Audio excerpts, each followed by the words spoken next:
Cari fratelli e sorelle, il Signore vi dia la pace. Celebriamo l'ufficio delle letture e le lodi del giovedì della seconda settimana di Pasqua, seconda del Salterio.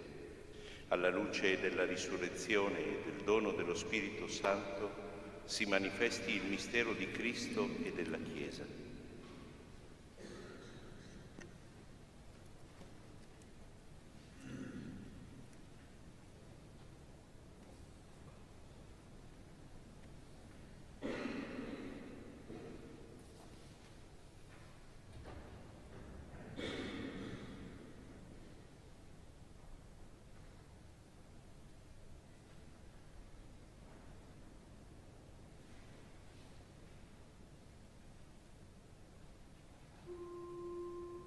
Signore, apri le mie labbra.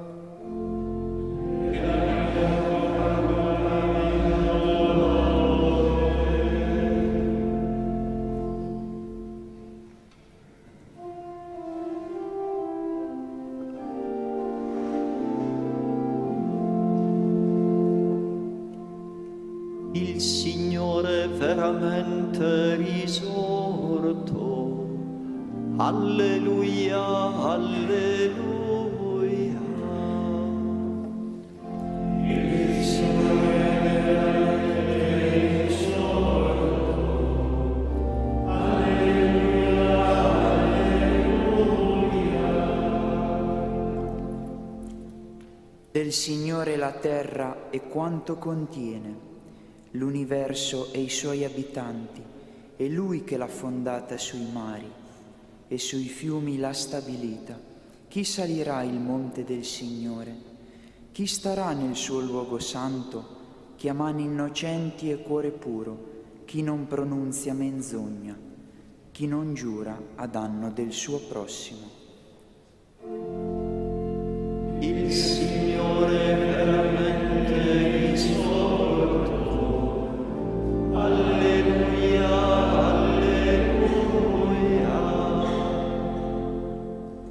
Egli otterrà benedizione dal Signore, giustizia da Dio sua salvezza. Ecco la generazione che lo cerca, che cerca il tuo volto, Dio di Giacobbe. Il Signore è veramente risorto.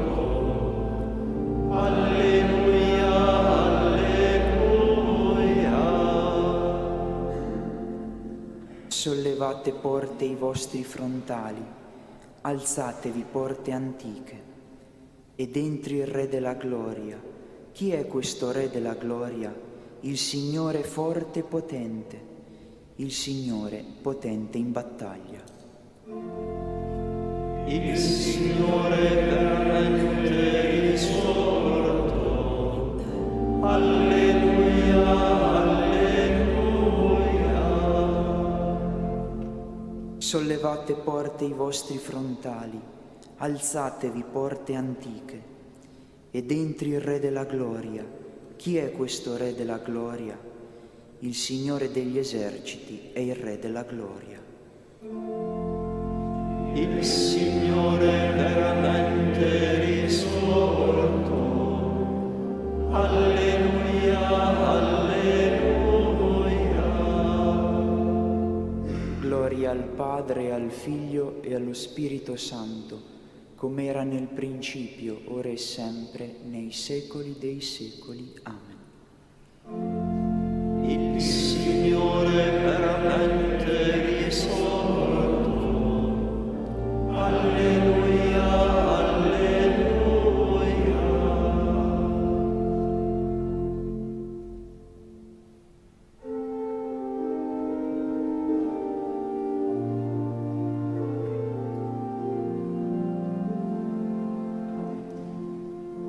Ecco il gran giorno di Dio, splendente di santa luce, nasce nel sangue di Cristo, l'aurora di un mondo nuovo.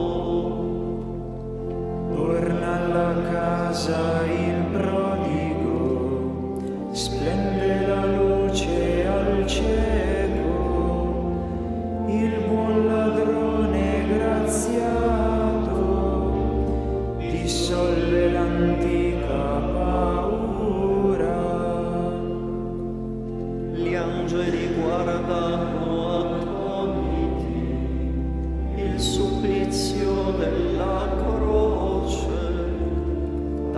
lui l'innocente e il reo salgono uniti al trionfo.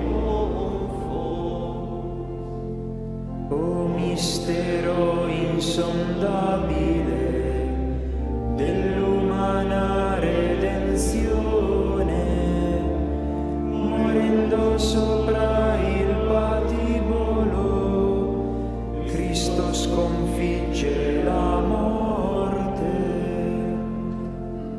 Giorno di grandi prodigi, la colpa cerca il perdono, l'amore vince il timore, la morte dona la vita. Irradia sulla tua Chiesa la gioia pasquale, o Signore, unisci alla tua vittoria i rinati nel battesimo.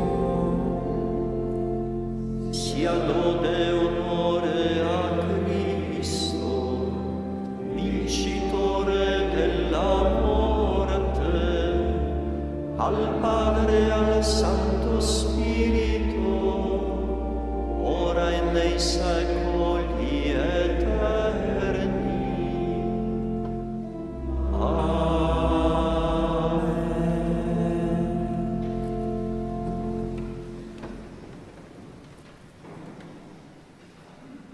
Nell'intimo soffriamo, aspettando la redenzione del nostro corpo. Ho detto, veglierò sulla mia condotta, per non peccare con la mia lingua. Porrò un freno alla mia bocca, mentre l'empio mi sta dinanzi. Sono rimasto quieto in silenzio, tacevo privo di bene. La sua fortuna ha esasperato il mio dolore, ardeva il cuore nel mio petto, a ripensarci è divampato il fuoco. Allora ho parlato, rivelami, Signore, la mia fine, quale sia la misura dei miei giorni, e saprò quanto è breve la mia vita.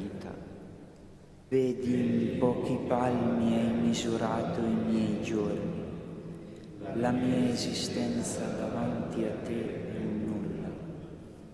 Solo un soffio è ogni uomo che vive, come ombra è l'uomo che passa. Solo un soffio che si agita, accumula ricchezze e non sa chi le raccolga. Gloria al Padre, al Figlio e allo Spirito Santo, come era nel principio e ora e sempre, nei secoli dei secoli. Amen. Nell'intimo soffriamo, aspettando la redenzione del nostro corpo. Ascolta la mia preghiera, Signore, non essere sordo al mio pianto. Ora che attendo, Signore, in te la mia speranza, liberami da tutte le mie colpe, non rendermi scherno dello stolto. Sto in silenzio, non apro bocca, perché sei tu che agisci. Allontana da me i tuoi colpi. Sono distrutto sotto il peso della tua mano.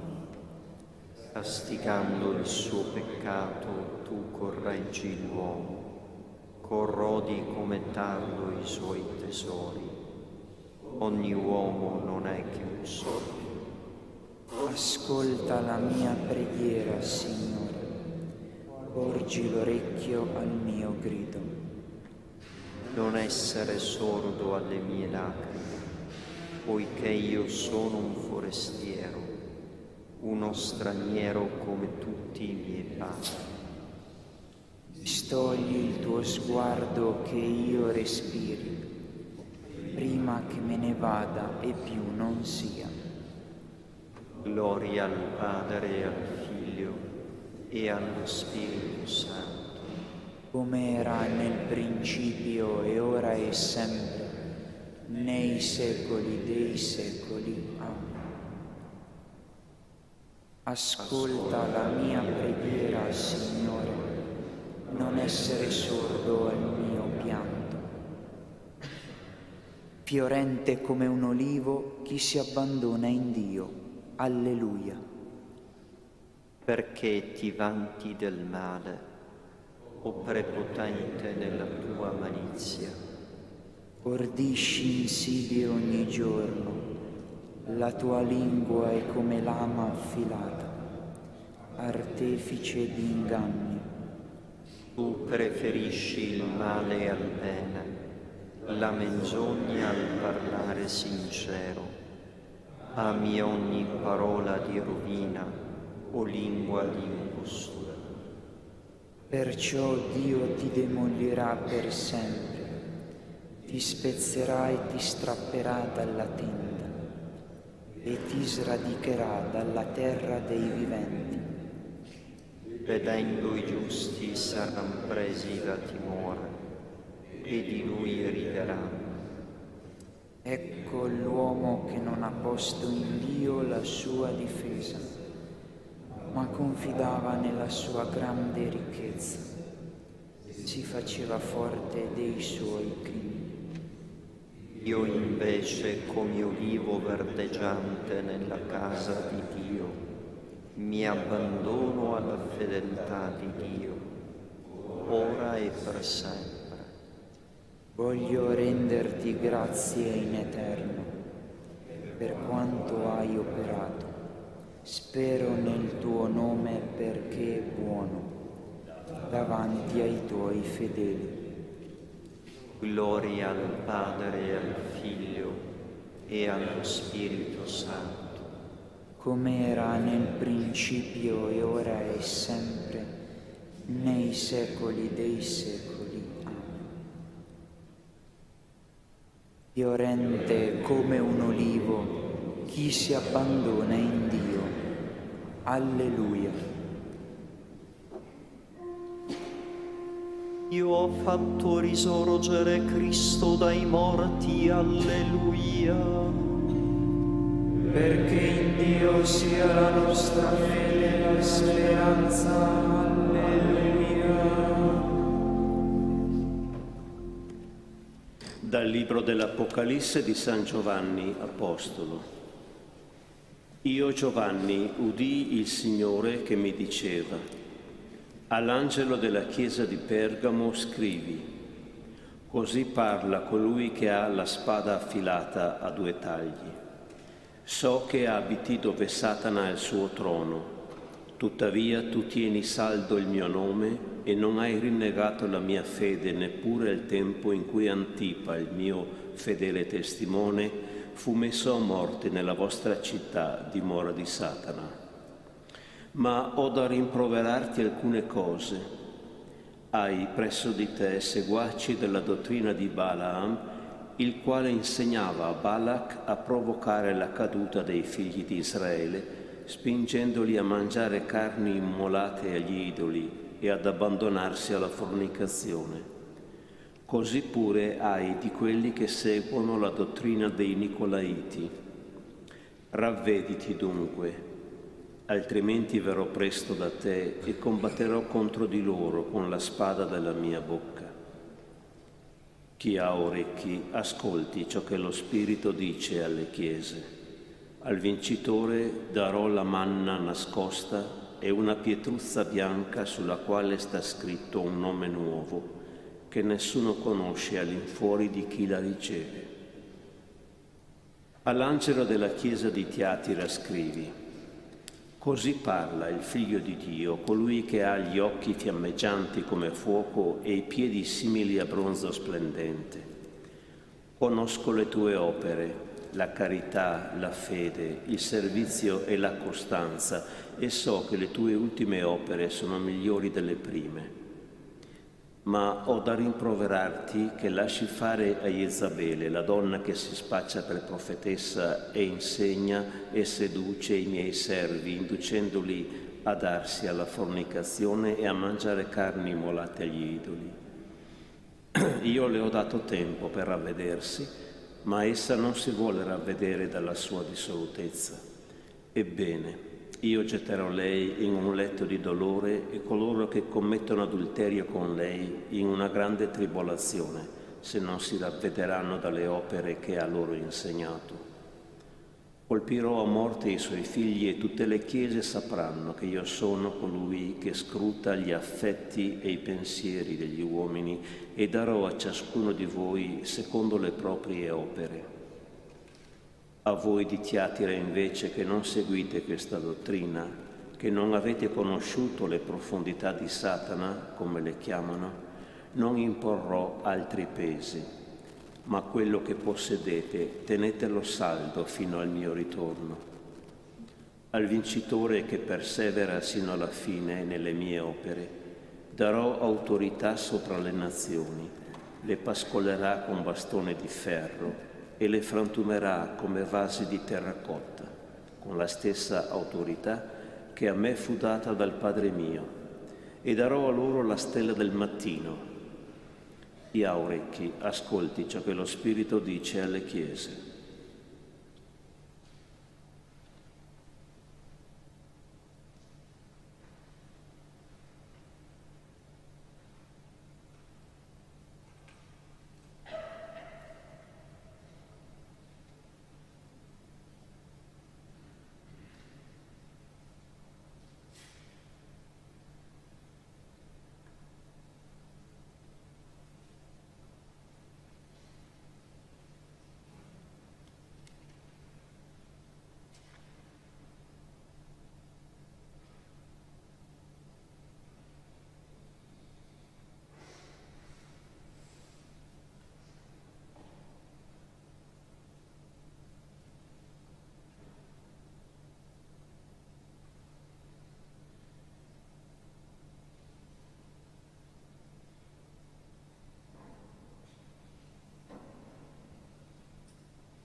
Così parla il Figlio di Dio, colui che ha gli occhi fiammeggianti come fuoco. Io sono colui che scruta gli affetti e i pensieri degli uomini e darò a ciascuno di voi secondo le sue opere. Alleluia. Ecco, io verrò presto e porterò con me il mio Stato. E darò a ciascuno di voi secondo le sue opere. Alleluia. Dai discorsi di San Leone Magno, Papa. Carissimi, il Figlio di Dio ha assunto la natura umana con una unione così intima da essere l'unico e identico Cristo, non soltanto in colui che è il primogenito di ogni creatura, ma anche in tutti i suoi santi. E come non si può separare il capo dalle membra, così le membra non si possono separare dal capo. E se è vero che non è proprio di questa vita, ma di quella eterna, che Dio sia tutto in tutti, è anche vero che fin d'ora Egli abita inseparabilmente il suo Tempio, che è la Chiesa. Lo promise con le parole: ecco, io sono con voi tutti i giorni fino alla fine del mondo. Tutto quello dunque che il Figlio di Dio ha fatto e ha insegnato per la riconciliazione del mondo, non lo conosciamo soltanto dalla storia delle sue azioni passate, ma lo sentiamo anche nell'efficacia di ciò che Egli compie al presente. È Lui che, come è nato per opera dello Spirito Santo da una Vergine Madre, così rende feconda la Chiesa, sua sposa illibata, con il soffio vitale dello stesso Spirito, perché mediante la rinascita del battesimo venga generata una moltitudine innumerevole di figli di Dio. di costoro è scritto: non da sangue né da volere di carne né da volere d'uomo, ma da Dio sono stati generati.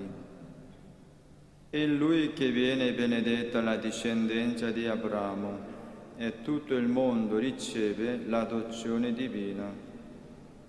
Il patriarca diventa anche padre delle genti, ma i figli della promessa nascono dalla fede, non dalla carne. È Lui che, eliminando ogni discriminazione di popoli e radunando tutti da ogni nazione, forma di tante pecorelle un solo gregge santo. Così ogni giorno compie quanto aveva già promesso, dicendo: e ho altre pecore che non sono di questo ovile, ma anche queste io devo condurre. Ascolteranno la mia voce e diventeranno un solo gregge, un solo pastore. Sebbene infatti egli dica particolarmente a Pietro: pasci le mie pecore, non di meno tutta l'attività dei pastori è guidata e sorretta da Lui solo, il Signore. È Lui che con pascoli ubertosi e ridenti nutre tutti coloro che vengono a questa pietra, così che innumerevoli pecorelle, fortificate dalla sovrabbondanza dell'amore, non esitano ad affrontare la morte per la causa del loro pastore, come egli, il buon pastore, si è degnato di dare la propria vita per le stesse pecorelle. Partecipi della sua passione sono non solo i martiri forti e gloriosi, ma anche i fedeli che rinascono e già nell'atto stesso della loro rigenerazione. E questo è il motivo per cui la Pasqua viene celebrata, secondo la legge, negli attimi della purezza e della verità. La nuova creatura getta via il fermento della sua malvagità e si inebria e si nutre del Signore stesso. La nostra partecipazione al corpo e al sangue di Cristo non tende ad altro che a trasformarci in quello che riceviamo, a farci rivestire in tutto, nel corpo e nello spirito, di colui nel quale siamo morti, siamo stati sepolti e siamo risuscitati.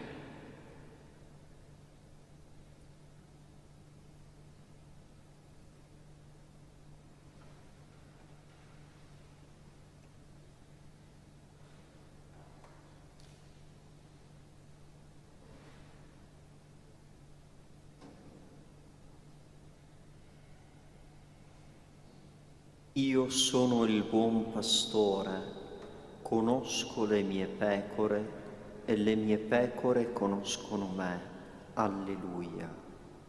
Io stesso cercherò le mie pecore, le passerò in rassegna, le raccoglierò dalle nazioni e le farò pascolare. Conosco le mie pecore e le mie pecore conoscono me. Alleluia. Dividero le acque, o Dio, nel mare hai guidato il tuo popolo. Alleluia. La mia voce sale a Dio e grido aiuto. La mia voce sale a Dio finché mi ascolti. Nel giorno dell'angoscia io cerco il Signore. Tutta la mia mano è tesa e non si stanca. Io rifiuto ogni conforto. Mi ricordo di Dio e gemo, medito e viene meno il mio spirito. Tu trattieni dal sonno i miei occhi. Sono turbato e senza parola. Ripenso ai giorni passati, ricordo gli anni lontani. Un canto nella notte mi ritorna nel cuore. Rifletto il mio spirito, si va interrogando. Forse Dio ci respingerà per sempre, non sarà più benevolo con noi, e forse è cessato per sempre il suo amore, è finita la sua promessa per sempre. Può Dio aver dimenticato la misericordia, aver chiuso nell'ira il suo cuore? E ho detto: questo è il mio tormento, è mutata alla destra dell'Altissimo. Ricordo le gesta del Signore, ricordo le tue meraviglie di un tempo, mi vado ripetendo le tue opere, considero tutte le tue gesta. O Dio, santa è la tua via, quale Dio è grande come il nostro Dio. Tu sei il Dio che opera meraviglie, manifesti la tua forza fra le genti. È il tuo braccio che ha salvato il tuo popolo, i figli di Giacobbe e di Giuseppe. Ti videro le acque, Dio, ti videro e ne furono sconvolte. Sussultarono anche gli abissi. Le nubi rovesciarono acqua, scoppiò il tuono nel cielo, le tue saette guizzarono. Il fragore dei tuoi tuoni nel turbine, i tuoi fulmini rischiararono il mondo. La terra tremò e fu scossa. Sul mare passava la tua via, i tuoi sentieri sulle grandi acque, e le tue orme rimasero invisibili. Guidasti come gregge il tuo popolo, per mano di Mosè e di Aronne. Gloria al Padre e al Figlio e allo Spirito Santo, come era nel principio e ora e sempre, nei secoli dei secoli. Amen. Ti videro le acque, o Dio, nel mare hai guidato il tuo popolo. Alleluia. Il Signore fa morire e fa vivere. Alleluia. il mio cuore esulta nel Signore. La mia fronte si innalza grazie al mio Dio. Si apre la mia bocca contro i miei nemici, perché io godo del beneficio che mi hai concesso. Non c'è santo come il Signore, non c'è rocca come il nostro Dio. Non moltiplicate i discorsi superbi, dalla vostra bocca non esca arroganza, perché il Signore è il Dio che sa tutto e le sue opere sono rette. L'arco dei forti s'è spezzato, ma i deboli sono rivestiti di vigore. I sazi sono andati a giornata per un pane, mentre gli affamati hanno cessato di faticare. La sterile ha partorito 7 volte e la ricca di figli è svilita. Il Signore fa morire e fa vivere, scendere agli inferi e risalire. Il Signore rende povero e arricchisce, abbassa ed esalta. solleva dalla polvere il misero, innalza il povero dalle immondizie, per farli sedere con i capi del popolo e assegnare loro un seggio di gloria. Perché al Signore appartengono i cardini della terra e su di essi fa poggiare il mondo.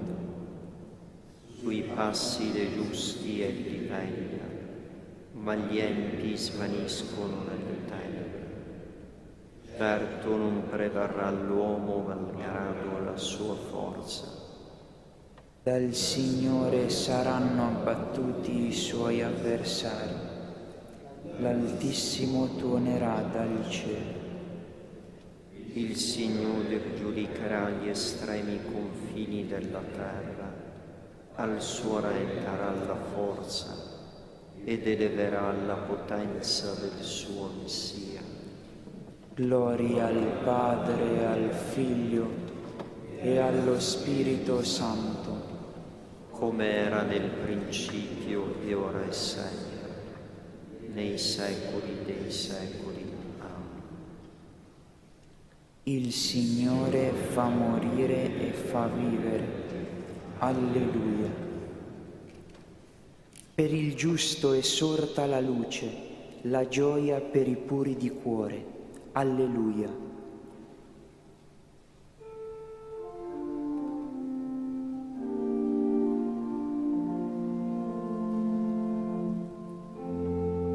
Signore regna, esulti la terra.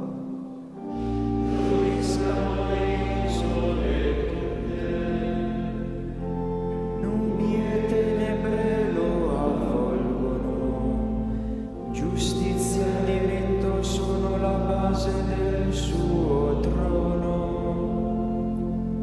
Davanti a lui cammina il fuoco e brucia tutti intorno i suoi nemici. Le sue folgori rischiarano il mondo, vede sussulta la terra. I monti fondono come cera davanti al Signore di tutta la terra. I cieli annunziano la sua giustizia e tutti i popoli contemplano la sua gloria. Siano confusi tutti gli adoratori di statue e chi si gloria dei propri idoli. Si prostrino a noi tutti gli dei. Ascolta Sione ne gioisce, esultano le città di Giuda, per i tuoi giudizi, Signore. Perché tu sei, Signore, l'Altissimo su tutta la terra. Tu sei eccelso sopra tutti gli dei. Odiate il male, voi chiamate il Signore, Lui che custodisce la vita dei Suoi fedeli, li strapperà dalle mani degli empi. Una luce si è levata per il giusto, gioia per i retti di cuore. Rallegratevi giusti nel Signore, rendete grazie al suo santo nome. Gloria al Padre e al Figlio e allo Spirito Santo, Come era nel principio e ora e sempre, nei secoli dei secoli. Amen. Per il giusto è sorta la luce, la gioia per i puri di cuore. Alleluia. Quando questo corpo corruttibile si sarà vestito di incorruttibilità e questo corpo mortale di immortalità, si compirà la parola della Scrittura. La morte è stata ingoiata per la vittoria. Dov'è, o morte, la tua vittoria? Dov'è, o morte, il tuo pungiglione? Il pungiglione della morte è il peccato e la forza del peccato è la legge. Siano rese grazie a Dio che ci dà la vittoria per mezzo del Signore nostro Gesù Cristo.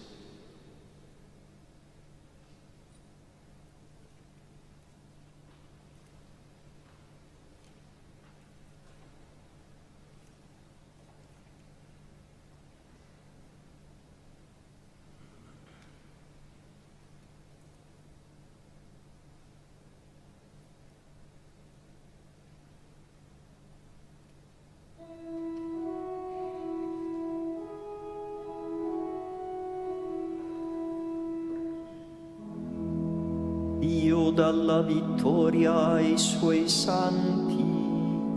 Alleluia, alleluia.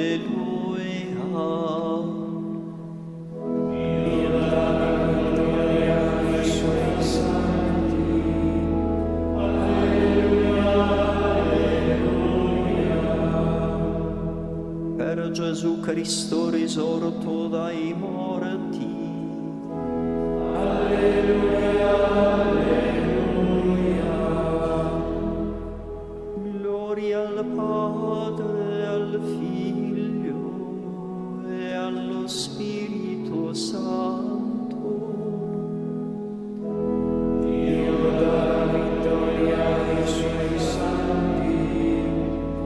Alleluia, alleluia.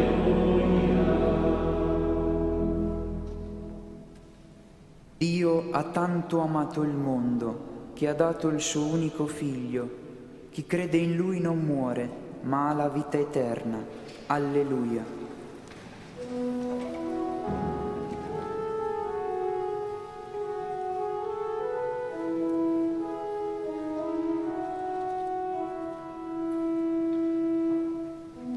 Benedetto il Signore Dio di Israele, perché ha visitato e redento il suo popolo e ha suscitato per noi una salvezza potente nella casa di Davide suo servo,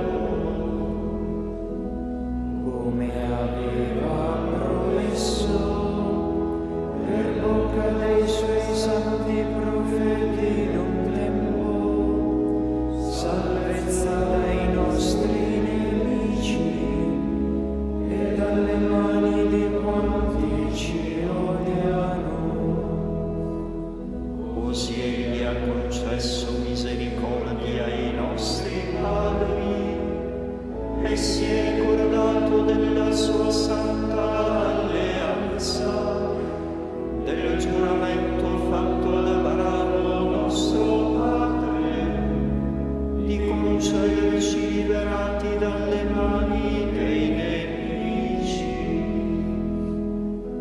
Di servirlo senza timore in santità e giustizia, al suo cospetto per tutti i nostri giorni, e il tuo bambino sarai chiamato profeta dell'Altissimo, perché andrai innanzi al Signore a preparargli le strade. per dare al suo popolo la conoscenza della salvezza, nella remissione dei suoi peccati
Dio ha tanto amato il mondo che ha dato il suo unico Figlio.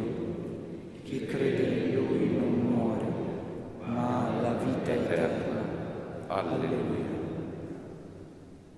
Il Signore Gesù, risuscitato dai morti, è apparso agli Apostoli con i segni della sua gloria. Nel suo nome preghiamo Dio nostro Padre. Illumina il tuo popolo, Signore, con la gloria del tuo Figlio. Padre Santo, che ci hai chiamati dalle tenebre alla luce, accogli la nostra lode E donaci oggi l'esperienza del tuo amore. Sostieni con il tuo spirito chi si sforza di costruire un mondo più umano.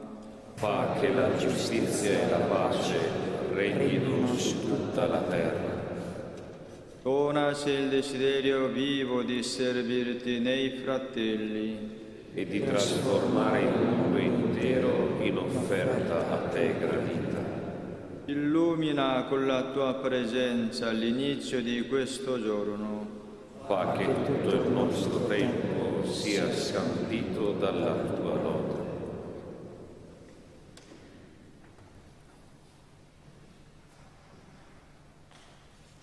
Padre nostro, che sei nei cieli, sia santificato il tuo nome. Venga il tuo regno, sia fatta la tua volontà, come in cielo e così in terra. Dacci oggi il nostro pane quotidiano e rimetti a noi i nostri debiti, come anche noi li rimettiamo ai nostri debitori, e non abbandonarci alla tentazione, ma liberaci dal male. O Dio, che con la Pasqua del tuo Figlio hai ristabilito l'uomo nella dignità perduta e gli hai dato la speranza della risurrezione, fa che il mistero celebrato ogni anno nella fede si attui per sempre nell'amore. Per il nostro Signore Gesù Cristo, tuo Figlio che è Dio, e vive e regna con te nell'unità dello Spirito Santo, per tutti i secoli dei secoli. Il Signore sia con voi. Vi benedica Dio Onnipotente, Padre e Figlio e Spirito Santo. Andate in pace.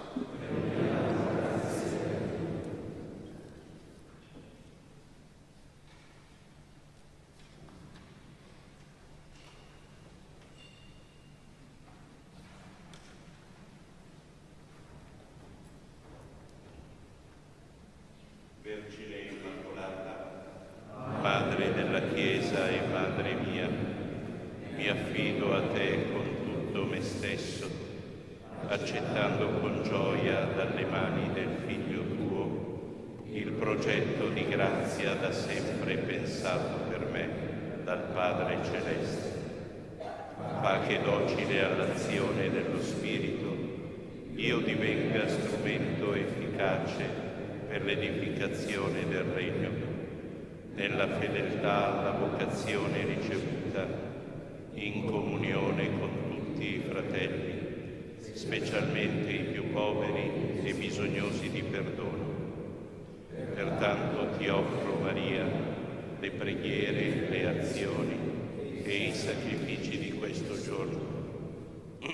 O Maria, concepita senza peccato, prega per noi che a te ricorriamo e per quanti a te non ricorrono, in particolare per i nemici della Santa Chiesa e per quelli che ti sono raccomandati.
pagina 42.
Nel nome del Padre, e del Figlio, e dello Spirito Santo.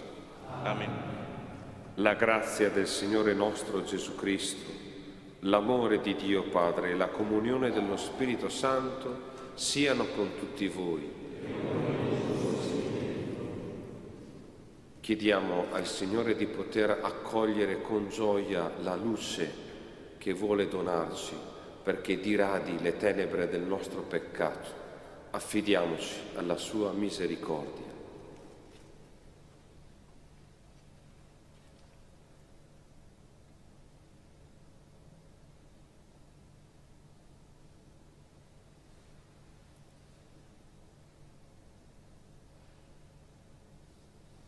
Confesso a Dio Onnipotente e a voi fratelli e sorelle che ho molto peccato in pensieri, parole, opere e omissioni, per mia colpa, mia grandissima colpa, e supplico la Beata e sempre Vergine Maria, gli angeli e santi e voi fratelli e sorelle, di pregare per me il Signore Dio nostro. Dio Onnipotente abbia misericordia di noi, perdoni i nostri peccati e ci conduca alla vita eterna.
Preghiamo.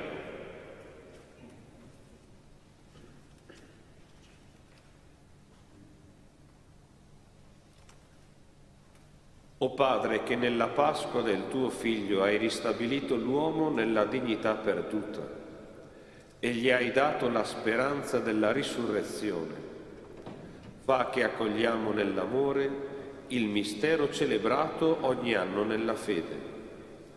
Per il nostro Signore Gesù Cristo, tuo Figlio che è Dio, e vive e regna con te nell'unità dello Spirito Santo per tutti i secoli dei secoli.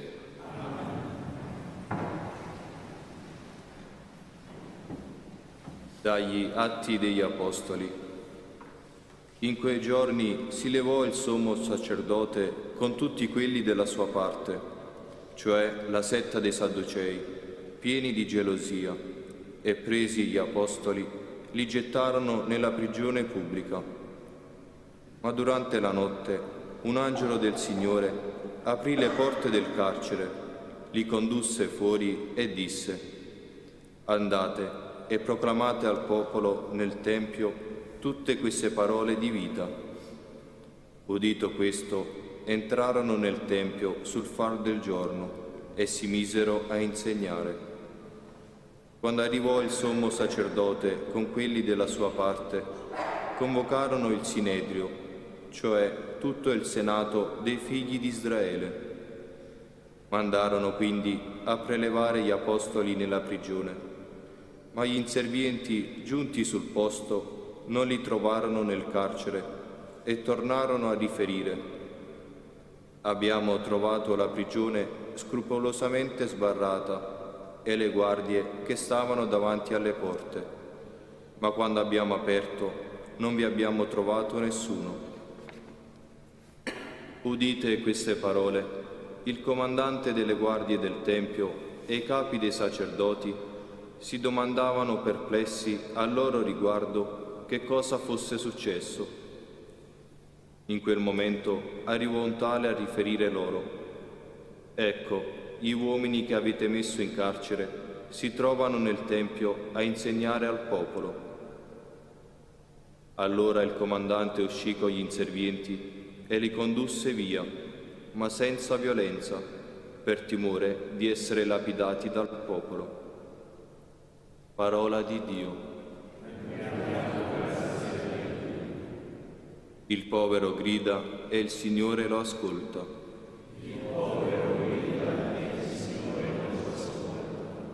Benedirò il Signore in ogni tempo, sulla mia bocca sempre la sua lode. Io mi glorio nel Signore, i poveri ascoltino e si rallegrino. Il povero grida e il Signore lo ascolta. Magnificate con me il Signore, esaltiamo insieme il suo nome. Ho cercato il Signore, mi ha risposto, e da ogni mia paura mi ha liberato. Il povero grida e il Signore lo ascolta. Guardate a Lui e sarete raggianti, i vostri volti non dovranno arrossire. Questo povero grida e il Signore lo ascolta. Lo salva da tutte le sue angosce.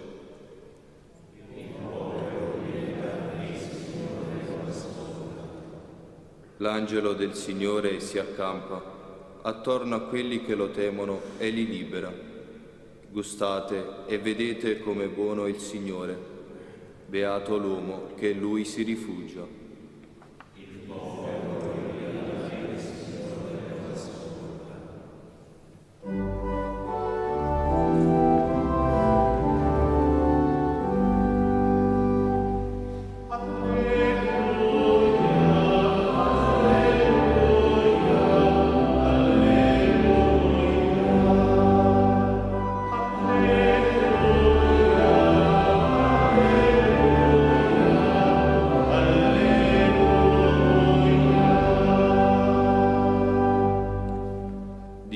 Ha tanto amato il mondo da dare il Figlio unigenito, perché chiunque crede in Lui non vada perduto, ma abbia la vita eterna.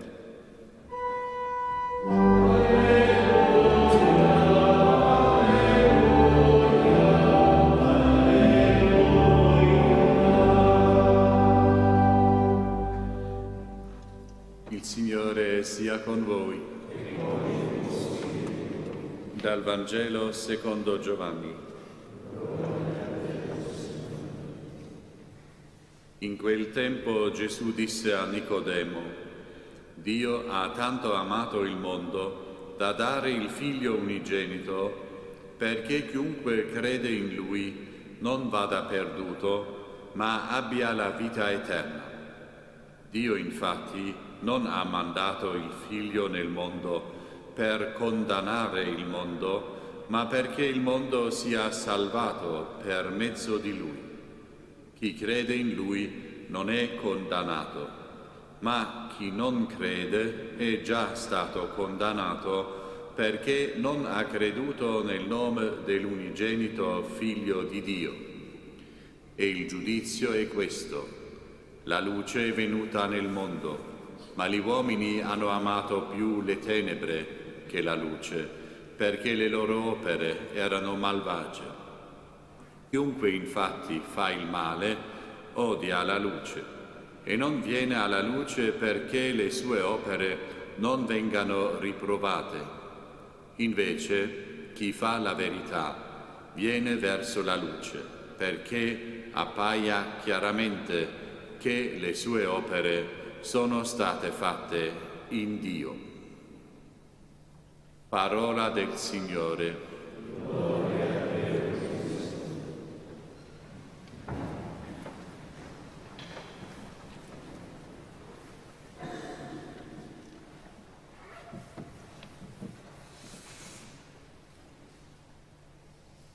Chiunque infatti fa il male odia la luce e non viene alla luce perché le sue opere non vengano riprovate.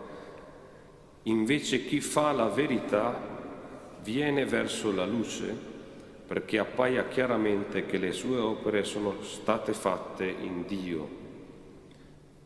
Fare la verità. Noi normalmente siamo abituati a dire la verità. Il Vangelo di oggi ci chiede di fare la verità e può essere la domanda che ci portiamo in questa giornata: cosa significa fare la verità? Gli esegeti, gli studiosi di Bibbia dicono che fare la verità qui in questo contesto significa aderire con tutto noi stessi, con tutto il cuore a Gesù Cristo, ma questo ha delle conseguenze, appunto, di fare concretamente qualcosa di particolare. Tento di spiegarlo con un esempio, se può essere utile, altrimenti appunto almeno ciascuno si porti la domanda: cosa significa fare verità? E ci sono alcune volte che noi, anche se non compiamo cose cattive, comunque le compiamo di nascosto. E faccio appunto un esempio, anche se non sono prettamente cattive.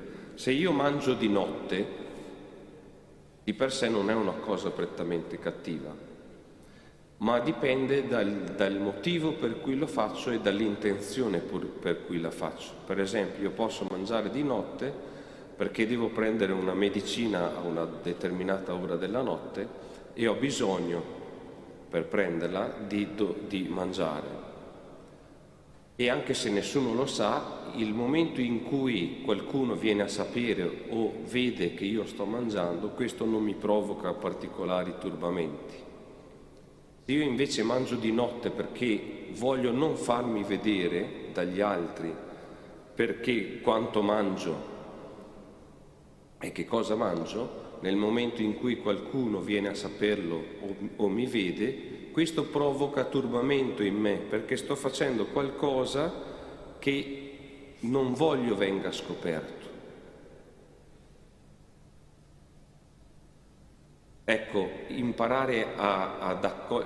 dobbiamo chiedere al Signore di imparare ad accogliere la sua luce per fare verità in tutte le nostre azioni, anche quelle che, ripeto, magari non sono oggettivamente cattive, ma che a volte facciamo di nascosto per altri motivi, perché possiamo accogliere la verità che è Lui e possiamo vivere noi nella verità.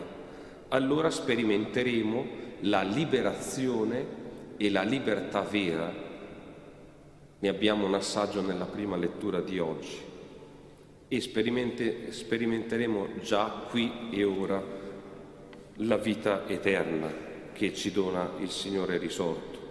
E penso possiamo fare nostra la preghiera davanti al crocifisso di San Francesco, che inizia proprio così: o alto e glorioso Dio, illumina le tenebre del cuore mio, dammi una fede retta, speranza certa, carità perfetta, senno e conoscimento per fare la tua vera e santa volontà.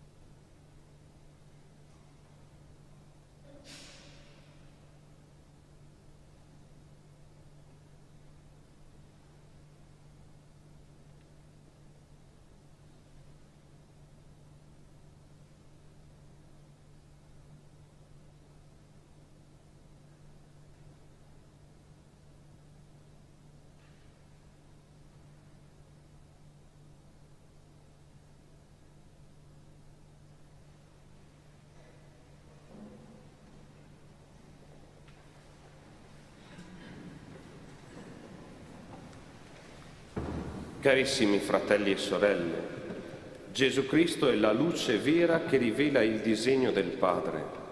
Riconoscendo il dono ricevuto, rivolgiamoci a Dio dicendo: Ascoltaci, o Signore. Ascoltaci, o Signore. Per i cristiani perseguitati e per le vittime dell'ingiustizia e della cattiveria degli uomini, sostenuta dalla tua forza, siano saldi nella fede, preghiamo. Ascoltaci, o Signore. Per i carcerati, per coloro che lavorano nelle prigioni, per quanti amministrano la giustizia, preghiamo. Ascoltaci, o Signore. Per coloro che non credono e per quanti non ti hanno ancora conosciuto, ognuno possa incontrarti attraverso il Signore Gesù, ti preghiamo. Ascoltaci, o Signore. Per i missionari del Vangelo, predichino la parola di vita guidati dallo Spirito Santo e accompagnati dalla vicinanza di tutta la Chiesa, ti preghiamo. Ascoltaci, o Signore. Per noi, perché ci lasciamo guidare e salvare dal tuo Figlio unigenito, ti preghiamo. Ascoltaci, o Signore.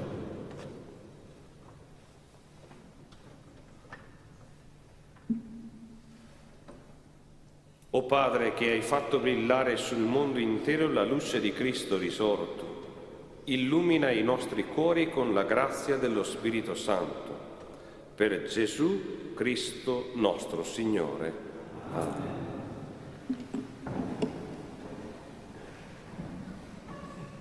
Oh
Pregate, fratelli e sorelle, perché il sacrificio della Chiesa in questa sosta che la rinfranca nel suo cammino verso la patria del cielo sia gradito a Dio Padre Onnipotente.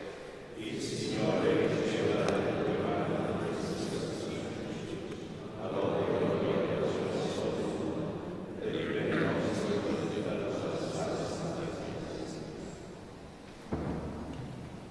O Dio, che nella comunione mirabile a questo sacrificio ci hai resi partecipi della tua natura divina, dona a noi che abbiamo conosciuto la tua verità di testimoniarla con una degna condotta di vita. Per Cristo nostro Signore. Amen. Il Signore sia con voi. In alto i nostri cuori. Rendiamo grazie al Signore nostro Dio. È veramente cosa buona e giusta, nostro dovere e fonte di salvezza, proclamare sempre la tua gloria, o Signore, e soprattutto esaltarti in questo tempo nel quale Cristo, nostra Pasqua, si è immolato. Per mezzo di Lui rinascono a vita nuova i figli della luce e si aprono ai credenti le porte del regno dei cieli. In Lui morto è redenta la nostra morte, in Lui risorto tutta la vita risorge. Per questo mistero, nella pienezza della gioia pasquale, l'umanità esulta su tutta la terra e le schiere degli angeli e dei santi cantano senza fine l'inno della tua gloria.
Veramente santo sei tu, o Padre, fonte di ogni santità.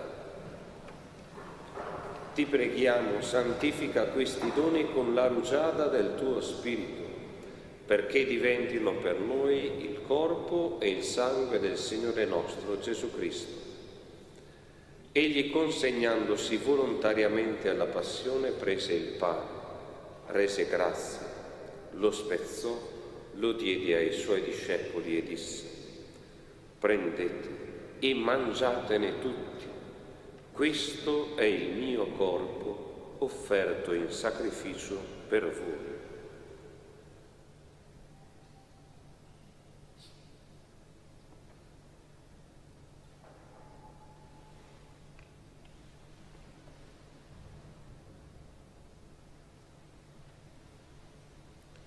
Allo stesso modo, dopo aver cenato, prese il calice. Di nuovo ti rese grazie, lo diede ai suoi discepoli e disse: prendete e bevetene tutti, questo è il calice del mio sangue, per la nuova ed eterna alleanza, versato per voi e per tutti in remissione dei peccati. Fate questo in memoria di me.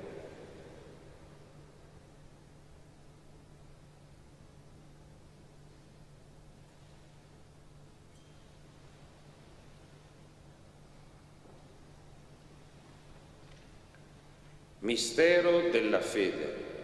Annunciamo la tua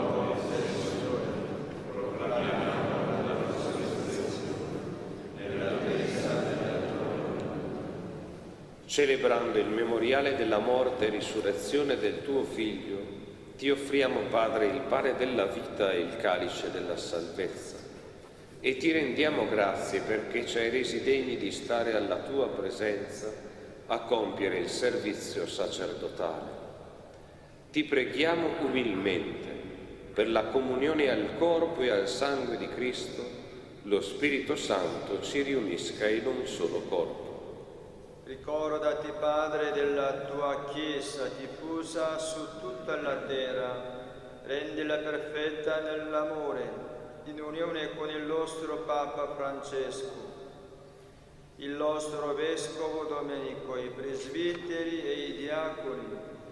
Ricordati anche dei nostri fratelli e sorelle che si sono addormentati nella speranza della risurrezione e nella tua misericordia di tutti i defunti. Ammettili alla luce del tuo volto. Di noi tutti abbi misericordia, donaci di aver parte alla vita eterna insieme con la Beata Maria, Vergine e Madre di Dio, San Giuseppe suo sposo, gli Apostoli, San Francesco e tutti i santi che in ogni tempo ti furono graditi, e in Gesù Cristo tuo Figlio canteremo la tua lode e la tua gloria.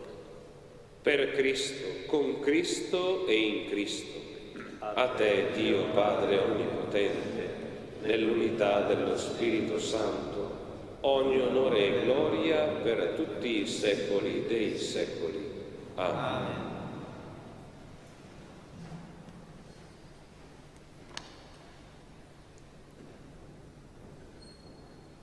Guidati dallo Spirito di Gesù e illuminati dalla sapienza del Vangelo, osiamo dire: Padre nostro che sei nei cieli, sia santificato il tuo nome, venga il tuo regno, sia fatta la tua volontà, come in cielo e così in terra.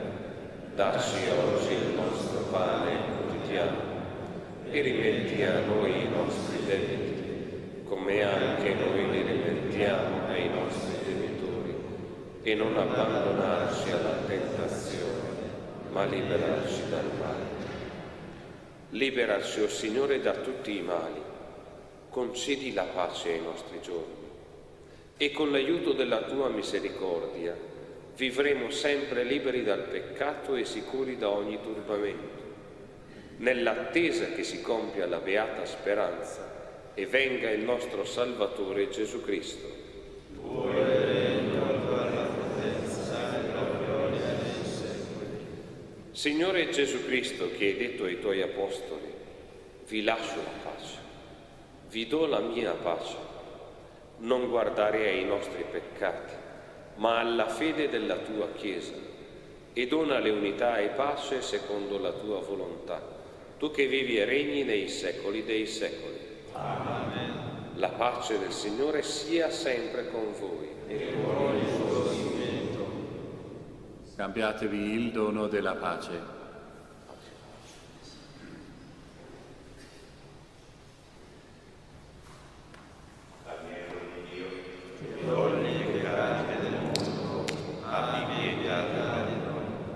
Agnello di Dio che togli i peccati del mondo, abbi pietà di noi. Agnello di Dio che togli i peccati del mondo, dona a noi la pace.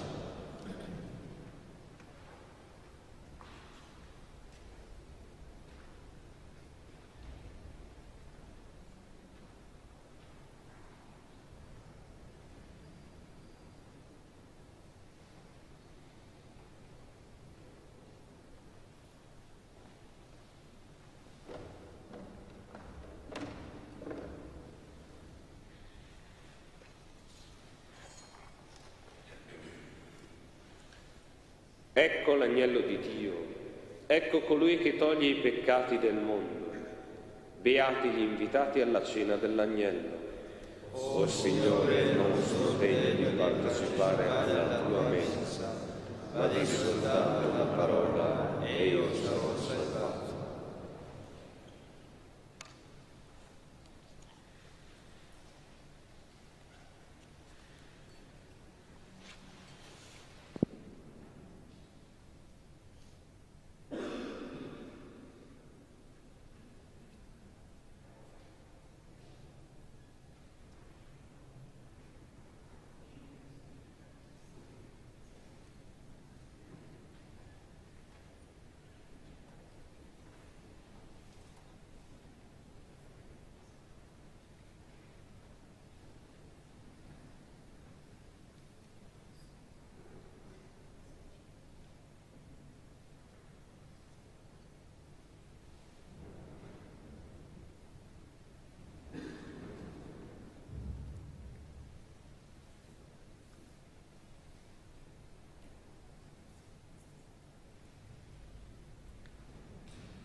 77.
Preghiamo.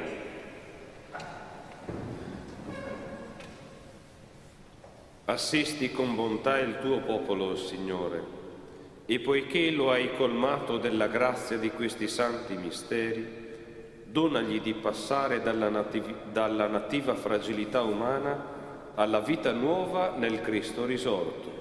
Egli vive e regna nei secoli dei secoli. Amen. Il Signore sia con voi. Vi benedica Dio Onnipotente, Padre e Figlio e Spirito Santo. Amen. Nel nome del Signore andate in pace.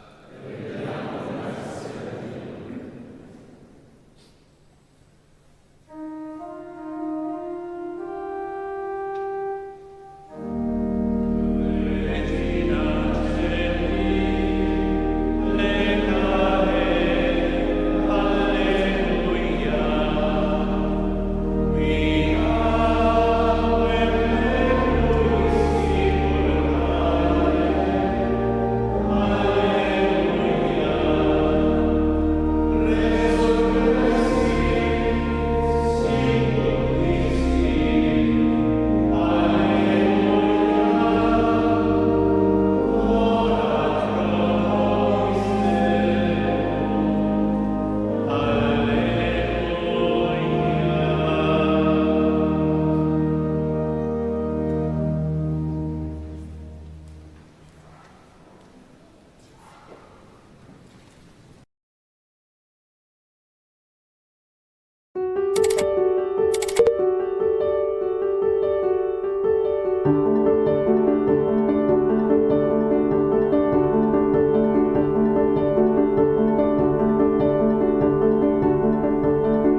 Sia lodato Gesù Cristo. Ciao amici e amiche, eccoci qui al Vangelo di oggi con Fra Stefano, il Vangelo del giorno mercoledì 19 aprile, Santa Emma. Nel nome del Padre, del Figlio e dello Spirito Santo. Amen. Preghiamo. O Padre, che nella Pasqua del tuo Figlio hai ristabilito l'uomo nella dignità perduta e gli hai dato la speranza della risurrezione, fa che accogliamo nell'amore il mistero celebrato ogni anno nella fede, per Cristo nostro Signore. Amen. Il Signore sia con voi. Dal Vangelo secondo Giovanni. Gloria a te, o Signore. In quel tempo Gesù disse a Nicodemo: Dio ha tanto amato il mondo da dare il Figlio unigenito, perché chiunque crede in Lui non vada perduto, ma abbia la vita eterna. Dio infatti non ha mandato il Figlio nel mondo per condannare il mondo, ma perché il mondo sia salvato per mezzo di Lui. Chi crede in Lui non è condannato, ma chi non crede è già stato condannato, perché non ha creduto nel nome dell'unigenito Figlio di Dio. E il giudizio è questo: la luce è venuta nel mondo, ma gli uomini hanno amato più le tenebre che la luce, perché le loro opere erano malvagie. Chiunque infatti fa il male odia la luce e non viene alla luce, perché le sue opere non vengano riprovate. Invece chi fa la verità viene verso la luce, perché appaia chiaramente che le sue opere sono state fatte in Dio. Parola del Signore. Lode a te, o Cristo. Il Vangelo ha un equilibrio stupendo, proprio come possiamo gustare in questo passo dove Gesù ci parla dell'immenso amore del Padre, che ha amato il mondo da arrivare perfino a mandare il suo Figlio nel mondo. Ma se su un piatto della bilancia Dio ha posto il suo amore, sull'altro piatto della bilancia c'è la nostra responsabilità nei confronti del dono che abbiamo ricevuto. Chi non crede è già stato condannato. E con questo equilibrio tutto il Vangelo continua. Chi ama la luce viene alla luce. Chi odia la luce va nelle tenebre che si è scelto. Mi piace sottolineare questo equilibrio, perché non sempre lo troviamo nella teologia contemporanea, che a volte viene sbilanciata da certe forme di radicalismo. Troviamo persone sbilanciate sul piatto dell'amore di Dio, che non parlano mai della nostra responsabilità personale rispetto alle nostre scelte di fede. Dall'altro canto troviamo anche persone che sopravvalutano la volontà dell'uomo e non tengono conto della grazia di Dio e si lasciano così trasportare da una visione pessimista, quasi che Dio fosse un giustiziere. È difficile stare nel mezzo per essere equilibrati, perché si prendono botte sia da una parte che dall'altra. Ma in questo tempo di confusione e di estremismi, penso che sia importante più che mai saper cogliere l'equilibrio del Vangelo, dove l'immenso amore di Dio si ferma quando trova il confine invalicabile della libertà dell'uomo. Padre nostro che sei nei cieli, sia santificato il tuo nome.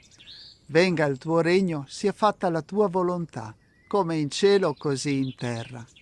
Dacci oggi il nostro pane quotidiano e rimetti a noi i nostri debiti, come anche noi li rimettiamo ai nostri debitori. E non abbandonarci alla tentazione, ma liberaci dal male. Amen. La benedizione per te e per le persone che porti nel cuore. Il Signore sia con voi. Vi benedica Dio Onnipotente, Padre, Figlio e Spirito Santo. Amen. E manteniamoci sempre uniti non solo nell'ascolto del Vangelo, ma anche nella preghiera, sostenendoci a vicenda. Il Signore ti custodisca nella pace. Ciao ciao e abbi cura di te. Bravo. Bravo.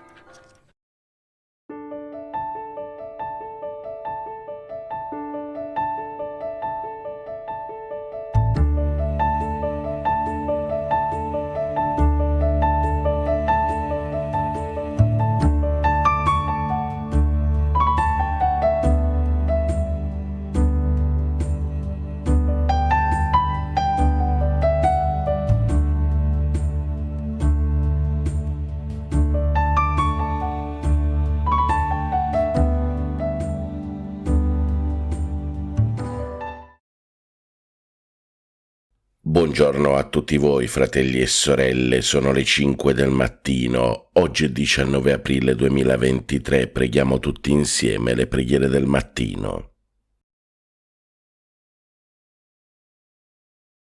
Oggi si festeggia San Leone IX, un papa umile, che si fece pellegrino a piedi scalzi.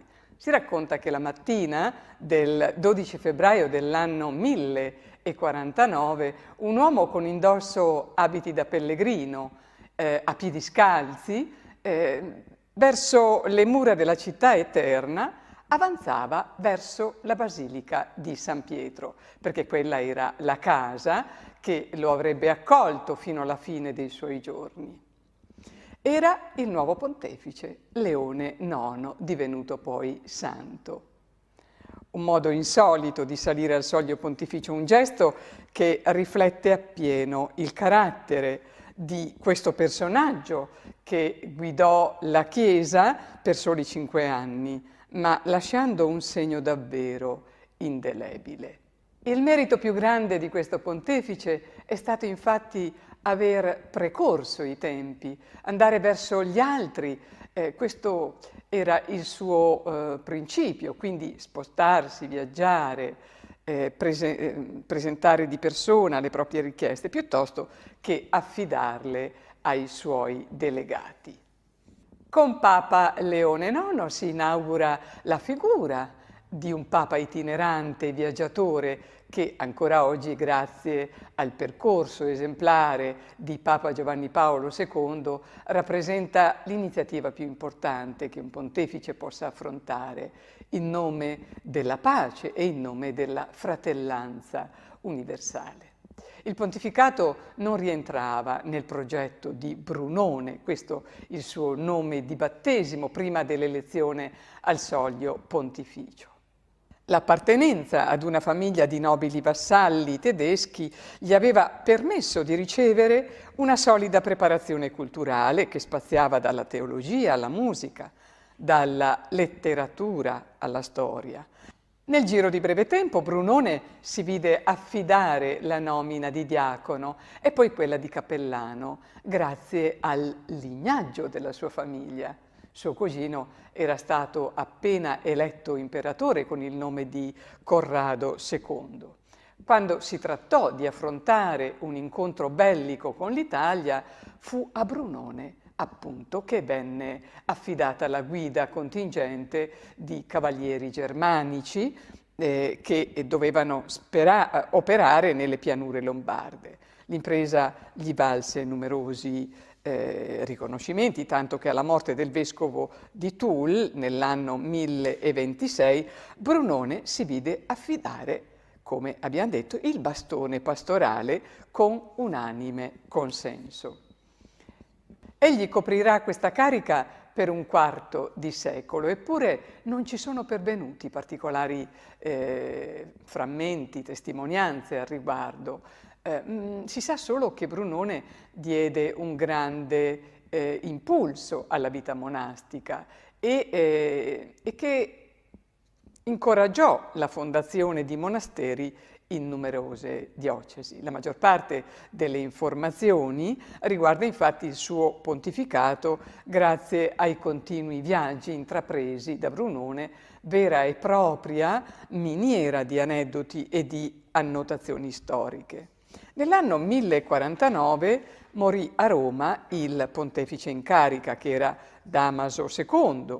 Il nuovo sovrano Enrico III era già convinto della sua scelta, ma a Brunone sembrava quasi una imposizione al clero di Roma, che non era stato neanche interpellato al riguardo. E così Brunone pretese che la sua nomina fosse sottoposta al giudizio della città dei Cesari, ottenendo solo risposte positive, perché era molto accettato e gradito allora dalla gente. I numerosi viaggi lo portarono dalle città italiane, dal sud alle Alpi, a quelle europee, Germania, Belgio, Francia, l'Alsazia, la Svizzera. Egli si fece promotore di svariati concili, come quello di Magonza e il concilio di Siponto, in Puglia, altri ne tenne a Roma, Firenze e Vercelli, per sottoporre a revisione accurata i dogmi della dottrina teologica, ma soprattutto per combattere una vera e propria piaga apparentemente insanabile, e cioè l'eresia. Furono molte, infatti, le ferite morali che Leone dovette affrontare, ma alcune vanno menzionate proprio per il coraggio con le quali egli seppe affrontarle. La prima riguardava la pratica della simonia. Il termine deriva dal nome Simon Mago, che aveva cercato di acquistare da San Pietro il potere di trasmettere lo Spirito Santo, e in base a questo indicava la vendita e il commercio delle cose sacre come beni spirituali e le cariche ecclesiastiche. La seconda invece riguarda lo scisma provocato da Michele Cerulario, patriarca di Costantinopoli, che attaccò il papato disconoscendo la supremazia della Chiesa romana. L'ultima infine fu la cattura da parte dei Normanni, che lo trattennero come prigioniero a Benevento per oltre 8 mesi. Questo gli fu fatale. Egli, ormai ammalato, fece ritorno a Roma nell'anno 1054, ma si spense poco dopo. Il suo corpo riposa all'interno della Basilica di San Pietro. E allora noi, per onorare questo santo pontefice, rivolgiamo a Dio la seguente preghiera.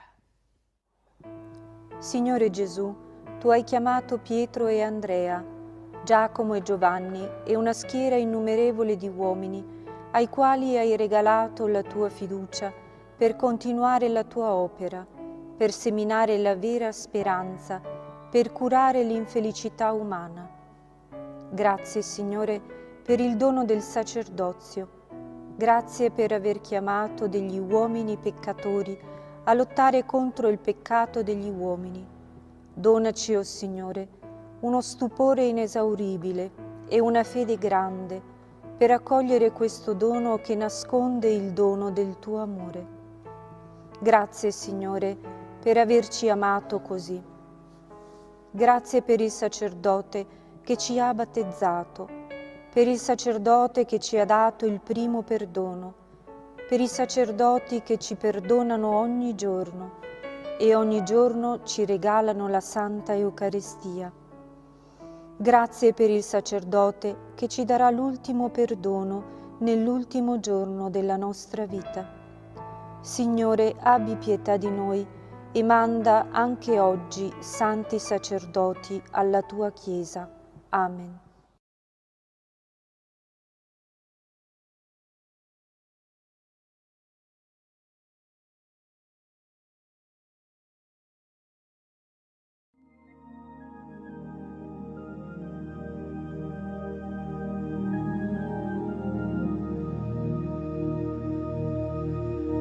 Regina Celi letare, alleluia. Quia meruisti portare, alleluia. Resurrexit sicut dixit, alleluia. Ora pro nobis Deum, alleluia.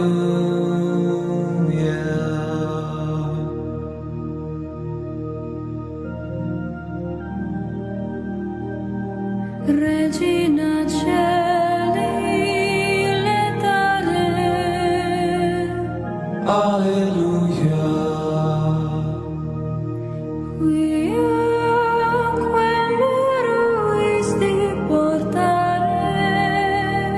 Alleluia. Resurrexit sicut dixit. Alleluia. Ora pro nobis Deum.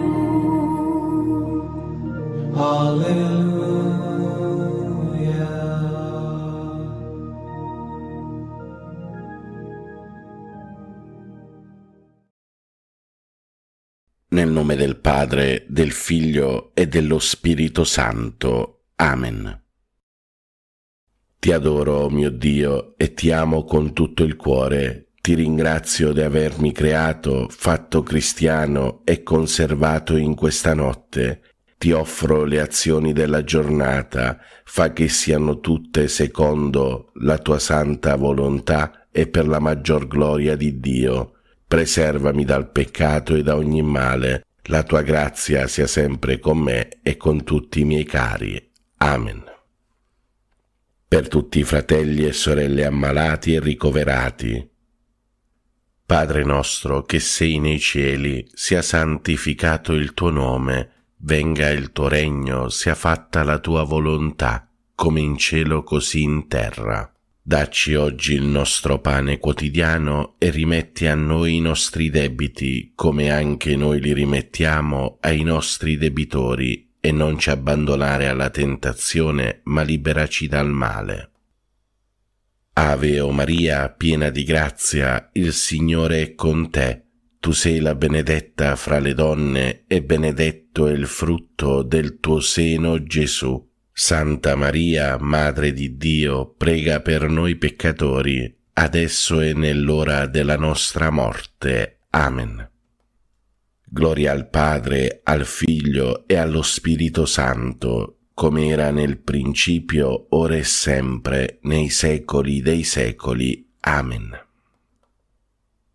Cuore divino di Gesù, io ti offro per mezzo del cuore immacolato di Maria, Madre della Chiesa, in unione al sacrificio eucaristico, le preghiere, le azioni, le gioie e le sofferenze di questo giorno, in riparazione dei peccati per la salvezza di tutti gli uomini, nella grazia dello Spirito Santo, a gloria del Divin Padre. Amen.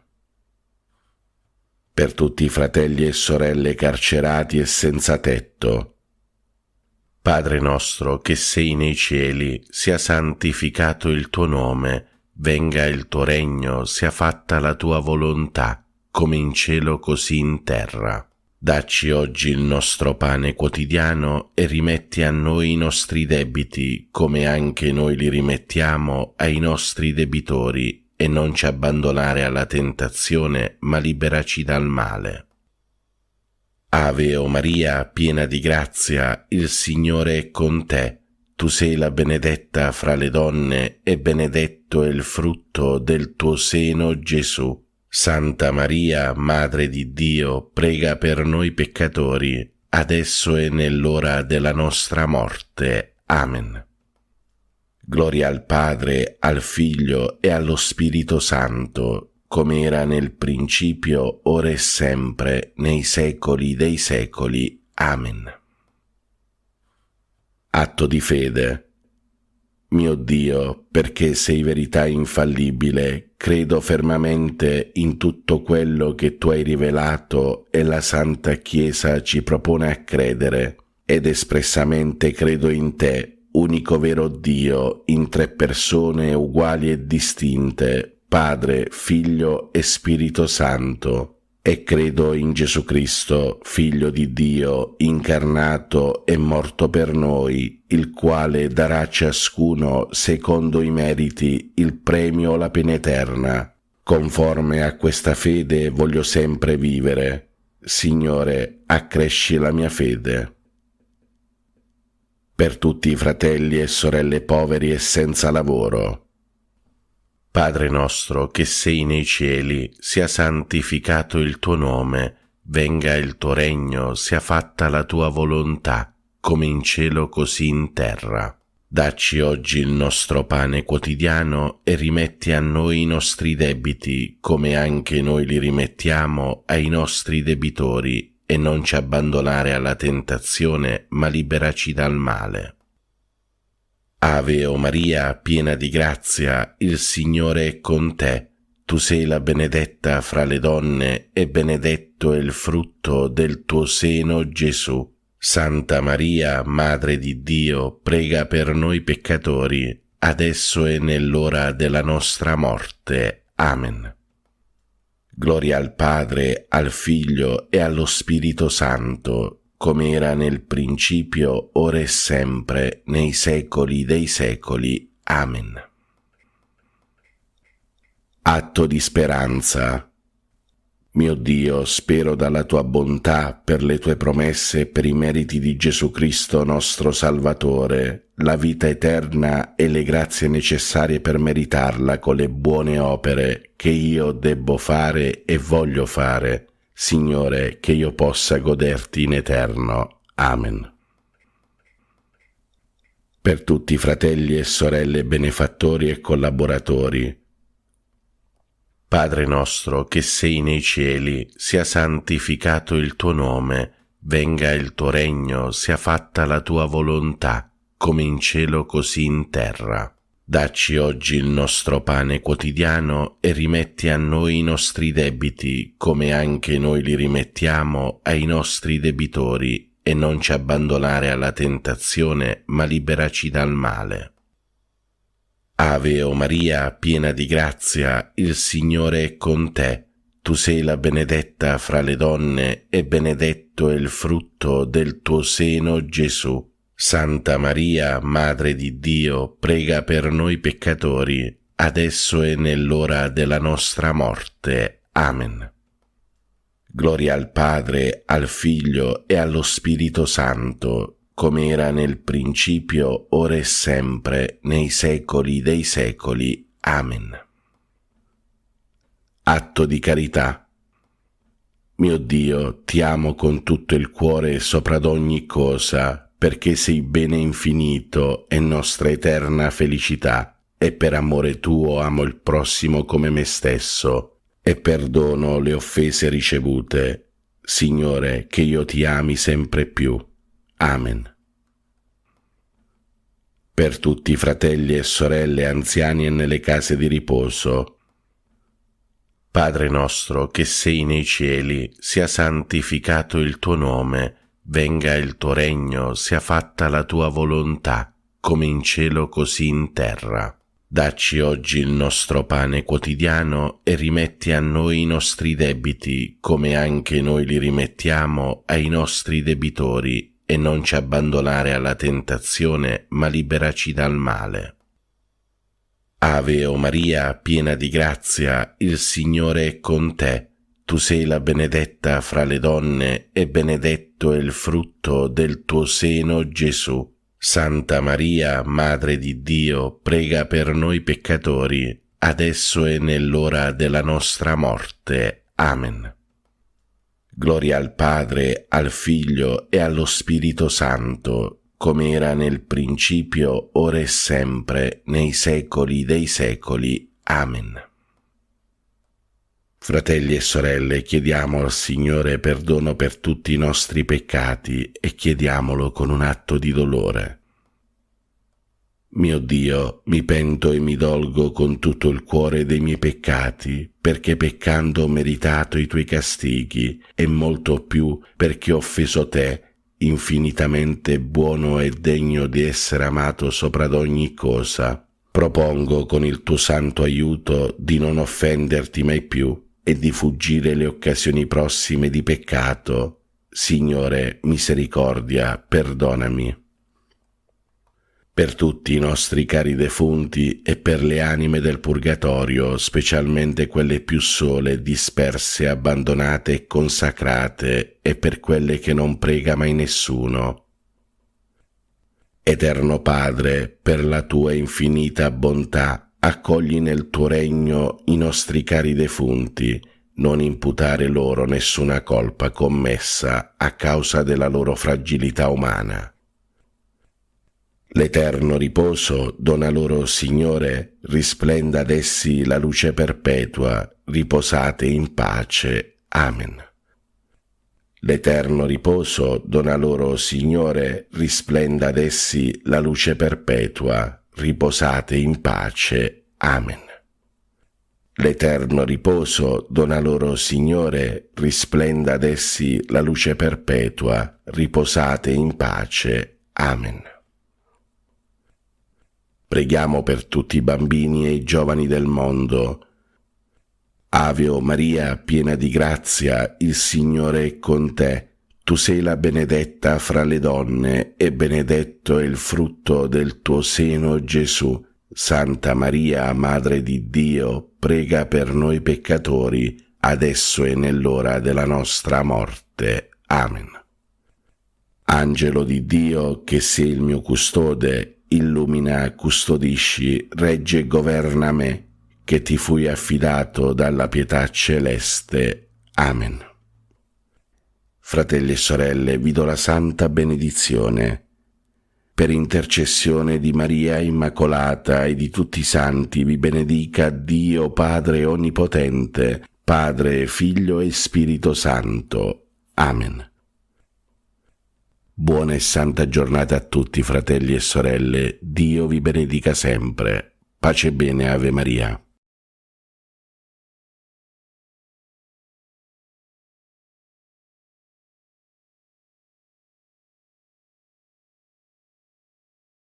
Oggi si festeggia San Leone IX, un papa umile che si fece pellegrino a piedi scalzi. Si racconta che la mattina del 12 febbraio dell'anno 1049 un uomo con indosso abiti da pellegrino, a piedi scalzi, verso le mura della città eterna, avanzava verso la Basilica di San Pietro, perché quella era la casa che lo avrebbe accolto fino alla fine dei suoi giorni. Era il nuovo pontefice, Leone IX, divenuto poi santo. Un modo insolito di salire al soglio pontificio, un gesto che riflette appieno il carattere di questo personaggio che guidò la Chiesa per soli 5 anni, ma lasciando un segno davvero indelebile. Il merito più grande di questo pontefice è stato infatti aver precorso i tempi, andare verso gli altri. Questo era il suo principio, quindi spostarsi, viaggiare, presentare di persona le proprie richieste, piuttosto che affidarle ai suoi delegati. Con Papa Leone IX si inaugura la figura di un Papa itinerante, viaggiatore, che ancora oggi, grazie al percorso esemplare di Papa Giovanni Paolo II, rappresenta l'iniziativa più importante che un pontefice possa affrontare in nome della pace e in nome della fratellanza universale. Il pontificato non rientrava nel progetto di Brunone, questo il suo nome di battesimo prima dell'elezione al soglio pontificio. L'appartenenza ad una famiglia di nobili vassalli tedeschi gli aveva permesso di ricevere una solida preparazione culturale che spaziava dalla teologia alla musica, dalla letteratura alla storia. Nel giro di breve tempo Brunone si vide affidare la nomina di diacono e poi quella di cappellano, grazie al lignaggio della sua famiglia. Suo cugino era stato appena eletto imperatore con il nome di Corrado II. Quando si trattò di affrontare un incontro bellico con l'Italia, fu a Brunone, appunto, che venne affidata la guida contingente di cavalieri germanici che dovevano operare nelle pianure lombarde. L'impresa gli valse numerosi riconoscimenti, tanto che alla morte del vescovo di Toul nell'anno 1026 Brunone si vide affidare, come abbiamo detto, il bastone pastorale con unanime consenso. Egli coprirà questa carica per un quarto di secolo, eppure non ci sono pervenuti particolari frammenti, testimonianze al riguardo. Si sa solo che Brunone diede un grande impulso alla vita monastica e che incoraggiò la fondazione di monasteri in numerose diocesi. La maggior parte delle informazioni riguarda infatti il suo pontificato grazie ai continui viaggi intrapresi da Brunone, vera e propria miniera di aneddoti e di annotazioni storiche. Nell'anno 1049 morì a Roma il pontefice in carica, che era Damaso II. Il nuovo sovrano Enrico III era già convinto della sua scelta, ma a Brunone sembrava quasi una imposizione al clero di Roma, che non era stato neanche interpellato al riguardo.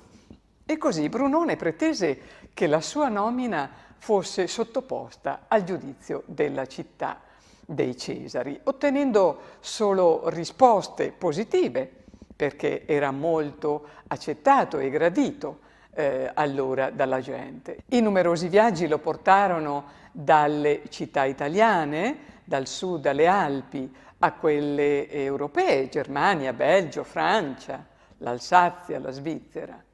Egli si fece promotore di svariati concili, come quello di Magonza e il concilio di Siponto in Puglia. Altri ne tenne a Roma, Firenze e Vercelli, per sottoporre a revisione accurata i dogmi della dottrina teologica, ma soprattutto per combattere una vera e propria piaga apparentemente insanabile, e cioè l'eresia.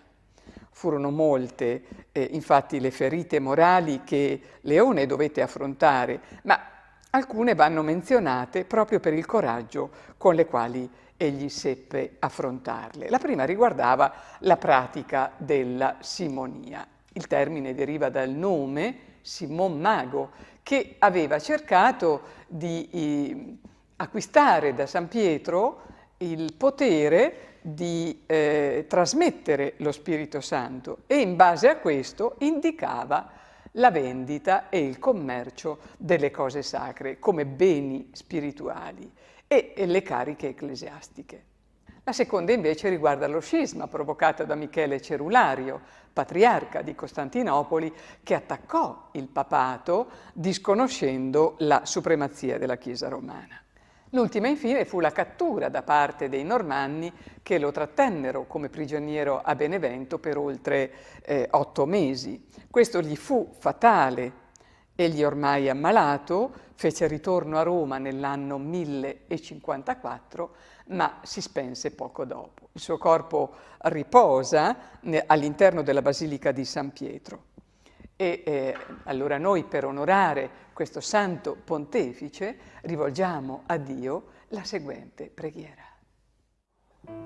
Signore Gesù, tu hai chiamato Pietro e Andrea, Giacomo e Giovanni e una schiera innumerevole di uomini ai quali hai regalato la tua fiducia per continuare la tua opera, per seminare la vera speranza, per curare l'infelicità umana. Grazie, Signore, per il dono del sacerdozio. Grazie per aver chiamato degli uomini peccatori a lottare contro il peccato degli uomini. Donaci, o Signore, uno stupore inesauribile e una fede grande per accogliere questo dono che nasconde il dono del tuo amore. Grazie, Signore, per averci amato così. Grazie per il sacerdote che ci ha battezzato, per il sacerdote che ci ha dato il primo perdono, per i sacerdoti che ci perdonano ogni giorno e ogni giorno ci regalano la Santa Eucaristia. Grazie per il sacerdote che ci darà l'ultimo perdono nell'ultimo giorno della nostra vita. Signore, abbi pietà di noi e manda anche oggi santi sacerdoti alla tua Chiesa. Amen.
Siano lodati Gesù e Maria. Cari fratelli e sorelle, la prima lettura di oggi ci presenta l'episodio degli Apostoli che vengono incarcerati perché predicano nel nome di Gesù. Da questo impariamo ad essere coraggiosi testimoni di Gesù e a non lasciarci silenziare da rispetti umani, da pressioni mondane o da pigrizie personali. È interessante vedere come gli Apostoli inizialmente avevano paura dei Giudei, ma dopo la discesa dello Spirito Santo presero coraggio e predicarono arditamente senza temere nulla. Chiediamo lo spirito di fortezza che ci renda dei cristiani forti e coraggiosi. Un angelo del Signore venne durante la notte e liberò gli Apostoli e disse: «Andate, proclamate al popolo nel Tempio tutte queste parole di vita».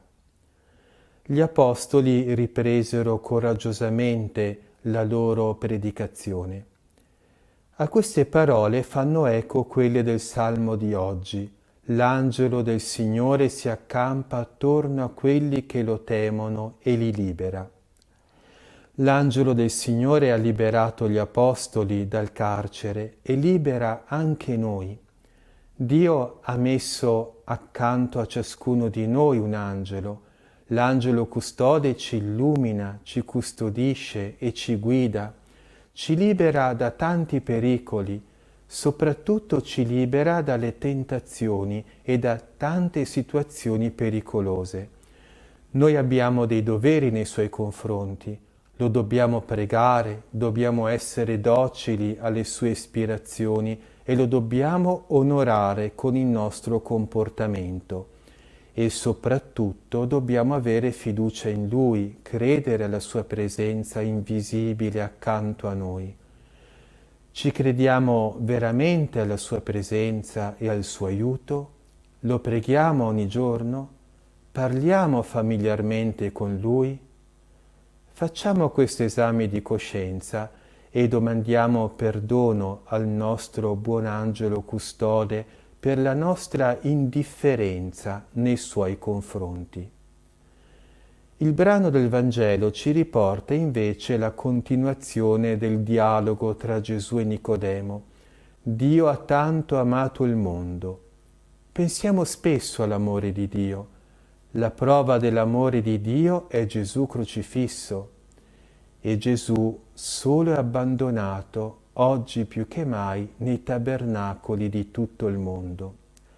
Il testo del Vangelo di oggi dice: Dio ha tanto amato il mondo da dare il Figlio unigenito.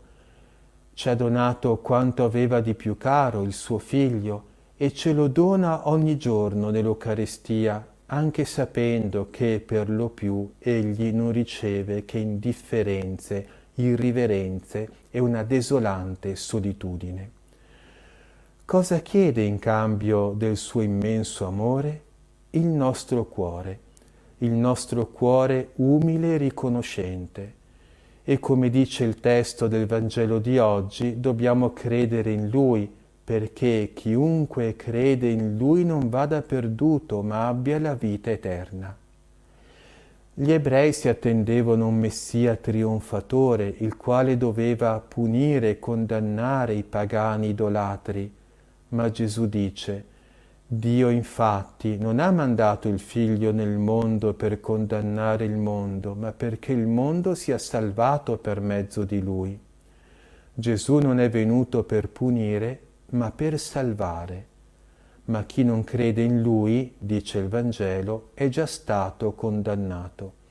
Dobbiamo credere in Lui. Non si tratta di una fede astratta, ma concreta, che si traduce in un retto comportamento di vita secondo la verità, secondo la volontà di Dio. Gesù infatti dice: la luce è venuta nel mondo, ma gli uomini hanno amato più le tenebre che la luce, perché le loro opere erano malvagie. Chiunque infatti fa il male odia la luce e non viene alla luce, perché le sue opere non vengano riprovate. Ciò significa che con le nostre opere malvagie noi respingiamo la luce della verità. Quando un uomo si fa prendere dai vizi, allora non accoglie la verità, non la vuole proprio accogliere, perché ciò esigerebbe un cambiamento nella sua vita ed egli non vuole proprio cambiare vita. Ecco allora che non accoglie la luce della verità e a volte, se non spesso, si cade in errori dottrinali riguardo la fede e la morale proprio per questo motivo, perché non si vuole mutare vita. Allora si cerca di modificare la verità, di modificarla secondo i nostri comodi. Mentre chi fa la verità viene verso la luce perché appaia chiaramente che le sue opere sono state fatte in Dio. Ciò significa che l'uomo il quale si comporta bene, virtuosamente, non ha nulla da temere dalla verità, l'accoglie con tutto il cuore e va sempre di più verso la luce. Volendo ora riassumere il contenuto del Vangelo di oggi, possiamo tracciare questi punti. Dio ha tanto amato il mondo da dare il suo unico figlio. Per essere salvati da Lui dobbiamo credere in Lui. Credere in Lui significa adattare la nostra vita alla verità, innalzarla sempre di più verso Dio e non abbassare la verità ai nostri comodi. In questo modo avanzeremo sempre di più, di luce in luce, verso la chiara visione beatifica che ci sarà in paradiso. Per giungere a questa luce affidiamoci alla Madonna. Lei è come la lente che ci permette di fissare la luce senza esserne abbagliati. È colei che ci dona la grazia di aderire alla verità in modo soave e di elevare la nostra vita con la pratica delle virtù cristiane. E ora, cari fratelli e sorelle, termino con la benedizione. Per intercessione della Beata Vergine Maria di San Giuseppe, vi benedica e vi custodisca il Signore Onnipotente e vi liberi da ogni male, nel nome del Padre e del Figlio e dello Spirito Santo. Amen. Siano lodati Gesù, Maria e Giuseppe.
Il rosario è una preghiera bellissima che è da secoli che piccoli, grandi, anziani recitano, dicono e man mano che dicono le Ave Marie si sentono più sereni, più contenti. È un effetto di questa fede che Maria, la nostra mamma del cielo, ci sta ascoltando. Noi non vediamo niente, ci stanchiamo. Io ricordo quando ero bambino che andavo in chiesa alla sera, il mese di maggio, non vedevamo l'ora, perché dopo si andava a giocare a nascondiglio, eccetera. Però il rosario lo dicevo da bambino come sapevo dirlo quella volta. Dopo sono cresciuto, l'ho detto da grande, e adesso che sono anche sacerdote lo dico in una maniera tanto più bella, perché ho visitato tanti santuari, tanti posti dove Maria è apparsa. E allora, immaginando che è lì presente, sapendo che ci ascolta, non prego per me, ma per tutti. Per cui sento ogni giorno la gioia di dire questo rosario, ma il mese di maggio è per tanti, per unirsi nelle famiglie, per sentirsi vicini. E questo ripetere le Ave Marie può stancare, ma è sempre un momento di gioia in cui diamo un piccolo atto di amore a Maria e con Maria a tutta la famiglia, a tutto il mondo. E quindi noi seminiamo le Ave Marie. Io dico, cosa fai in chiesa qualche volta? Cammino su e giù per la chiesa e semino le Ave Marie. È un modo di dire seminare, ma entreranno nel cuore di tanti. E questo mi dà coraggio e gioia di andare avanti. E poi c'è l'abitudine di dire le 3 Ave Maria alla sera. A 8 anni mi hanno detto di dire le 3 Ave Maria alla sera. Non ho mai smesso e ho sentito sempre una presenza della Madonna che mi benedice. Ecco, quelle 3 Ave Maria si possono dire ai piedi del letto prima di addormentarsi e dà un bel segno, perché l'Ave Maria, e finisco per dirvi questo, è un bel saluto che, pensandoci bene, l'angelo non ha detto a Maria Shalom, la pace, ha detto Chaire Maria, una parola difficile che dice rallegrati Maria, sta contenta perché sei piena di grazia, il Signore è con te. E noi ripetiamo questo saluto a Maria, che poi dicendo prega per noi, che abbiamo bisogno di aiuto, dei compiti, per noi peccatori che abbiamo tante cose, che facciamo i capricci, che ci aiuti adesso in questo momento mentre preghiamo e poi nell'ora della nostra morte, che poi può essere chiamato anche nell'ora del nostro incontro, perché la morte non esiste, ma la morte è l'incontro con Maria che ci abbraccia dopo averla chiamata tante volte qui sulla terra e seminato tante Ave Marie, che sono tante rose messe insieme che formano il rosario. Buon mese di maggio a chi può provare. Provi e vedrà che troverà pace e gioia. Amen.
Regina del cielo, rallegrati, alleluia. È risorto come aveva promesso, alleluia. Godi e rallegrati, Vergine Maria, alleluia.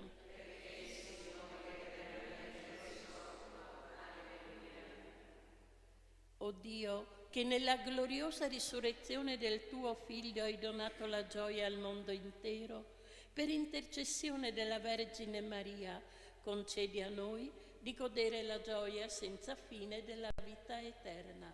Per Cristo nostro Signore.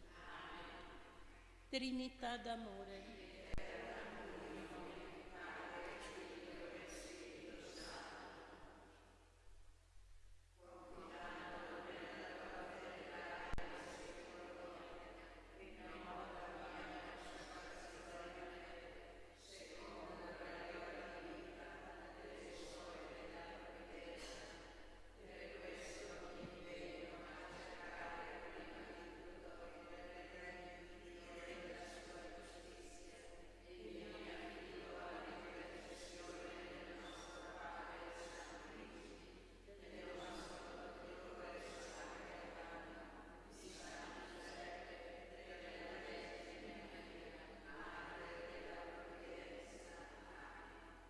Vieni, Santo Spirito.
Manda il tuo Spirito, Signore.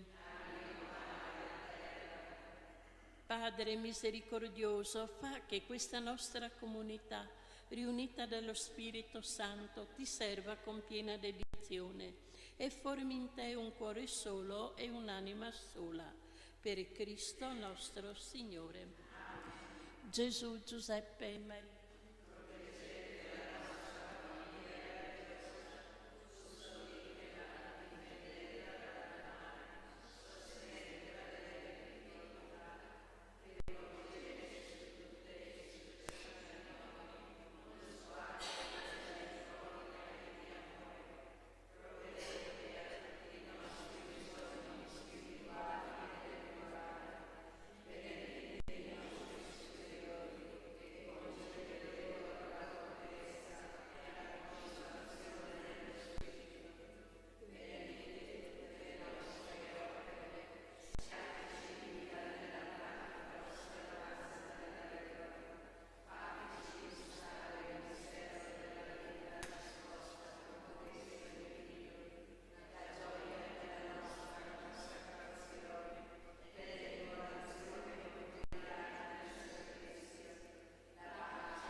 vivere.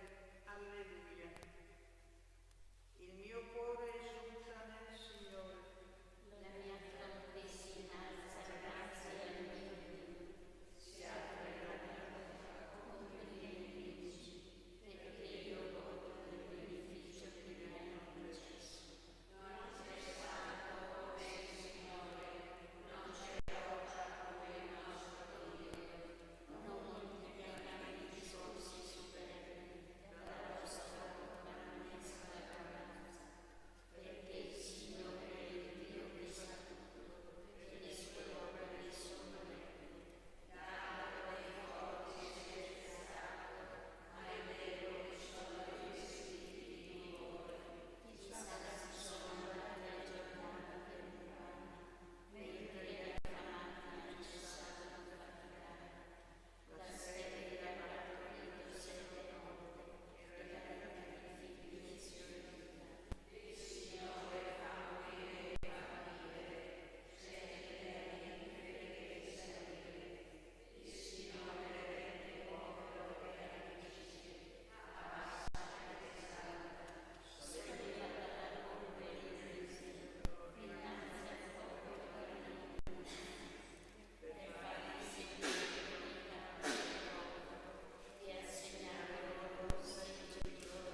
quanto questo corpo corruttibile si sarà vestito di incorruttibilità e questo corpo mortale immortalità. Si compirà la parola della Scrittura. La morte è stata ingoiata per la vittoria. Dove è morte la tua vittoria? Dove è morte il tuo pungiglione? Il pungiglione della morte è il peccato e la forza del peccato è la legge. Siano rese grazie a Dio che ci dà la vittoria per mezzo del Signore nostro Gesù Cristo.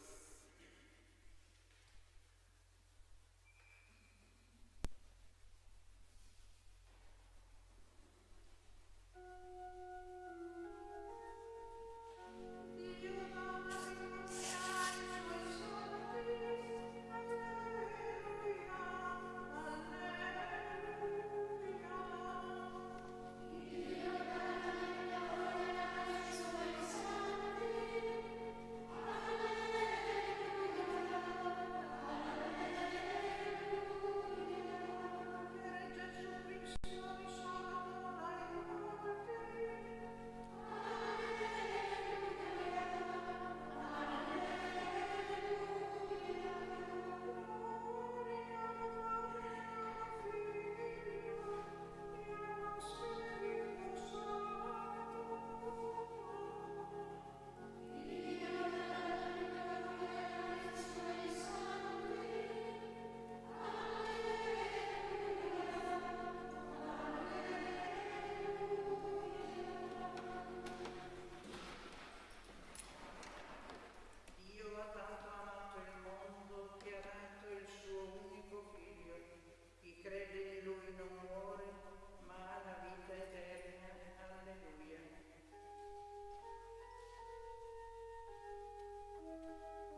Il Signore Gesù, risuscitato dai morti, è apparso agli Apostoli con i segni della sua gloria.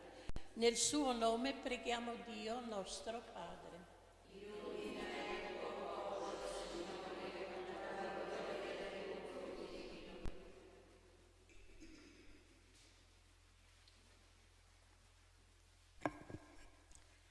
Padre Santo, che ci hai chiamati dalle tenebre alla luce, accogli la nostra lode e donaci oggi l'esperienza del tuo amore.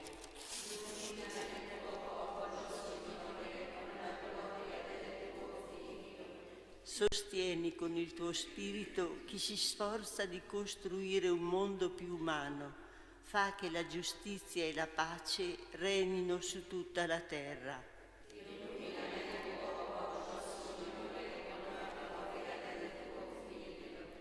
Donaci il desiderio vivo di servirti nei fratelli e di trasformare il mondo intero in offerta a te gradita.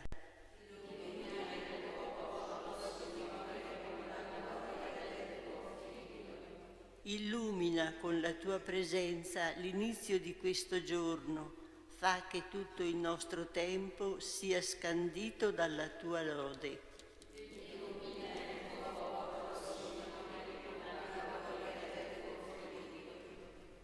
Padre nostro,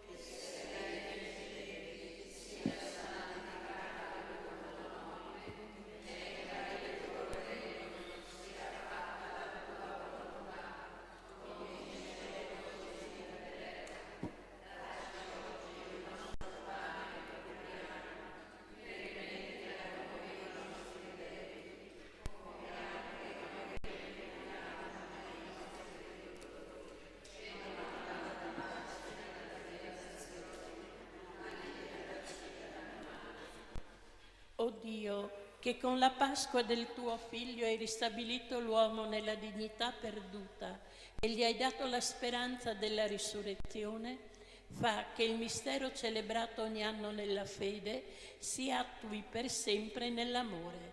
Per Cristo nostro Signore. Il Signore ci benedica e ci doni i frutti della sua risurrezione.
Nel nome del Padre, del Figlio e dello Spirito Santo, la grazia e la pace di Dio nostro Padre e del Signore nostro Gesù Cristo sia con tutti voi.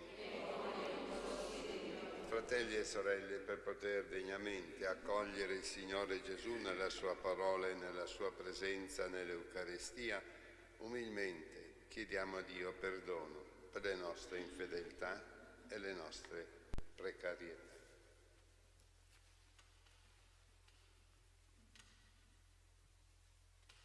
Signore, che sei l'eterno sacerdote della nuova alleanza, Kyrie eleison. Cristo, che ci edifichi come pietre vive in Tempio Santo di Dio, Christe eleison. Signore, che ci fai concittadini del Regno dei Cieli, Kyrie eleison.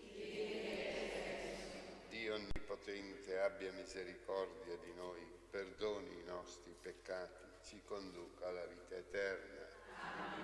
Preghiamo.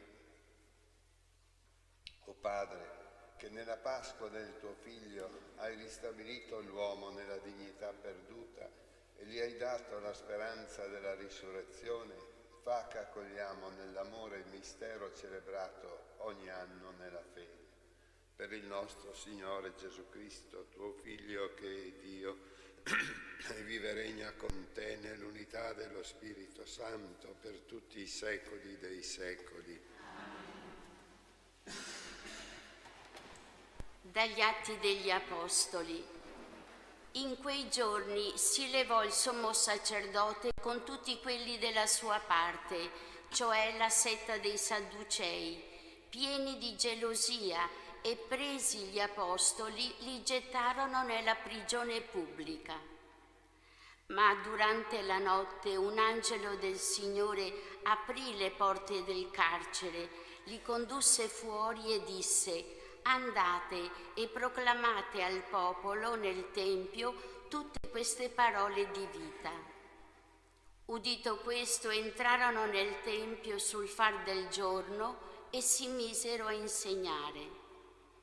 Quando arrivò il sommo sacerdote con quelli della sua parte, convocarono il Sinedrio, cioè tutto il senato dei figli di Israele.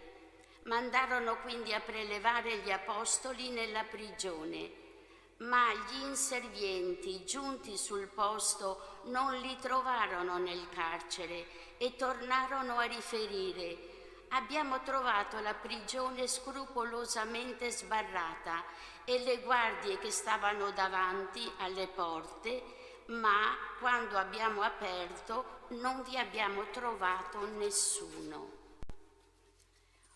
Udite queste parole, il comandante delle guardie del Tempio e i capi dei sacerdoti si domandavano perplessi a loro riguardo che cosa fosse successo.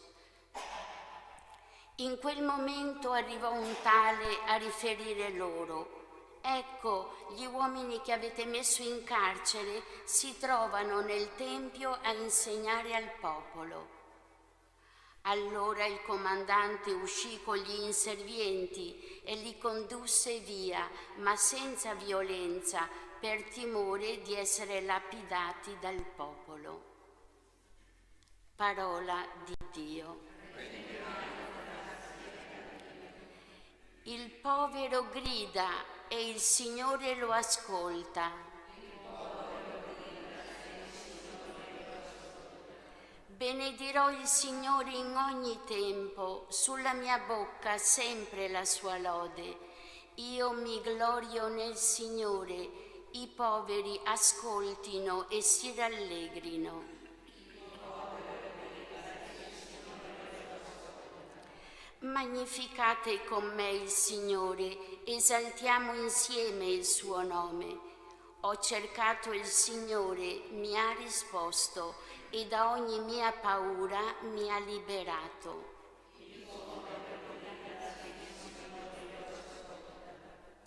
Guardate a Lui e sarete raggianti, i vostri volti non dovranno arrossire. Questo povero grida e il Signore lo ascolta, lo salva da tutte le sue angosce.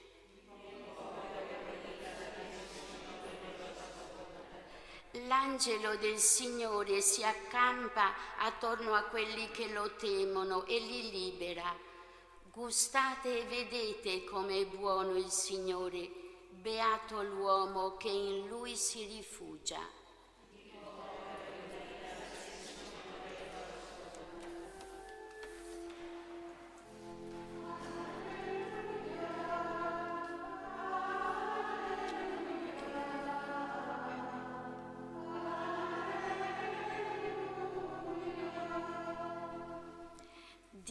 ha tanto amato il mondo da dare il Figlio unigenito, perché chiunque crede in Lui non vada perduto, ma abbia la vita eterna.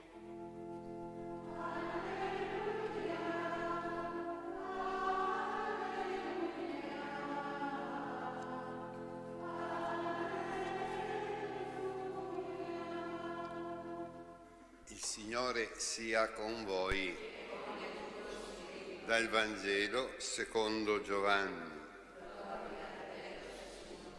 In quel tempo Gesù disse a Nicodemo: Dio ha tanto amato il mondo da dare il Figlio unigenito perché chiunque crede in Lui non vada perduto, ma abbia la vita eterna.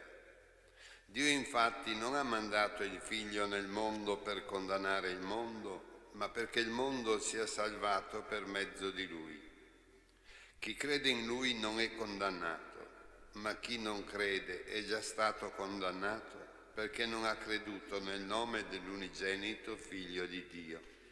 E il giudizio è questo: la luce è venuta nel mondo, ma gli uomini hanno amato più le tenebre che la luce, perché le loro opere erano malvagie.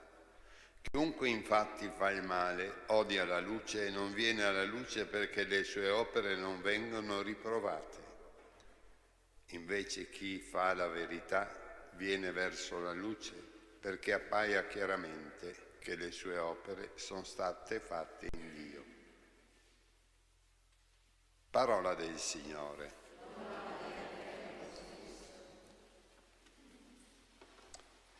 Forse ci è meglio per comprendere pensare che nella storia del cristianesimo non siamo tutti uniti. Abbiamo fatto la settimana per l'unità dei cristiani, sono gli ortodossi, sono una miriade di sette poi nate dal protestantesimo, è vero. Così anche nell'ebraismo, per esempio i Sadducei era il partito un po' delle classi più ricche che non credono nella resurrezione. Tanto è vero che hanno fatto la domanda a Gesù: se una donna resta vedova 7 volte e sposa 7 fratelli, di chi sarà? Vero, tanto per dire un fatto evangelico.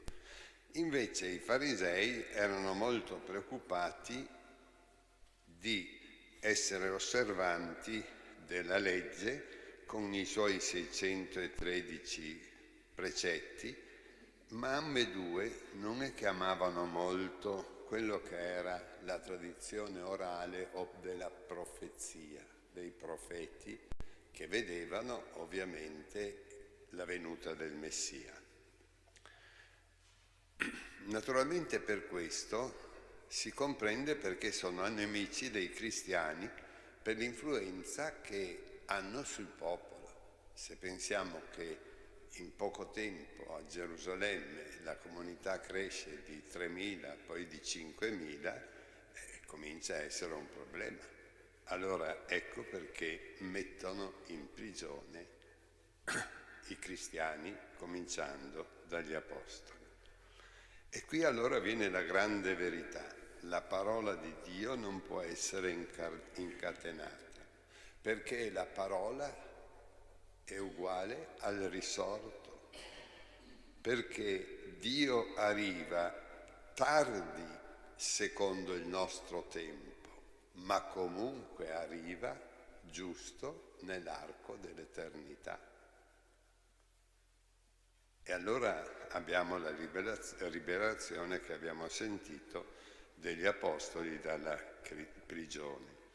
Perché Dio ha tanto amato il mondo, e non poteva non amarlo poiché l'ha creato Lui, anche il mondo è un suo figlio, no? Non come noi, come uomini, come donne, ma anche il mondo è una sua creatura e dunque la ama, e naturalmente fino a dare il proprio figlio e morire in croce, ma è risorto. E allora la vita per i cristiani è una responsabilità seria, perché crede in colui che non va mai perduto. Dove credere vuol dire avere fiducia, vuol dire stimare, accettare per vere.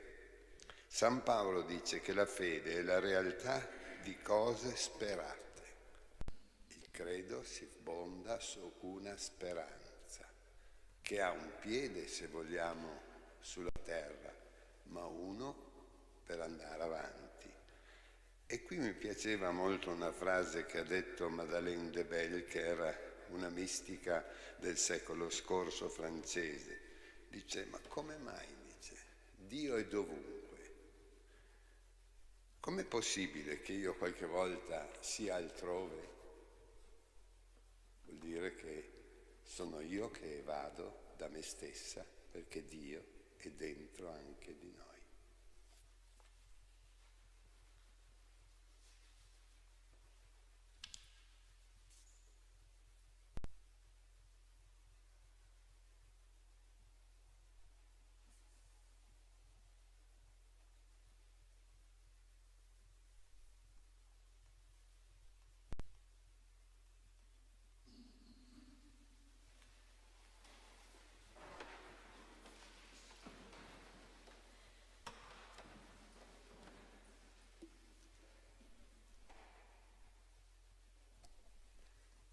A Dio, che ha tanto amato il mondo da mandare a noi il suo Figlio unigenito perché potessimo avere la grazia di vivere e di crescere nella luce della fede, eleviamo in fraternità e fiducia la nostra preghiera.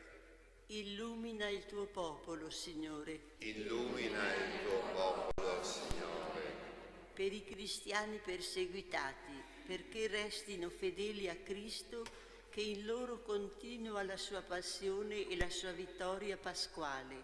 Preghiamo. Illumina il tuo popolo, Signore. Per coloro che non credono, perché possano leggere nel Cristo il segno più alto dell'amore di Dio per il mondo e si mettano sul cammino della conversione. Preghiamo. Illumina il tuo popolo, Signore. Per tutti i battezzati, perché chiamati dalle tenebre alla luce possano fare oggi l'esperienza della tua misericordia che tutti raggiunge, penetra e trasforma. Preghiamo. Illumina il tuo popolo, Signore. Per noi qui presenti, perché rimaniamo sempre aperti verso la verità e sappiamo accoglierla e viverla, per essere nel mondo fiaccole che illuminano ed edificano. Preghiamo. Illumina il tuo popolo, Signore. Il Signore, che anche oggi ha fatto sorgere sul mondo il sole che illumina e riscalda, conceda a tutti i nostri fratelli defunti l'alba dell'eterna felicità. Nel suo nome preghiamo. Illumina il tuo popolo, Signore. Padre Santo, ammaestrati da Cristo sul tuo eterno e incontestabile amore, fa che ciascuno di noi viva per la tua gloria, nell'obbedienza alla tua legge e nello splendore della tua santità. Per lo stesso Gesù Cristo che vive e regna nei secoli dei secoli.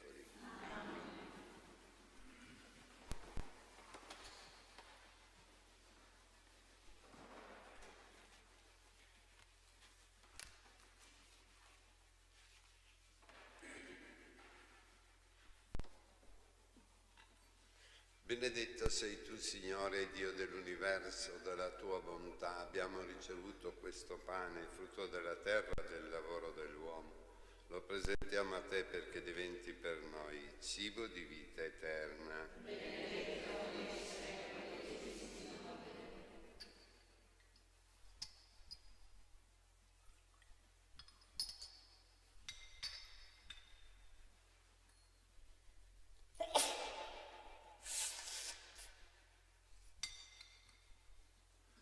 Benedetto sei tu, Signore, Dio dell'universo, dalla tua bontà abbiamo ricevuto questo vino, frutto della vita e del lavoro dell'uomo. Lo presentiamo a te perché diventi per noi bevanda di salvezza.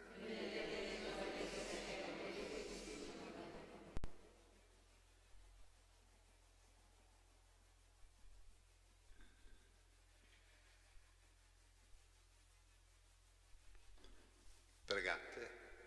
fratelli e sorelle, perché questo nostro sacrificio sia gradito a Dio, Padre Onnipotente.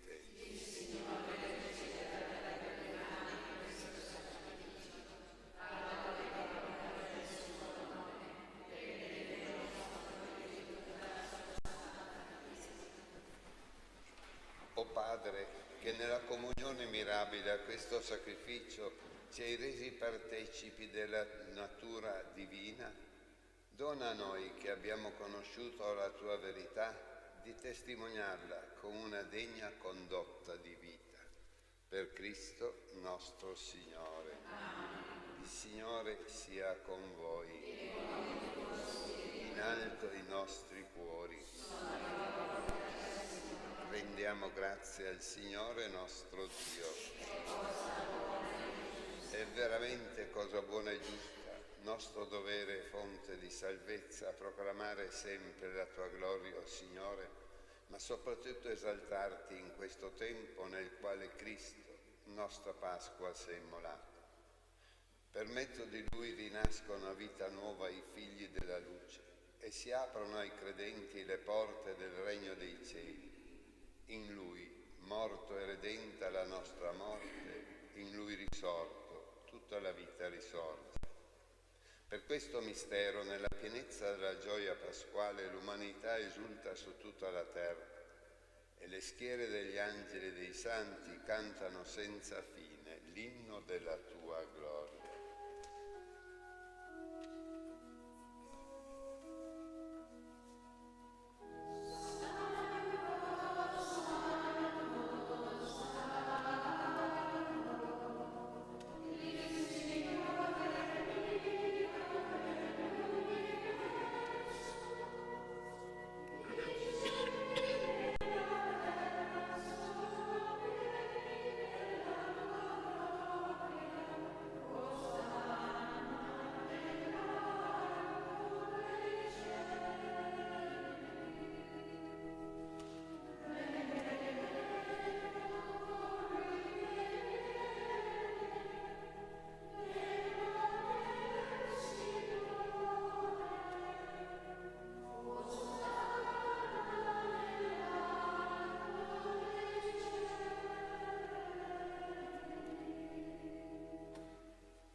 Veramente santo sei tu, o Padre, fonte di ogni santità. Ti preghiamo, santifica questi doni con la rugiada del tuo Spirito, perché diventino per noi il corpo e il sangue del Signore nostro Gesù Cristo. Egli, consegnandosi volontariamente alla passione, prese il pane, rese grazie, lo spezzò, lo diede ai suoi discepoli e disse: prendete e mangiatene tutti. Questo è il mio corpo offerto in sacrificio per voi.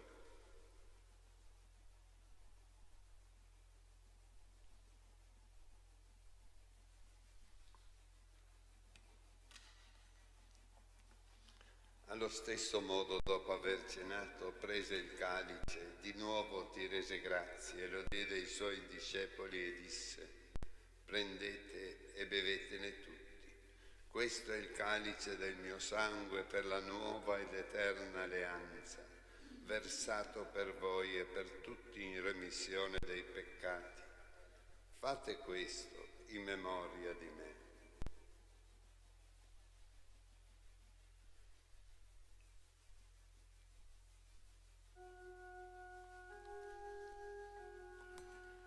Mistero della fede.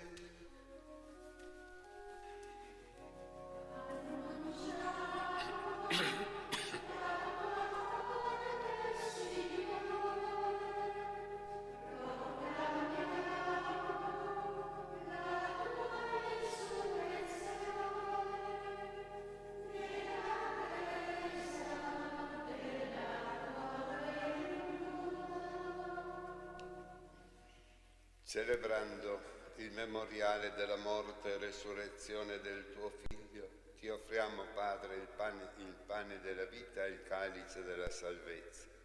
e ti rendiamo grazie perché ci hai resi degni di stare alla tua presenza a compiere il servizio sacerdotale. Ti preghiamo umilmente per la comunione al corpo e al sangue di Cristo, lo Spirito Santo ci riunisca in un solo corpo. Ricordati, Padre, della tua Chiesa diffusa su tutta la terra. Rendila perfetta nell'amore in unione con il nostro Papa Francesco, il nostro Vescovo Carlo, i presbiteri, i diaconi e tutto il tuo santo popolo. Ricordati anche dei nostri fratelli e sorelle che si sono addormentati nella speranza della risurrezione e in particolare di Silvana, Vincenzo, Maddalena, Maria e Cuart.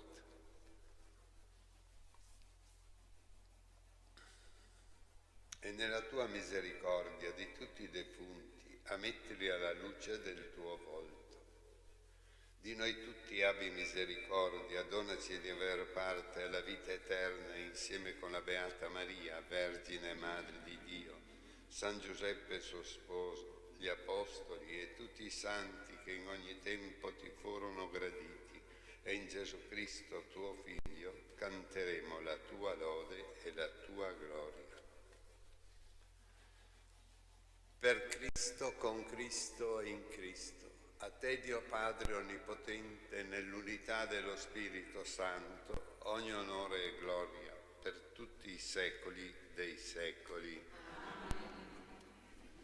E prima di partecipare al banchetto dell'Eucaristia, segno di riconciliazione e vincolo di unione fraterna, preghiamo come il Signore stesso ci ha insegnato. Padre nostro, che sei nei cieli, sia santificato il tuo nome, venga il tuo regno, sia fatta la tua volontà, come in cielo, così in terra. Dacci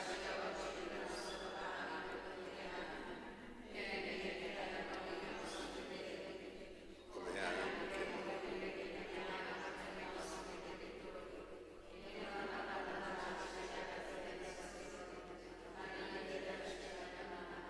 liberaci, o Signore, da tutti i mali, concedi la pace ai nostri giorni e con l'aiuto della tua misericordia vivremo sempre liberi dal peccato e sicuri di ogni turbamento, nell'attesa che si compia la beata speranza e venga il nostro Salvatore Gesù Cristo.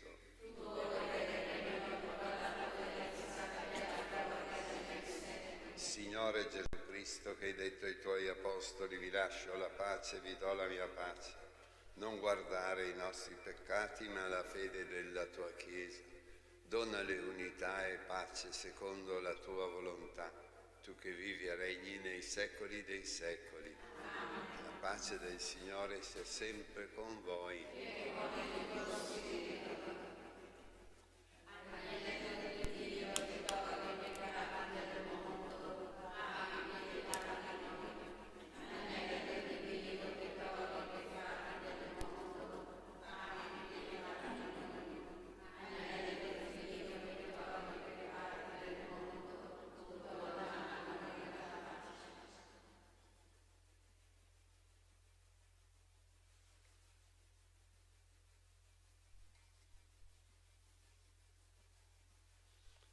Ecco l'agnello di Dio, ecco colui che toglie i peccati del mondo, beati gli invitati alla cena dell'agnello.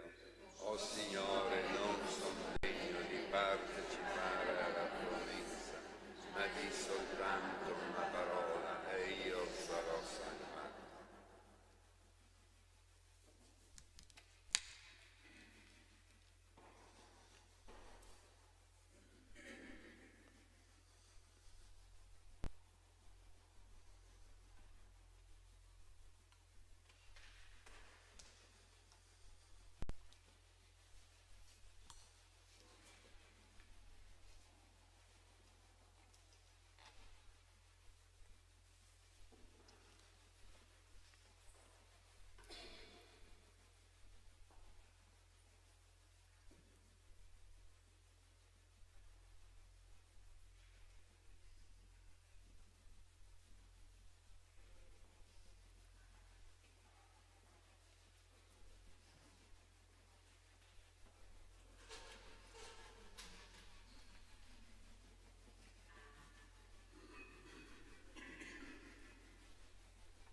Assisti con bontà il tuo popolo, Signore, perché lo hai colmato della grazia di questi santi misteri. Donali di passare dalla nativa fragilità umana alla vita nuova nel Cristo risorto. Egli vive e regna nei secoli dei secoli. Il Signore sia con voi. Vi benedica Dio Onnipotente, Padre, Figlio e Spirito Santo. La messa è finita, andiamo e viviamo in pace.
puntata di oggi parleremo di Staranzano. Come prima tappa ci siamo fermati doverosamente all'isola della Cona. Vi suggerisco davvero di venire a visitarla perché è un'occasione imperdibile per entrare in contatto con la natura, se volete anche con se stessi, e poi comunque vedete proprio a dimensione di famiglia.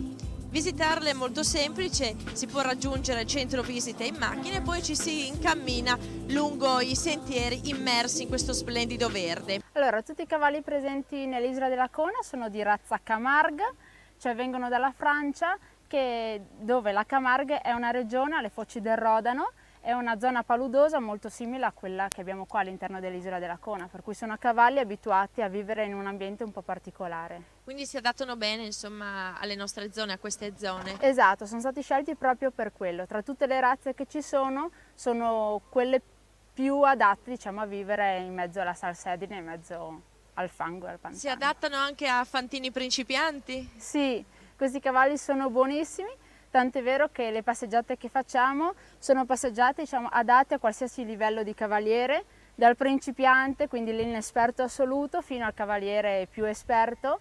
Tant'è vero che noi proponiamo passeggiate di diverso tipo, molto semplici per i neofiti e un po' più complicate, quindi in mezzo al bestiame, perché abbiamo anche del bestiame al pascolo, e in mezzo ai cavalli allo stato brado, per i cavalieri invece un po' più esperti.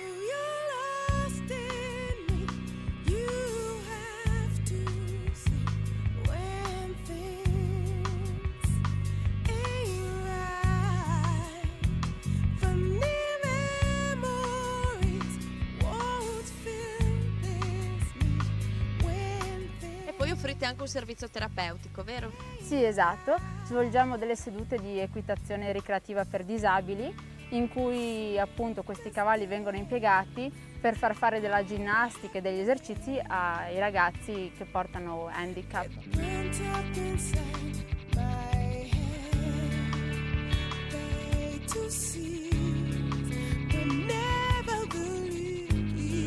Dunque la natura ritorna in aiuto dell'uomo, lavorando in sinergia con le persone più svantaggiate.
Ed eccoci arrivati all'osservatorio Marinetta, il primo che si incontra seguendo il percorso partendo dal centro visite.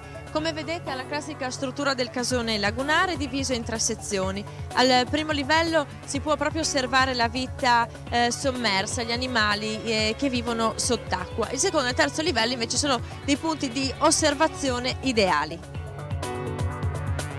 Nell'arco di un secolo di osservazioni sono state avvistate 307 specie di uccelli, chiaramente,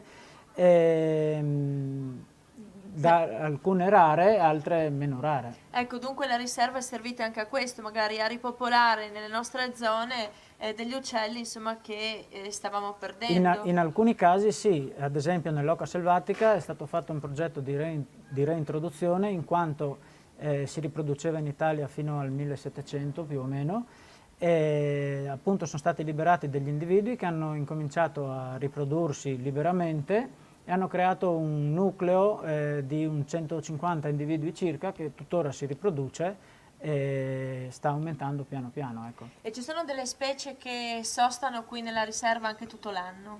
Alcune specie sono presenti tutto l'anno e alcune magari solamente per un'ora o forse anche meno.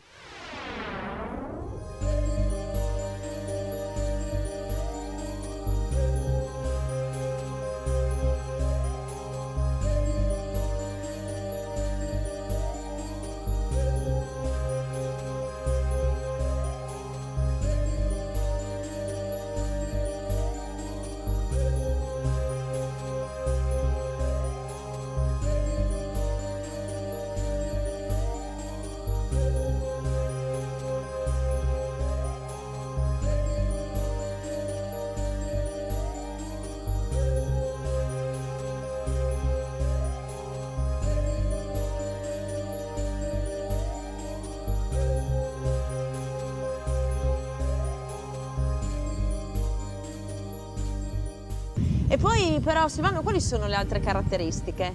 Le altre caratteristiche di questa zona sono le barene, che sono degli isolotti ricoperti da vegetazione, una vegetazione particolare in quanto qualche volta durante l'anno viene ricoperta dall'acqua salmastra, per cui deve sopravvivere in presenza di acqua salata, e questo tipo di vegetazione viene detto vegetazione alofila. Quali sono gli animali che frequentano queste zone? Animali che frequentano queste zone sono in genere anatre oppure uccelli limicoli. Limicoli perché vanno a nutrirsi nel limo, nel fango. Tra le specie di limicoli che sono presenti in questo periodo possiamo contare un numero elevato di chiurli che sono stati eletti anche simbolo della riserva.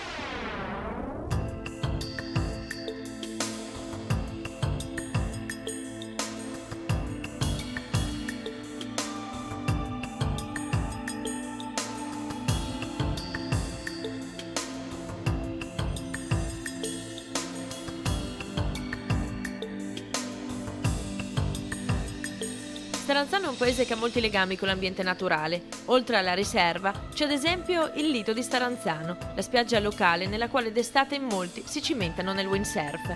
Come le vicine spiagge di Monfalcone Grado, è caratterizzata da bassi fondali sabbiosi.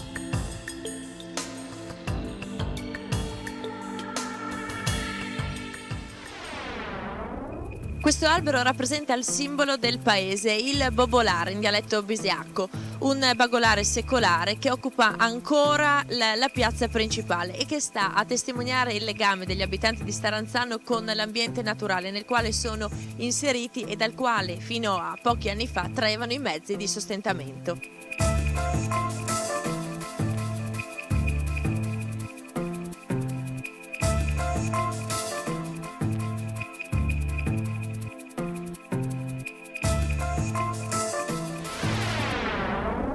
Benvenuti alla Sagra della Rassa di Staranzano, una tradizione, pensate, mi hanno detto che qui dura da ben più di 100 anni. Beh, ma a questo punto dovrei anche dirvi cosa significa rassa in italiano, niente più che anatra.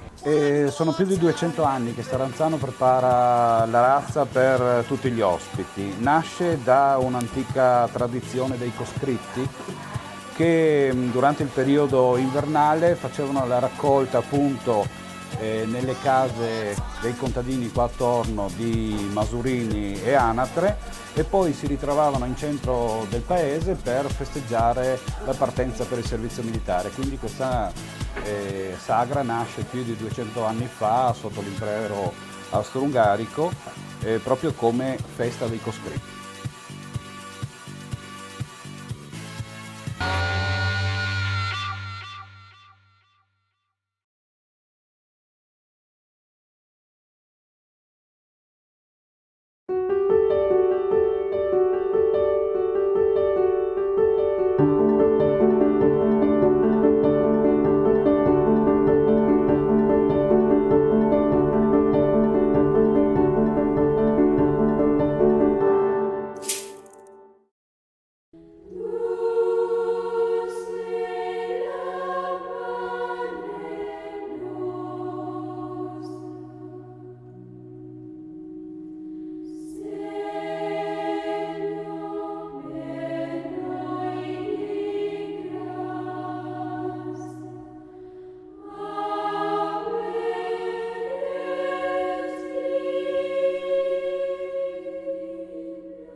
Nel nome del Padre, del Figlio e dello Spirito Santo. Amen. Preghiamo il Santo Rosario in comunione con i fedeli qui presenti e anche con tutti coloro che pregano con noi attraverso TV 2000. Preghiamo certamente per noi, ma preghiamo anche per tutti coloro che si sono raccomandati alla nostra preghiera, in modo particolare per i sofferenti, gli ammalati. Questa sera preghiamo Maria sotto il bellissimo titolo Maria che scioglie i nodi. Tutti quanti abbiamo dei nodi da sciogliere nella nostra vita, dei problemi, delle sofferenze, di momenti di buio, di smarrimento, forse anche di disperazione. Ecco, allora è normale che noi figli ci rivolgiamo a colei che ci è madre e che essendo Madre di Dio ha la possibilità di intercedere per noi. Le affidiamo tutte le nostre sofferenze e quelle dei nostri fratelli. E questa sera meditiamo i misteri della gloria del Santo Rosario. Primo mistero glorioso, la risurrezione di Gesù. L'angelo disse alle donne: non è qui, è risorto, come aveva detto.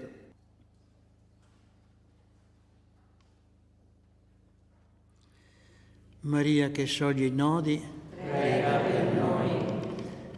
Padre nostro, volontà come in cielo così in terra. Dacci oggi il nostro pane quotidiano e rimetti a noi i nostri debiti, come noi rimettiamo ai nostri debitori, e non ci indurre in tentazione, ma liberaci dal male. Ave Maria, piena di grazia, il Signore è con te. Tu sei benedetta fra le donne e benedetto il frutto del tuo seno, Gesù. Santa Maria, Madre di Dio, prega per noi peccatori, adesso è nell'ora della nostra morte. Amen. Ave Maria, piena di grazia, il Signore è con te. Tu sei benedetta fra le donne e benedetto il frutto del tuo seno, Gesù. Santa Maria, Madre di Dio, prega per noi peccatori, adesso è nell'ora della nostra morte. Amen. Ave Maria, piena di grazia, il Signore è con te. Tu sei benedetta fra le donne e benedetto il frutto del tuo seno, Gesù. Santa Maria, Madre di Dio, prega per noi peccatori, adesso è nell'ora della nostra morte. Amen. Ave Maria, piena di grazia, il Signore è con te. Tu sei benedetta fra le donne e benedetto il frutto del tuo seno, Gesù. Santa Maria, Madre di Dio, prega per noi peccatori, adesso è nell'ora della nostra morte. Amen. Ave Maria, piena di grazia, il Signore è con te. Tu sei benedetta fra le donne e benedetto il frutto del tuo seno, Gesù. Santa Maria, Madre di Dio, prega per noi peccatori, adesso è nell'ora della nostra morte. Amen. Ave Maria, piena di grazia, il Signore è con te. Tu sei benedetta fra le donne e benedetto il frutto del tuo seno, Gesù. Santa Maria, Madre di Dio, prega per noi peccatori, adesso è nell'ora della nostra morte. Amen. Ave Maria, piena di grazia, il Signore è con te. Tu sei benedetta fra le donne e benedetto è il frutto del tuo seno, Gesù. Santa Maria, Madre di Dio, prega per noi peccatori, adesso è nell'ora della nostra morte. Amen. Ave Maria, piena di grazia, il Signore è con te. Tu sei benedetta fra le donne e benedetto è il frutto del tuo seno, Gesù. Santa Maria, Madre di Dio, prega per noi peccatori, adesso è nell'ora della nostra morte. Amen. Ave Maria, piena di grazia, il Signore è con te. Tu sei benedetta fra le donne e benedetto è il frutto del tuo seno, Gesù. Santa Maria, Madre di Dio, prega per noi peccatori, adesso è nell'ora della nostra morte. Amen. Ave Maria, piena di grazia, il Signore è con te. Tu sei benedetta fra le donne e benedetto è il frutto del tuo seno, Gesù. Santa Maria, Madre di Dio, prega per noi peccatori, adesso è nell'ora della nostra morte. Amen. Gloria al Padre, e al Figlio e allo Spirito Santo. Come era in principio, ora e sempre, nei secoli dei secoli. Amen. Secondo mistero glorioso, l'ascensione di Gesù al cielo. Il Signore Gesù fu innalzato fino al cielo e sedette alla destra del Padre.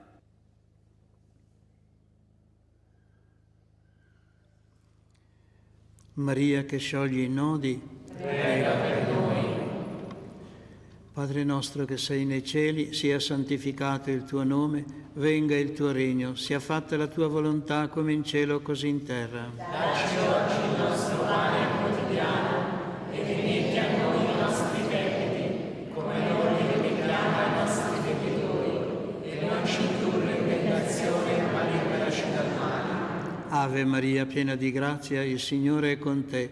Tu sei benedetta fra le donne e benedetto è il frutto del tuo seno, Gesù. Santa Maria, Madre di Dio, prega per noi peccatori, adesso è nell'ora della nostra morte. Amen. Ave Maria, piena di grazia, il Signore è con te. Tu sei benedetta fra le donne e benedetto è il frutto del tuo seno, Gesù. Santa Maria, Madre di Dio, prega per noi peccatori, Ave Maria, piena di grazia, il Signore è con te. Tu sei benedetta fra le donne e benedetto è il frutto del tuo seno, Gesù. Santa Maria, Madre di Dio, prega per noi peccatori, adesso è l'ora della nostra morte. Amen. Ave Maria, piena di grazia, il Signore è con te. Tu sei benedetta fra le donne e benedetto è il frutto del tuo seno, Gesù. Santa Maria, Madre di Dio, prega per noi peccatori, adesso è l'ora della nostra morte. Amen. Ave Maria, piena di grazia, il Signore è con te. Tu sei benedetta fra le donne e benedetto è il frutto del tuo seno, Gesù. Santa Maria, Madre di Dio, prega per noi peccatori, adesso è l'ora della nostra morte. Amen. Ave Maria, piena di grazia, il Signore è con te. Tu sei benedetta fra le donne e benedetto è il frutto del tuo seno, Gesù. Santa Maria, Madre di Dio, prega per noi peccatori, adesso è l'ora della nostra morte. Amen. Ave Maria, piena di grazia, il Signore è con te. Tu sei benedetta fra le donne e benedetto è il frutto del tuo seno, Gesù. Santa Maria, Madre di Dio, prega per noi peccatori, adesso è l'ora della nostra morte. Amen. Ave Maria, piena di grazia, il Signore è con te. Tu sei benedetta fra le donne e benedetto è il frutto del tuo seno, Gesù. Santa Maria, Madre di Dio, prega per noi peccatori, adesso è l'ora della nostra morte. Amen. Ave Maria, piena di grazia, il Signore è con te. Tu sei benedetta fra le donne e benedetto è il frutto del tuo seno, Gesù. Santa Maria, Madre di Dio, prega per noi peccatori, adesso è l'ora della nostra morte. Amen. Ave Maria, piena di grazia, il Signore è con te.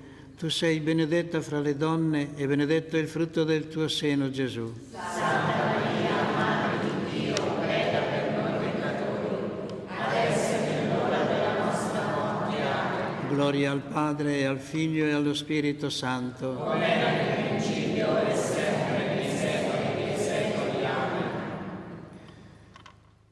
Terzo mistero glorioso, la discesa dello Spirito Santo. Lingue di fuoco si posarono su ciascuno di loro e tutti furono colmati di Spirito Santo.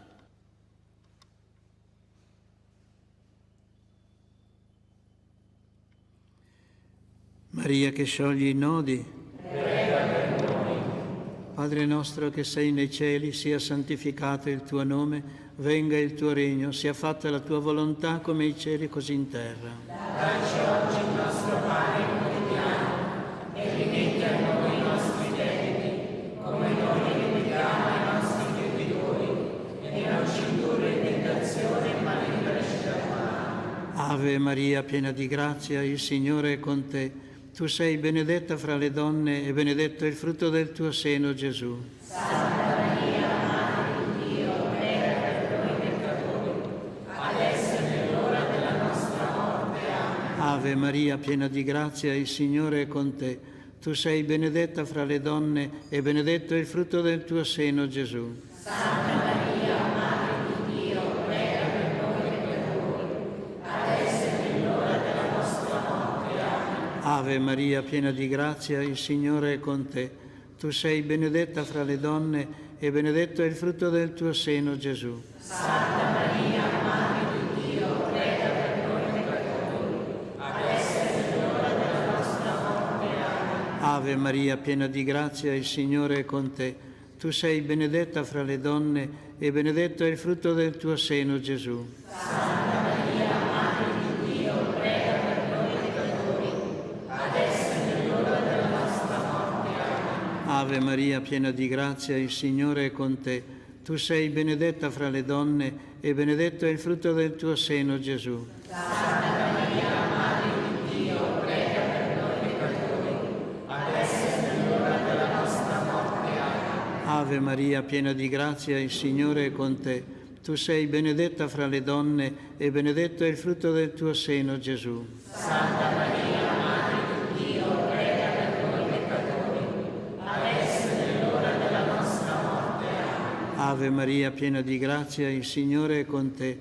Tu sei benedetta fra le donne e benedetto è il frutto del tuo seno, Gesù. Santa Maria, Madre di Dio, prega per noi peccatori, Ave Maria, piena di grazia, il Signore è con te. Tu sei benedetta fra le donne e benedetto è il frutto del tuo seno, Gesù. Santa Maria, Madre di Dio, prega per noi peccatori, adesso è nell'ora della nostra morte. Amen. Ave Maria, piena di grazia, il Signore è con te. Tu sei benedetta fra le donne e benedetto è il frutto del tuo seno, Gesù. Santa Maria, Madre di Dio, prega per noi peccatori, adesso è nell'ora della nostra morte. Amen. Ave Maria, piena di grazia, il Signore è con te. Tu sei benedetta fra le donne e benedetto è il frutto del tuo seno, Gesù. Santa Maria, Madre di Dio, prega per noi peccatori, adesso è nell'ora della nostra morte. Amen. Gloria al Padre, al Figlio e allo Spirito Santo. Come era nel principio, ora e sempre, nei secoli dei secoli. Amen.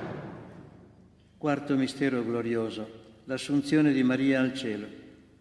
La Vergine è assunta in cielo e nella gloria degli angeli e dei santi.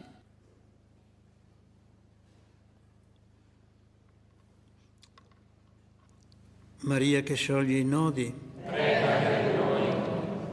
Padre nostro che sei nei cieli, sia santificato il tuo nome, venga il tuo regno, sia fatta la tua volontà come in cielo così in terra. Dacci oggi il nostro pane quotidiano e rimetti a noi i nostri debiti, come noi rimettiamo ai nostri debitori, e non ci indurre in tentazione, ma liberaci dal male. Ave Maria, piena di grazia, il Signore è con te.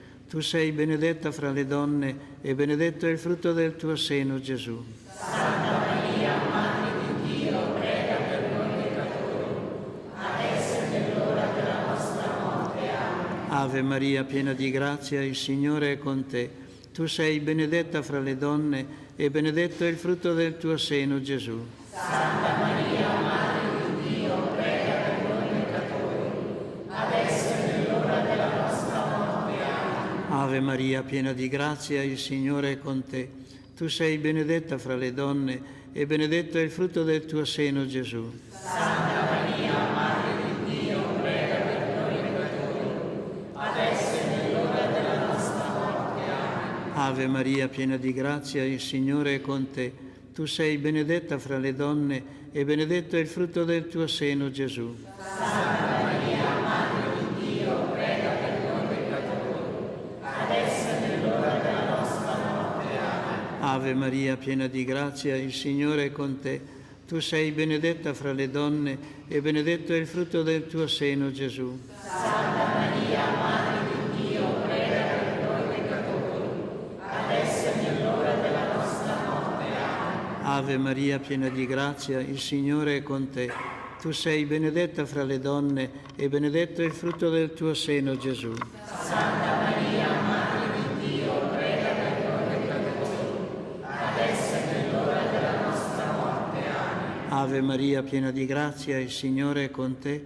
Tu sei benedetta fra le donne e benedetto è il frutto del tuo seno, Gesù. Santa Maria, Madre di Dio, prega per noi peccatori, adesso è nell'ora della nostra morte. Amen. Ave Maria, piena di grazia, il Signore è con te.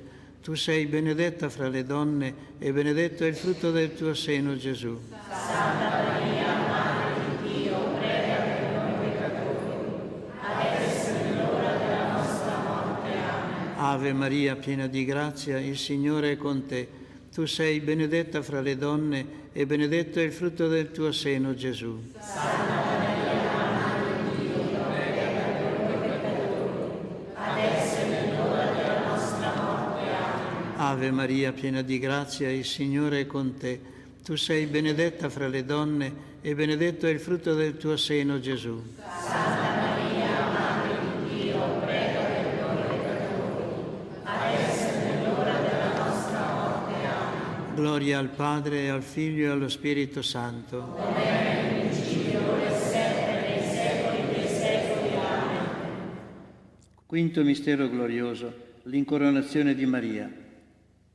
Una donna vestita di sole con la luna sotto i suoi piedi e sul capo una corona di 12 stelle.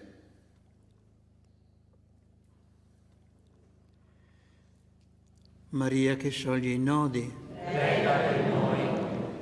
Padre nostro che sei nei cieli, sia santificato il tuo nome, venga il tuo regno, sia fatta la tua volontà come in cielo così in terra. Dacci oggi il nostro pane quotidiano e rimetti a noi i nostri debiti, come noi li rimettiamo ai nostri debitori, e non ci indurre in tentazione, ma liberaci dal male. Ave Maria, piena di grazia, il Signore è con te. Tu sei benedetta fra le donne e benedetto è il frutto del tuo seno, Gesù. Santa Maria, Madre di Dio, prega per noi peccatori, adesso è nell'ora della nostra morte. Amen. Ave Maria, piena di grazia, il Signore è con te. Tu sei benedetta fra le donne e benedetto è il frutto del tuo seno, Gesù. Santa Maria, Madre di Dio, prega per noi peccatori, adesso è nell'ora della nostra morte. Amen. Ave Maria, piena di grazia, il Signore è con te.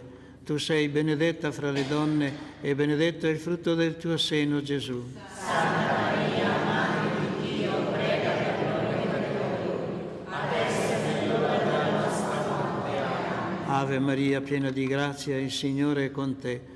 Tu sei benedetta fra le donne e benedetto è il frutto del tuo seno, Gesù. Santa Maria, Madre di Dio, prega per noi peccatori, adesso è nell'ora della nostra morte. Amen. Ave Maria, piena di grazia, il Signore è con te. Tu sei benedetta fra le donne e benedetto è il frutto del tuo seno, Gesù. Santa Maria, Madre di Dio, prega per noi peccatori, adesso è nell'ora della nostra morte. Amen. Ave Maria, piena di grazia, il Signore è con te. Tu sei benedetta fra le donne e benedetto è il frutto del tuo seno, Gesù. Santa Maria, Madre di Dio, prega per noi peccatori, adesso è nell'ora della nostra morte. Amen. Ave Maria, piena di grazia, il Signore è con te. Tu sei benedetta fra le donne e benedetto è il frutto del tuo seno, Gesù. Santa Maria, Madre di Dio, prega per noi peccatori, adesso è nell'ora della nostra morte. Amen. Ave Maria, piena di grazia, il Signore è con te. Tu sei benedetta fra le donne e benedetto è il frutto del tuo seno, Gesù. Santa Maria, Madre di Dio, prega per noi peccatori, adesso è nell'ora della nostra morte. Amen. Ave Maria, piena di grazia, il Signore è con te. Tu sei benedetta fra le donne e benedetto è il frutto del tuo seno, Gesù. Santa Maria, Madre di Dio, prega per noi peccatori, adesso è nell'ora della nostra morte. Amen. Ave Maria, piena di grazia, il Signore è con te. Tu sei benedetta fra le donne e benedetto è il frutto del tuo seno, Gesù. Santa Maria, Madre di Dio, prega per noi peccatori, adesso è nell'ora della nostra morte. Amen. Gloria al Padre, e al Figlio e allo Spirito Santo. Come era nel principio, e sempre, nei secoli dei secoli. Amen. Per il nostro Papa Francesco, Padre nostro che sei nei cieli, sia santificato il tuo nome, venga il tuo regno, sia fatta la tua volontà come in cielo così in terra. Dacci oggi il nostro pane quotidiano e rimetti a noi i nostri debiti, come noi li rimettiamo ai nostri debitori, e non ci indurre in tentazione, ma liberaci dal male. Ave Maria, piena di grazia, il Signore è con te. Tu sei benedetta fra le donne e benedetto è il frutto del tuo seno, Gesù. Santa Maria, Madre di Dio, prega per noi peccatori, adesso è nell'ora della nostra morte. Amen. Gloria al Padre, al Figlio e allo Spirito Santo. Come era nel principio, e sempre, nei secoli dei secoli. Amen. Salve Regina, Madre di misericordia, Figlio dolcezza, speranza nostra, salve. A te ricorriamo nei figli di Eva, a te sospiriamo gementi e piangenti in questa valle di lacrime. Orso numero Pata nostra, rivolgi a noi l'occhio tuo misericordioso, e mostraci dopo questo esilio Gesù, il frutto benedetto del tuo seno, o clemente, o mia, dolce Vergine Maria. preghiera a Maria che scioglie i nodi. Vergine Maria, Madre che non hai mai abbandonato un figliolo che grida aiuto, Madre, le cui mani lavorano senza sosta per i tuoi figli tanto amati, perché sono spinte dall'amore divino e dall'infinita misericordia che esce dal tuo cuore. Volgi verso di me il tuo sguardo pieno di compassione. Guarda il cumulo di nodi che soffocano la mia vita. Tu conosci la mia disperazione e il mio dolore. Sai quanto mi paralizzano questi nodi e li ripongo tutti nelle tue mani. Nessuno, neanche il demonio, può sottrarmi dal tuo aiuto misericordioso. Nelle tue mani non c'è un nodo che non sia sciolto. Vergine Madre, con la grazia e il tuo potere di intercessione presso tuo Figlio Gesù, mio Salvatore, ricevi oggi questo nodo.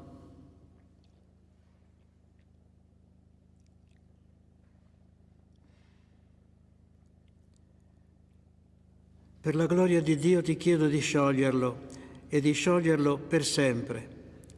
Spero in te. Sei l'unica consolatrice che il Padre mi ha dato. Sei la fortezza delle mie deboli forze, la ricchezza delle mie miserie, la liberazione da tutto ciò che mi impedisce di essere con Cristo. Accogli la mia richiesta. Preservami, guidami, proteggimi. Sii il mio rifugio. Maria che scioglie i nodi, prega per noi. Il Signore sia con voi. E con il tuo spirito. Vi benedica Dio Onnipotente, Padre, Figlio e Spirito Santo. Amen. Sia lodato Gesù Cristo. Oggi e sempre sia lodato.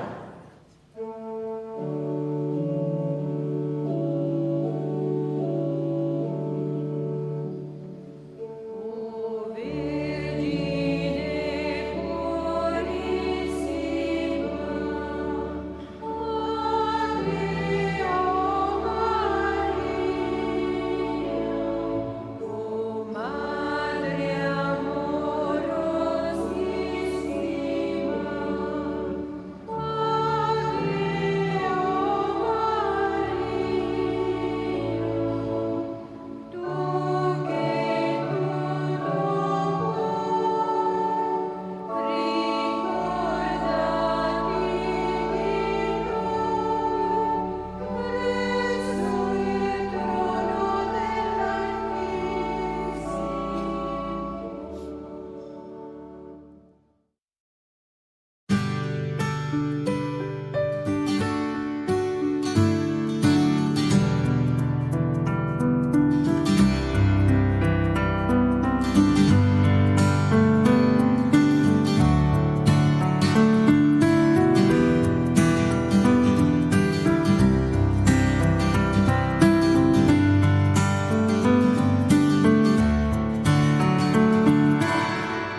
Dalla Santa Casa di Loreto trasmettiamo ora la Santa Messa quotidiana.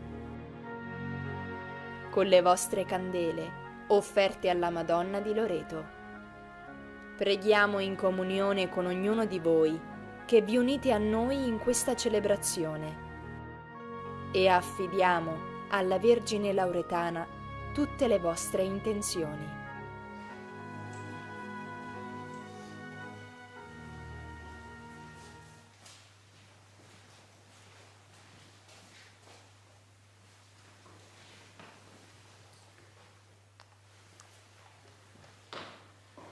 Nel nome del Padre, del Figlio e dello Spirito Santo. Amen. Il Signore sia con voi. E con il tuo spirito.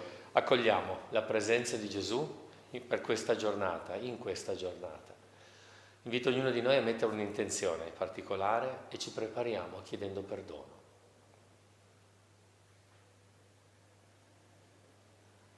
Confesso a Dio Onnipotente e a voi, fratelli e sorelle, che ho molto peccato in pensieri, parole, opere, omissioni, per mia colpa, mia grandissima colpa, e supplico la Beata Sempre Vergine Maria, gli angeli, i santi e voi, fratelli e sorelle, di pregare per me, il Signore Dio nostro.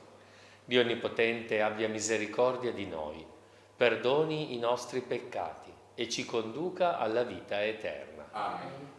Signore, pietà. Signore, pietà. Cristo, pietà. Cristo, pietà. Signore, pietà. Signore, pietà. Preghiamo.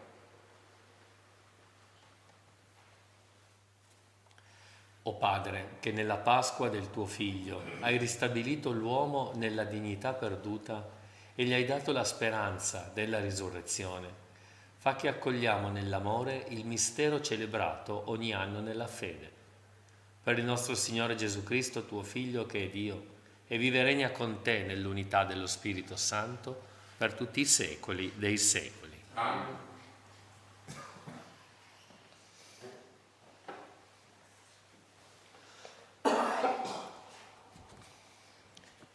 Dagli Atti degli Apostoli. In quei giorni si levò il sommo sacerdote con tutti quelli della sua parte, cioè la setta dei Sadducei, pieni di gelosia, e presi gli apostoli li gettarono nella prigione pubblica. Ma durante la notte un angelo del Signore aprì le porte del carcere, li condusse fuori e disse: andate e proclamate al popolo nel Tempio tutte queste parole di vita. Udito questo, entrarono nel Tempio sul far del giorno e si misero a insegnare. Quando arrivò il sommo sacerdote con quelli della sua parte, convocarono il Sinedrio, cioè tutto il senato dei figli di Israele. Mandarono quindi a prelevare gli apostoli nella prigione. Ma gli inservienti giunti sul posto non li trovarono nel carcere e tornarono a riferire: abbiamo trovato la prigione scrupolosamente sbarrata e le guardie che stavano davanti alle porte, ma quando abbiamo aperto non vi abbiamo trovato nessuno. Udite queste parole, il comandante delle guardie del Tempio e i capi dei sacerdoti si domandavano perplessi al loro riguardo che cosa fosse successo. In quel momento arrivò un tale e riferì loro: ecco, gli uomini che avete messo in carcere si trovano nel Tempio a insegnare al popolo.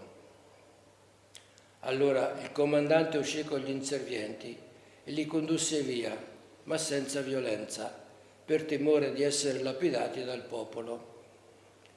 Parola di Dio. Rendiamo grazie a Dio.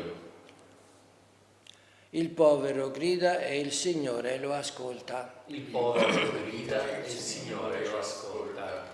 Benedirò il Signore in ogni tempo, sulla mia bocca sempre la sua lode. Io mi glorio nel Signore, i poveri ascoltino e si rallegrino. Il povero grida e il Signore lo ascolta. Magnificate con me il Signore, esaltiamo insieme il suo nome. Ho cercato il Signore, mi ha risposto, e da ogni mia paura mi ha liberato. Il povero grida e il Signore lo ascolta. Guardate a Lui e sarete raggianti, i vostri volti non dovranno arrossire. Questo povero grida e il Signore lo ascolta, lo salva da tutte le sue angosce. Il povero grida e il Signore lo ascolta. L'angelo del Signore si accampa attorno a quelli che lo temono e li libera. Gustate e vedete come è buono il Signore, beato l'uomo che in lui si rifugia. Il povero grida e il Signore lo ascolta. Alleluia, alleluia, alleluia.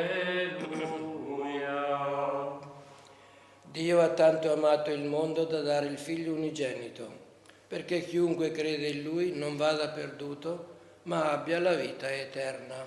Alleluia, alleluia, alleluia. Il Signore sia con voi. E con il tuo spirito. Dal Vangelo secondo Giovanni. Gloria a te, o Signore. In quel tempo Gesù disse a Nicodemo: Dio ha tanto amato il mondo da dare il Figlio unigenito, perché chiunque crede in Lui non vada perduto, ma abbia la vita eterna. Dio infatti non ha mandato il Figlio nel mondo per condannare il mondo, ma perché il mondo sia salvato per mezzo di Lui. Chi crede in Lui non è condannato, ma chi non crede è già stato condannato, perché non ha creduto nel nome dell'unigenito Figlio di Dio. E il giudizio è questo: la luce è venuta nel mondo, ma gli uomini hanno amato più le tenebre che la luce, perché le loro opere erano malvagie. Chiunque infatti fa il male odia la luce e non viene alla luce, perché le sue opere non vengano riprovate. Invece chi fa la verità viene verso la luce, perché appaia chiaramente che le sue opere sono state fatte in Dio. Parola del Signore. Lode a te, o Cristo.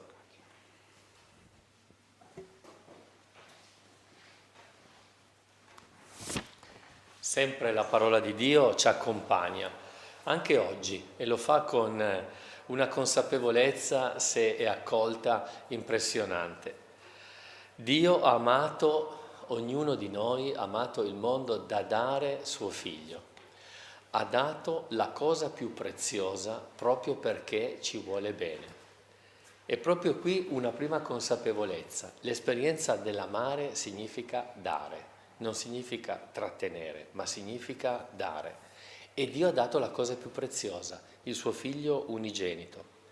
Come per dire, vale la pena dare per ogni uomo mio Figlio. Vale la pena per dare la preziosità che io ho per ogni uomo. E questo ti dice l'importanza di ognuno di noi, la consapevolezza che ognuno di noi è importante per il Signore. Cambia la prospettiva, cambiano le modalità anche con cui stiamo con il Signore, sentirsi amati da Dio.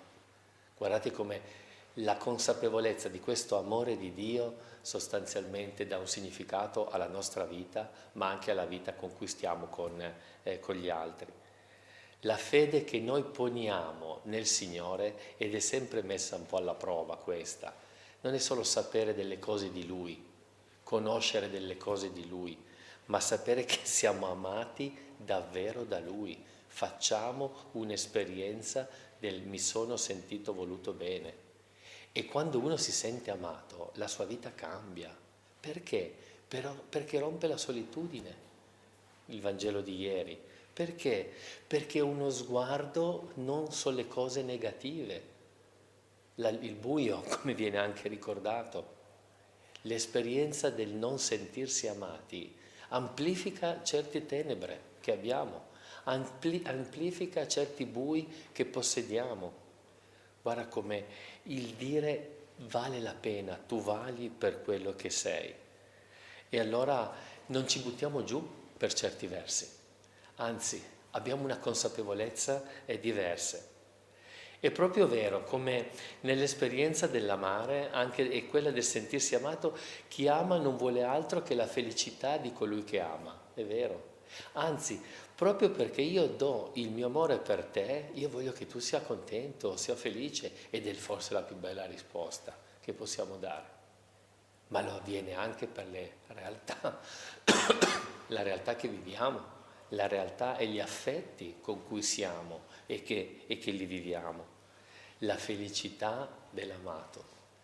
Ecco allora come questa felicità io te la offro, te la do nel dare la mia vita, nel dare la cosa più preziosa, sentire questo amore di Dio. Guardate, forse è l'occasione di fermarsi un attimo, forse è anche l'occasione di, diciamo così, accogliere nella realtà in cui siamo che c'è questo amore di Dio. E allora non sceglieremo le tenebre. Forse proprio nel momento in cui vedo tenebra, vedo buio, riconosci che c'è un amore di Dio.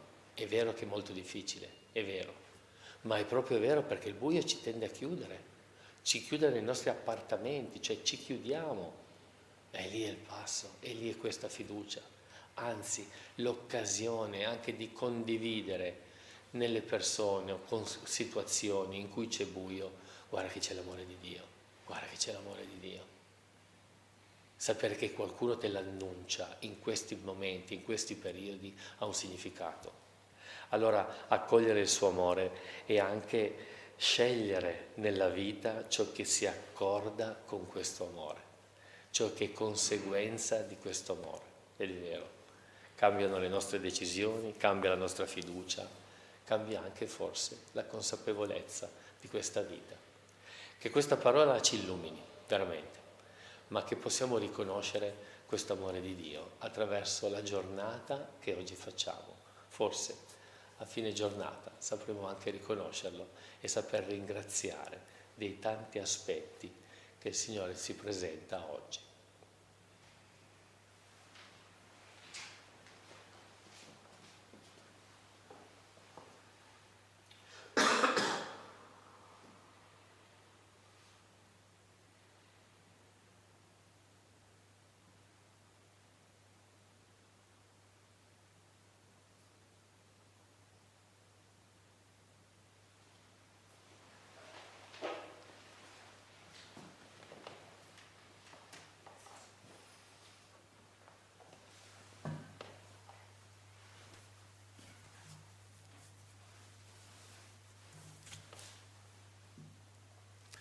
Benedetto sei tu, Signore, Dio dell'universo, dalla tua bontà abbiamo ricevuto questo pane, frutto della terra e del nostro lavoro. Lo presentiamo a te, perché diventi per noi cibo di vita eterna. Benedetto nei secoli, Signore.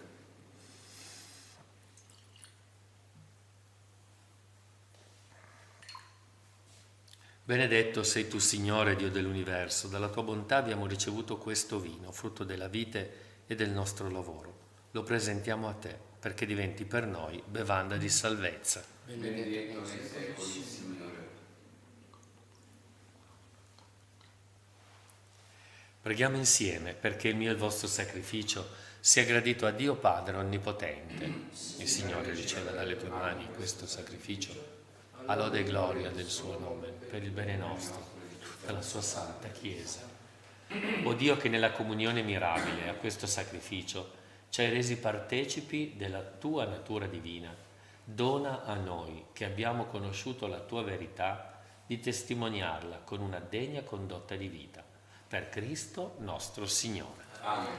Il Signore sia con voi. E con il tuo spirito. In alto i nostri cuori. Sono rivolti al Signore. Rendiamo grazie al Signore nostro Dio. È cosa buona e giusta. È veramente cosa buona e giusta, nostro dovere e fonte di salvezza, proclamare sempre la tua gloria, o Signore, e soprattutto esaltarti in questo tempo nel quale Cristo, nostra Pasqua, si è immolato.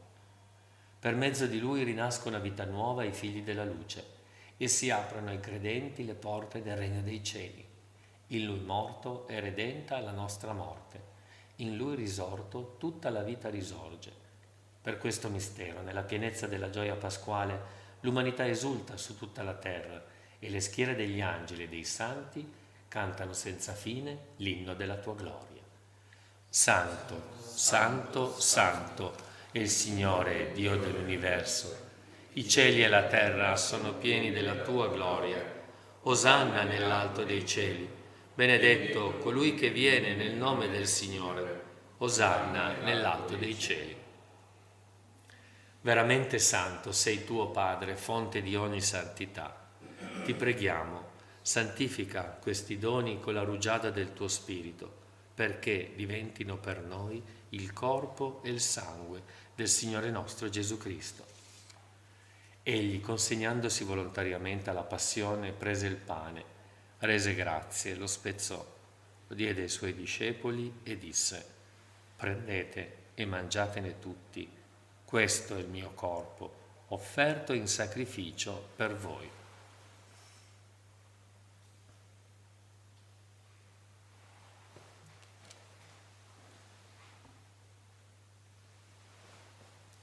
Allo stesso modo, dopo aver cenato, prese il calice. Di nuovo ti rese grazie. Lo diede ai suoi discepoli e disse: prendete e bevetene tutti. Questo è il calice del mio sangue, per la nuova ed eterna alleanza, versato per voi e per tutti in remissione dei peccati. Fate questo in memoria di me.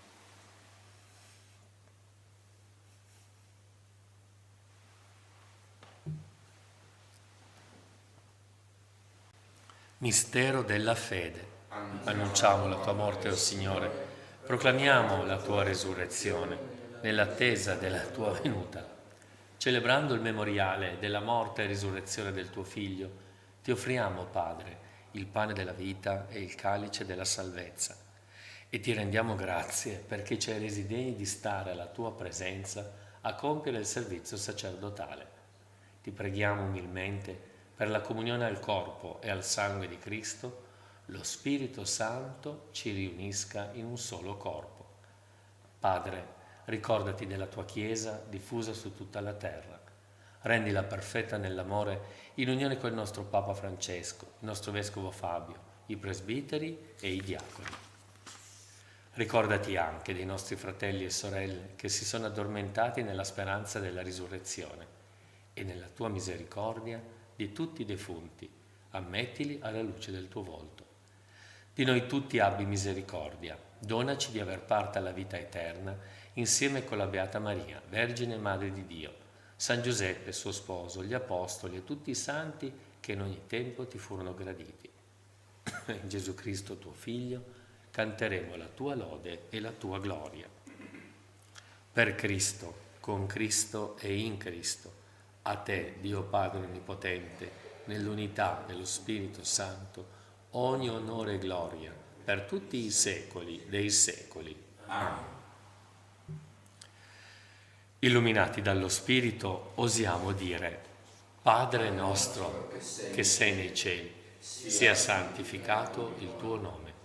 Venga il tuo regno, sia fatta la tua volontà, come in cielo, così in terra. Dacci oggi il nostro pane quotidiano. Rimetti a noi i nostri debiti, come anche noi li rimettiamo ai nostri debitori. E non abbandonarci alla tentazione, ma liberaci dal male. Liberaci, Signore, da tutti i mali. Concedi la pace ai nostri giorni e con l'aiuto della tua misericordia vivremo sempre liberi dal peccato e sicuri da ogni turbamento, nell'attesa che si compia la beata speranza e venga il nostro Salvatore Gesù Cristo. Tuo regno, tua la potenza e la gloria nei secoli. Signore Gesù Cristo, che hai detto ai tuoi apostoli: vi lascio la pace, vi do la mia pace, non guardare ai nostri peccati, ma alla fede della tua Chiesa, e donale unità e pace secondo la tua volontà, tu che vivi e regni nei secoli dei secoli. Amen. La pace del Signore sia sempre con voi. E con il tuo spirito. Agnello di Dio, che togli i peccati del mondo, abbi pietà di noi. Agnello di Dio, che togli i peccati del mondo, abbi pietà di noi. Agnello di Dio, che togli i peccati del mondo, dona a noi la pace.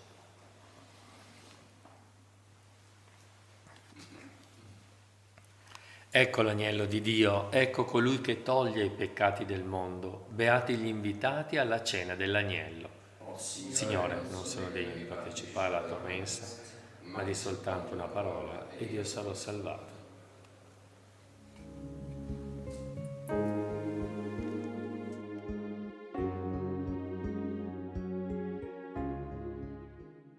Gesù mio, credo che sei realmente presente nel Santissimo Sacramento dell'altare.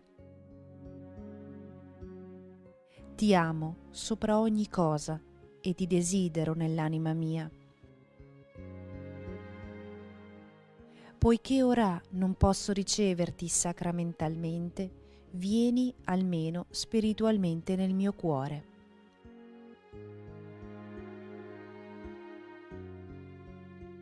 Come già venuto, io ti abbraccio e mi unisco tutto a te. Non permettere che io abbia mai a separarmi da te.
Preghiamo. Assisti con bontà il tuo popolo, Signore, e poiché lo hai colmato della grazia di questi santi misteri, donagli di passare dalla nativa fragilità umana alla vita nuova nel Cristo risorto. Egli vive e regna nei secoli dei secoli. Amen. Il Signore sia con voi E con il tuo spirito. vi benedica Dio Onnipotente, Padre, Figlio e Spirito Santo. Amen. Accendiamo ora la lampada, segno della nostra preghiera che arderà davanti alla Vergine.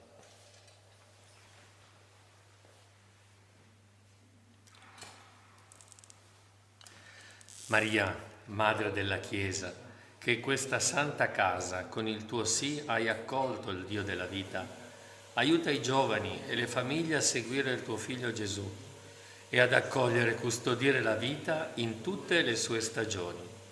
Madre della Divina Grazia, donaci di vivere in comunione tra di noi e di testimoniare l'amore fedele di Dio nella semplicità del quotidiano. Madre della tenerezza, che conosci il cuore di ogni persona, ottienici per mezzo di Gesù lo spirito della verità e dell'amore e portaci nel cuore del Padre. Amen. Nel nome del Signore andate in pace. Rendiamo grazie a Dio.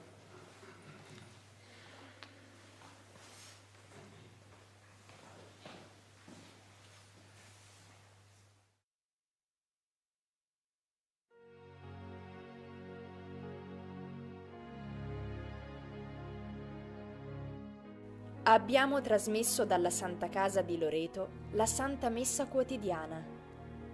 Grazie per aver pregato insieme con noi. Continua la tua preghiera con l'offerta di una candela. Quella fiamma sarà il segno della tua fede, della tua preghiera e del tuo ringraziamento alla Vergine Lauretana.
Madre Santissima di Gesù e Madre nostra, qui sei salutata Madonna de Sesule, insolito titolo che si aggiunge ai 100 e 100 risonanti su tutta la terra. Questo popolo buono e laborioso, nel corso dei secoli fedele alle proprie radici friulane e alla congenita cultura cristiana, fedele anche quando vicissitudini economiche o familiari l'hanno sospinto sulle strade dell'immigrazione in Italia e dell'emigrazione nel mondo, ti parla oggi con la mia voce di anziano presbitero e vescovo della Chiesa Cattolica. Madre Santissima, sono nato nei pressi di un santuario a te dedicato sotto il titolo di Madonna delle Grazie, ordinato prete nella bianca Basilica Veneziana della Salute sorgente dalle acque. Ho iniziato il servizio di cooperatore parrocchiale sotto il tuo sguardo di Madonna del Sorriso, titolo familiare a Santa Teresa di Lisieux. Paolo VI mi ha ordinato vescovo nella tua festa del Carmine e mi ha inviato dapprima in Abruzzo, dove sei salutata Madonna dei Miracoli, poi come suo delegato pontificio a Loreto, sul colle dell'incarnazione del Verbo, memoria della tua santa casa di Nazareth. Adesso trascorro i miei giorni nella soave pace di sotto il monte Giovanni XXIII, la Betlemme del Papa della Bontà, accanto al santuario campestre della Madonna delle Cantine, titolo povero e nobile, evocante i doni di provvidenza propiziati col sudore della fronte. Oggi sono venuto a cercarti a Porzus e a venerarti in questo sacello, cui mi ha tratto la pietà del tuo figlio Don Vito Ferini, cantore dell'evento dell'8 settembre 1855, paragonabile alla viola mammola nascosta tra l'erba, presso faggi ed abeti secolari. Quasi non la si vede, ma se ne percepisce il profumo. A riflettere sul prodigio compiuto in queste alture mi ha convinto il tuo servo Don Carlo Gamberoni, che ha posto ai tuoi piedi il suo cuore e la sua penna. Madre Santissima, sono trascorsi 141 anni da quando 1, 2 e 3 volte hai mostrato il tuo volto alla bambina Teresa Dusch. Il fatto induce noi adulti cresciuti male, adulti che abbiamo soffocato il bambino che era in noi, al punto da divenire scettici e spesso increduli, induce noi, dico, a ripetere l'esclamazione festosa del tuo Gesù: ti benedico, Padre, Signore del cielo e della terra, perché hai tenute nascoste queste cose ai sapienti e agli intelligenti e le hai rivelate ai piccoli. Madre Santissima, il nome di Teresa Dusch si coniuga coi nomi di Massimo e Melania della Salette, di Bernardetta Subirù di Lourdes, di Francisco, Giacinta e Lucia di Fatima. si coniuga coi nomi di altri innumerevoli ai quali ti sei manifestata nel corso dei secoli. Madonna Santissima de Sesule, le tue mani di mamma hanno toccato il falcetto della bimba, simbolo di lavoro e sudore, di fatica e rinuncia, ed ha impresso il segno della croce sulla mano dell'innocente fanciulla, tessera di riconoscimento, come il Tau che ha liberato gli ebrei dalla schiavitù d'Egitto, come il Tau del Calvario che ha cancellato la macchia originale e i peccati personali di tutti noi, ed ha invitato Teresa, bambina dei campi, fragrante di purezza, salmodiante il rosario, il farsi catechista con la chiarezza inequivocabile del Vangelo. Questa la catechesi: santificate la festa, non bestemmiate, no, lodate invece il nome del Signore, accettate la disciplina inculcata da Gesù e vissuta dai santi, conducete vita sana, imponetevi mortificazioni, nelle solennità appressatevi alle acque del sacramento della riconciliazione. Questo significa in concreto astinenza e digiuno, leggi della Chiesa, o Madre Santissima. Tu fosti associata nel martirio al figlio tuo, agnello immolatosi per la salvezza del genere umano.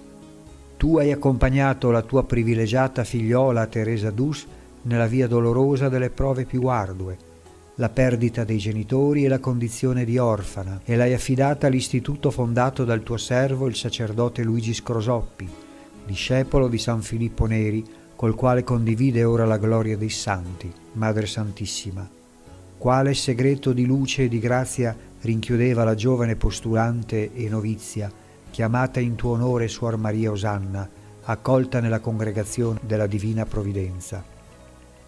Predestinata a totale consacrazione a Dio, Teresa celebrò le sue mistiche nozze solo sul tetto di morte, 25enne.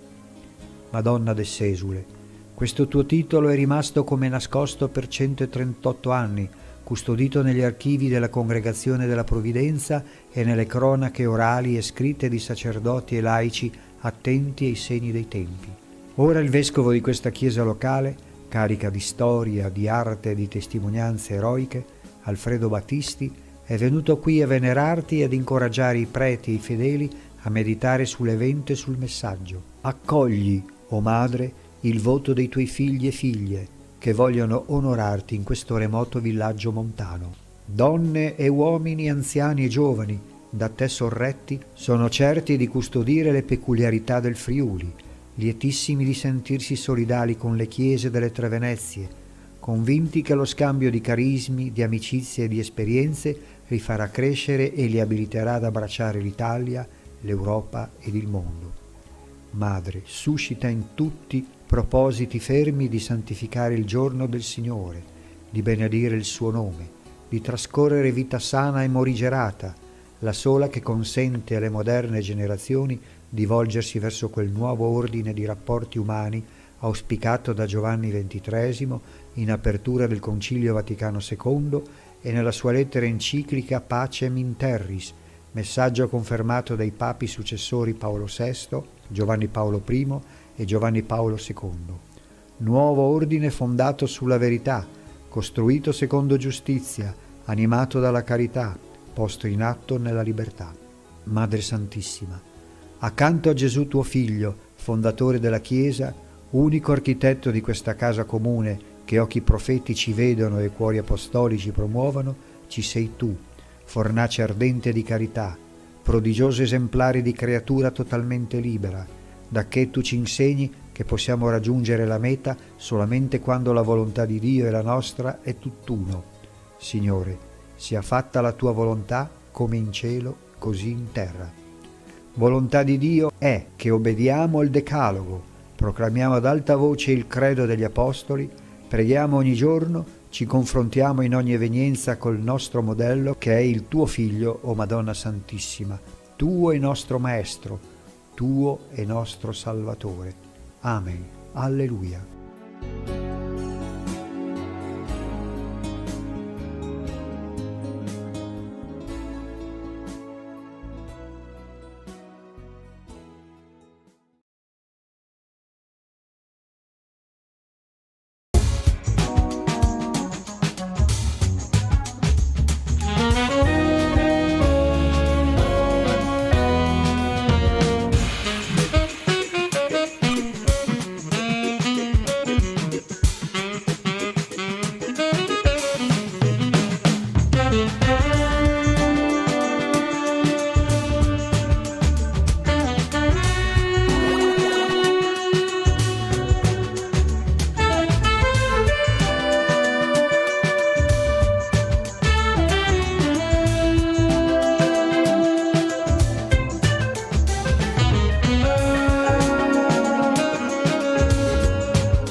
Il presidente ucraino Zelensky incontra le unità militari vicino al fronte ad Avdiivka.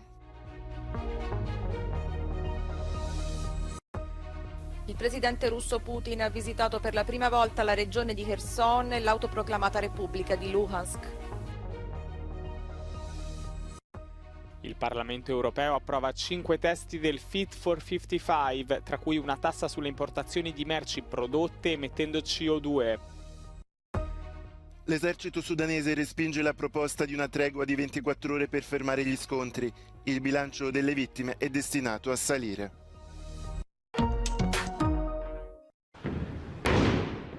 Il presidente ucraino Zelensky ha fatto una visita a sorpresa ad Avdiivka, alle unità vicino al fronte, per sostenere i soldati che combattono contro l'esercito di Putin. Zelensky ha anche fatto tappa ad un ospedale che cura i soldati feriti, ha consegnato loro delle medaglie e li ha ringraziati. Маю честь сьогодні бути тут, подякувати вам за вашу службу, за те, що бороните нашу землю, Україну, сім'ї наші. І хотів би також привітати вас з усіма святами, з Великоднем, побажати вам тільки перемоги, того, що бажаю кожному українцю і те, що дійсно дуже так важливо нам всім. Le visite di Zelensky nelle aree critiche del paese si sono intensificate nelle ultime settimane. Avdiivka, città nella provincia di Donetsk, è stato uno dei punti caldi durante il conflitto con la Russia insieme a Bakhmut. Intanto il presidente russo Vladimir Putin è stato per la prima volta nel Kherson e nell'autoproclamata provincia di Lugansk, dove ha incontrato ufficiali militari. Il presidente russo Vladimir Putin ha visitato per la prima volta la regione di Kherson e a seguire l'autoproclamata Repubblica di Luhansk. L'agenzia di stampa statale russa ha diffuso un video che lo mostra mentre arriva in elicottero nel quartier generale delle truppe a Kherson, dove ha ascoltato i rapporti del comandante dell'esercito, il colonnello generale Oleg Makarevich. Nell'incontro con i militari, il presidente russo ha chiesto loro di esprimere la propria opinione sulla situazione nelle zone di Kherson e di Zaporizhzhia.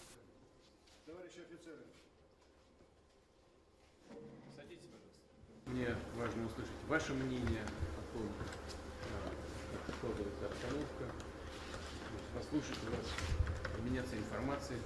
Dopo Kherson, Putin ha visitato il quartier generale della Guardia Nazionale Est nella Repubblica Popolare di Luhansk. Nelle visite in entrambi i distaccamenti ha fatto gli auguri di Pasqua ai militari e ha offerto icone russe. The UK Defence Ministry says there is a realistic possibility that Russia has reduced troop numbers and is decreasing offensive action around Donetsk city, most likely to divert resources towards the Bakhmut sector, where Russian forces are also stepping up their use of heavy artillery and airstrikes, according to the commander of Ukraine's ground forces. The UK Defence Ministry says the front line in Bakhmut largely follows the main railway line. Ukraine is generally holding Russia's involvement from the south along the line of Korsunsko Street, the old main road west of the town. According to the Institute for the Study of War, geolocated footage posted on the 16th of April shows that Wagner Group forces have advanced north of the Kostantinivka-Chasiv Yar-Bakhmut route along the main railway in Bakhmut. The commander of Ukraine's ground forces said Ukrainian soldiers inflict significant losses on the enemy and significantly slow down its offensive. For both sides, the exact sequencing of any major drawdown of their units around Bakhmut has become a critical question, with Ukraine wanting to free up an offensive force while Russia likely aspires to regenerate an operational force. Wagner Group leader Yevgeny Prigozhin attempted to justify slow Wagner advances within Bakhmut, likely in an attempt to pressure the Russian Ministry of Defense into providing Wagner with a consistent and adequate supply of artillery shells. The Institute for the Study of War says Prigozhin is seemingly regaining some favor with Russian President Vladimir Putin, likely as a result of the Russian conventional military's inability to accomplish the tasks Putin had set up during the winter offensive in Donbass. Il Parlamento europeo ha approvato 5 testi chiave del pacchetto Fit for 55 che punta a ridurre le emissioni di gas serra nell'Unione Europea del 55% entro il 2030. Tra questi c'è il Carbon Border Adjustment Mechanism, una sorta di tassa che verrà applicata alle importazioni di prodotti realizzati fuori dall'Unione emettendo CO2. In questo modo le aziende straniere sarebbero incentivate ad adottare gli stessi standard di produzione, rispettosi dell'ambiente, di quelle europee. Il meccanismo entrerà in vigore in maniera progressiva tra il 2026 e il 2034, dopo un periodo di transizione di 3 anni. It is an absolute game changer and it's really historic because for the first time we will start asking producers to pay for also the imported CO2 emissions. And it's for the first time that the EU or any other region in the world applies a carbon tariff or a carbon price on producers outside of the EU, which that's on itself historic. We hope that this will incentivize other regions in the world to join us in the EU to show the same ambition and decarbonize their economy as soon as possible and to keep so that we keep the 1.5 degrees within reach. La tassa si applicherà a diversi prodotti e materie prime come l'energia elettrica, l'idrogeno, i fertilizzanti, l'acciaio, il cemento e l'alluminio. Per l'Associazione dell'Industria Siderurgica Europea sono necessarie ulteriori misure al fine di garantire una concorrenza leale con le aziende straniere, visto che quelle dell'Unione dal 2026 dovranno acquistare i permessi per compensare le emissioni nell'ambito del cosiddetto sistema ETS. Our sector in the next 8 years is expected to invest around 30 billion euros to decarbonize. But at the same time it needs to remain competitive. So for instance, we have 45 billion euros of European steel that are exporting to third countries, and these exports with the current measures would be fully exposed to unilateral cost and would be made uncompetitive. So in short term, our survival is at stake and our transition to a green steel is also at stake. Tra i provvedimenti approvati dall'Eurocamera c'è pure un fondo sociale per il clima da 86,7 miliardi di euro che dovrebbe garantire una transizione ecologica sostenibile ai cittadini europei, supportando economicamente quelli più colpiti dalle nuove misure. L'esercito sudanese e le forze paramilitari hanno concordato un cessate il fuoco. Il conflitto dovrebbe essere sospeso per almeno 24 ore, ma si segnalano ancora scontri nelle aree vicine al quartier generale militare e all'aeroporto. Le organizzazioni internazionali chiedono alle parti di fornire dei corridoi umanitari per i civili. We have thousands of volunteers who are ready, able and trained to perform humanitarian services. Unfortunately, due to the current situation, they are not able to move. We have ambulances, we have people who are able to provide first aid, the psychosocial support, but that will only be possible once that humanitarian corridor is assured by all parties. I combattimenti tra i due gruppi sono scoppiati sabato a seguito di un confronto tra i due generali che hanno preso il potere nel colpo di Stato del 2021. In questi giorni sono morte circa 200 persone nel conflitto, vengono usate munizioni pesanti, carri armati e aviazione contro obiettivi a Khartoum. Crescono i timori che la Tunisia scivoli in disordini incontrollati dopo che lo storico leader del partito Ennahda, Rachid Ghannouchi, è stato arrestato nella sua abitazione. Il fatto è avvenuto questo lunedì. L'abitazione del leader politico e principale oppositore del presidente in carica Kais Saied è stata perquisita e l'uomo è stato portato in una caserma per essere interrogato. La misura, da quanto si apprende, a seguito della diffusione di un video in cui Ghannouchi diceva che sradicare l'Islam politico avrebbe portato il paese alla guerra civile.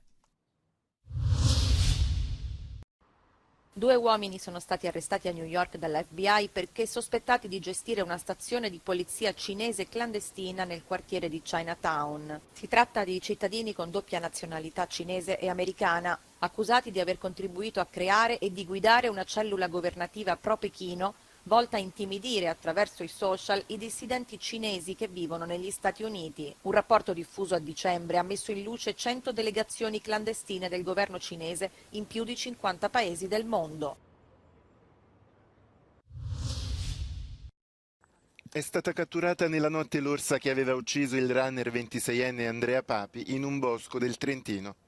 JJ4, questo il nome dell'animale, era stata identificata tramite materiale genetico, trasferita poi in un centro faunistico a Castellare a Trento Sud, in attesa della sentenza sulla decisione di abbattimento, che avverrà nelle prime settimane di maggio. L'orsa era già nota alle autorità dopo aver attaccato altre 2 persone nel 2000. Al momento della cattura era con 3 cuccioli di circa 2 anni che sono stati poi liberati. I genitori di Andrea Papi si sono dichiarati contro l'abbattimento dell'animale, ma chiedono giustizia per il figlio. 6 milioni di ebrei uccisi dai nazisti. Il loro ricordo, la fiamma perenne arde nello Yad Vashem, il memoriale dell'Olocausto a Israele, in una ricorrenza che segna l'inizio delle celebrazioni, questa volta più sentite, accompagnate da un appello all'unità nazionale. השנה התחושות מעיבות, הכתפיים שכוחות, כמו מעידות על כובד המחלוקת שרובצת עלינו. אני פונה אליכם, אזרחיות ואזרחי ישראל, בתפילה זכה, שנשאיר את הימים הקדושים האלה. Il primo ministro israeliano Netanyahu avverte che i nemici di Israele, come l'Iran, non devono pensare erroneamente che le divisioni interne abbiano indebolito il paese. הלקח העיקרי שלמדנו בשואה הוא שעלינו לבלום את כוחות הרשע מוקדם ככל האפשר. מדינת היהודים חייבת להבטיח שיהיה בידה כוח להגן על עצמה בכוחות עצמה, מול כל אויב, מול כל איום. Colonna sonora è una canzone di Cohen che fa riferimento a una preghiera durante la guerra nel Kippur nel 1973. La musica non è cambiata.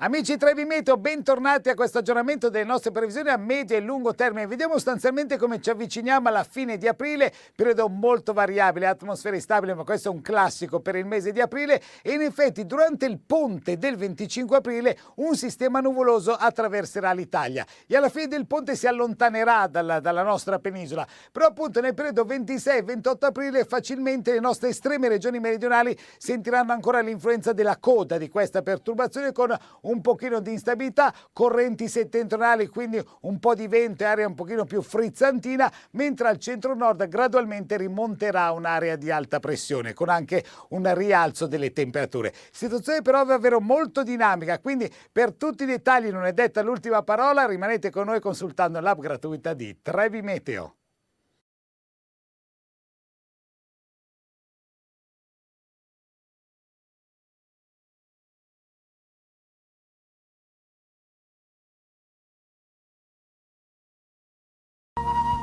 Nel nome del Padre e del Figlio e dello Spirito Santo. Dalla grotta delle apparizioni del santuario di Lourdes preghiamo in comunione con i pellegrini qui presenti e con tutti coloro che sono collegati con noi attraverso TV 2000 e il sito internet del santuario. Preghiamo per noi e per tutti coloro che si sono raccomandati alla nostra preghiera. Facciamo nostre le intenzioni del Santo Padre e preghiamo per tutti gli ammalati e per coloro che ci sono stati segnalati. Affidiamo tutti al cuore misericordioso di Maria, nostra Madre Immacolata.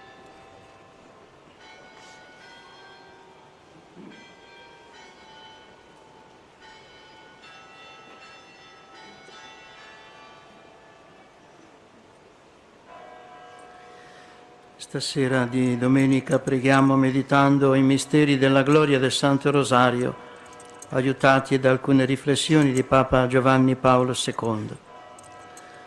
Primo mistero glorioso, la risurrezione di Gesù. Dal Vangelo secondo Matteo. L'angelo disse alle donne: presto andate a dire ai suoi discepoli, è risorto dai morti, ed ecco vi precede in Galilea, là lo vedrete. O Cristo, crocifisso e risorto, ti ringraziamo, ti adoriamo nella tua risurrezione. Come l'Apostolo Tommaso, che all'inizio non credette alla tua risurrezione, tocchiamo i segni della nostra redenzione sulle tue mani, sui tuoi piedi, nel tuo costato, mentre con viva fede esclamiamo: mio Signore e mio Dio.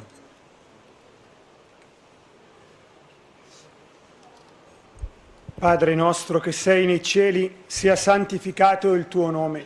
Venga il tuo regno, sia fatta la tua volontà, come in cielo così in terra. Dacci oggi il nostro pane quotidiano, rimetti a noi i nostri debiti, come noi rimettiamo i nostri debitori, e non ci indurre in tentazione, ma liberaci dal male. Ave o Maria, piena di grazia, il Signore è con te. Tu sei benedetta fra le donne e benedetto è il frutto del tuo seno, Gesù. Santa Maria, Madre di Dio, prega per noi peccatori, adesso è l'ora della nostra morte. Amen. Ave Maria, piena di grazia, il Signore è con te. Tu sei benedetta fra le donne e benedetto è il frutto del tuo seno, Gesù. Santa Maria, Madre di Dio, prega per noi peccatori, adesso è l'ora della nostra morte. Amen. Ave Maria, piena di grazia, il Signore è con te. Tu sei benedetta fra le donne e benedetto è il frutto del tuo seno, Gesù. Santa Maria, Madre di Dio, prega per noi peccatori, adesso è l'ora della nostra morte. Amen. Ave Maria, piena di grazia, il Signore è con te. Tu sei benedetta fra le donne e benedetto è il frutto del tuo seno, Gesù. Santa Maria, Madre di Dio, prega per noi peccatori, adesso è l'ora della nostra morte. Amen. Ave Maria, piena di grazia, il Signore è con te.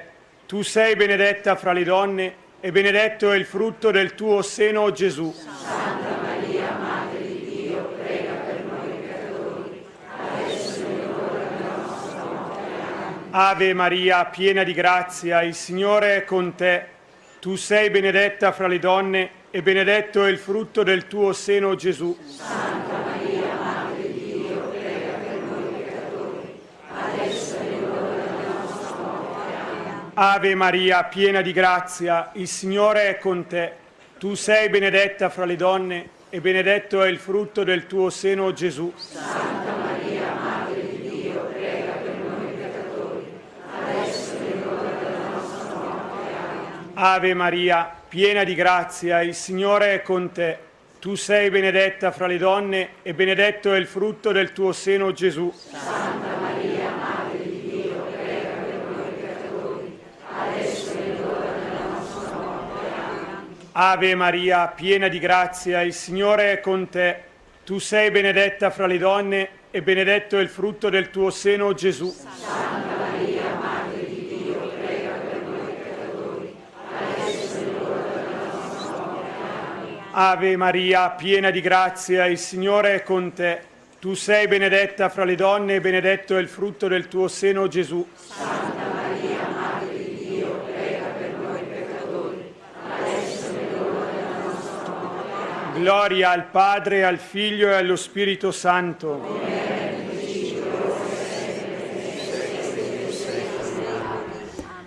Secondo mistero della gloria, l'ascensione di Gesù al cielo. Dal Vangelo secondo Marco. Il Signore Gesù, dopo aver parlato con loro, fu elevato in cielo e sedette alla destra di Dio. Allora essi partirono e predicarono dappertutto, mentre il Signore agiva insieme con loro. Maria, regina dell'evangelizzazione, sostenga e guidi il prezioso lavoro degli operai del Vangelo e doni ai cristiani gioia ed entusiasmo sempre nuovi per annunciare Gesù Cristo con la parola e con la vita. Padre nostro che sei nei cieli, sia santificato il tuo nome, venga il tuo regno, sia fatta la tua volontà, come in cielo così in terra. Dacci oggi il nostro pane quotidiano, rimetti a noi i nostri debiti, come noi rimettiamo i nostri debitori, e non ci indurre in tentazione, ma liberaci dal male. Ave Maria, piena di grazia, il Signore è con te. Tu sei benedetta fra le donne e benedetto è il frutto del tuo seno, Gesù. Santa Maria, Madre di Dio, prega per noi peccatori, adesso è l'ora della nostra morte. Amen. Ave Maria, piena di grazia, il Signore è con te. Tu sei benedetta fra le donne e benedetto è il frutto del tuo seno, Gesù. Santa Maria, Madre di Dio, prega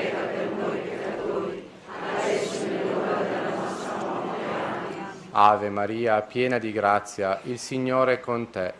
Tu sei benedetta fra le donne e benedetto è il frutto del tuo seno, Gesù. Santa Maria, Madre di Dio, prega per noi peccatori, adesso è l'ora della nostra morte. Amen. Ave Maria, piena di grazia, il Signore è con te. Tu sei benedetta fra le donne e benedetto è il frutto del tuo seno, Gesù. Santa Maria, Madre di Dio, prega per noi peccatori, adesso è l'ora della nostra morte. Amen. Ave Maria, piena di grazia, il Signore è con te. Tu sei benedetta fra le donne e benedetto è il frutto del tuo seno, Gesù. Santa Maria, Madre di Dio, prega per noi peccatori, adesso è l'ora della nostra morte. Amen. Ave Maria, piena di grazia, il Signore è con te. Tu sei benedetta fra le donne e benedetto è il frutto del tuo seno, Gesù. Santa Maria, Madre di Dio, prega per noi peccatori, adesso è l'ora della nostra morte. Amen. Ave Maria, piena di grazia, il Signore è con te. Tu sei benedetta fra le donne e benedetto è il frutto del tuo seno, Gesù. Santa Maria, Madre di Dio, prega per noi peccatori, adesso è l'ora della nostra morte. Amen. Ave Maria, piena di grazia, il Signore è con te. Tu sei benedetta fra le donne e benedetto è il frutto del tuo seno, Gesù. Santa Maria, Madre di Dio, prega per noi peccatori, adesso è l'ora della nostra morte. Amen. Ave Maria, piena di grazia, il Signore è con te. Tu sei benedetta fra le donne e benedetto è il frutto del tuo seno, Gesù. Santa Maria, Madre di Dio, prega per noi peccatori, adesso è l'ora della nostra morte. Amen. Ave Maria, piena di grazia, il Signore è con te. Tu sei benedetta fra le donne e benedetto è il frutto del tuo seno, Gesù. Santa Maria, Madre di Dio, prega per noi peccatori, adesso è l'ora della nostra morte. Amen. Gloria al Padre e al Figlio e allo Spirito Santo.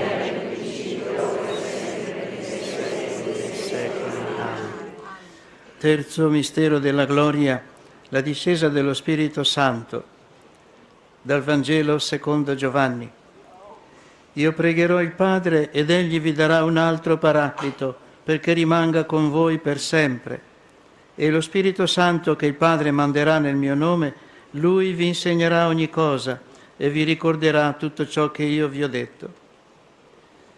Maria, Madre e Regina degli Apostoli, che presente nel cenacolo con i discepoli attese in preghiera l'effusione dello Spirito ed accompagnò sin dall'inizio il cammino eroico dei missionari, ispiri oggi i credenti ad imitarla nella sollecitudine premurosa e solidale per il vasto campo dell'azione missionaria.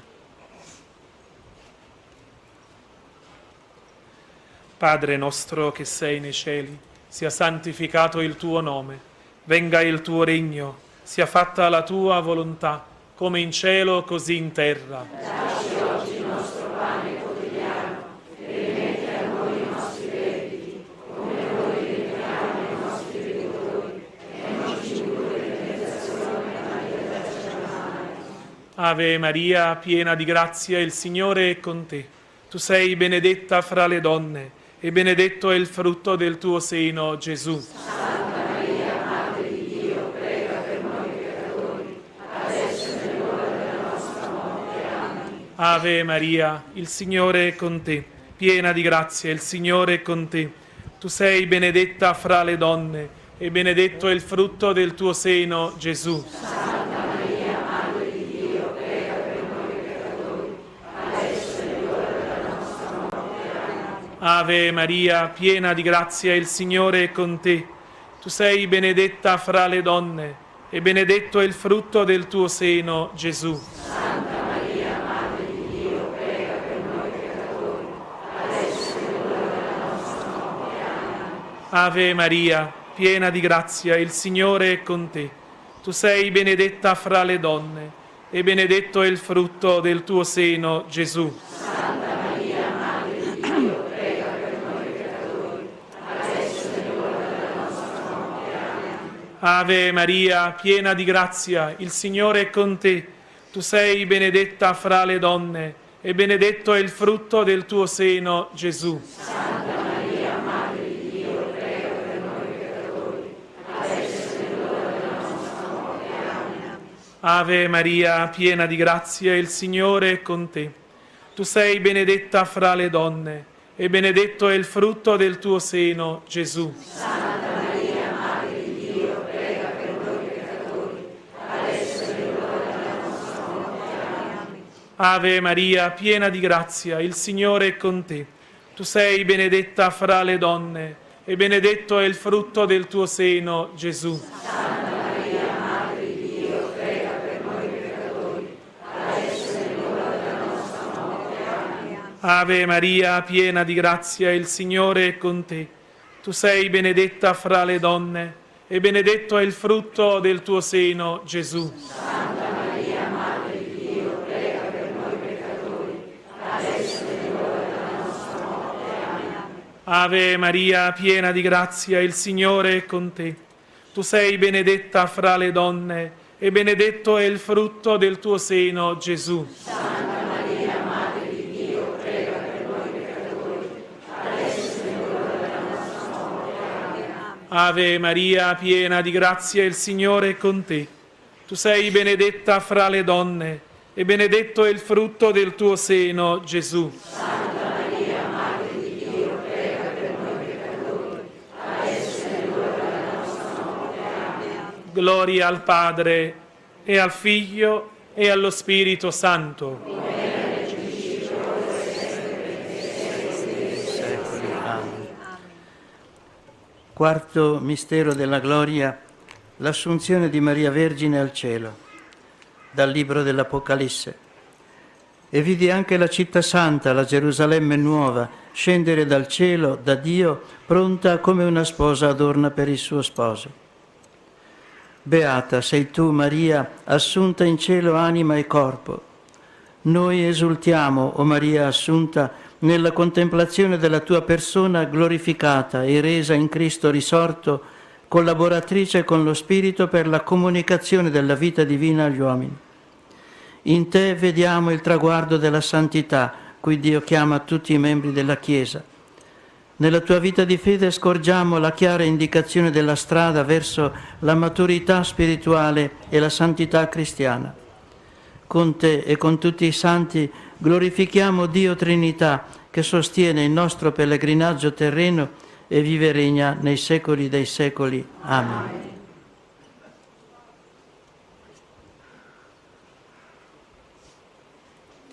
Padre nostro che sei nei cieli, sia santificato il tuo nome, venga il tuo regno, sia fatta la tua volontà, come in cielo così in terra. Dacci oggi il nostro pane quotidiano e rimetti a noi i nostri debiti, come noi rimettiamo ai nostri debitori, e non ci indurre in tentazione, ma liberaci dal male.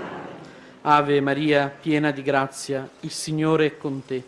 Tu sei benedetta fra le donne e benedetto è il frutto del tuo seno, Gesù. Santa Maria, Madre di Dio, prega per noi peccatori, adesso è l'ora della nostra morte. Amen. Ave Maria, piena di grazia, il Signore è con te. Tu sei benedetta fra le donne e benedetto è il frutto del tuo seno, Gesù. Santa Maria, Madre di Dio, prega per noi peccatori, adesso è l'ora della nostra morte. Amen. Ave Maria, piena di grazia, il Signore è con te. Tu sei benedetta fra le donne e benedetto è il frutto del tuo seno, Gesù. Santa Maria, Madre di Dio, prega per noi peccatori, adesso è l'ora della nostra morte. Amen. Ave Maria, piena di grazia, il Signore è con te. Tu sei benedetta fra le donne e benedetto è il frutto del tuo seno, Gesù. Santa Maria, Madre di Dio, prega per noi peccatori, adesso è l'ora della nostra morte. Amen. Ave Maria, piena di grazia, il Signore è con te. Tu sei benedetta fra le donne e benedetto è il frutto del tuo seno, Gesù. Santa Maria, Madre di Dio, prega per noi peccatori, adesso è l'ora della nostra morte. Amen. Ave Maria, piena di grazia, il Signore è con te. Tu sei benedetta fra le donne e benedetto è il frutto del tuo seno, Gesù. Santa Maria, Madre di Dio, prega per noi peccatori, adesso è l'ora della nostra morte. Amen. Ave Maria, piena di grazia, il Signore è con te. Tu sei benedetta fra le donne, e benedetto è il frutto del tuo seno, Gesù. Santa Maria, Madre di Dio, prega per noi peccatori, adesso è l'ora della nostra morte. Amen. Ave Maria, piena di grazia, il Signore è con te. Tu sei benedetta fra le donne, e benedetto è il frutto del tuo seno, Gesù. Santa Maria, Madre di Dio, prega per noi peccatori, adesso è l'ora della nostra morte. Amen. Ave Maria, piena di grazia, il Signore è con te. Tu sei benedetta fra le donne, e benedetto è il frutto del tuo seno, Gesù. Santa Maria, Madre di Dio, prega per noi peccatori, adesso è l'ora della nostra morte. Amen. Ave Maria, piena di grazia, il Signore è con te. Tu sei benedetta fra le donne, e benedetto è il frutto del tuo seno, Gesù. Santa Maria, Madre di Dio, prega per noi peccatori, adesso è l'ora della nostra morte. Amen. Gloria al Padre e al Figlio e allo Spirito Santo.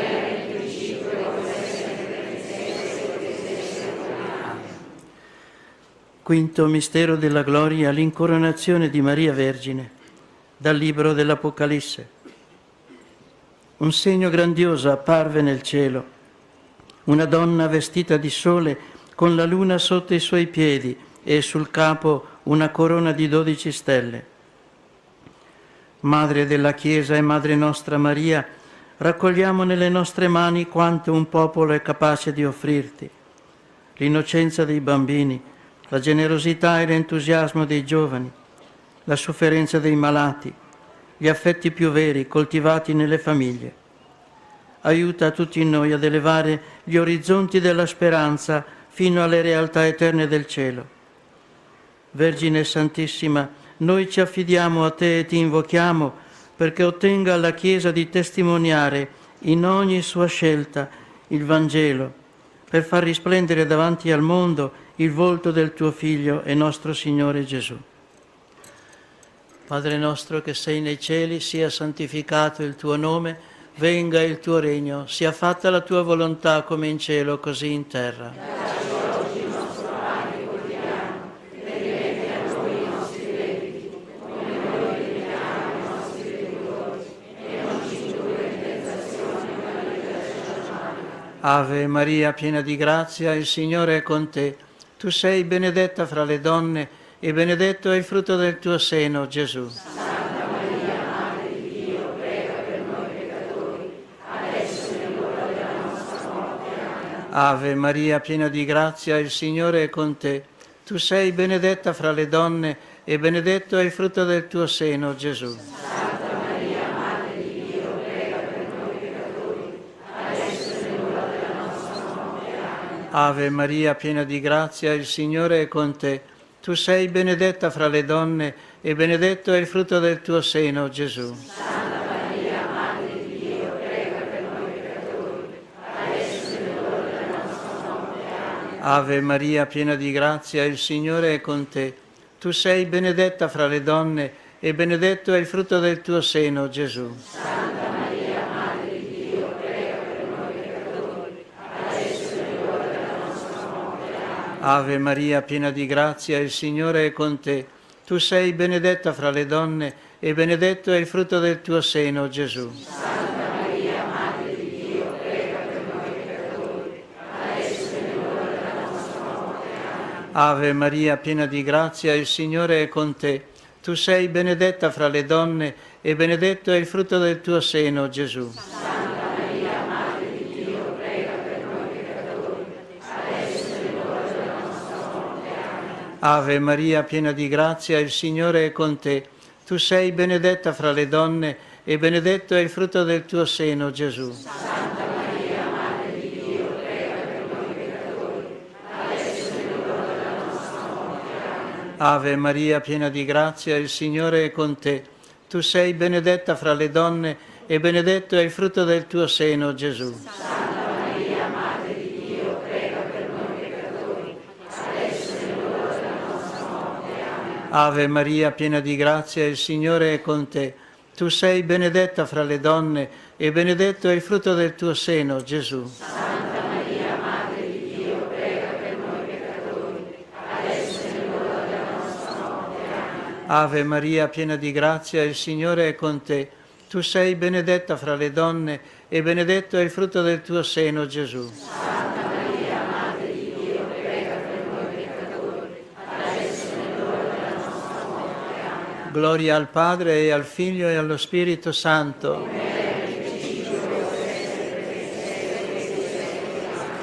Salve Regina, Mater misericordiae, vita dulcedo, spes nostra salve.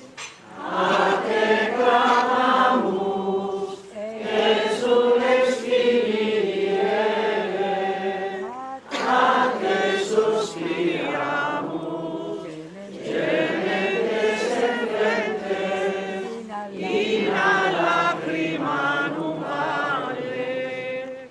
Ea ergo, advocata nostra, Filios tuos, misericordes oculos, ad nostro verde.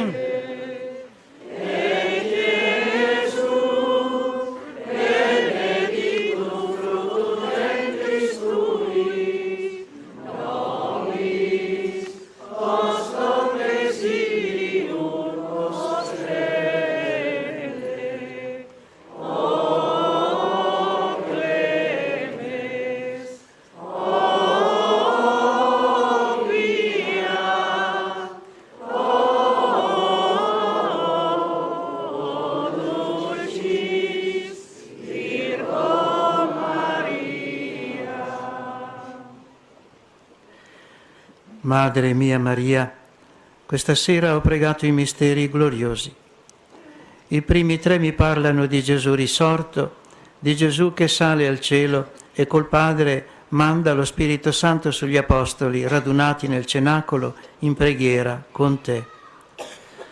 Mi colpisce un particolare sorprendente che anche Papa Benedetto nel suo secondo libro su Gesù di Nazareth commenta. Gli Apostoli, dopo che Gesù si è staccato da loro, tornano a Gerusalemme pieni di gioia. Mi sarei aspettato di vederli tristi, un po' delusi, sconfortati. Poi mi ricordo delle parole di Gesù. Ecco, sono con voi ogni giorno, fino alla fine dei secoli. Credo stia qui il segreto della loro gioia. Capiscono, e io con loro, che Gesù non è scomparso per andarsene lontano, ma è entrato nella piena, definitiva comunione trinitaria, pur rimanendo stabilmente presente in mezzo ai Suoi. Lo aveva promesso. Dove due o più sono uniti nel mio nome, io sono presente in mezzo a loro. È questa presenza che fonda la gioia degli Apostoli e dissolve ogni paura di fronte alla grande missione che il Signore ha loro affidato. Mi sarete testimoni. La Chiesa di allora, di oggi e di sempre ha il compito di rendere presente e accessibile la salvezza in Gesù presente in lei. Adesso tocca a noi, che siamo la Chiesa di oggi, assolvere questo compito impegnativo. Allora chiediamo a te, Madre, di ottenerci dal Signore il dono dell'unità piena, fondata sull'amore reciproco. Fa che le nostre famiglie, le nostre parrocchie, le nostre comunità, le nostre associazioni siano cenacoli, anzi tabernacoli e ostensori della presenza del Signore, garantita a chi ama con lo stesso amore con cui ci ha amato Lui. Allora saremo luce e calore per l'umanità, in particolare per chi è avvolto dalle tenebre dell'incredulità o soffre per mancanza d'amore. Madre della Chiesa, Madre nostra, noi ti preghiamo con fiducia. Amen. O Vergine Maria, per fede sappiam che al fin della in ciel ti vediam. Ave, ave, ave Maria. Ave, ave, ave Maria. Nostra Signora di Lourdes, Santa Bernadette, e la benedizione di Dio Onnipotente, Padre, Figlio e Spirito Santo, discenda su di voi e con voi rimanga sempre. Amen. Sia lodato Gesù Cristo. E ora rientriamo in clima di preghiera silenziosa.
Porcius è una frazione del comune di Atimis ed è uno dei tanti paesini delle Prealpi friulane.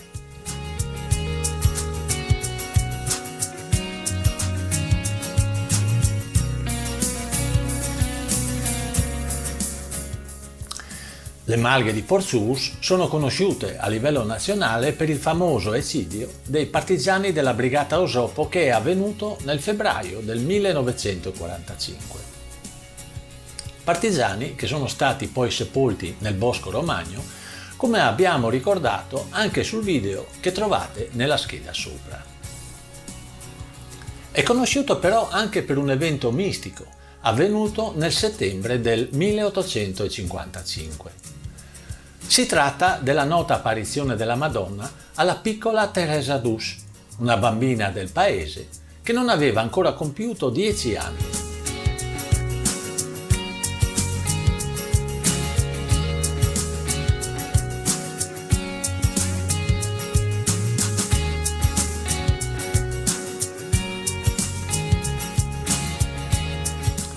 La prima apparizione è avvenuta nel Prato della Dolina, dove 30 anni dopo è stata costruita la cappella che ancora oggi è meta di pellegrinaggio. Le successive apparizioni invece sono avvenute nella chiesa del paese.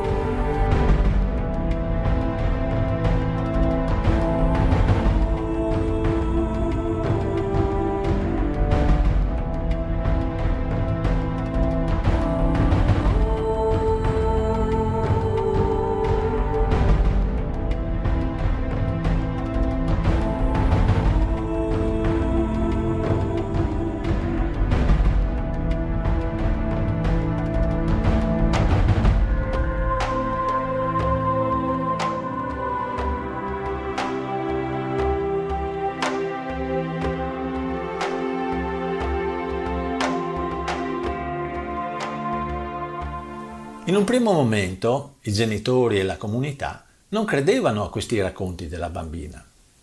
A seguito dell'apparizione, però, sulla mano sinistra di Teresa è apparso un segno che lei ha detto essergli stato impresso dalla Madonna stessa. Si trattava di un segno che ha destato molto clamore nel paese e che consisteva in una crocetta di circa 3 centimetri di colore oro. Nonostante i genitori e anche altre persone incredule avessero cercato di cancellarla sfregando e lavando, la crocetta dorata risultava assolutamente indelebile. Poco tempo dopo, a causa di un'epidemia di colera, Teresa è rimasta orfana. Fu portata così a Udine, nella casa delle derelitte di Don Luigi Scrosoppi, il prete friulano che nel 2001 è stato dichiarato santo da Giovanni Paolo II per l'esempio di carità che ha testimoniato in favore delle tante bambine orfane a causa di queste epidemie che allora imperversavano in Friuli. Qui la giovane, nonostante i problemi di salute, nel 1867 inizia il noviziato e diventa una suora della Provvidenza con il nome di Suor Maria Osanna. Muore però giovanissima di tubercolosi il 17 agosto del 1870 e le suore della sua comunità hanno testimoniato che la croce dorata, che era sempre ben visibile sulla sua mano, con la morte è diventata di colore bianco. Chi volesse approfondire questo avvenimento lo può fare documentandosi su internet o leggendo uno dei vari libri che trattano di questa apparizione.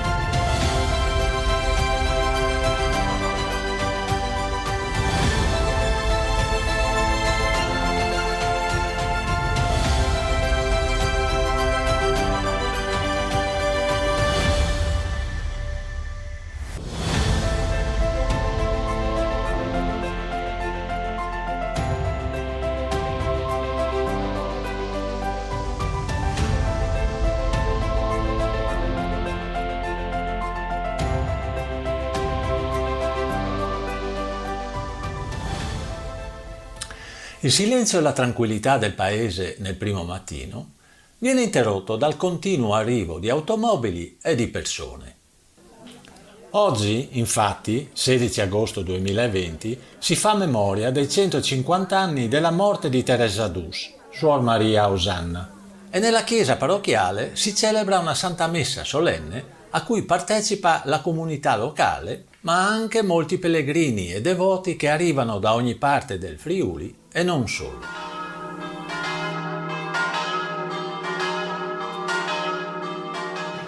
Il Vangelo di questa domenica che il diacono ci ha appena letto. La Santa Messa è presieduta dall'arcivescovo Monsignor Andrea Bruno Mazzocato con l'assistenza e la presenza delle Suore della Provvidenza, di Don Vittorino e altri religiosi e religiose devoti alla Madonna di Porzus.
Amici Trevi Meteo, bentornati a questo aggiornamento delle nostre previsioni per la giornata di martedì, che ancora vedrà una zona di bassa pressione posizionata tra le nostre regioni meridionali e la Grecia influenzare un po' il tempo sulle regioni del Medio Adriatico e al sud. Lo capiamo anche dalla nuvolosità attesa sull'Italia. Come vedete, sul versante adriatico saranno ancora presenti delle nuvole e poi in giornata anche nelle regioni meridionali spunteranno degli annuvolamenti. Le nubi invece che vediamo sul nord sono nubi di poco conto. In effetti, come precipitazioni ancora dobbiamo segnalare la possibilità di qualche acquazzone sul Medio Adriatico e poi nelle ore centrali del giorno in molte aree del centro-sud spunteranno degli acquazzoni, dei temporali magari di breve durata, però atmosfera davvero molto instabile. Quindi in definitiva ci attende un martedì con degli acquazzoni nelle ore pomeridiane su Bassa Toscana, Lazio, Abruzzo, Molise, diverse aree del sud. Invece resistono ampie zone di sereno al nord, sull'Alto Tirreno e anche sulle isole maggiori. Temperature in leggero aumento al centro-sud, in tutta Italia si starà abbastanza bene, però valori non particolarmente alti. Per sapere nel dettaglio come andranno le cose proprio da voi, consultate l'app di Trevi Meteo.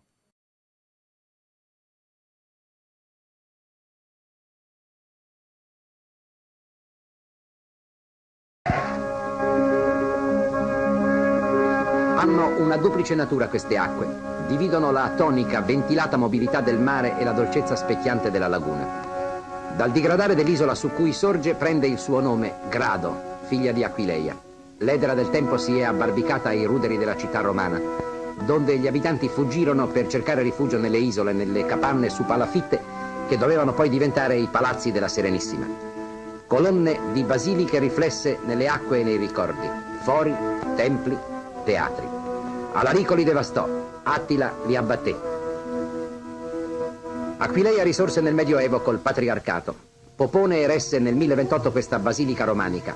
A Natale il diacono vi legge il Vangelo con una spada nella destra, commemorazione della potestà civile dei patriarchi.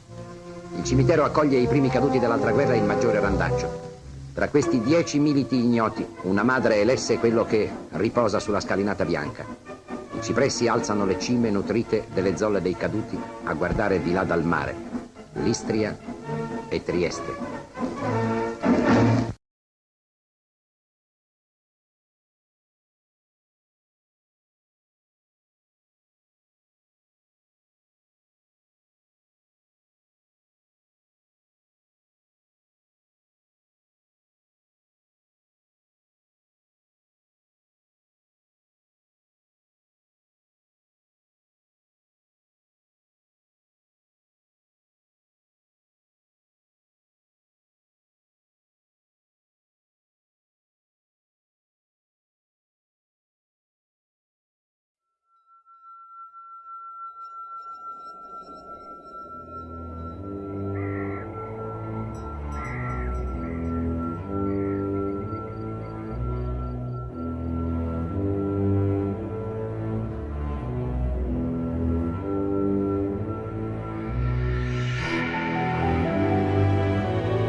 Gesù riassume su di sé i diversi tipi di sofferenza che accompagnano anche tutti noi. La sofferenza della perdita dell'amico Lazzaro, la sofferenza della paura, quando suda sangue per fattori esterni su cui non può nulla, la sofferenza dell'umiliazione davanti alla propria gente, e poi le sofferenze fisiche, il dolore breve ma devastante della flagellazione, dei chiodi, delle cicatrici che restano per sempre. Il dolore ininterrotto della corona di spine, tante spine, tanti dolori che non danno tregua, che alla lunga debilitano il corpo e la volontà. Il dolore del respiro che arranca, il dolore terminale e consapevole che cessa solo con la morte. E infine il dolore nel dolore, la paura dell'abbandono, il dolore più grande perché ci fa sentire inutili. Con la sua passione, Gesù abbraccia idealmente tutti i nostri dolori. Ci mostra come la sofferenza sia una cruna attraverso cui passare per poi arrivare al Padre e risorgere. Molti di noi hanno sofferto di più e più a lungo di Gesù, senza poter contare sulla sua forza e sulla sua fede. Però il dolore non si misura in quantità, ma in qualità. Gesù dà un senso alla sua sofferenza dicendo: nelle tue mani affido il mio spirito.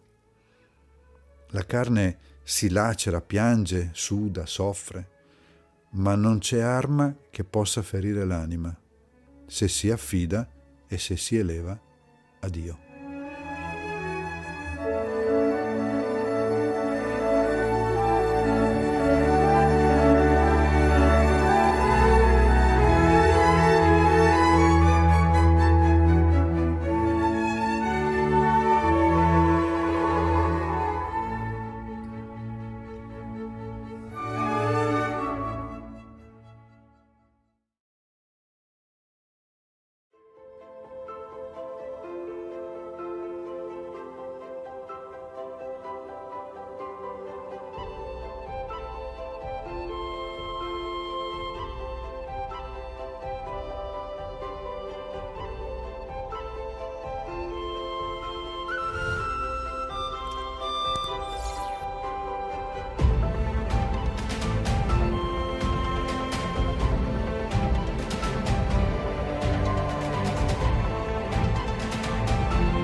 C'era una volta, tanto tempo fa, un pirata genovese che per scappare alla legge si nascose in un bosco.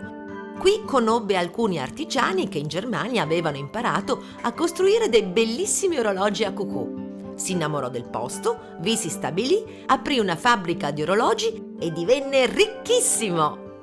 Sembra una favola, ma è successo davvero nel 1725 in Val Pesarina, quindi oggi si va in Carnia. Siamo a Prato Carnico, dove la carne è ancora viva in tutti gli aspetti della vita di tutti i giorni. A cominciare dagli orti, presenti in moltissime case, rigorosamente concimati con cenere di legna e stallatico. Qui sì che si coltiva tutto biologico. La Val Pesarina ha degli ottimi fagioli che per tradizione vanno coltivati vicino alle patate. Ed infatti vedo moltissime piante di fagiolo, praticamente ovunque. Ma andiamo a visitare Pesaris, dove il nostro pirata ha fondato la sua fabbrica.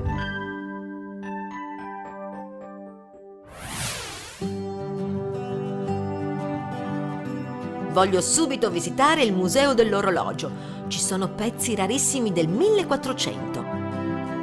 Mai visto tanti orologi diversi, orologi da torre, vecchi timbracartellini ed anche il famoso Cifra 5, realizzato negli anni 60 ed attualmente esposto al Museo di Arte Moderna MoMA di New York. Il museo ha anche una sua sede esterna, una bellissima idea, quella di realizzare il percorso dell'orologeria monumentale. Orologio a palette giganti. I tabelloni di stazioni d'aeroporti sono la conseguenza di questa rivoluzionaria invenzione degli anni 40, realizzata ovviamente a Pesaris. Orologio a vasche d'acqua. Prende spunto dalle clessidre ad acqua degli antichi egiziani. Che fortuna! Ora che è mezzogiorno tutte le vasche si stanno svuotando per ricominciare il ciclo.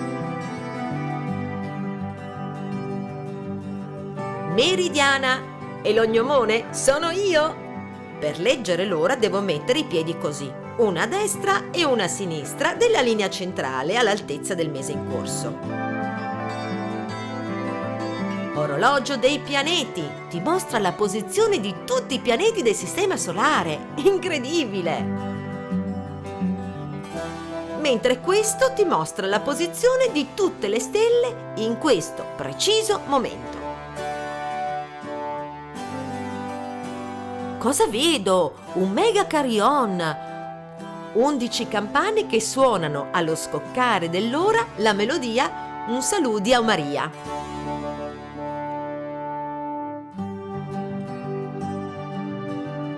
Orologio a scacchiera. Anche questo inventato a Pesaris negli anni 30. È il padre dell'orologio a LED. Ce ne sono ancora tanti da scoprire, ma dovrete farlo da soli perché io ho un appuntamento. A Pieria, nell'ex caseificio sociale, mi aspetta il signor Gonano, che ha creato un museo di antiche macchine fotografiche e cinematografiche. Sono affascinata.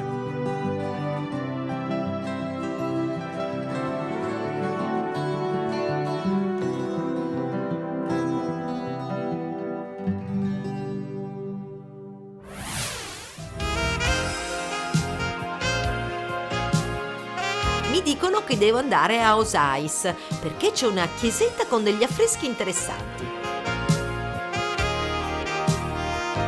Beh, non serve dire nulla. Sono tra i più belli che abbia mai visto. La chiesa è dedicata a San Leonardo ed è del 1500.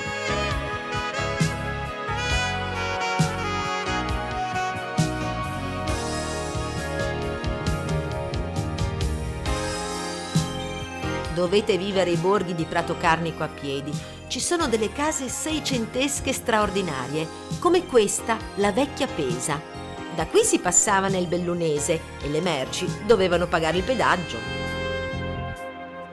Il nostro amico pirata aveva trovato casa nell'edificio accanto. Sembra infatti che quella sia stata la sua abitazione. La chiamano la Casa dell'Orologio. Nella casa di fianco, nello stesso periodo, viveva una coppia il cui figlio fece grandi cose. Diventò papa. Ebbene sì, Pesaris conta l'unico papa carnico, Gregorio XVI.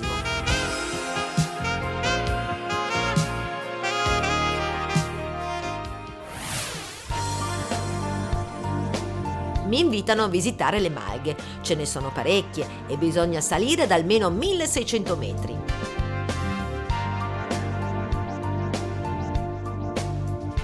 Dalla notte dei tempi, nel mese di maggio, le mandrie salgono in quota dove c'è un buon foraggio, per poi scendere a settembre.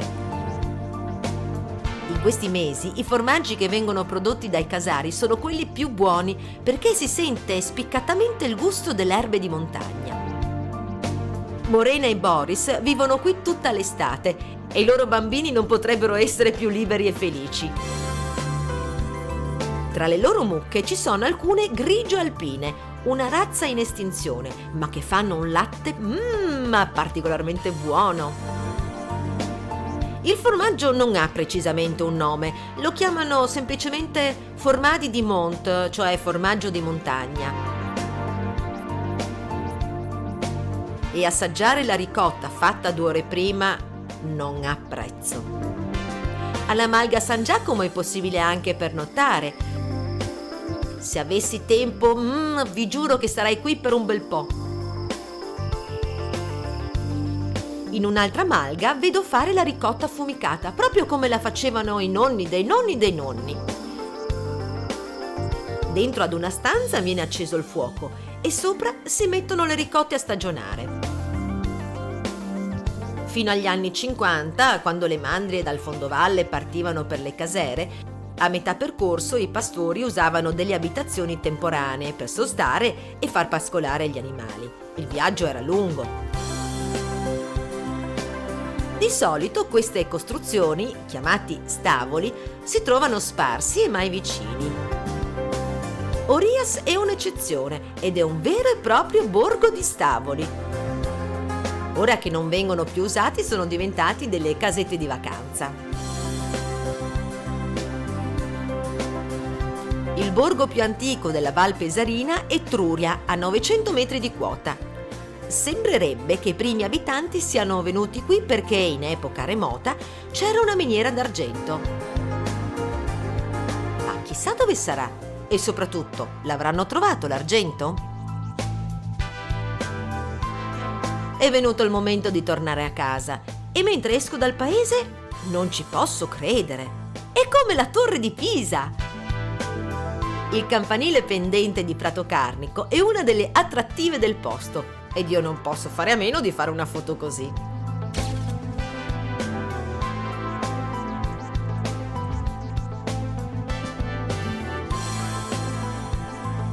Faccio rifornimento d'acqua alla fontana del Vescovo e sulla via del ritorno mi vengono in mente tutti i momenti magici di oggi. La Valle del Tempo mi è rimasta proprio nel cuore.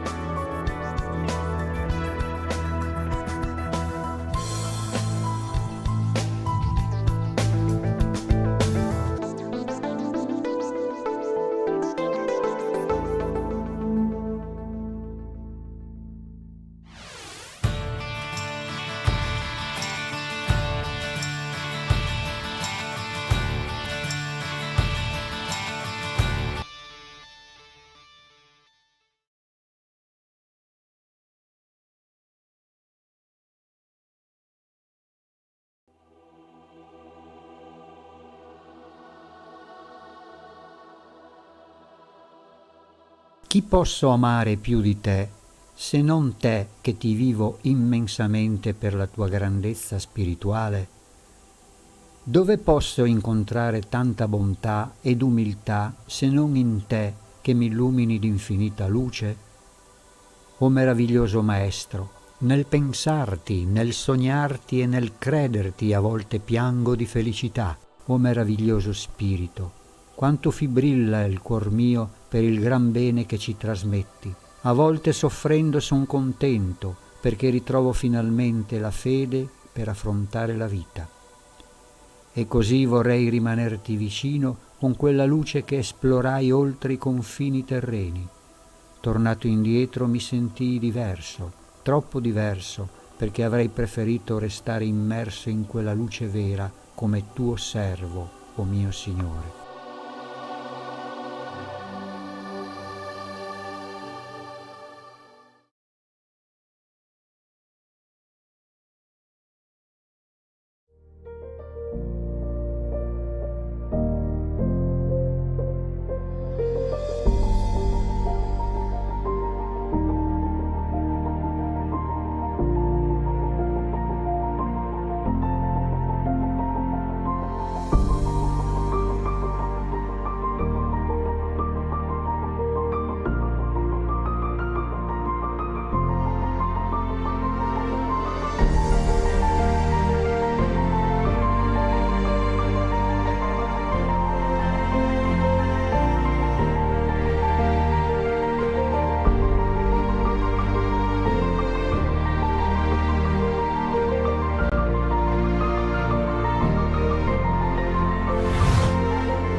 Attraversando il tagliamento sul ponte di Brawlings e guardando verso la parete rocciosa del Monte Brancot, si può vedere la chiesetta di San Michele, ben individuabile anche grazie alla sua colorazione rossastra.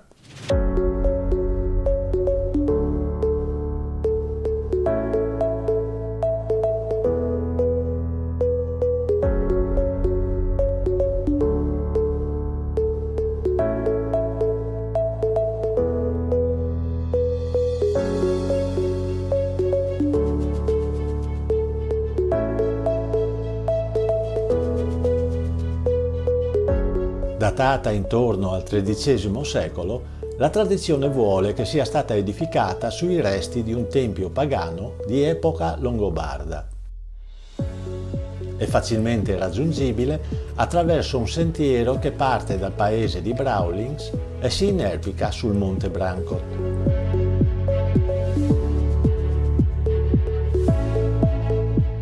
Lungo il percorso si incontrano i resti del castello di Bragolino, che nel 1335 passò sotto la dominazione del conte di Gorizia, nemico del patriarcato di Aquileia. È per questo motivo che il 23 agosto 1336 il castello venne espugnato e distrutto dalle truppe del patriarca Bertrando di Aquileia.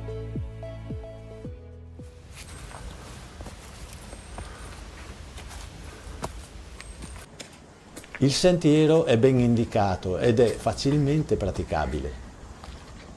Alcuni tratti però è bene percorrerli con attenzione, soprattutto se ci sono bambini.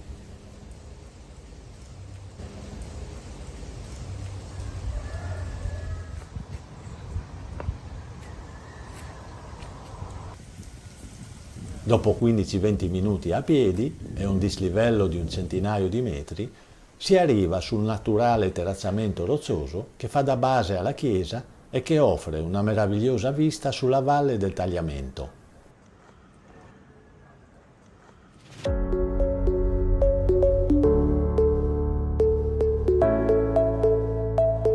A seguito di un lungo periodo di abbandono e i danni subiti dal terremoto del 1928, nel 1929 la chiesetta è stata ristrutturata e consacrata in onore ai caduti della Grande Guerra. È uno dei pochi edifici di valore artistico e architettonico della zona che si sono salvati dalla violenza del terremoto del 1976. Nell'abside c'è un affresco della Santissima Trinità del XVI secolo e sulla parete un altro affresco risalente al XIII secolo e raffigurante San Michele intento a pesare con una bilancia le anime dei defunti. Il culto di San Michele conferma la derivazione longobarda della Chiesa. Questo popolo, infatti, si convertì al cristianesimo attribuendo a San Michele le virtù guerriere che prima venivano riconosciute al dio pagano Odino.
Correva l'anno 313. L'imperatore Costantino emette un importantissimo documento, l'Editto di Milano, con il quale viene concessa la libertà religiosa a tutti i culti professati nel territorio dell'intero impero romano. Com'era la situazione ad Aquileia in quel momento? C'erano già i cristiani? C'era già una comunità? Possiamo immaginare che non soltanto esisteva una comunità, ma anche che questa comunità fosse già molto fiorente, se è vero che il vescovo Teodoro, che era pastore di quella chiesa proprio in quel periodo, riesce a mettere in piedi in pochissimi anni, tra il 314 e il 320, il primo importante luogo di culto aquileiese. Si tratta di ciò che tutt'oggi possiamo vedere, i due bellissimi mosaici, quello della Aula Sud, che si trova all'interno dell'attuale Basilica Patriarcale, e quello dell'Aula Nord, che si può contemplare sotto le fondamenta del campanile nella cripta degli Scavi. Se c'era già un luogo di culto così importante, così ricco anche di simbologie, così ricco e profondo, significa che evidentemente la comunità cristiana era già insediata da parecchio tempo, probabilmente sul sangue dei martiri, molti di questi che avevano donato la vita per poter rimanere fedeli fino in fondo alla loro coscienza e alla loro appartenenza al messaggio cristiano. Alcuni vengono ricordati certamente più dalla tradizione che dai documenti storici. Pensiamo al primo vescovo Ermagora e al suo diacono Fortunato, oppure a Ilario e Taziano, oppure al monaco Largio e a tanti altri. Alcuni invece di questi santi martiri sono stati documentati anche dalla ricerca storica, come i giovanissimi santi canziani, Canzio, Canziano e Canzianilla. Un altro aspetto che certamente fiorisce quasi, ma che aveva già il suo seme prima dell'editto di Costantino, è il credo. Ad Aquileia si professava uno speciale simbolo, cioè un credo, che aveva sì alla sua base gli articoli del tradizionale simbolo romano, ma che aveva anche alcune sue caratteristiche specifiche legate alla situazione del tempo. Essendoci stati dei martiri, essendoci stati certamente almeno dalla metà del secondo secolo, se non prima, già i vescovi, i diaconi e i presbiteri, quindi una istituzione ecclesiastica, ed essendoci stato un simbolo, un credo specifico, possiamo certamente dire che la comunità cristiana aquileiese che incontriamo nella prima basilica teodoriana tra il 314 e il 320 è una ricca comunità, già ben insediata, già ben strutturata e anche già ben avviata su un percorso teologico molto specifico, particolare, originale, che la distingue da tutte le altre chiese del bacino mediterraneo. Ma di questo parleremo un'altra volta.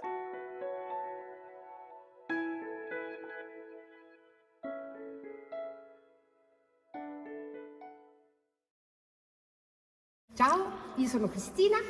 Io sono Mara e siamo qui nella bellissima Basilica di Aquileia perché si vuole rendere accessibile e quindi siamo qui perché insieme a tutti quanti, a tutto lo staff, stiamo cercando di capire quali sono gli step per far sì che questa bellissima basilica sia accessibile anche alle persone sorde. Ci vediamo presto!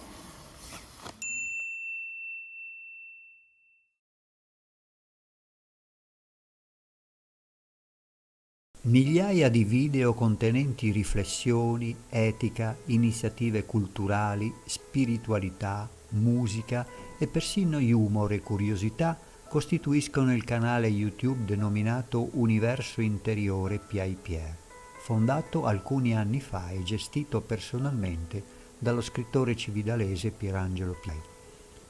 I vari protagonisti sono giovani, adulti e persino anziani. Ogni video è stato preparato con cura personalmente.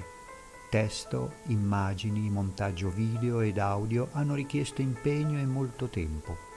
Parecchi video sono stati segnalati in tutta Italia e nel mondo da siti che trattano filosofia, etica, catechesi, cultura, spiritualità e solidarietà.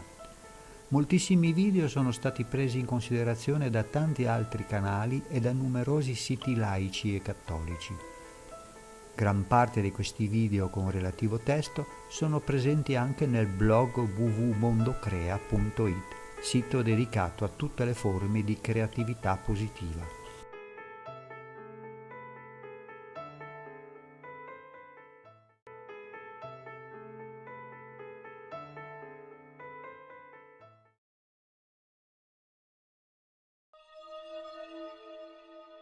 Gesù risorto non era un fantasma.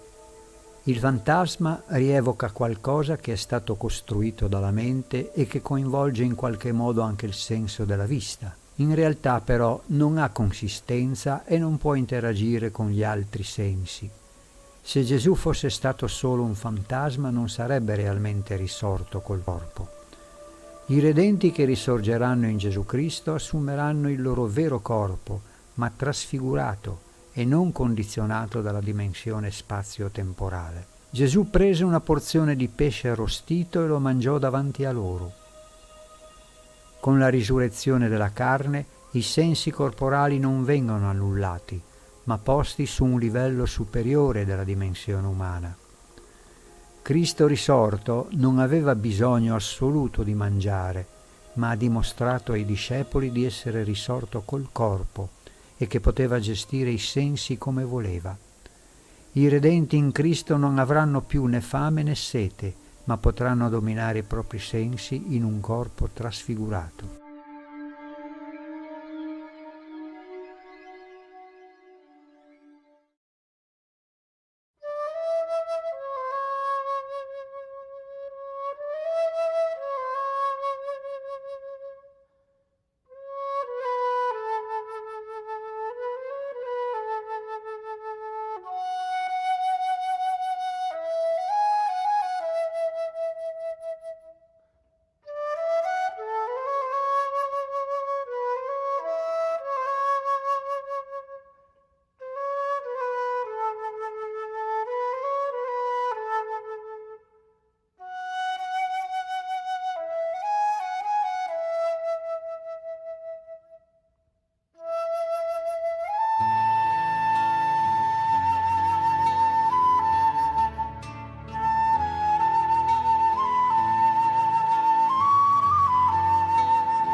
Il cammino celeste inizia da Aquileia, attraversa la pianura del Friuli orientale e percorre le dolci colline del Collio, per proseguire nelle boscose ed aspre valli delle Alpi Giulie e giungere poi fino al santuario mariano di Montelussari. Il cammino celeste percorre soprattutto strade sterrate, viottoli di campagna e sentieri di montagna. I suoi 205 chilometri sono mediamente percorsi in 10 giorni, con tappe di alloggio ad Aiello, Cormons, Castelmonte, Masarolis, Montemaggiore, Rifugio Ana, Prato di Resia, Dogna, Rifugio Montasio e Montelussari. Il cammino attraversa tra paesi e borghi ben 58 località della regione, dove si possono ammirare molte bellezze architettoniche. Case, palazzi, castelli, chiese e borghi storici immersi in una natura incontaminata e a volte selvaggia. Buon cammino!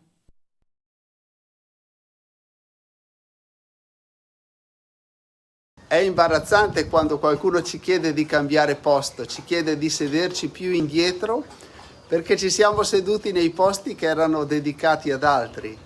È imbarazzante perché viene scoperta la nostra voglia segreta di primeggiare, il desiderio di far vedere che siamo più bravi e chissà, magari siamo anche più santi. Gesù ci invita ad essere umili, ci invita a ricercare in modo onesto la carità e non la visibilità.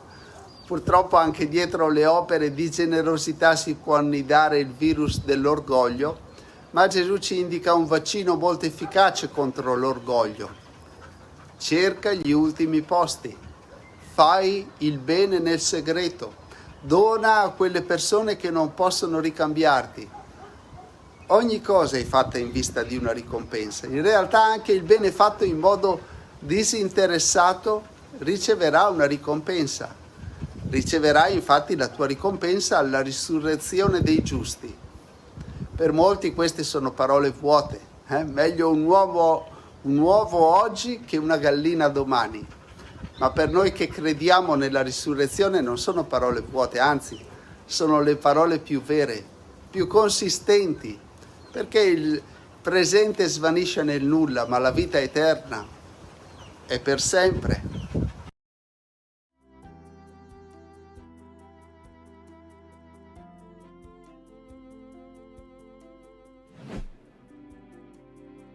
Cari amiche e amici di Sant'Antonio, bentrovati, buona Pasqua, buoni giorni di Pasqua, qui con Fra Massimiliano Patassini, ben trovato Fra Massimiliano. Ben trovato. Nei giorni di Pasqua, dicevamo, col direttore del Messaggero di Sant'Antonio, nel Sagrato della Basilica, con il numero di aprile del Messaggero, abbiamo già iniziato a sfogliarlo e ora vogliamo continuare a farlo proprio perché ci sono altri spunti, evidentemente altre occasioni per approfondire il tema della Pasqua, dopo quello del tempo che nel quale ci ha guidato Fra Massimiliano. Abbiamo individuato l'editoriale di Maria Pia Veladiano come significativo tra i tanti e il tema quello della fiducia. Sembra che sia è un bene prezioso, ma sembra anche che ce ne sia molto poco, perché Fra Massimiliano dovremmo essere fiduciosi. È molto interessante questo tema e a me ha profondamente colpito una frase che usa Maria Pia nel suo editoriale. Dice: è pericoloso restare umani, è pericoloso quando trovi per strada qualcuno che magari è in difficoltà, è pericoloso fare quell'atto di fermarsi ad aiutarlo, è pericoloso dare fiducia a qualcuno, eppure è quello che ci fa vivere veramente, che tira fuori il meglio di noi. Se vediamo, e lei si sofferma proprio su questo, il Signore Gesù fa questo con noi, nel Vangelo continua a farlo, perché sceglie qualcuno, non tanto perché ha grandi capacità, è capace, in fondo le persone che seguono Gesù e che Lui chiama sono dei pescatori, sono dei pubblicani, gente molto semplice, a cui Lui però dà fiducia. E questo è il suo sguardo verso ciascuno di noi e questo è ciò che cambia proprio la nostra vita, che la rende proprio migliore, dà la possibilità di sviluppare le capacità che ci sono dentro di noi. E poi abbiamo, diciamo, l'altra faccia della medaglia, in qualche maniera ci è rappresentata da Claudio Impudente con la sua ventennale rubrica che prende spunto dal mondo della disabilità che vive lui in prima persona, ma in realtà, ecco, con questa crepa del sepolcro, la ferita che diventa feritoia. E ecco, mi sembra veramente un completamento di questo tema della fiducia. Certo, qui si va su qualcosa di molto concreto e, se vogliamo, anche da un certo punto di vista paradossale, perché la crepa, la ferita che c'è nella nostra vita sembra una mancanza, sembra un problema, ma se pensiamo ad esempio alla realtà del sepolcro, il buio della chiusura, ecco che la crepa è quello spiraglio di luce che permette appunto di entrare a una nuova luce. La crepa diventa una feritoia che dà la possibilità di un rinnovamento, dà la possibilità di qualcosa di nuovo. Ne parla anche proprio Claudio nel suo editoriale. C'è quella luce della risurrezione che si infila dentro, che, se vogliamo, detto in termini più moderni, può riflettere quella resilienza presente in ciascuno di noi, che è un tema molto caro poi al mondo al quale lui stesso dà voce. E noi crediamo davvero che questo sia molto importante, riscoprire anche nelle ferite, nelle fatiche che attraversano la nostra vita, dove davvero può esserci una risurrezione, un rialzarsi anche, come abbiamo messo nella nostra copertina, rialzati dal risorto. Grazie Fra Massimiliano, questo diventa ancora l'augurio per voi, per tutti, perché possiamo rialzarci a partire dalle nostre ferite, a partire dalla fiducia che il Signore non ci fa mai mancare.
perché come il lampo che attraversa il cielo in un istante, così sarà la venuta del Figlio dell'uomo. Quando sarà la seconda venuta di Gesù? Gesù nel Vangelo chiaramente ha detto e ribadito: quanto a quel giorno e a quell'ora nessuno lo sa, neanche gli angeli del cielo e neppure il Figlio di Dio, ma solo il Padre. Vegliate dunque, perché non sapete in quale giorno il Signore vostro verrà. Una setta aveva indicato il 1914 come anno della fine del mondo. Vedendo che la profezia non si era realizzata, la data fu spostata nel 1925. Avendo sbagliato anche la seconda previsione, fu annunciato il 1975 come anno della svolta. Ora tutti noi sappiamo con certezza che tutte queste profezie erano false, eppure ancora molte persone seguono queste sette millenaristiche. L'unica profezia che si è compiuta è quella annunciata da Gesù, che ci aveva avvertito: verranno molti falsi profeti e inganneranno molta gente. Sì, Gesù ci aveva avvertito che sarebbero venuti i falsi profeti e che avrebbero allontanato dalla fede molte persone, e così è avvenuto. Non lasciamoci dunque ingannare da quei falsi profeti, falsi veggenti, che hanno la pretesa di sapere che la fine del mondo è imminente, perché quanto a quel giorno e a quell'ora nessuno lo sa.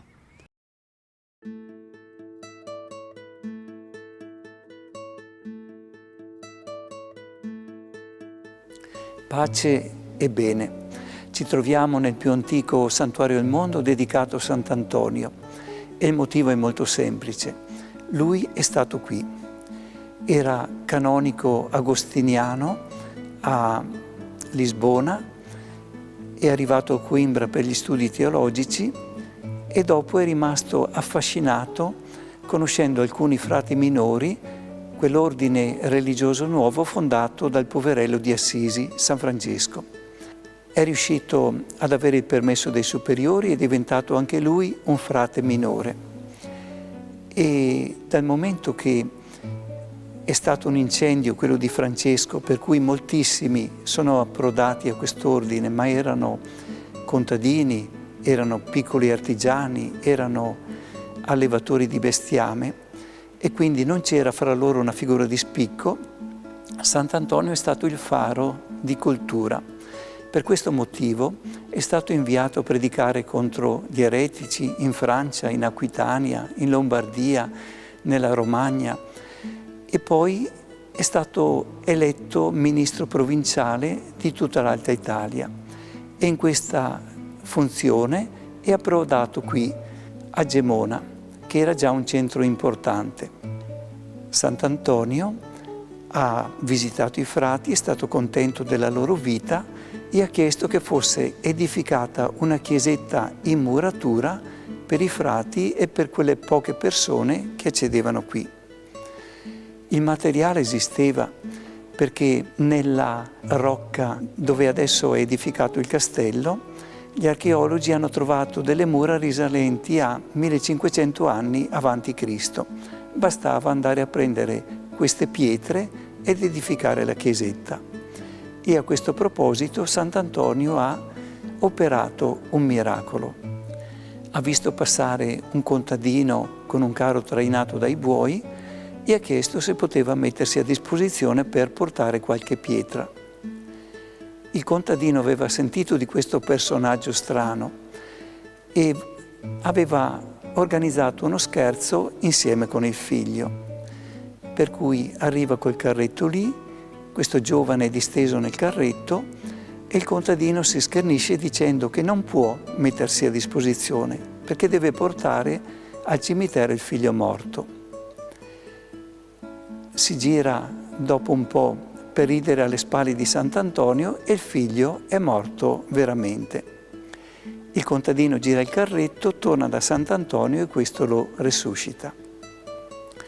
È chiaro che poi il contadino si è messo a disposizione.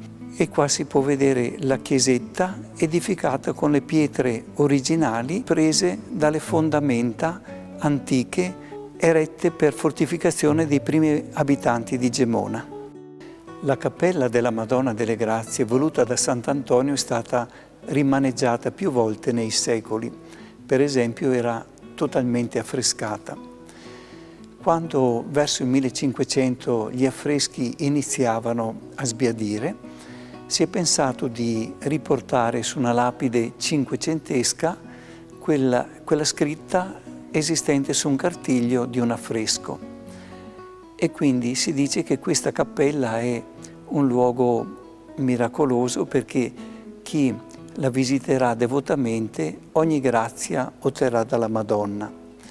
Quindi questo è un ulteriore segno del passaggio di Sant'Antonio da Gemona. Non si sa com'era esattamente la chiesetta, non abbiamo né disegni né tantomeno fotografie. Prima del terremoto la chiesetta aveva un tetto. Qui si può vedere l'acerto di un affresco che molto probabilmente riporta una annunciazione. Qui vediamo la figura della Vergine Maria e sopra si intravede la veste, la tunica di un angelo, l'angelo che annuncia a Maria l'incarnazione del Verbo, del Figlio di Dio.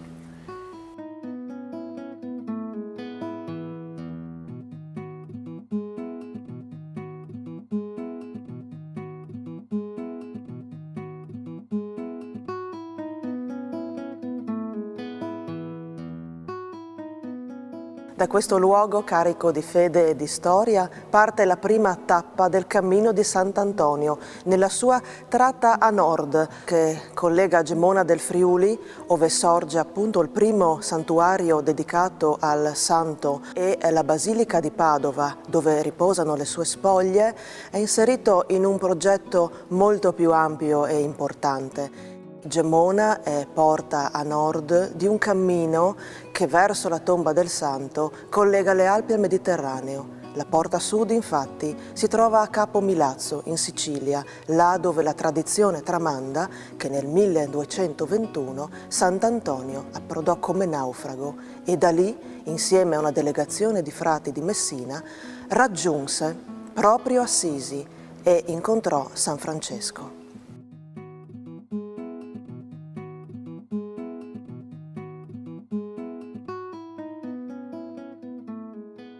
Un progetto molto importante che vive grazie alla sinergia di numerosi partner, tra i quali spicca il fondamentale sostegno della Regione Friuli Venezia Giulia e di Promoturismo FVG, sinergia oltre che tra Comune e Santuario di Gemona, con la Basilica di Padova e l'associazione Il Cammino di Sant'Antonio, sempre facente capo alla Basilica del Santo di Padova.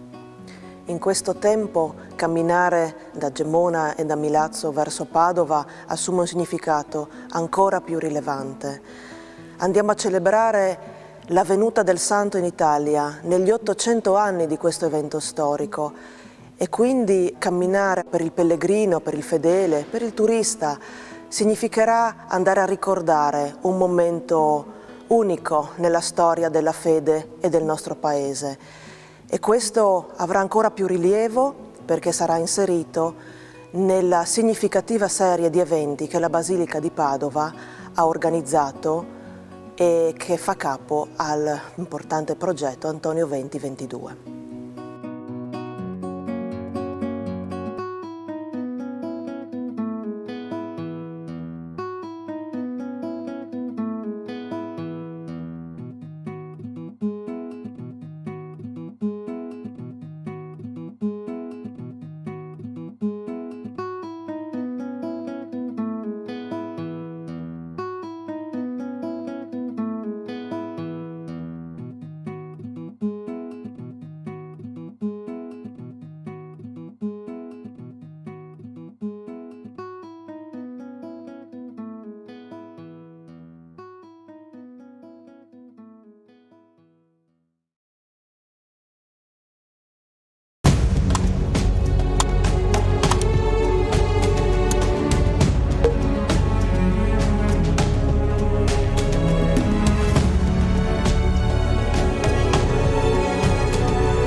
Grado ha una storia molto importante e chi volesse approfondire lo può fare andando su internet, dove troverà siti e documenti che ne parlano.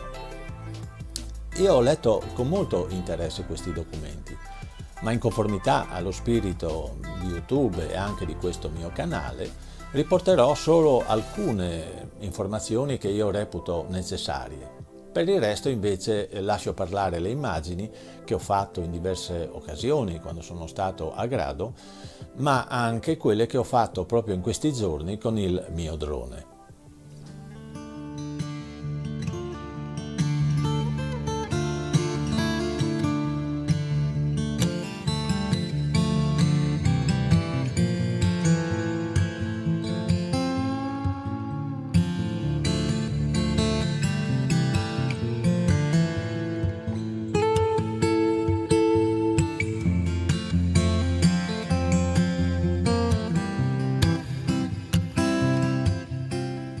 Nata come porto al servizio di Aquileia, che è una delle capitali storiche dell'impero romano, la cittadina di Grado si è sviluppata a partire dal 452 d.C., quando molti abitanti aquileiesi si rifugiarono sull'isola per sfuggire alla invasione degli Unni guidati da Attila.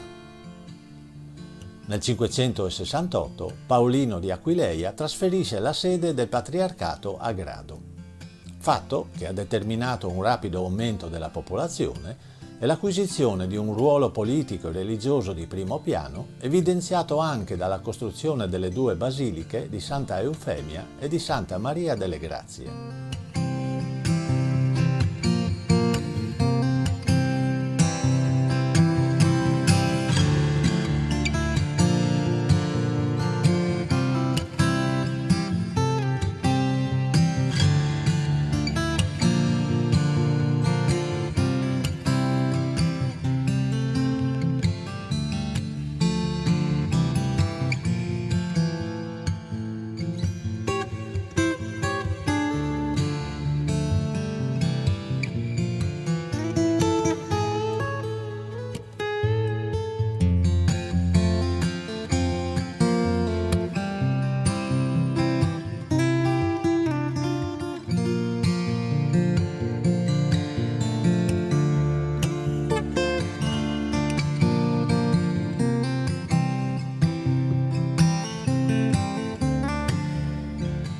Nel 1105 il patriarcato viene trasferito a Venezia e Grado lentamente perde la sua fama e diventa un povero paese di pescatori.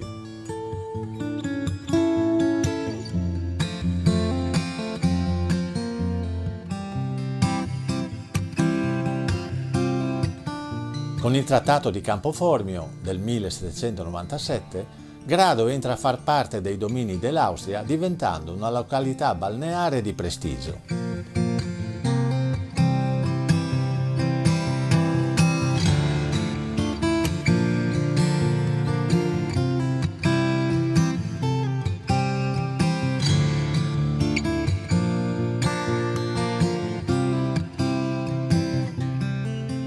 Vengono costruiti alberghi e ville, sia a ridosso dell'attuale diga con passeggiata a mare, che attorno al caratteristico porto interno.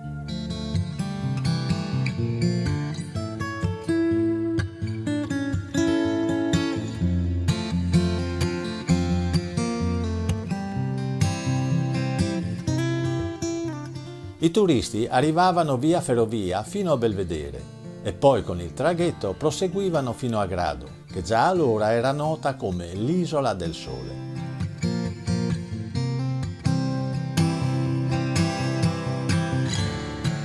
La laguna che circonda Grado è composta da decine di piccole isole, un tempo abitate o utilizzate per le attività di pesca.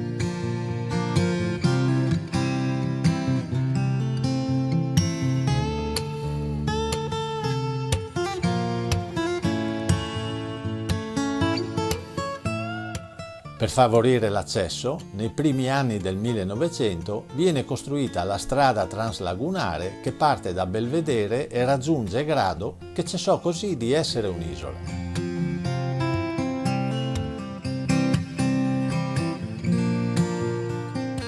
Dopo la Seconda Guerra Mondiale, per ospitare i profughi istriani viene resa abitabile l'isola della Schiusa.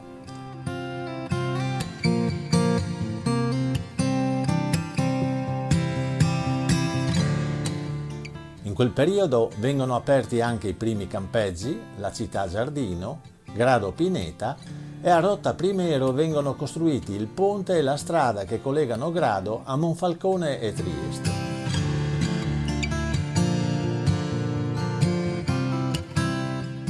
Oggi la parte antica dell'isola mostra ancora la sua natura tipica di un paese di pescatori.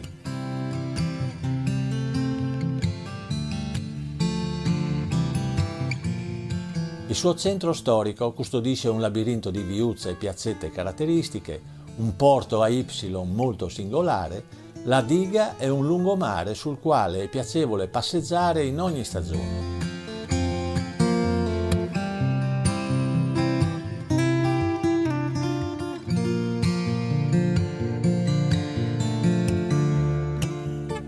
Qui ci sono strutture alberghiere adatte a soddisfare ogni esigenza.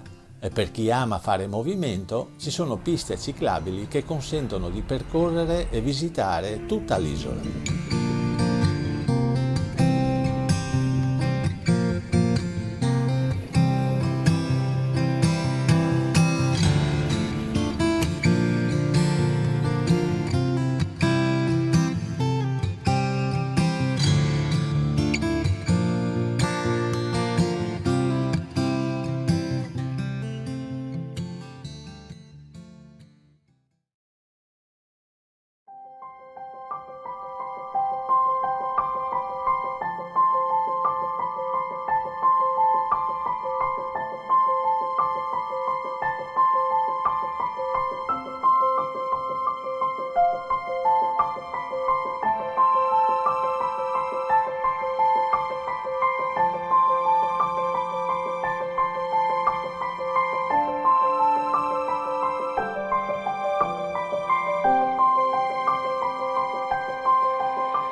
Quando sentiamo parlare di San Daniele del Friuli, il nostro pensiero va inevitabilmente al famoso prosciutto. La denominazione di origine protetta che è stata assegnata nel 1996 ha infatti aumentato la notorietà e il mercato del prosciutto di San Daniele, sia in Italia che nel mondo. La sua produzione è garantita da oltre 30 aziende, che sono regolate da un preciso disciplinare di produzione e controllate dal Ministero delle Politiche Agricole e Alimentari. Chi conosce e apprezza il prosciutto di San Daniele, molto spesso però non conosce il territorio e la cittadina che gli dà il nome. L'obiettivo di questo video, quindi, è quello di far conoscere, sia pur in modo sintetico e incompleto, le attrattive, i monumenti e la storia di questa piccola città collinare.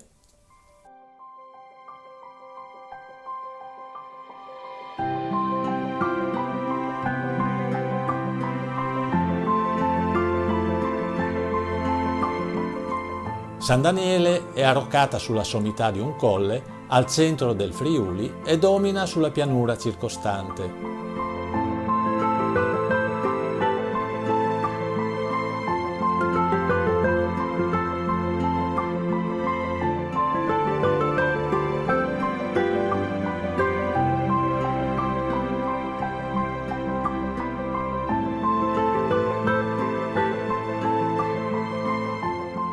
Qui ogni anno, nel periodo estivo, si svolge l'evento Aria di Festa. È un evento che dura più giorni e che vede aperte al pubblico le aziende di produzione e stagionatura. È un'occasione di festa che attira migliaia di estimatori e che ha aperto strade per un turismo spontaneo che vede gruppi, persone, famiglie che vengono qui per visitare e conoscere questa cittadina.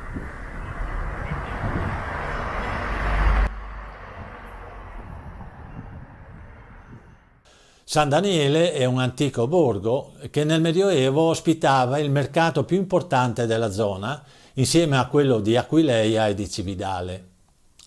Nel 1420 poi passò sotto il dominio veneziano e successivamente divenne un feudo patriarcale. Si chiama San Daniele del Friuli per distinguerlo da altri due feudi patriarcali che avevano lo stesso nome.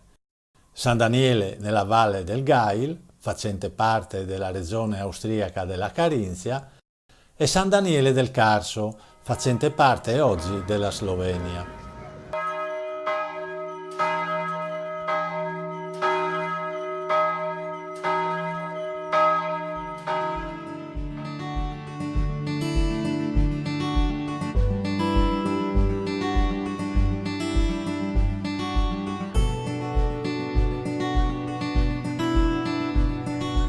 La Biblioteca Guarneriana è una tra le più antiche biblioteche d'Italia. È stata fondata nel 1466 da Guarniero d'Artegna, il quale donò alla chiesa di San Michele 173 codici manoscritti, tra cui una rara edizione dell'Inferno di Dante del XIV secolo e la Bibbia levantina, dono dell'arcivescovo Giusto Fontanini.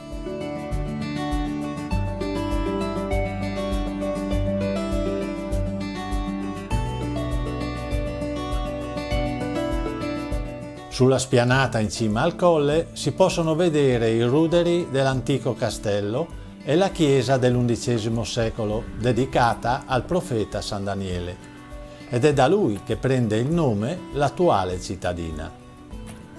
Il suo campanile è stato realizzato adattando l'unica torre rimasta dell'originario castello.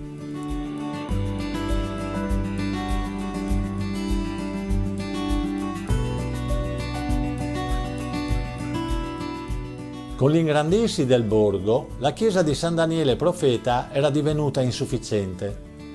Nei primi decenni del secolo XIV, quindi, si costruì una nuova chiesa che venne dedicata a San Michele Arcangelo e che oggi è il Duomo della città. Il patriarca Francesco Barbaro tenne qui un sinodo diocesano nel 1595.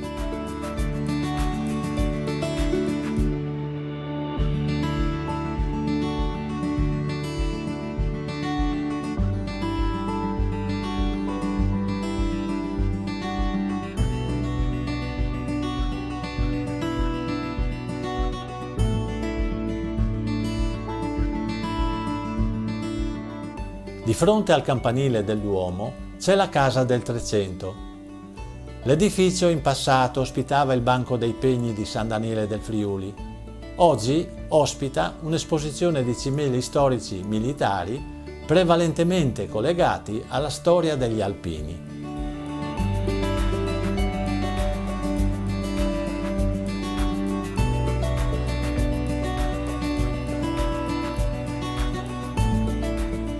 La chiesa di Santa Maria della Fratta fu costruita nel 1348. L'edificio presenta una facciata in pietra della seconda metà del Quattrocento e comprende un elegante portale decorato con un basso rilievo di Giorgio da Carona. In cima alla facciata si può osservare la bifora campanaria del 1501, opera di Donato da Lugano.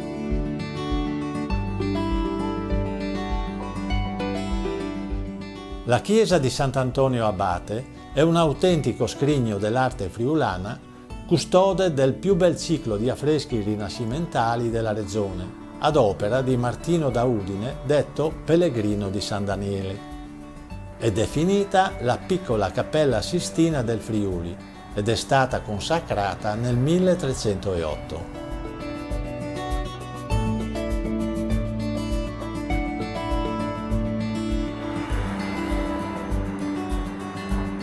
Porta Gemona fu edificata per volere del patriarca di Aquileia Giovanni Grimani tra il 1579 e il 1582, sulle rovine di un torrione distrutto dal terremoto nel 1511. Venne realizzato su disegno di Andrea Palladio. Il Museo del Territorio è collocato nel seicentesco chiostro dell'Ospedale Vecchio, che in origine era un convento domenicano. Questo museo espone preziose testimonianze d'arte, reperti archeologici, oreficerie, monete antiche, vetri, ceramiche, terracotte e dipinti.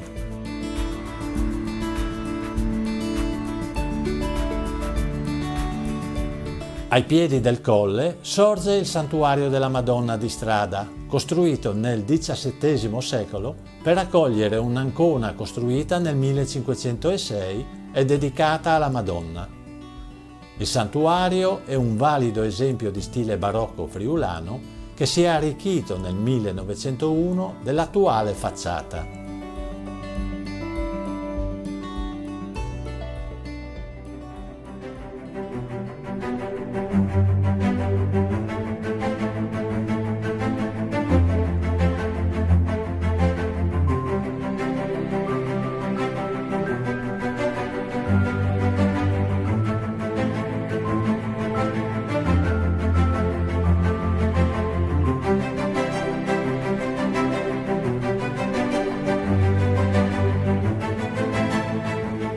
A poca distanza dal colle, le limpide acque del tagliamento sono la naturale dimora della trota, che viene allevata e lavorata in modo artigianale, producendo una trota affumicata simile al salmone, ma dal sapore più delicato. Essa è denominata la Regina di San Daniele.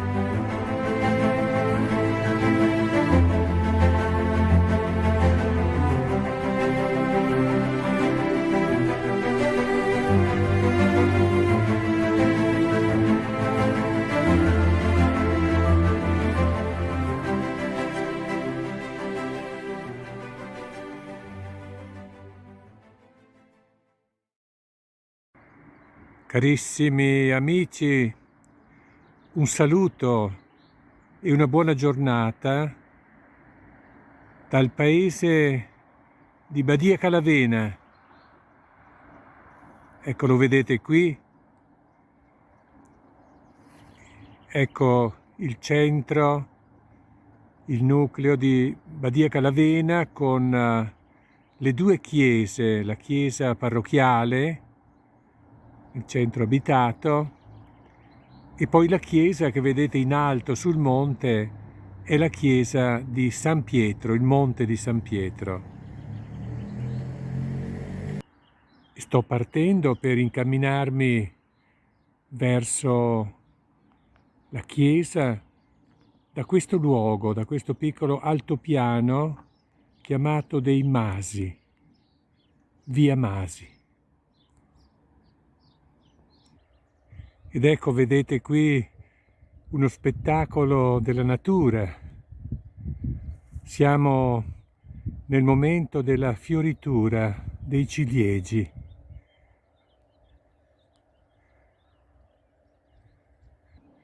Ed ecco qui un ciliegio in fiore e attraverso i rami del ciliegio si vede il paese di Badia Calavena, il mio paese natale, da dove sono partito.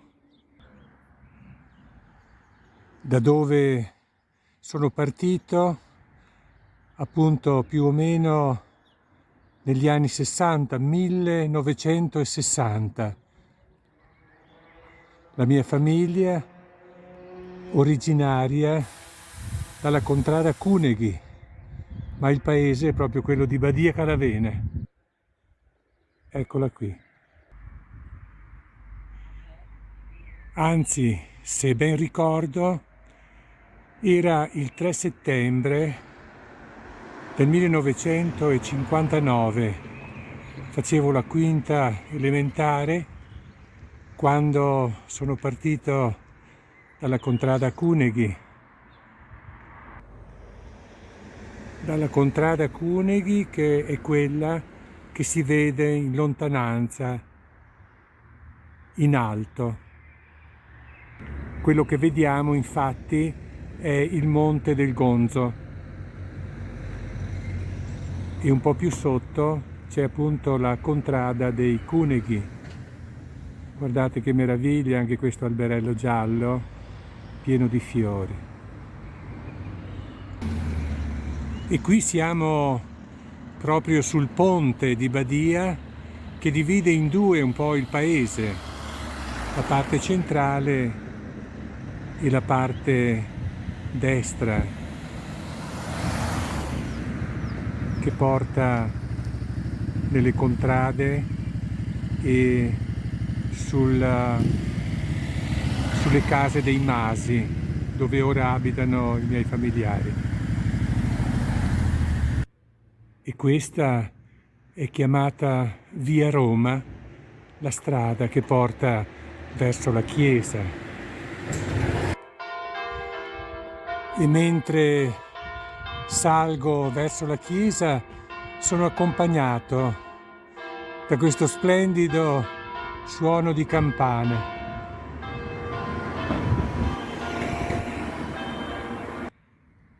E qui siamo giunti ormai alla grande piazza. Ecco, da qui si vede il paesaggio da dove sono partito, si vede il piccolo altopiano dei Masi con tutte quelle case costruite negli ultimi decenni. Ed ecco qui la grande croce posta al limite della piazza con la chiesa e il suo grande campanile. Si può intravedere sul monte anche che spunta appena appena il campanile della chiesa di San Pietro.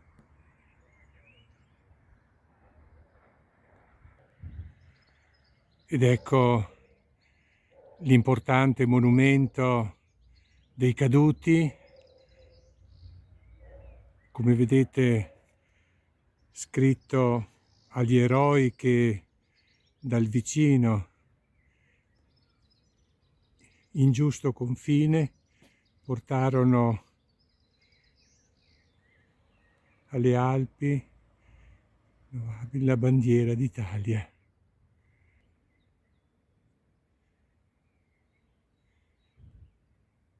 Ed ecco la chiesa, la grande piazza.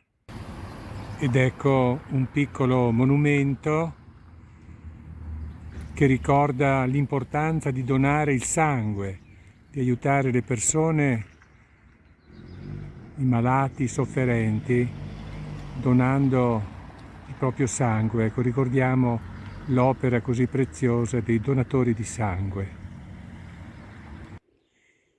E siamo, ecco, prima di chiudere voglio ricordare che siamo nei giorni della Settimana Santa. Ecco, mi trovo qui davanti alla chiesa di Badia Calavena. Ecco, fra alcuni giorni inizierà il Triduo Pasquale, il Giovedì Santo, per ricordare l'istituzione dell'Eucaristia. Il Venerdì Santo, la morte del Signore Gesù Cristo sul Calvario, e poi il Sabato Santo, il ricordo della morte del Signore, e finalmente domenica sarà proprio la domenica di Pasqua. Ecco, allora dalla piazza del mio paese di Badia Calavena un cordiale saluto a tutti voi. Buona Settimana Santa, buone celebrazioni del Triduo Pasquale e buona Pasqua a tutti.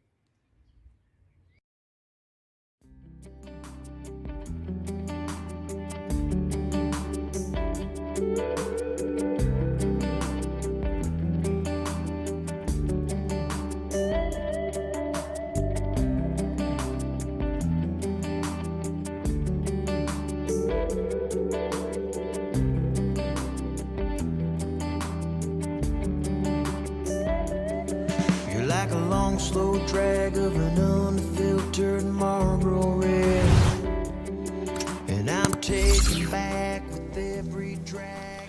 Dopo il video sul sentiero Rilke, oggi voglio condividere con voi l'intero itinerario che io e mia moglie abbiamo fatto in quel giorno.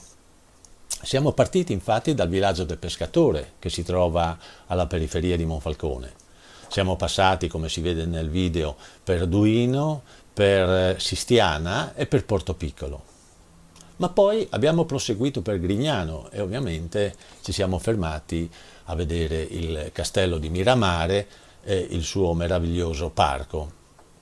Dopodiché ci siamo fermati sulla costiera che porta a Trieste nella zona di Barcola, e abbiamo proseguito e concluso il nostro percorso all'ingresso di Trieste visitando il Faro della Vittoria. And I'm taken back with every drag that I breathe in. And I'm left wanting, craving you so bad again.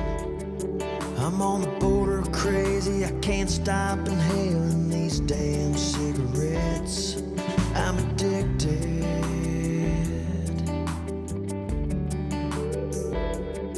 I'm addicted.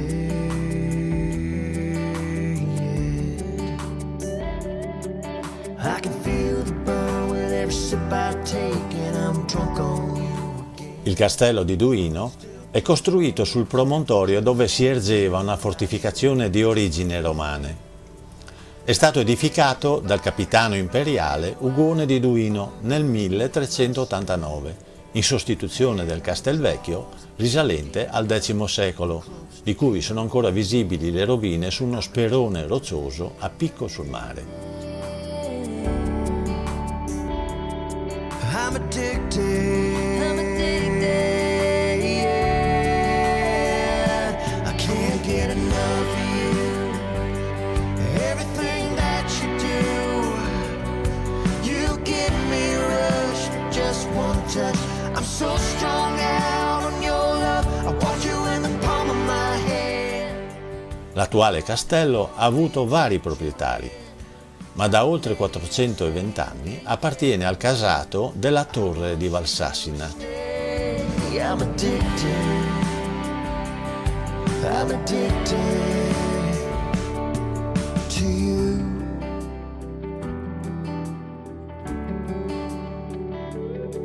To you. To you.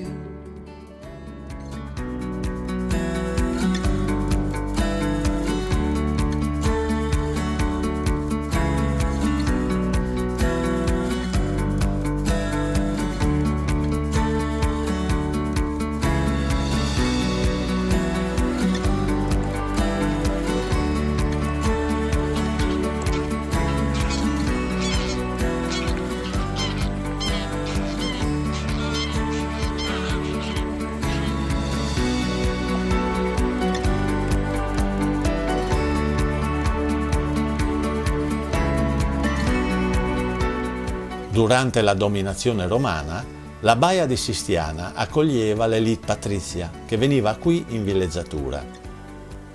Nel secondo secolo sono state aperte alcune cave di pietra che servivano per la costruzione e l'ampliamento delle vicine città.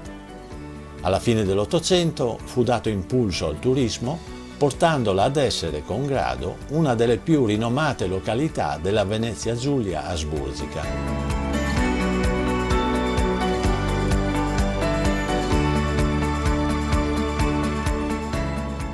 In una di queste antiche cave di pietra, negli ultimi anni, e con il disappunto di molti amanti della natura incontaminata, è stato edificato un villaggio turistico con alberghi, appartamenti e un porticciolo dedicato agli ospiti di questo moderno complesso.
Il castello di Miramare è stato costruito da Massimiliano di Asburgo a partire dal 1856.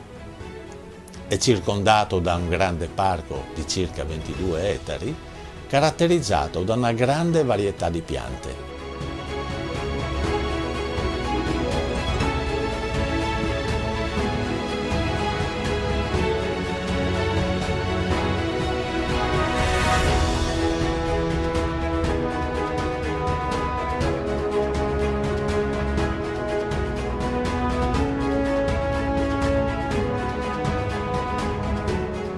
Il castello e il parco hanno una storia molto interessante, che non si può riassumere in questo video, ma che si potrà ben apprezzare con una visita guidata.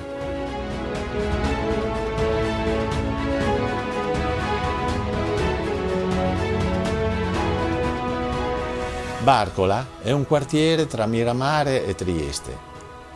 Già nel I secolo a.C.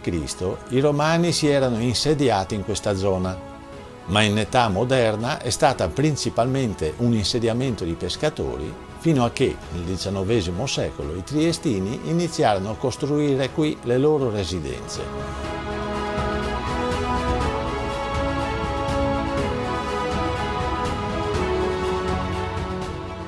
Oggi, nel periodo estivo, tutti gli abitanti di Trieste si riversano su questi 6 chilometri di costa per godere del sole, dell'acqua e dell'ombra delle pinete.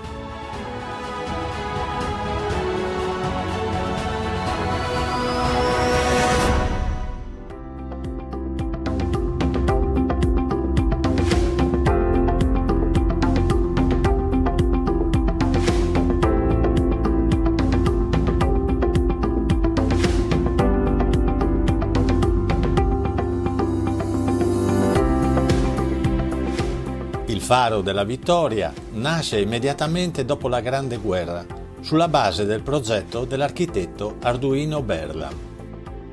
Aveva un duplice scopo: commemorare i caduti del primo conflitto mondiale e celebrare il passaggio della città di Trieste al Regno d'Italia.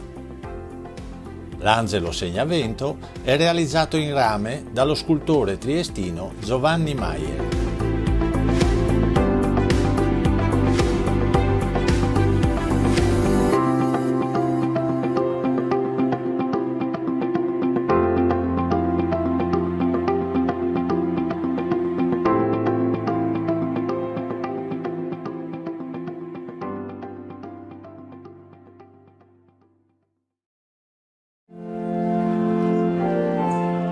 Dalle tenebre del tradimento e del peccato alla luce della Pasqua e dell'amore di Dio. È il percorso del Triduo Pasquale che a Gerusalemme comincia la mattina del Giovedì Santo. Nella Basilica del Santo Sepolcro, messa crismale e in cena domini sono unite in un'unica celebrazione. Al canto del Gloria le campane suonano l'ultima volta prima di Pasqua. La messa è stata presieduta da Sua Beatitudine Pier Battista Pizzaballa, patriarca di Gerusalemme dei Latini, che ha ricordato come l'istituzione del sacerdozio e quella dell'Eucaristia, misteri del Giovedì Santo, siano avvenuti nella notte in cui Gesù fu tradito, abbandonato e rinnegato dai suoi amici. Una notte simile a tante nostre notti. Nel cuore di questa notte Gesù pone dei gesti d'amore, a cominciare dalla lavanda dei piedi, che è stata ripetuta subito dopo l'omelia. Gesti che sono indicazioni di vita: alzarsi, deporre le vesti, lavare e asciugare i piedi. Sono i verbi dell'amore vero, sono i verbi della Pasqua, che servirono a Cristo per ricreare l'uomo, portandolo fuori dalla sua notte e dal suo peccato. Così Gesù risponde al male dell'uomo e indica anche a noi il modo per uscire dalle nostre notti. Un atteggiamento di grande fiducia nella forza poderosa dell'amore di Dio che in Cristo ci ha donato la via per uscire dalle nostre notti, che è l'amore, la donazione di sé. Nel corso della celebrazione, i circa 250 sacerdoti presenti hanno rinnovato le loro promesse e sono stati benedetti i 3 olii santi, l'olio dei catecumeni, il crisma e l'olio degli infermi. Verranno distribuiti in tutte le parrocchie del Patriarcato Latino e usati per amministrare i sacramenti. Al termine della messa, la tradizionale processione con il Santissimo Sacramento, 3 giri intorno all'edicola del Santo Sepolcro, di cui l'ultimo include anche la pietra dell'unzione. quindi la reposizione nel sepolcro. Prima di lasciare la basilica, il patriarca ha benedetto un gruppo di ammalati, accompagnati dai volontari dell'associazione Hospitalidad Jesús de Nazaret. Anche questo un gesto di quell'amore che ha il potere di trasformare le tenebre in luce, i tradimenti in perdono, gli abbandoni in ritorno, la morte in vita nuova.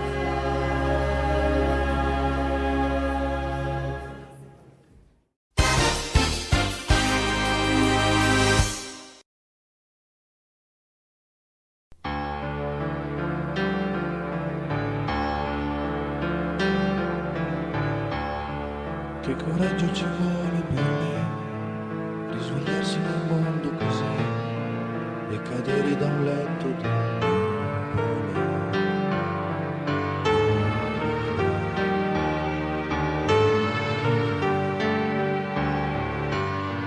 Che coraggio ci vuole per me rivestirsi di un giorno di più, indossare la maturità, l'armatura d'acciaio che ho, poi tuffarsi di nuovo là fuori, cacciare o fuggire differenza che ormai non c'è.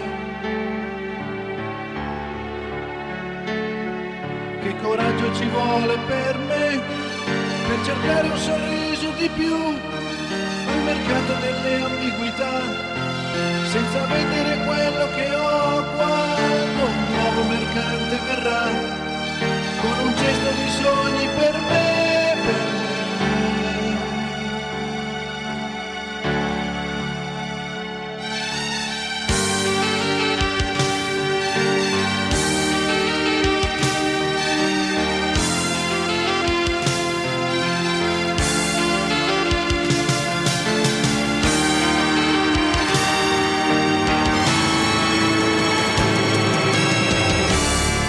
Che coraggio ci vuole per me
Uno dei modi per favorire la forma fisica è sicuramente quello di usare quando possibile la bicicletta.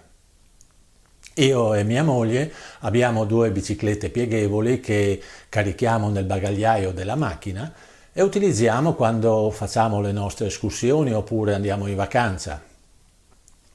Vista l'età, preferiamo sempre percorsi facili e uno di questi è sicuramente la ciclovia adriatica che dalla cittadina di Grado porta al villaggio di Punta Sdobba.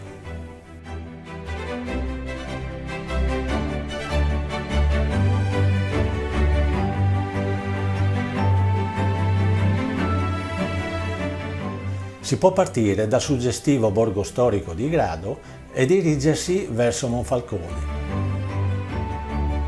Attraversati i quartieri più moderni e Grado Pineta, si arriva nella zona dei campeggi e al ponte sul canale Primero.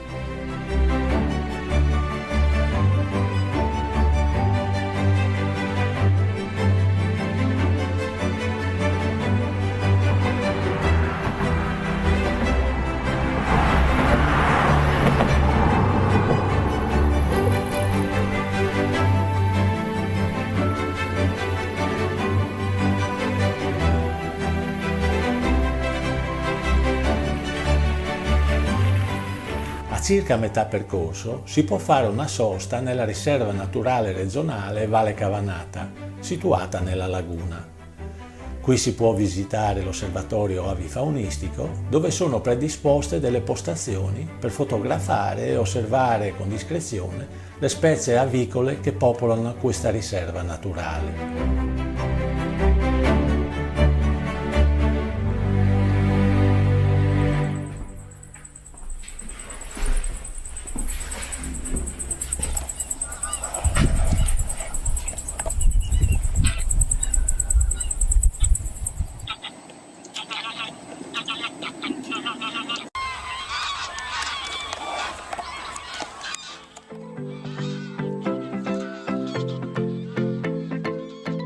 Subito dopo l'osservatorio, la pista ciclabile attraversa la laguna su un ponte di legno.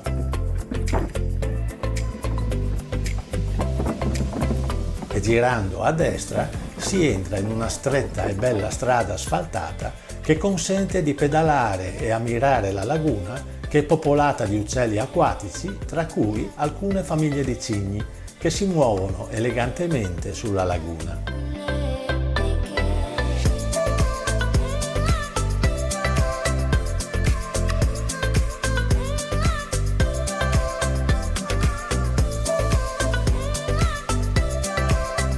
Si tratta di una strada tranquilla e quindi molto adatta ai ciclisti. Generalmente infatti è utilizzata solo dai pochi residenti ed è quindi a bassissima intensità di traffico. Al termine di questa strada si giunge in aperto mare e affrontando la rampa che sale sull'argine si può continuare a pedalare sulla ciclabile sopraelevata, che dopo circa 5 km consente di arrivare a Punta Sdobba, sulla foce dell'Isonzo, proprio di fronte alla riserva naturale Isola della Cona. Su questa ciclabile si può godere di una bella vista sul mare e sul golfo di Trieste.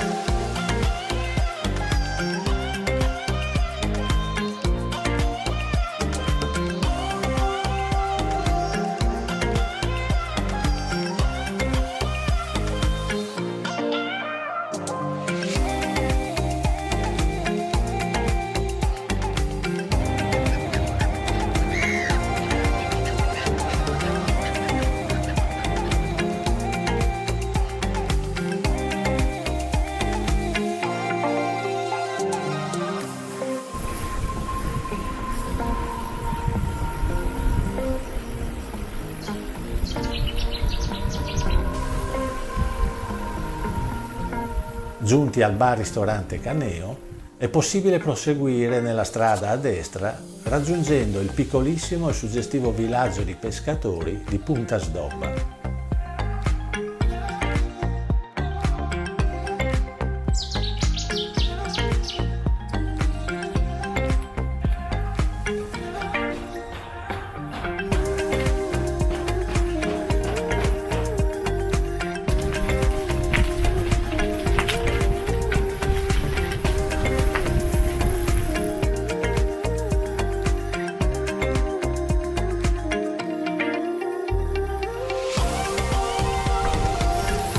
Perché?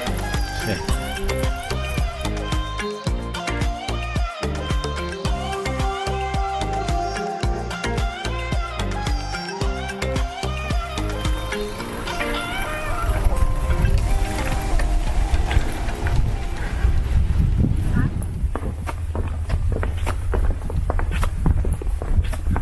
Sulla laguna retrostante il ristorante Caneo c'è un pontile in legno che porta a una torretta di avvistamento affacciata sulla foce dell'Isonzo.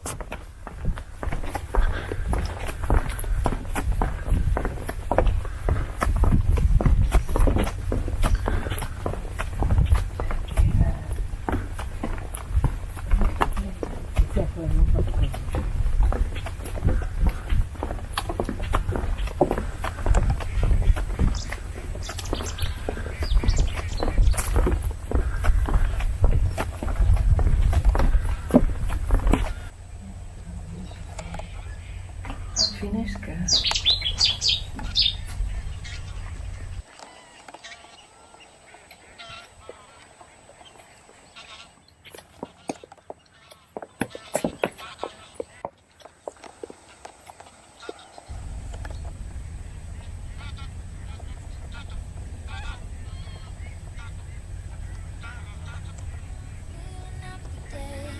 I'm feeling up today. I'm feeling up today.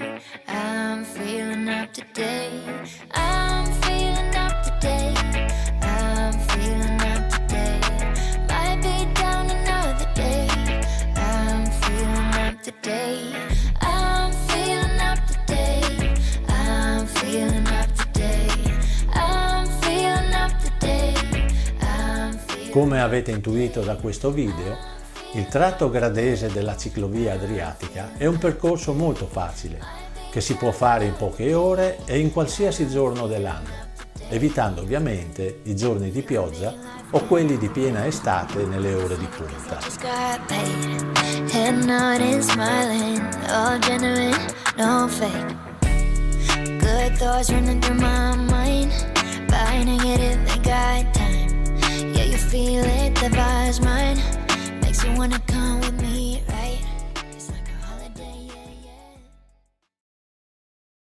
La confessione.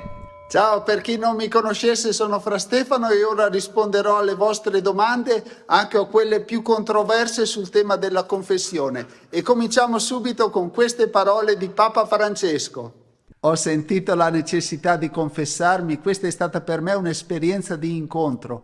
Ho trovato qualcuno che mi aspettava, ma non so cosa sia successo, non ricordo. Non so proprio perché fosse quel prete là, che non conoscevo, perché avessi sentito questa voglia di confessarmi, ma la verità è che qualcuno mi aspettava, mi stava aspettando da tempo. Punto primo, a chi è dedicata la confessione? Cristo ha istituito il sacramento della penitenza per tutti i membri peccatori della sua Chiesa, anzitutto per coloro che dopo il battesimo sono caduti in peccato grave. A chi mi dice non mi confesso più perché l'ultima volta ho trovato un prete antipatico che mi ha trattato male, è stato frettoloso, oppure mi dice che una volta aveva un buon confessore, ma dopo che è morto non ne ha più trovato uno, a queste persone rispondo: se vi fosse capitato di trovare un barbiere antipatico, non sareste più andati dal barbiere? Se aveste trovato un benzinaio frettoloso, non sareste più andati dal benzinaio? Se fosse venuto a mancare il vostro vecchio fornaio che era tanto bravo e gentile, allora avreste smesso di mangiare il pane? Capite, queste argomentazioni per non confessarsi sono solo scuse. Se veramente credi nella confessione, non ti fermi davanti a degli incidenti di percorso, ma trovi qualcuno che ti confessi. E riguardo alle confessioni vi dico una cosa: una volta ero in un santuario a confessare, sono arrivate al santuario 2 corriere piene di pellegrini, erano un centinaio di persone in tutto e volevano tutti confessarsi, ma eravamo solo 2 preti a confessare. Capite da soli come è andata a finire, non potete presentarvi in queste condizioni, ma cercate un prete che sia in sintonia con voi, che sia capace di capirvi, e cercate i momenti migliori per andare a confessarvi con calma. Insomma, dobbiamo capire che la confessione è una cosa molto personale e se uno la affronta così, un po' di fretta, andando da un prete qualunque che non conosce, deve mettere in conto che può andargli bene, ma forse anche no. Qualcuno dice che non si confessa perché non gli piace raccontare a un'altra persona i propri peccati. Sì, è vero, bisogna vincere questa timidezza, anche se sappiamo che attraverso il prete che abbiamo davanti, in realtà il perdono viene da Dio e anche se sappiamo che tutto quello che diciamo resta segreto, c'è sempre un po' di resistenza in noi nel dire i peccati. È così, ma d'altra parte è proprio attraverso questo coraggio di esprimere i peccati che noi riusciamo a liberarcene, mentre fino a quando li teniamo sepolti dentro di noi non ce ne liberiamo. Ci sono poi quelli che non si sono confessati più perché l'ultima volta non sono stati assolti. In questo caso bisogna comprendere le ragioni per cui non sono stati assolti. Può darsi che siano valide ragioni, per esempio non hanno nessuna intenzione di fare un cammino di fede e non hanno intenzione di correggere alcuni peccati gravi, oppure può darsi che il prete sia stato eccessivamente rigido. In qualsiasi caso io consiglio di provare a dialogare anche con altri sacerdoti. Può darsi che riusciate a trovarne uno in grado di capirvi e capace di proporvi una via di perdono che siete disposti a percorrere. Siate perseveranti nel cercare una soluzione e la troverete. Ci sono poi tutte quelle persone che vivono una situazione personale o relazionale che li fa sentire a disagio con gli insegnamenti della Chiesa e non sono capaci di trovare una via di conciliazione tra le regole della Chiesa e ciò che stanno vivendo.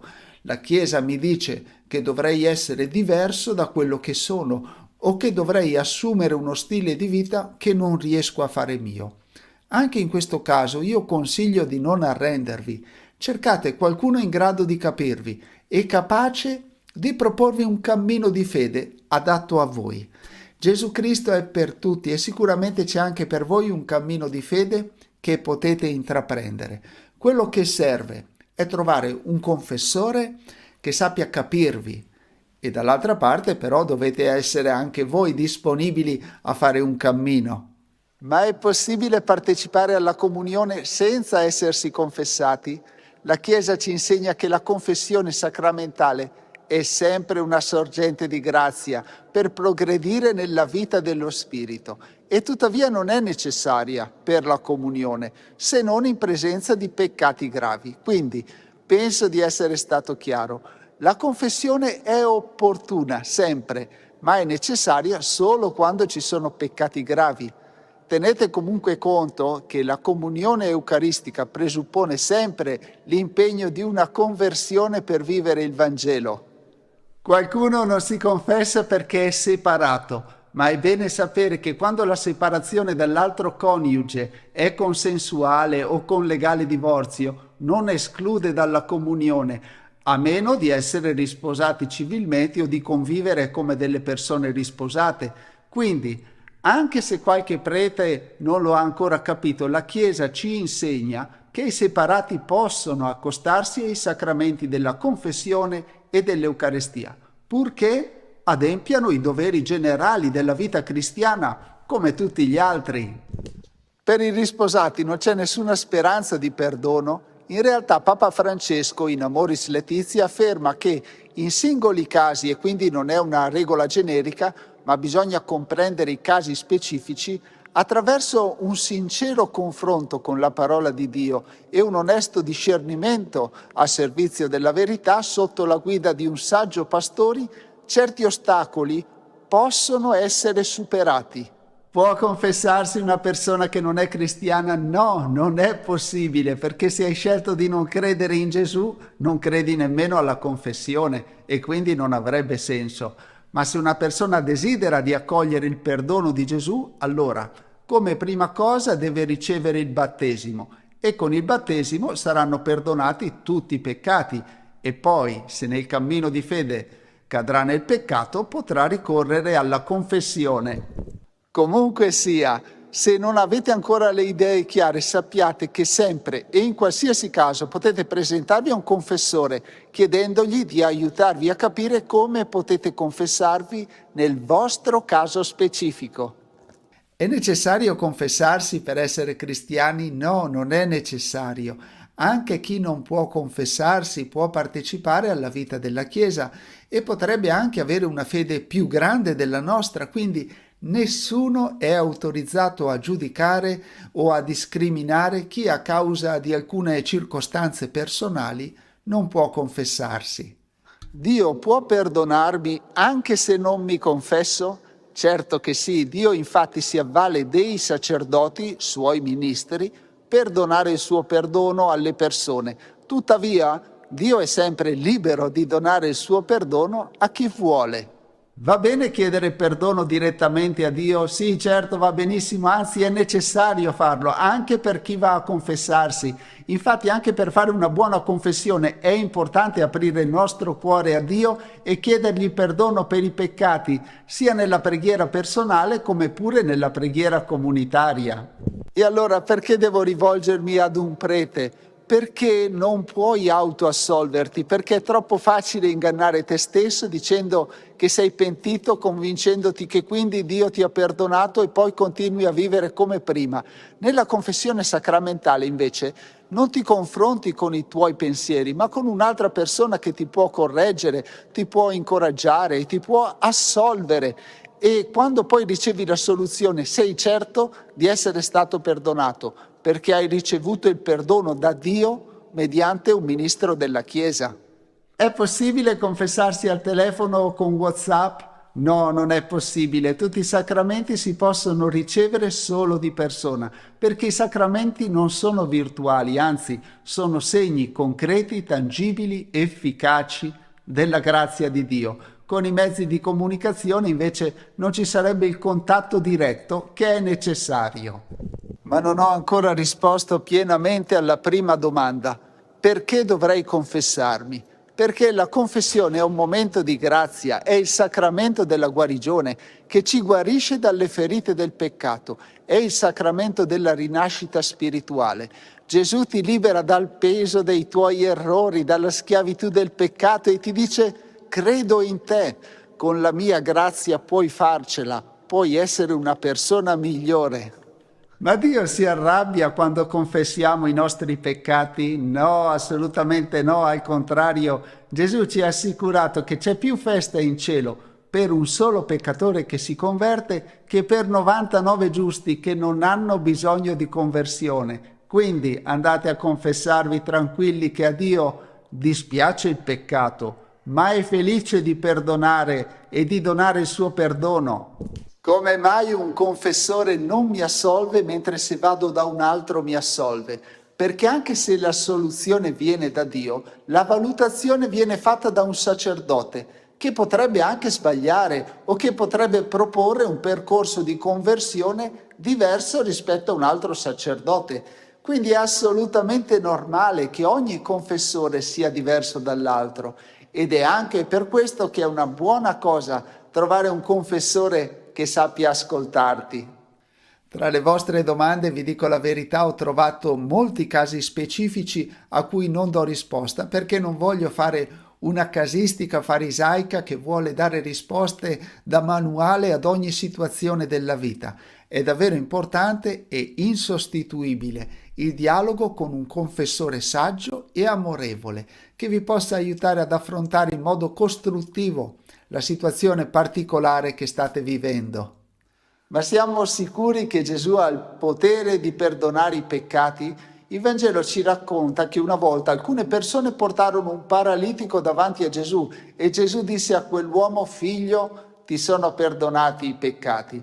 Ma gli scribi dicevano in cuor loro: chi può perdonare i peccati se non Dio solo? E allora Gesù disse: che cosa è più facile? Dire al paralitico ti sono perdonati i peccati oppure dire alzati e cammina? Ora perché sappiate che ho il potere di perdonare i peccati, dico a te, disse al paralitico, alzati e cammina. Quello si alzò e sotto gli occhi di tutti se ne andò. E come mai i preti possono assolvere i peccati? Perché è stato Gesù a conferire alla Chiesa questo dono. Infatti nel Vangelo di Giovanni, nel capitolo 20, Gesù, dopo essere risorto, dice ai suoi discepoli: pace a voi, come il Padre ha mandato me, anche io mando voi. Detto questo soffiò e disse loro: ricevete lo Spirito Santo. A coloro a cui perdonerete i peccati saranno perdonati, a coloro a cui non perdonerete non saranno perdonati. È vero che la confessione è efficace per essere liberati dal maligno? Sì, certo, è vero, perché essendo liberi dal peccato siamo molto più forti per resistere alle seduzioni del maligno. Il grande esorcista padre Amorth diceva: confessatevi spesso, soprattutto confessatevi bene. Il maligno ha il terrore della confessione, perché se è ben fatta gli strappa dalle mani le anime e le rimette in quelle di Dio. Perciò non esiste esorcismo più potente della confessione ben fatta. Adesso che abbiamo visto perché è bene confessarsi, proviamo a capire come possiamo prepararci alla confessione.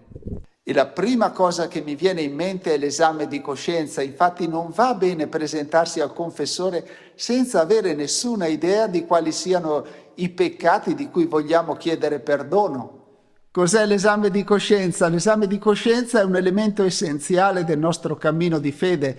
È un momento in cui ascoltiamo la voce di Dio che parla dentro di noi. È un momento di discernimento spirituale che serve per capire dove lo Spirito Santo ci stia guidando. Nell'ambito della confessione, però, l'esame di coscienza assume un significato molto particolare, che è quello di prendere coscienza dei nostri peccati, così da poter chiedere perdono a Dio e intraprendere la conversione. Cosa devo fare se la coscienza non mi rimprovera nessun peccato? Devo capire per quale ragione mi sento così a posto con me stesso. Potrebbe essere il caso di una persona che non commette nessun tipo di peccato, una persona perfetta e immacolata. Molto più frequentemente però è il caso di chi ha perso il senso del peccato, di chi non ha formato la propria coscienza e pertanto si autogiustifica da tutti i misfatti che compie. In linea di massima potremmo dire che più un'anima è illuminata dalla grazia e più comprende cosa ancora le manca per arrivare a compiere in pienezza la propria vocazione. Quindi, anche se ti illudi di essere già arrivato alla perfetta santità, prova comunque a dialogare con un confessore e forse ti aiuterà a capire che hai ancora molta strada da fare. Cos'è il peccato? Il peccato è una mancanza contro la ragione, la verità e la retta coscienza.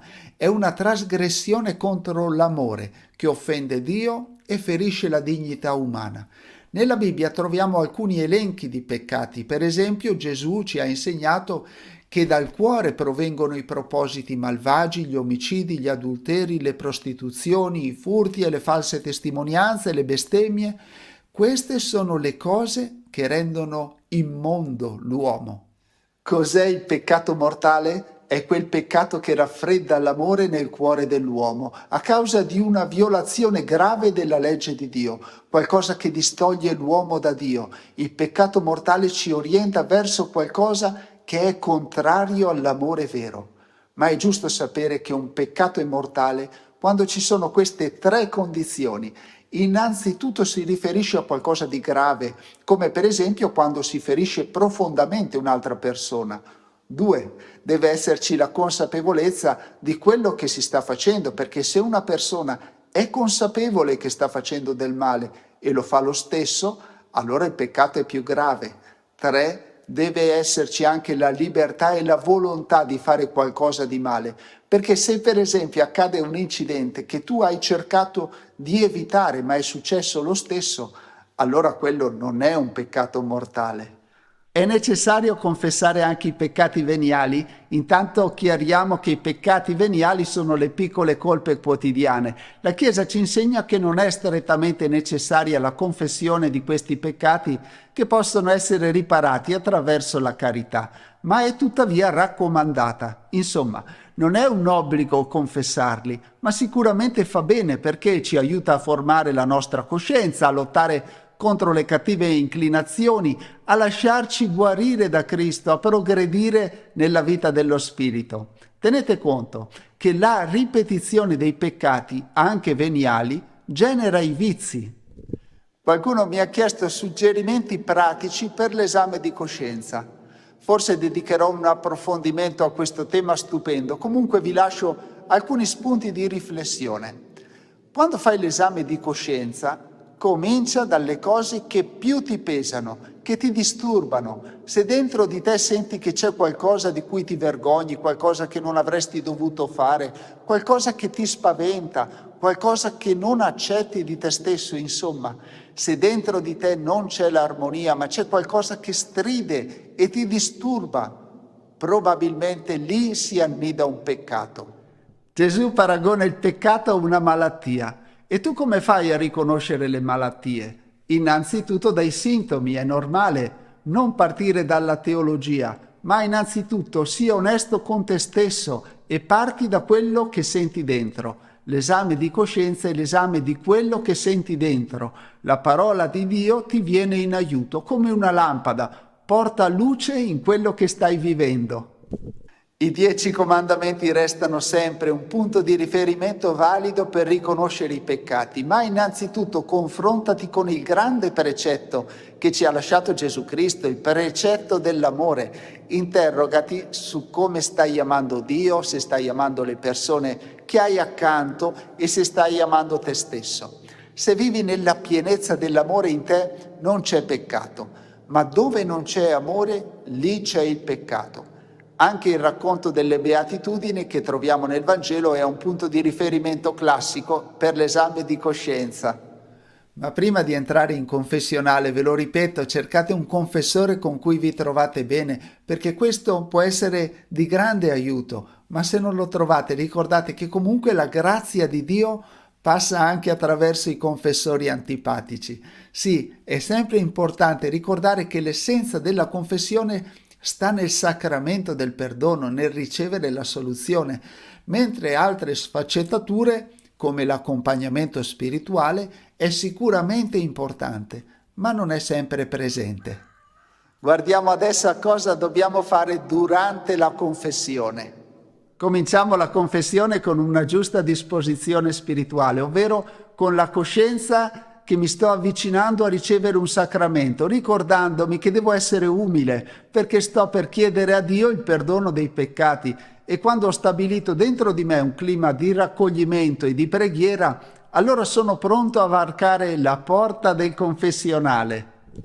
È necessario inginocchiarsi? No, non è indispensabile, possiamo anche sederci o stare in piedi, ma l'importante è manifestare anche con il portamento del nostro corpo che stiamo celebrando un momento importante per la nostra fede. Quindi evitiamo in ogni modo atteggiamenti trasandati e scomposti.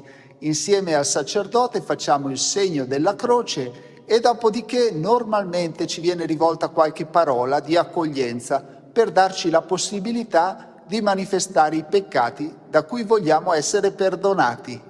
Come faccio a ricordarmi i peccati? Alcune persone portano con sé un fogliettino su cui hanno appuntato alcune cose di cui vogliono essere certi di non dimenticarsi.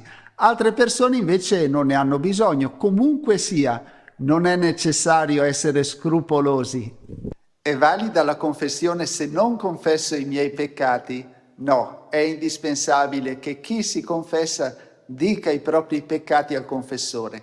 Tutti i peccati mortali di cui ha consapevolezza. Cerca quindi di dire tutti i peccati che ricordi, così come diresti ad un medico il male da cui vuoi essere curato, anche perché se li taci non inganni il confessore ma inganni te stesso.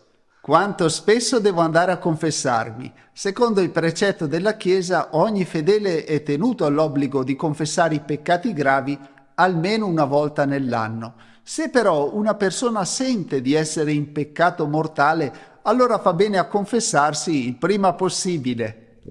Posso confessarmi anche se non sono completamente distaccato dal peccato? Sì, puoi confessarti anche se per esempio non sei ancora riuscito a perdonare completamente qualcuno. Parlane con il confessore e sarà per te un passo verso la guarigione completa. Cosa devo fare se il confessore ha fretta? Confessa i peccati che ti ricordi e accogli con gratitudine la soluzione. Quella soluzione è valida, anche se è mancato l'accompagnamento spirituale che tanto ti avrebbe giovato. Lo so, è brutto da dire, ma è così. A volte dobbiamo accontentarci di quello che troviamo, ma senza perdere la consapevolezza che anche attraverso la piccolezza del confessore la grazia di Dio ti raggiunge pienamente. Se non ci sono peccati particolarmente gravi, una persona ogni quanto tempo deve confessarsi. Questo dipende dalla vostra sensibilità e anche dalla disponibilità dei confessori. A mio parere è una cosa buona confessarsi, almeno prima delle grandi feste religiose, in Quaresima, in Avvento, nella preparazione alla Pentecoste. La confessione mensile è una ottima pratica, ma per alcuni è troppo tanto e per altri è troppo poco. Dipende quindi dal cammino spirituale che state facendo. Perché è importante dire i propri peccati? Perché è un atto di fiducia in Dio che ci ama. Inoltre così guardiamo in faccia i peccati di cui ci siamo resi colpevoli, ce ne assumiamo la responsabilità e così facendo ci apriamo a Dio e alla comunione della Chiesa. Inoltre il sacerdote potrà anche darci un consiglio per affrontare meglio le nostre debolezze. Se in passato ho commesso peccati gravi, devo ridirli ogni volta? No, assolutamente no. Una volta che sei stato assolto il perdono è completo, quindi è meglio non ripetere più quelle cose, almeno che possa risultare utile per l'accompagnamento spirituale. Anche i pensieri cattivi sono peccati? Ci sono alcuni pensieri che ci disturbano e che noi non vorremmo avere, ma si presentano lo stesso nella nostra mente. Quelli non sono peccati perché non li abbiamo voluti. Ma se noi consapevolmente, volontariamente custodiamo pensieri cattivi, come se per esempio progettiamo di vendicarci contro qualcuno, quelli sono peccati. Mi vergogno di andare dallo stesso confessore perché non voglio deluderlo, mostrando che cado sempre negli stessi peccati. No, non preoccuparti, il confessore non si scandalizza per queste cose, sono cose che sentiamo sempre. Quando noi confessiamo, desideriamo solo guarire spiritualmente chi si presenta a noi. E poi ditemi voi che confessore è un confessore che non sa ascoltare i peccati. Non preoccupatevi di raccontare i peccati al confessore perché è lì anche per questo. Faccio bene a confessarmi solo dai confessori con cui mi trovo bene? Sì, certo, non c'è nessuna ragione per andare in cerca di guai. Se ti trovi bene con qualcuno, continua ad andare da lui finché puoi. La confessione deve essere fatta per forza in un confessionale? No, è a discrezione del confessore trovare un luogo adatto per favorire la celebrazione di questo sacramento. Non sempre è facile soddisfare tutti i penitenti perché alcuni preferiscono rimanere nascosti, altri preferiscono un dialogo diretto. È necessario fare l'elenco di ogni singolo peccato o è possibile sintetizzare? Sì, è possibile sintetizzare. Se per esempio racconto 2 bugie al giorno e vado a confessarmi una volta al mese, non è necessario raccontare tutte e 60 le bugie. È sufficiente far capire al confessore il proprio peccato ed eventualmente la gravità del peccato. Faccio bene a partecipare alla comunione eucaristica solo dopo essermi confessato? No, puoi partecipare sempre e ti consiglio di partecipare ogni volta che vai a messa e se poi cadi in un peccato mortale, allora sì, vai a confessarti. Cos'è la confessione generale? Anche se non è necessario confessare i peccati che sono già stati confessati, in certi momenti particolari una persona può sentire il bisogno di presentarsi al Signore implorando il perdono per tutte le gravi mancanze della sua vita.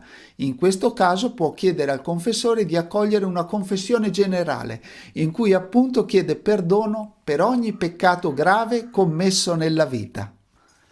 Va bene confessarsi per paura della dannazione? Diciamo che è meglio confessarsi perché abbiamo preso coscienza che stiamo facendo del male e perché vogliamo migliorare. Tuttavia, anche la paura può avere un suo ruolo positivo se ci smuove dai vizi e ci sprona a fare i primi passi della conversione. Che senso ha confessarmi se ripeto sempre gli stessi peccati? Il significato è che non vuoi darla vinta ai peccati Nonostante non sei ancora riuscito a vincere la battaglia, non hai nemmeno rinunciato a combatterla. E se ancora non hai trovato la forza per amare con un amore puro, tuttavia non rinunci a camminare in quella direzione. Ci vuole umiltà nel riconoscersi fragili e il Padre è sempre pronto a perdonare chi ritorna a Lui in cerca di perdono. Se ho offeso una persona e mi sono scusato con lei, devo chiedere perdono anche a Dio? Se ti sei già riconciliato con tuo fratello e hai fatto la cosa più urgente, ricordati comunque di chiedere perdono anche a Dio, perché il peccato ha sempre un effetto negativo anche sulla tua anima e sulla comunità di cui fai parte. E nel momento in cui fai del male a una persona, tu stai offendendo anche Dio. È valida la confessione senza essere pentiti? No, non è valida. La confessione non è un gioco. È necessario fare quanto è nelle nostre capacità per orientare la nostra vita verso Dio, per tornare a Lui con tutto il cuore. Per cui non è sufficiente presentarsi davanti a un prete e fare l'elenco dei peccati, ma quello che conta è prendere le distanze dal male, essere dispiaciuti del male commesso e detestarlo e avere il proposito di vivere nella luce. Perché il prete mi assegna una penitenza dopo la confessione? La penitenza non è una punizione per i peccati, è invece un modo per esprimere la nostra gratitudine a Dio che ci ha perdonati ed è anche un modo per cercare di rimediare al male che abbiamo creato con il nostro peccato. Per esempio, se hai rubato non è sufficiente celebrare il perdono, ma se è possibile devi anche restituire quello che hai rubato. Se offendessi una persona dovresti cercare di riconciliarti, se sei stato egoista devi cercare di essere caritatevole e via dicendo. A volte la penitenza è una semplice preghiera, l'importante è che tu faccia quanto ti viene chiesto e se ti sembra di non essere in grado, cerca di trovare una soluzione in dialogo con il confessore, perché la confessione sia valida è necessario accettare e compiere la penitenza che ci è stata data. Quali peccati possono essere perdonati? I vescovi e i preti, avendo ricevuto il sacramento dell'ordine, hanno il potere di perdonare tutti i peccati, nel nome del Padre, del Figlio e dello Spirito Santo. Alcuni peccati particolarmente gravi sono tuttavia colpiti dalla scomunica, la pena ecclesiastica più severa. In quei casi la soluzione può essere accordata solo dal Papa, dal Vescovo del luogo o dai preti da loro autorizzati. Tuttavia, in caso di pericolo di morte, ogni sacerdote può assolvere da qualsiasi peccato e da qualsiasi scomunica. Quale peccato è imperdonabile? Gesù ci ha insegnato che qualunque peccato e bestemmia saranno perdonati agli uomini, ma la bestemmia contro lo Spirito non sarà perdonata. La misericordia di Dio non conosce limiti, ma chi deliberatamente rifiuta di accoglierla attraverso il pentimento respinge il perdono dei propri peccati e la salvezza offerta dallo Spirito Santo. Un tale indurimento può portare alla rovina eterna. È valida la soluzione da parte di un confessore che ha commesso pure lui qualche peccato. Sì, è valida perché in quel momento non sta agendo a nome suo personale, ma in nome della Chiesa, che è il corpo di Cristo. E quando il prete dice le parole «Io ti assolvo dai tuoi peccati nel nome del Padre, del Figlio e dello Spirito Santo», in quel momento è Dio stesso che sta perdonando. Quelle parole sono efficaci, non sono una speranza, non sono un augurio, ma sono una realtà che si sta realizzando nel momento in cui quelle parole vengono pronunciate. È vero che il confessore non deve dire a nessuno ciò che ha ascoltato in confessionale, sì, è verissimo. Quello che viene detto in confessionale resta segreto. Questo dà la garanzia a chi si confessa di poter aprire il suo cuore con serenità e fiducia. Quali sono gli effetti della confessione? Ci viene donato il perdono e la pace. Ritorniamo ad essere in grazia di Dio, ci riconciliamo con la Chiesa, siamo liberati dalla schiavitù del peccato, ci scarichiamo dal peso del male, siamo fortificati dallo Spirito Santo. Convertendoci a Cristo mediante la penitenza e la fede passiamo dalla morte alla vita e non andiamo incontro al giudizio. Sono valide le celebrazioni comunitarie della penitenza? È possibile prepararsi comunitariamente alla confessione, tuttavia Questo non toglie che ci debba essere la confessione personale dei peccati e la soluzione individuale.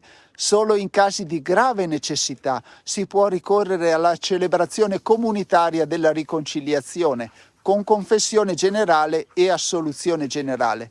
Ma la gravità deve essere una gravità vera e non semplicemente perché si ha fretta di confessare tutti in un colpo. La confessione individuale resta quindi l'unico modo ordinario grazie al quale i fedeli si riconciliano con Dio e con la Chiesa. Se sono andato da un confessore e non mi ha assolto, e poi un'altra volta sono andato da un altro confessore e quello mi ha assolto, la sua assoluzione è valida? Sì, certo, se ti sei confessato con onestà e sei stato assolto, stai tranquillo e vai in pace. I tuoi peccati sono stati perdonati. Se dopo essermi confessato mi rendo conto che avrei dovuto spiegarmi meglio come mi sono dimenticato un peccato, è valido lo stesso la soluzione? Sì, l'importante è cercare di confessarsi bene, secondo le proprie capacità. E se ci confessiamo in questo modo vengono perdonati tutti i peccati, anche quelli di cui non siamo consapevoli. L'importante è non omettere volontariamente i peccati gravi. Questo renderebbe inutile l'intera confessione. Come mai dopo la confessione mi rimangono i sensi di colpa? Perché la confessione perdona i peccati ma non ne cancella il ricordo. Per questo potremmo ancora conservare in noi il ricordo doloroso dei nostri errori, ma abbiamo però la sicurezza che Dio ci ha perdonati e questo deve darci pace. Cosa succede se uno muore senza essersi confessato? Va all'inferno? No, non esageriamo, la confessione ci assicura il perdono e la pace di Dio, ma questo non significa che Dio non possa comunque accogliere nel suo regno anche altre persone che non si sono confessate. Abba Daniele era noto per la sua dolcezza e la misericordia verso i peccatori. Un giorno, venuto a confessare un ammalato, lo trovò un po' reticente. Io non insisto, disse, perché tu ti confessi, non voglio che la paura ti faccia prendere una decisione affrettata. Dormici sopra. Se domani mattina ti svegli, chiamami. A parte gli scherzi, la confessione è un dono bellissimo che Dio ci ha fatto per scoprire che il suo amore è capace di guarirci, per riscoprire la bellezza di vivere in pace con noi stessi e con il Padre. Lasciati riconciliare con Dio. Bene, carissimi fratelli e sorelle, secondo le mie capacità ho risposto alle vostre domande e ora sono io a chiedere a voi di condividere questa riflessione, di lasciare un commento e naturalmente, se non lo avete ancora fatto, iscrivetevi per seguire le prossime uscite. Grazie, ciao ciao e abbi cura di te.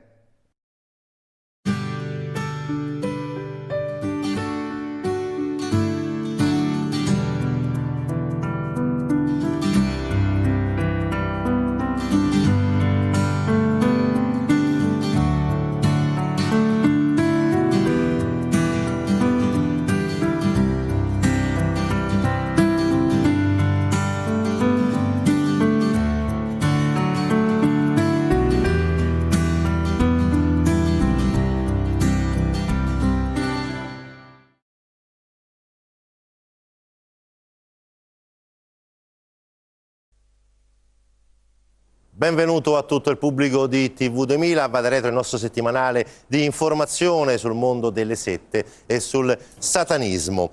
Oggi vogliamo partire da un punto, dal fatto che è accaduto esattamente una settimana fa.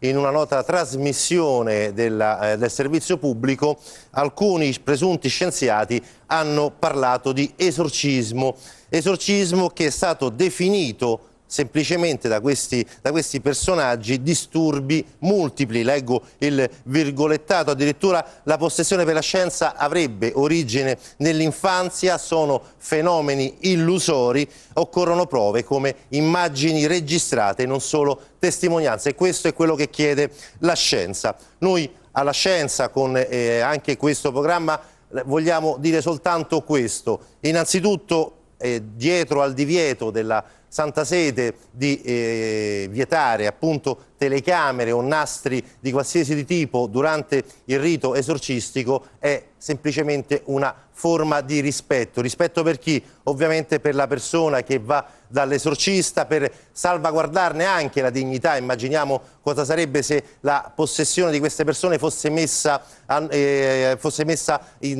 sotto forma di spettacolo. E poi ci chiediamo anche cosa ne sarebbe delle loro famiglie, che spesso sono all'oscuro purtroppo di questi disturbi. E soprattutto ci chiediamo: ma quante prove poi servirebbero? Ne basterebbe una? Ce ne vorrebbero 1000, 1 milione? Ecco, quello che noi vogliamo dire è che spesso anche la scienza dovrebbe essere un po' più umile nel senso di riconoscere che spesso non sempre ci sono delle risposte a tutti i fatti, ma se visti con luce soprannaturale, con una luce sempre sotto la lente della Chiesa, molti fatti diventano spiegabili. Come noi infatti parliamo qui a Valle Retro di esorcismi, e lo facciamo non solo con chi in modo silenzioso, in modo eroico anche pratica questi riti ogni giorno, ma soprattutto vogliamo raccontarvi delle storie di immenso dolore, anche di eroismo, senza far spettacolo, ma semplicemente per raccontarvi il dolore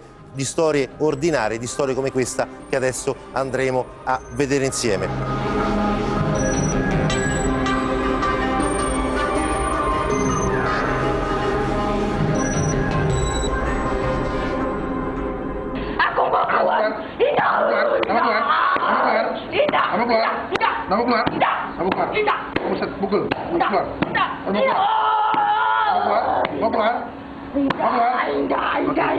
Kita baca. Kita baca. Lapar saudara badannya nih. Aku lapar saudara badannya. Indah mau.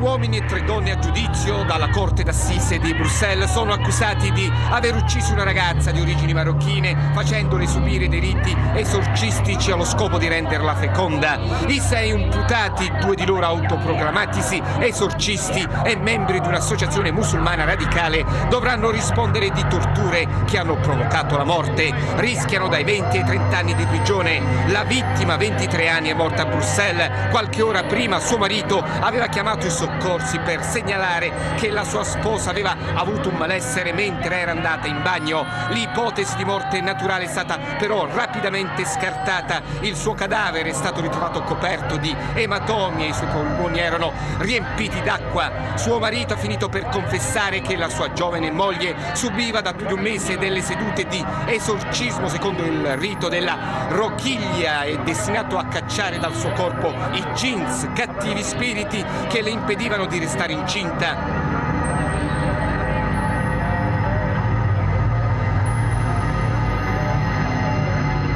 Questi riti erano praticati nell'appartamento della coppia di Bruxelles da un marocchino autoproclamatosi Cheikhi e i suoi discepoli, un belga convertito all'Islam con l'assistenza del marito e di 3 sorelle musulmane della vittima. Durante questo periodo la giovane musulmana ha ingurgitato decine di litri di acqua santa, mangiava solo 2 cucchiai di yogurt al giorno.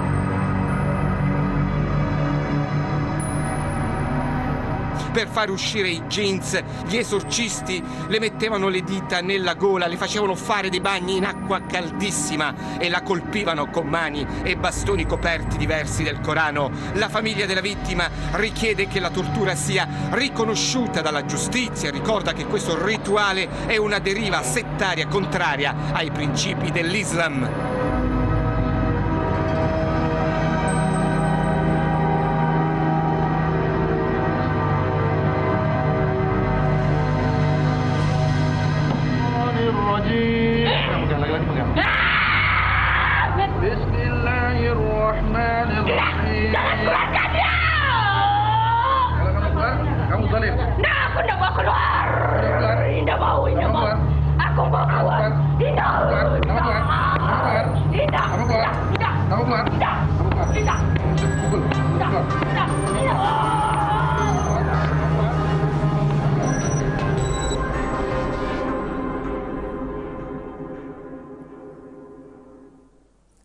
Benvenuto a tutto il pubblico di TV2000, va da retro il nostro settimanale di informazione sul mondo delle sette e sul satanismo. Io intanto do il benvenuto a Padre Francesco Bamonte, esorcista. Padre Francesco, grazie di essere qui. Pace bene. Qual è la differenza del rito esorcistico della Chiesa Cattolica con il presunto rito di cui abbiamo visto le immagini pochi secondi fa? È una differenza abissale. Innanzitutto mi ha sconcertato quei colpi che sono stati dati su quella poverina. Non è certo questo il modo di cacciare il demonio, qualora si accertasse veramente che c'è questa presenza. Innanzitutto si tratta di un combattimento spirituale, quindi è un combattimento che si fa non con la forza fisica ma con la preghiera. Il demonio si caccia nel nome di Gesù Cristo pregando. Padre, ma nel rituale cristiano ed è appunto quello che lei utilizza tutti i giorni per cercare di vincere spesso le possessioni diaboliche, c'è una figura chiara che è quella di Gesù Cristo. Tutto il resto, cioè lei quando si fa promotore del rito esorcistico, dietro di lei chi c'è insieme a lei che opera? Innanzitutto noi operiamo sempre dopo aver consultato anche i medici, i psichiatri che hanno incontrato le persone che arrivano da noi, quindi c'è una stretta collaborazione tra almeno nel mondo cattolico, tra esorcista e psichiatri e psicologi e medici. Bisogna sempre verificare che il fenomeno che si manifesta non sia spiegabile scientificamente e poi capire se è qualcosa che la scienza non riesce a spiegare perché magari spiegherà più in seguito, oppure è qualcosa di origine soprannaturale. Allora in quel caso si procede con l'esorcismo. Ma lei quando pratica l'esorcismo non lo pratica a nome suo ovviamente, lo pratica a nome... Certo, a nome di Cristo e della Chiesa. L'esorcismo è un comando dato da Cristo: nel mio nome caccerete i demoni.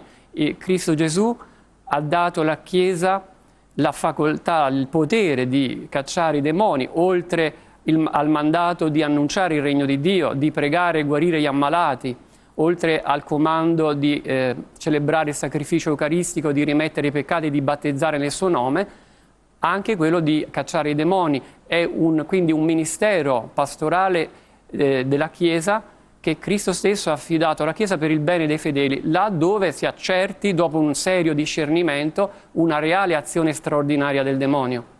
Padre Francesco, visto che qui alcuni comitati, alcuni presunti scienziati dicono che l'esorcismo potrebbe essere una autosuggestione, a lei è mai capitato di aver, tra virgolette, sbagliato una diagnosi in questo senso? Certamente è possibile, non tanto l'esorcismo, ma che la persona che ritiene di essere posseduta in realtà sia suggestionata, abbia delle false paure, un'interpretazione errata dei fenomeni che gli stanno accadendo.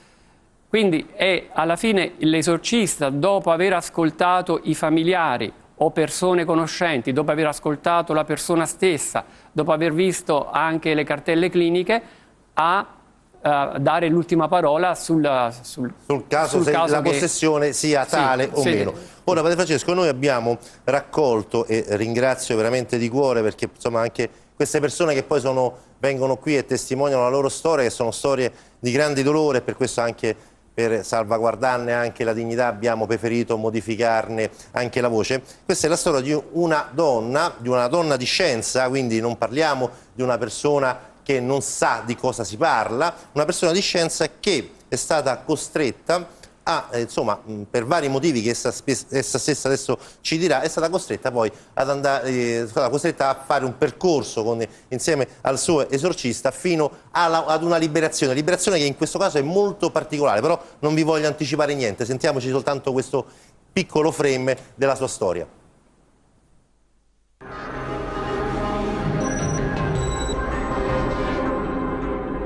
La mia storia comincia nel febbraio del 2004, in modo abbastanza poco sospetto, per così dire, nel senso che ho cominciato a trovare sui miei indumenti degli strani buchi, come se fossero prodotti da un acido o da una bruciatura. Lì per lì sinceramente ho pensato a darme o un problema di detersivo.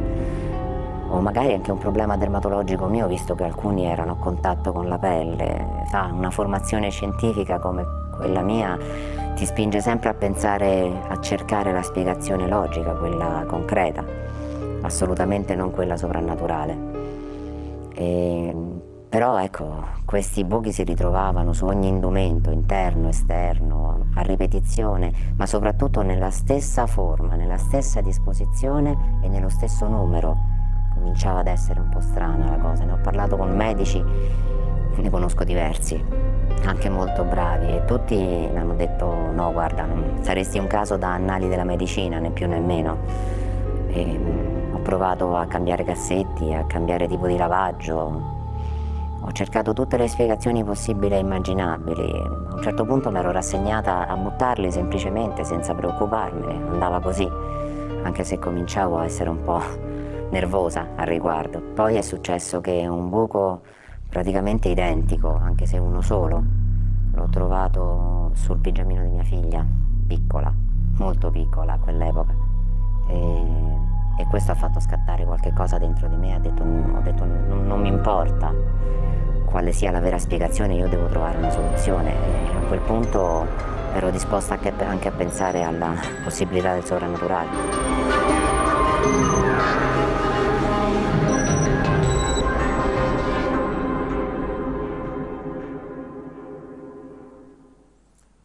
Abbiamo sentito una serie di buchi, una serie di piccoli segni che dimostrano che c'è qualcosa che non va, questi segni che poi vanno anche a finire sul pigiamino di della figlia di questa signora, di questa bambina, e da lì comincia il caos. Cioè, Padre Francesco, noi vogliamo ragionare su questo. Quando una persona si accorge che c'è qualcosa che non va, quando una persona si accorge che la sua vita sta cambiando, quando una persona è andata già da medici, da professionisti, da specialisti, alla fine arrivano da lei. Lei cosa fa? Beh, io è mia abitudine tranquillizzare le persone. Innanzitutto verificare il livello di vita cristiana, il livello della fede di queste persone, poi chiarire bene quali fenomeni avvengono e poi invitare alla preghiera.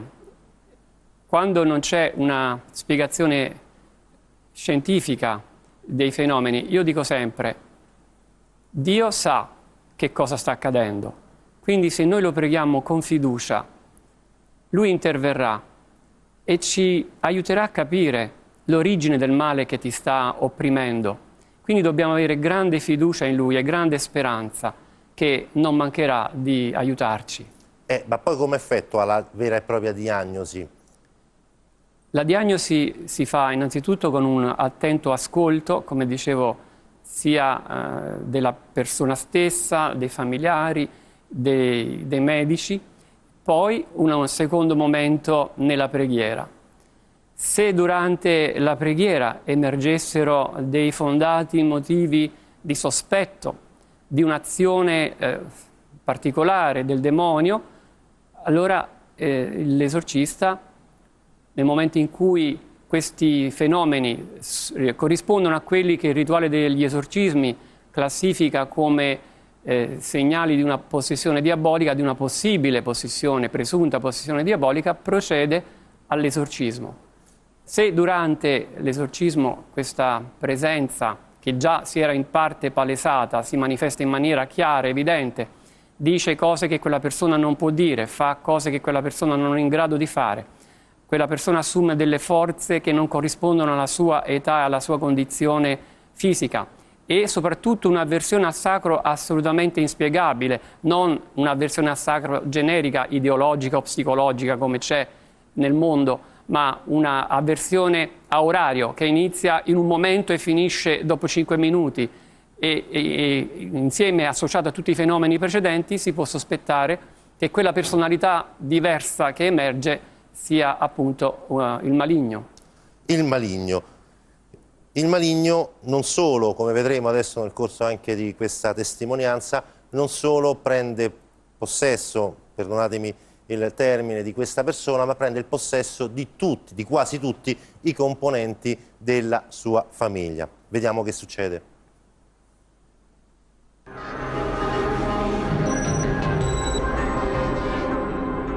Un sacerdote esorcista, anche se allora questa parola non era stata ancora detta, era la cosa migliore, la scelta migliore ovviamente. Ho telefonato e mi è stato dato un appuntamento.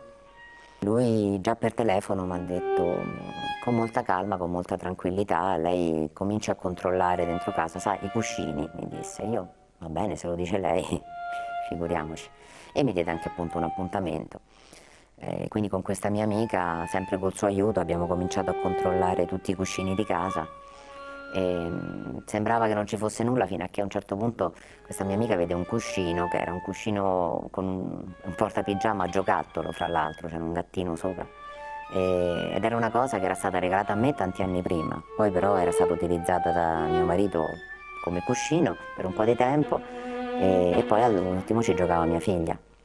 Apriamo anche questo, ho detto, lo abbiamo aperto e lì c'era del materiale di cui sono fatti i cuscini normalmente, con materiale sintetico, una formazione che così a prima vista sembrava un grosso cuore di animale. So che può sembrare assurdo, ma le assicuro che era proprio così. Un cuore di animale con anche una specie di pezzo di arteria che usciva fuori, era un pochino impressionante, devo dire. Ho chiamato immediatamente il sacerdote, ovviamente, per dirgli che cosa avevamo trovato, quell'unico ritrovamento. E lui già per telefono mi ha detto: guardi, lo ponga in una busta, se per caso dovesse avere dell'acqua benedetta ce lo cosparga, pregando, ovviamente pregando, sempre pregando, e poi lo chiuda nella busta che quando ci vediamo me lo porta insieme agli indumenti che volevo fargli vedere. E così è stato. Ho seguito le istruzioni scrupolosamente, sono brava a seguire i manuali perché appunto come formazione scientifica la cosa che so fare meglio è seguire le istruzioni. Ho portato tutto questo materiale all'appuntamento con il sacerdote, lui ha guardato tutti questi reperti, diciamo così, e nonostante abbia comunque mantenuto tranquillità, serenità e cercato sempre di tranquillizzarmi, di farmi stare serena, ha evidentemente trovato qualcosa di particolare.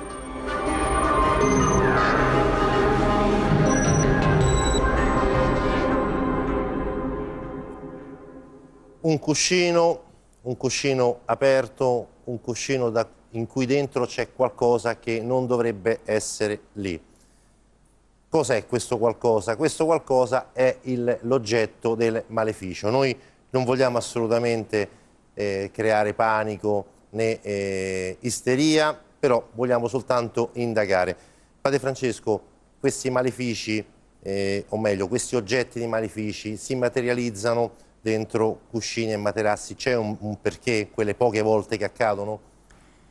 È un fenomeno rarissimo, quindi giustamente come dice lei vorrei che chi ci sta seguendo non entri, diciamo, nella cosiddetta psicosi da maleficio, che è molto molto più pericolosa e dannosa dello stesso eventuale raro maleficio che può essere messo in atto contro qualcuno.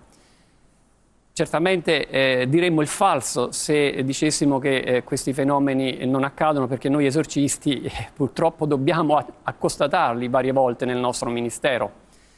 E dobbiamo dire anche che la maggior parte degli operatori dell'occulto che operano malefici sono semplici imbroglioni, inabili persone che sfruttano la credulità della gente, e quindi bisogna dire innanzitutto che non qualsiasi persona che dica di essere in grado di operare un maleficio è veramente in grado di farlo. Per fortuna. Sono persone certamente legate a Satana, alcuni in maniera profonda, e sono pochissimi, quei pochissimi certamente sono in grado di fare dei danni. Quindi talvolta noi accertiamo questi fenomeni. Sembrerebbe che a volte questi agglomerati malefici vengono introdotti o materialmente tramite qualche persona conoscente alla persona che hanno in mente di colpire, oppure in rarissime situazioni, là dove si creano le condizioni, e si creano soprattutto dove manca una barriera spirituale, una vita di preghiera, una vita di fede, di sacramenti, il maleficio sembra attecchire.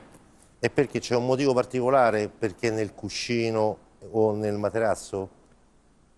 Sembrerebbe che gli operatori dell'occulto scelgono questo oggetto che è il cuscino perché si sta più a lungo poggiati col capo e quindi nel loro intendimento la persona dovrebbe ricevere un maggior numero di ore di influsso malefico. Però ripeto, non vorrei che i telespettatori adesso si scatenassero nel cercare nei cuscini qualcosa. Io dico questo: il nostro maggior nemico è il peccato. Il peccato apre tante volte la strada al demonio per operare innanzitutto mali di ordine morale più che fisico. Quindi l'importante è che noi viviamo in comunione con Dio, stiamo nella grazia di Dio e il Signore e la Vergine Immacolata ci custodiscono da questo tipo di mali. Ora, Padre Francesco, lei parlava di Vergine Immacolata e questo mi dà l'appiglio per lanciare l'ultima parte dell'intervista, che è quella forse più forte, perché vediamo cosa succede proprio grazie alla Madonna, come si chiude l'esorcismo finale. Vediamo insieme.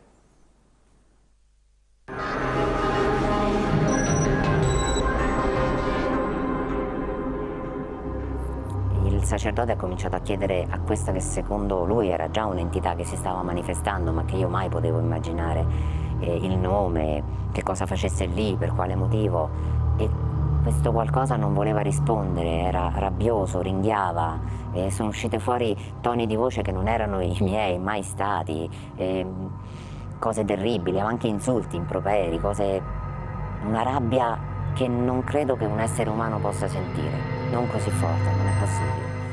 Non è una rabbia umana quella. In questi 2 anni, a parte il fatto del cambiare voce, che può anche essere considerato un segno minore, ma io veramente, questa entità, chiamiamola così, attraverso me ha parlato lingue straniere che io non ho mai conosciuto, ha manifestato una forza fisica che non avrei mai potuto avere come persona, come essere umano, ma veramente, da dovermi tenere in 5-6 persone, una cosa folle.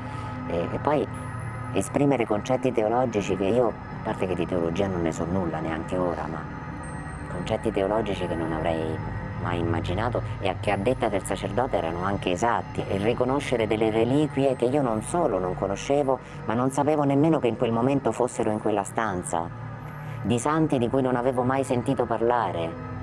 E tutto questo erano cose che il sacerdote riusciva a far dire al demonio grazie alle preghiere e all'intervento della Madre di Dio, alle parole per Cristo, con Cristo e in Cristo. È impazzito veramente, c'è stata veramente una ribellione che dire forte non rende l'idea. E all'improvviso ho cominciato a sentirmi pervadere da una luce bianchissima, accecante, fortissima, ma per me meravigliosa. Luce che, aprendo gli occhi, non vedevo, perché eravamo in penombra. La luce si manifestava quando io avevo gli occhi chiusi, ma la cosa più bella era che per me era una luce soave, fortissima sì, ma che portava solo pace.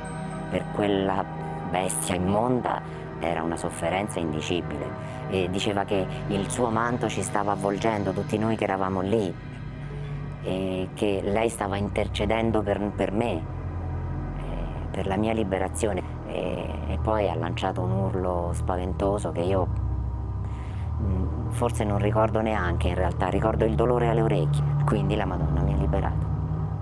Il vero male è rivolgersi a maghi, a fattucchieri, perché purtroppo poi è questo l'errore che si commette. Quando si sospetta qualcosa di soprannaturale ci si butta ancora di più nel soprannaturale, questo è un errore grandissimo.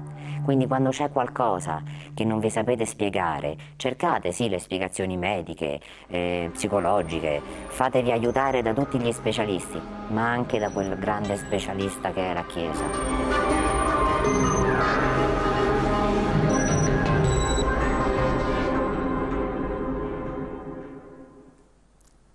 Liberata dunque grazie a questa luce, liberata grazie a quello che possiamo, penso, dire, Padre Francesco, con molta tranquillità, liberata grazie alla Madre di Dio, quindi alla Madonna. Padre Francesco, è commovente vedere e sentire testimonianze così che parlano dell'influsso della Madonna nella battaglia, nella guerra contro il diavolo. È così persistente la presenza della Madonna durante i riti esorcistici? Certamente verifico in maniera costante questa presenza amorevole e materna della Madonna durante l'esorcismo, è segnalato dal demonio stesso che con grande furore, con odio, con parole oscene, parole con bestemmie, si rivolge alla Madre di Dio dicendo che è lì presente e sta intercedendo per quella persona che la ama, che vuole liberarla. E quindi questo davvero è commovente, perché durante l'esorcismo è tutta la Chiesa, la Madonna, i santi che intercedono e che pregano in favore di quel nostro fratello o quella nostra sorella posseduti. Francesco, ma c'è anche di più, se non sbaglio, cioè quando lei ordina in qualità di esorcista alla persona che sta esorcizzando, o meglio alla bestia, come diceva la signora che subisce l'esorcismo, ordina di dire e di parlare in favore della Madonna, cosa risponde? Talvolta, è costretto a rispondere? Talvolta Dio permette che risponda, non sempre, ma talvolta permette che dica delle cose davvero che attestano la dignità della Madre di Dio, la sua sublime santità, le sue prerogative e le sue virtù. E un esempio l'ho riportato proprio nel testo dove queste testimonianze sono confluite. Cioè addirittura ha composto un sonetto, sì, una poesia. C'era un episodio che era riportato da molti volumi, da molti libri, ma non riuscivo mai a trovare le fonti, per cui qualcuno cominciava a mettere in dubbio questo episodio bellissimo. Ho fatto delle ricerche approfondite e ho scoperto che questo componimento lirico che il demonio fu costretto a fare fu citato nel 1907 dal cardinale Francesco Salesio della Volpe al processo ordinario romano che si svolse tra il 1907 e il 1928 per la beatificazione e canonizzazione del servo di Dio, il Papa Pio IX. Ma quindi, sì, come dire, sotto questo vorrei che fosse chiaro, cioè il diavolo anche quando possiede una persona, se comandato da chi rappresenta in quel momento, quindi l'esorcista, la Chiesa e ovviamente il Vangelo, eccetera, se gli viene ordinato di dire una cosa che riguarda il nemico numero uno, che quindi presumo sia per il diavolo la Madonna, il diavolo risponde e lo fa anche in modo egregio, tant'è vero che addirittura compone poesie sotto, quindi queste poesie sono state dettate sotto esorcismo, se non ho capito male. Sì, due predicatori domenicani che assistevano a un esorcismo nel 1823 in una città dell'Italia meridionale, durante una missione parrocchiale si trovarono a assistere appunto agli esorcismi di un ragazzo undicenne analfabeta e l'esorcista impose al demonio nel nome di Gesù di dimostrare che Maria era immacolata.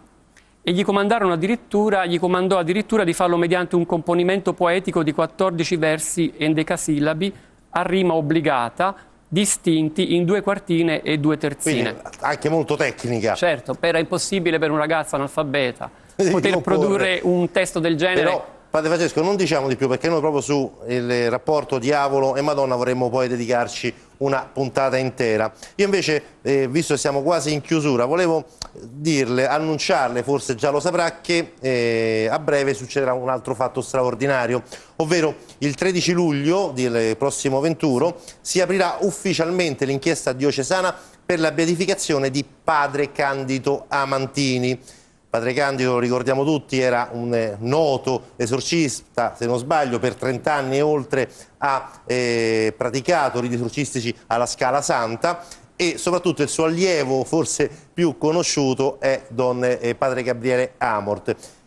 Padre Francesco, questo riconoscimento, quindi l'apertura di un processo che sicuramente andrà ovviamente a buon fine, quindi un nuovo beato, un nuovo santo nella storia della Chiesa, santo esorcista della diocesi di Roma. Mi sembra che questo fatto di essere esorcista possa essere qualcosa in più, senza nulla togliere ovviamente agli altri santi. Certo, a noi esorcisti rallegra moltissimo, è motivo di grande gioia, perché non potrà che produrre una maggiore conoscenza di questo ministero pastorale nella Chiesa.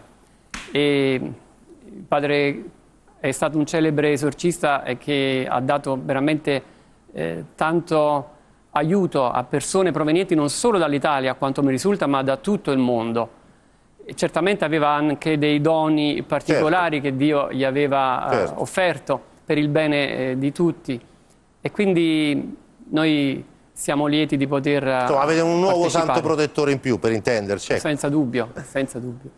Vade Retro finisce qui. Un pensiero di tutta la redazione di Vade Retro, di chi aiuta e collabora con questo programma, va al caro Ivano, scomparso in modo prematuro qualche giorno fa. Ricordiamo che la nostra trasmissione continua anche ovviamente la prossima settimana, sempre sabato dalle ore 17. Grazie per essere stati con noi.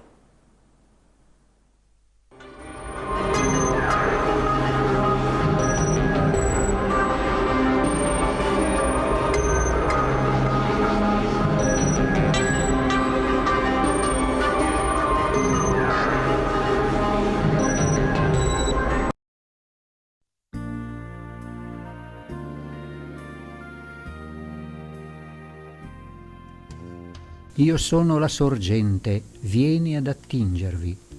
Ti donerò momento per momento quanto ti è necessario, la forza e la gioia, il coraggio, la dolcezza, la pazienza, la carità, la saggezza, momento per momento. Ma vieni, io sono la tua vita. Nelle difficoltà cerca il tuo conforto in me solo. Domanda di ottenere senza tardare i frutti della prova affinché essa cessi. Io sono la sorgente, vieni alla sorgente, essa è inesauribile. Con quale mezzo? Mediante il silenzio. Fa il silenzio attorno a te e in te. Abbandona i tuoi desideri, prendi i miei desideri e i miei sentimenti. Allora la mia gioia verrà a visitarti anche nelle più profonde tenebre. Allora tu vedrai il regno di Dio in te e attorno a te, e tutto il resto sarà dato in sovrappiù.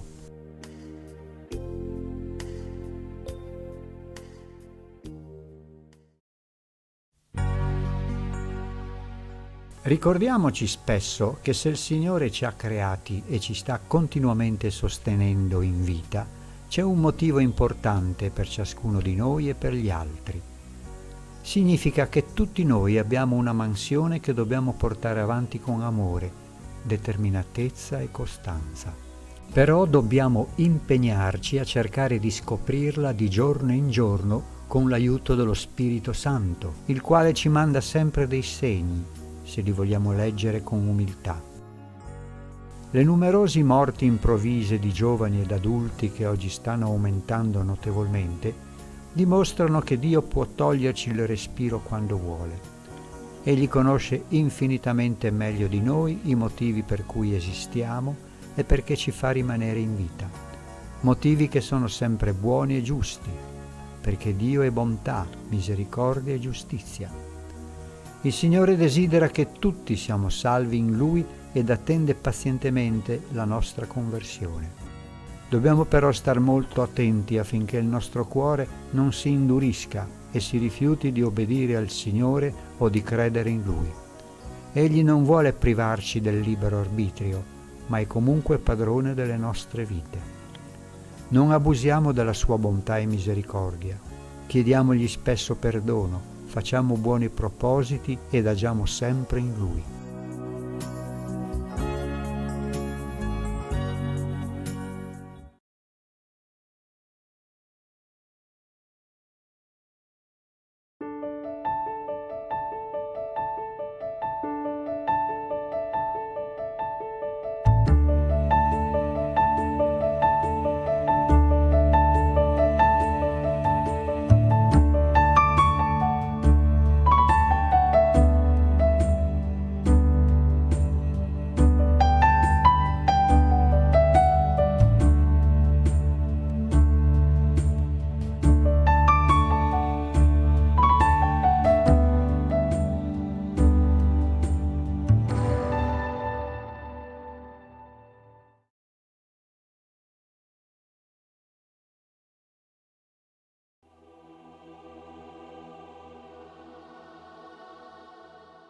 Scrivi: sono 3 volte santo ed ho orrore del più piccolo peccato. Non posso amare un'anima macchiata dal peccato, ma quando si pente la mia generosità non ha limiti verso di lei. La mia misericordia l'abbraccia e la perdona. Con la misericordia insegue i peccatori su tutte le loro strade ed il mio cuore gioisce quando essi ritornano a me. Dimentico le amarezze con le quali hanno abbeverato il mio cuore e sono lieto per il loro ritorno. Dì ai peccatori che nessuno sfuggirà alle mie mani. Se fuggono davanti al mio cuore misericordioso, cadranno nelle mani della mia giustizia. Dì ai peccatori che li attendo sempre, sto in ascolto del battito del loro cuore per sapere quando batterà per me. Scrivi che parlo loro con i rimorsi di coscienza, con gli insuccessi e le sofferenze, con le tempeste ed i fulmini. Parlo con la voce della Chiesa e se rendono vane tutte le mie grazie, comincio ad adirarmi contro di essi, abbandonandoli a se stessi, e do loro quello che desiderano.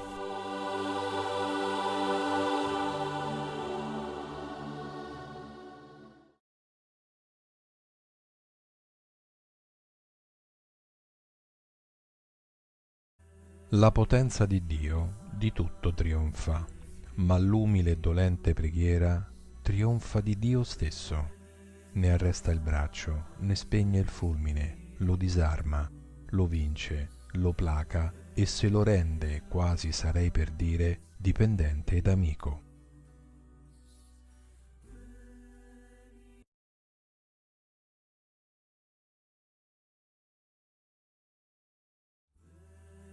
Se si gode sempre della protezione di Dio, si comincia a crederla meno necessaria. Ecco perché conviene che talvolta ci sia sottratta, per mostrarci che senza di essa siamo un nulla.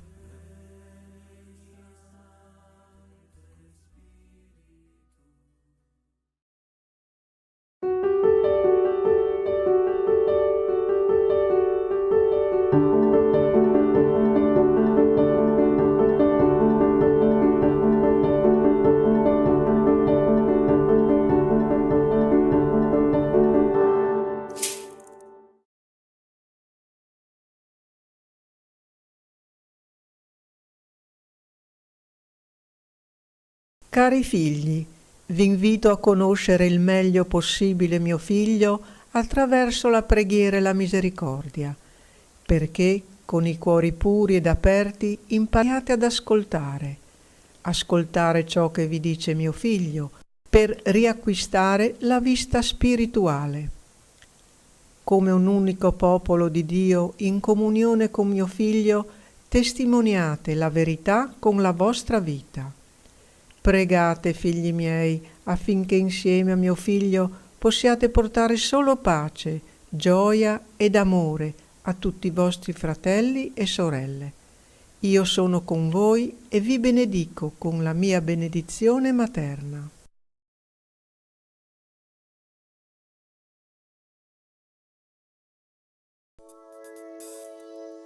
Gloria a Dio nell'alto dei cieli e pace in terra agli uomini amati dal Signore. Noi ti lodiamo, ti benediciamo, ti adoriamo, ti glorifichiamo, ti rendiamo grazie per la tua gloria immensa.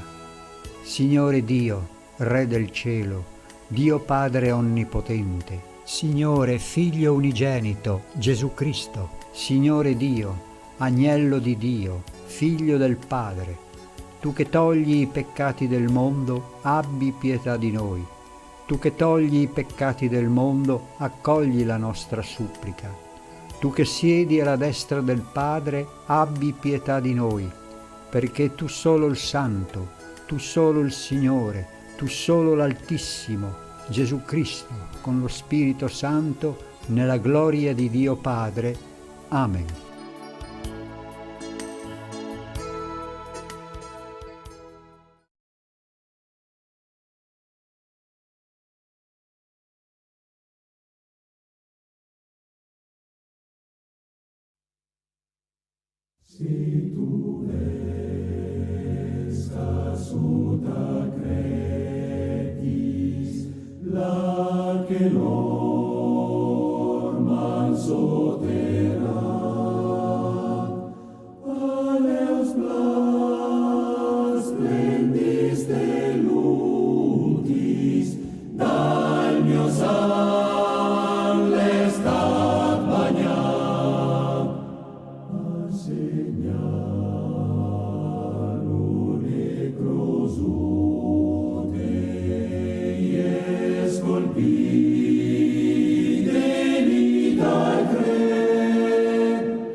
Esistono molti più angeli di quello che immaginiamo, una moltitudine immensa. Ognuno ha una mansione specifica, ma tutti adorano il Creatore con gratitudine indescrivibile. La stessa creazione è sorretta da loro. Tutto il creato obbedisce alle leggi fisiche, chimiche e biologiche, ma gli angeli hanno il compito di aiutare l'umanità sotto tutti i punti di vista. Queste leggi che sorreggono il cosmo corruttibile potrebbero anche ritorcersi contro l'uomo se non fossero gli angeli che compiono la volontà divina. Pochi di noi si rendono conto di quanta importanza hanno gli angeli anche per la nostra stessa esistenza. Diamo per scontate molte cose, ma il Signore che fa piovere sui giusti e gli ingiusti vuole salvare tutte le sue creature pur lasciando loro il libero arbitrio. E gli angeli contribuiscono invisibilmente anche all'ordine materiale e spirituale degli uomini perché eseguono gli ordini divini. Noi diamo per scontato che il sole sorga e tramonti secondo ritmi ben precisi. Senza gli angeli, però, tutto imploderebbe in brevissimo tempo, perché gli imprevisti in natura e nella società sono molto più numerosi di quello che la nostra mente concepisce. Terremoti, alluvioni, raggi cosmici, meteoriti, calamità, infortuni, malattie, guerre, omicidi, eccetera. Gli angeli ci aiutano a non soccombere tra moltissimi pericoli e rischi. Quando è la nostra ora di passare nell'altra dimensione, essi ci accompagnano insieme ai santi.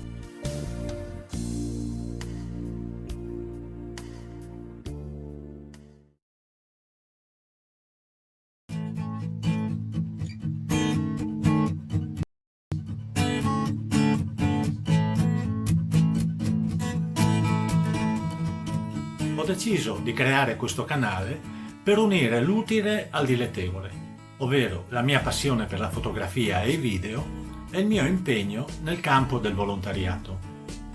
Da oltre 20 anni, infatti, durante le ferie giro il mondo per documentare le attività delle Suore della Provvidenza nelle 56 missioni che loro hanno nei paesi del sud e dell'est del mondo. Sono stato, ovviamente sempre a spese mie, ben 12 volte nelle missioni africane, in Togo, in Costa d'Avorio e in Benin, ma anche in quelle dell'India, del Brasile e della Bolivia.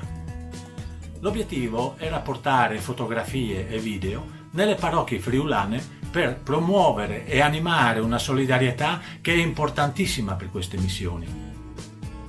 Questa scelta mi ha precluso però di incontrare la grande massa di persone, che rappresenta più o meno il 90, anche il 95%, che non frequenta più le chiese e le parrocchie. Fare un canale dove posso esercitare le mie passioni e contemporaneamente incontrare tutti è la strada che vorrei tentare di percorrere. Ci riuscirò? Non lo so, non mi resta che provare. Guerra mi diceva sempre: c'è un uomo che cammina dritto e preciso verso il futuro, ma spesso voltando la testa all'indietro. Il primo video nell'ambito della solidarietà parte dall'intervento che Oscar Farinetti ha fatto a Genova alla convention organizzato dalla Banca Mediolanum. Io non conosco e non parteggio per Farinetti. Certo, lui era lì principalmente per difendere il suo progetto e i suoi interessi, ma ha detto anche delle cose molto giuste che io ben conosco e condivido, ma dette da lui assumono un nuovo peso e un nuovo rilievo. Per inquadrare il cambiamento io parto sempre dallo scenario, cercare di capire dove viviamo, e quindi per me questo cerchio è il mondo. Pensiamo 2 minuti al mondo. Il mondo è nato 6 miliardi di anni fa. Non è neanche tanto vecchio, 6 miliardi, chissà quanto durerà ancora, perché tutto ha un inizio e una fine. Noi umani invece siamo molto più piccoli. Siamo nati 150 milioni di anni fa, ieri. Abbiamo ancora una marea di strada da fare. Abbiamo un sacco di invenzioni da fare. In questo mondo ci abitano 7 miliardi e 300 milioni di persone. Pazzesco, pazzesco. Mai stata tanta gente così nel mondo. Pensate che nel 1969 eravamo 2 miliardi, 7 miliardi e 3. Siamo per il 45% gialli, siamo per il 20% bianchi, siamo per il 20% marroni e siamo per il 15% neri. Siamo divisi in 194 stati, parliamo 114 macrolinguaggi completamente diversi tra loro, più migliaia di linguaggi indigeni, di idiomi, 14 macro religioni molto diverse da loro e che spesso confliggono tra loro. 42 di questi 194 stati sono in guerra. Sono in guerra. 42 stati su 194. Vuol dire che 2 miliardi di persone vivono in guerra. La popolazione del mondo nel 1969, come se nel 1969 tutti fossero in guerra. L'80% di questi 7 miliardi e 3 di persone vivono in casa senza abitabilità. Il 55% è analfabeta. Ma il numero che più impressiona è il solito 80-20, che funziona anche qua. Il 20% della popolazione del mondo detiene l'80% del PIL.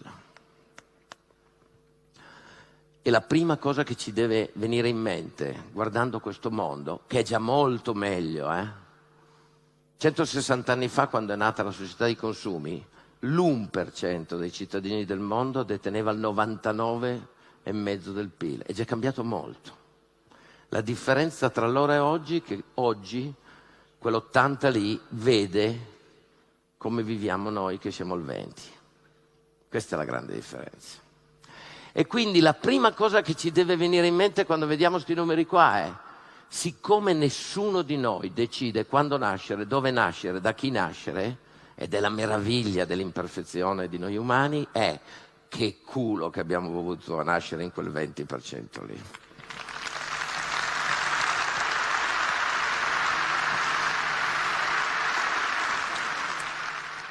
E chi ha una fortuna così nella vita, immeritata, nel senso che non abbiamo deciso noi dove nascere, la prima cosa che deve pensare è come farselo perdonare, sto culo. Si può fare charity, come per esempio so che voi fate con la vostra fondazione, ma il modo migliore di farlo è decidere di impegnarsi nel proprio lavoro, di darsi da fare, per fare in maniera che si possano creare nuovi posti di lavoro e impegnarsi a cambiare. Sono d'accordo con Farinetti. È solo dando lavoro a tutti che si potrà eliminare le povertà del mondo. C'è un problema però. Questo obiettivo non è a breve termine. E intanto oggi ci sono uomini che hanno avuto la sfortuna di nascere in paesi poveri, dove non c'è l'accesso al cibo, all'acqua potabile, all'istruzione, alla salute. E in questa situazione vi garantisco che creare posti di lavoro è molto difficile.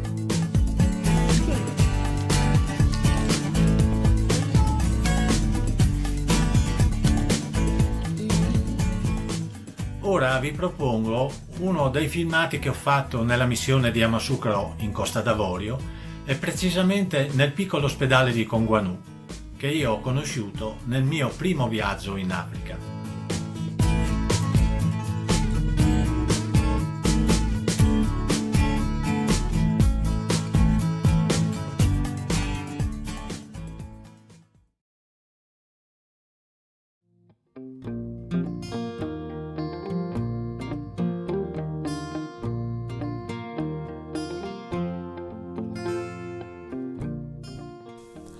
Cari amici, benvenuti sul mio canale.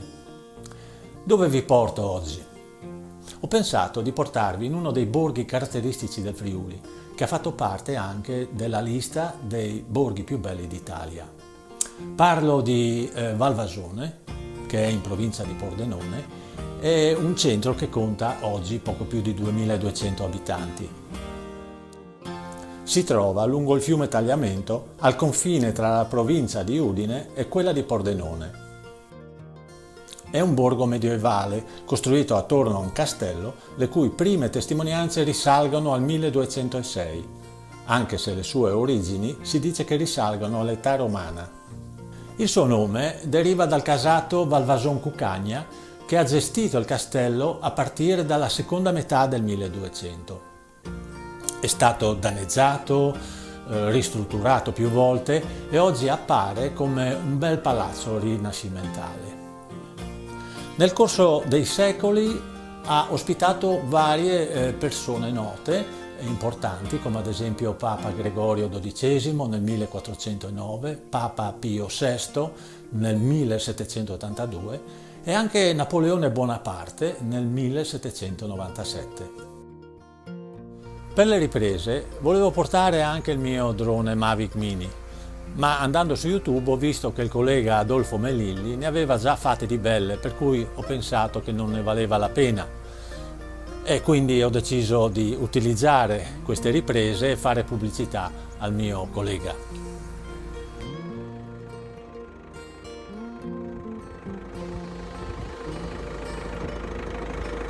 Mi dimenticavo. Per la musica ho deciso di dare spazio a due youtuber che a me piacciono tantissimo, gli Overdrive Duo. Andiamo!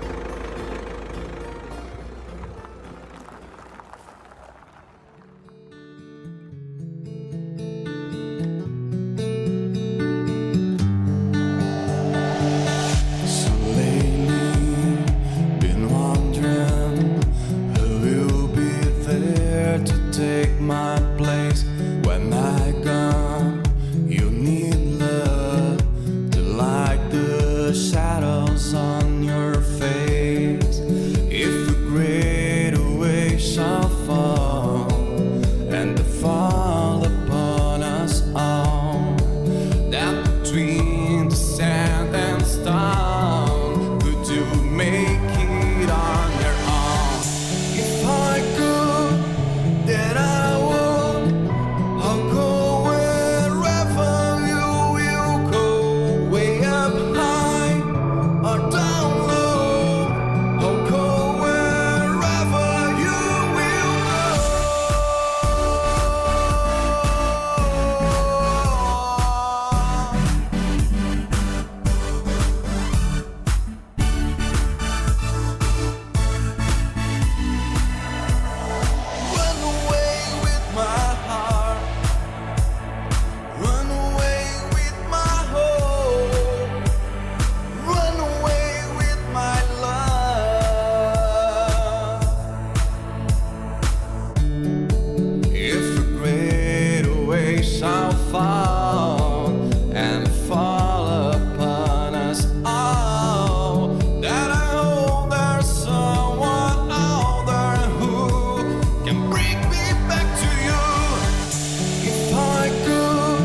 Durante le recenti fasi di restauro di alcune case sono venuti alla luce antichi e preziosi affreschi. Nell'edificio del mulino, oltre a un trittico e un leone marzano, si è rinvenuta la data di costruzione del vecchio mulino e della ruota Irma. Questo manufatto antico, dal mio punto di vista, sono una caratteristica di questo borgo molto interessante.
A te che ti senti sola, sì, ho scritto questa lettera proprio per te che ti senti sola.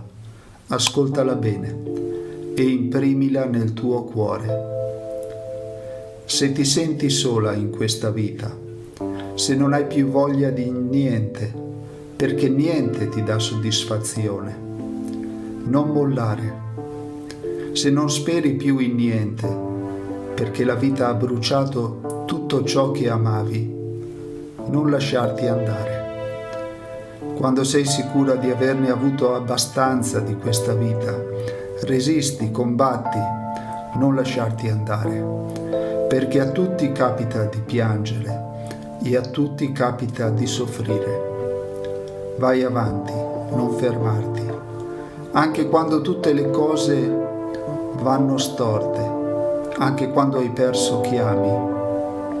Vai avanti e non fermarti. Se ti senti di essere sola, no, tu non sei sola.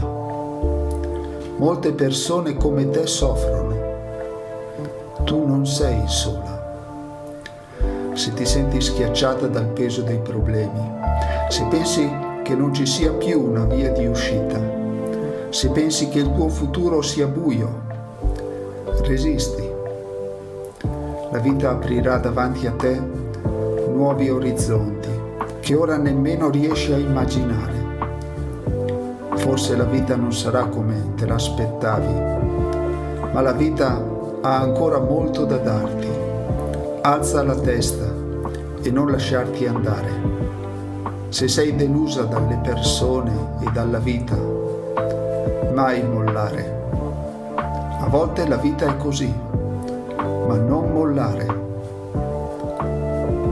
Se non ti senti accolta e apprezzata per quello che sei, continua a credere in te stessa. La vita è troppo breve per lasciarla rovinare dalle persone che non ti amano e dalle cose che non vanno. Libera il cuore dalla rabbia. Capita a tutti di piangere qualche volta. Quella che oggi ti sembra essere la fine, domani scoprirai che è un punto di partenza. Non lasciarti andare. Anche il dolore fa parte della vita. La sofferenza ti porterà a scoprire la profondità della tua anima. La solitudine è anche un dono. Non odiarla. Impara ad essere amica di te stessa.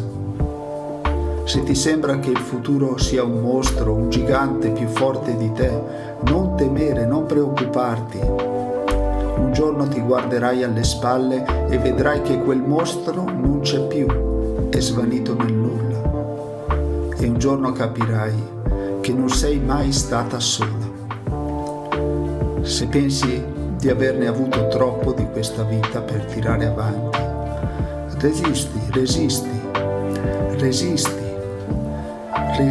per tutte le persone che ti hanno amata, resisti perché c'è ancora chi ti ama. Tu sarai per sempre nel cuore di chi ti ama, ricordatelo, tu sarai per sempre nel cuore di chi ti ama. Non lasciarti ingannare dalla solitudine, tu non sei sola. Non lasciarti abbattere dalle delusioni. A volte le cose vanno così, ma tu sei più forte. Ce la farai. Ricordati che c'è qualcuno che pensa a te. Se ti senti sola, lasciati consolare da qualche amico. Trova rifugio nel Signore e nella preghiera. Se ti senti sola, scrollati di dosso la solitudine e fai qualcosa che ti piace. Tu sei preziosa agli occhi di Dio. È vero, è così. Tu sei preziosa agli occhi di Dio. Tu non sei sola. Tu non sei sola. Un giorno capirai che non sei mai stata sola. Un caro saluto e un forte abbraccio. Fra Stefano.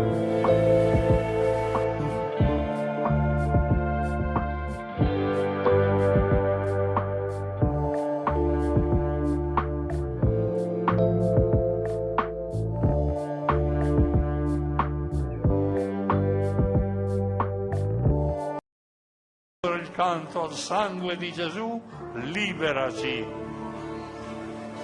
Sangue di Gesù, liberaci.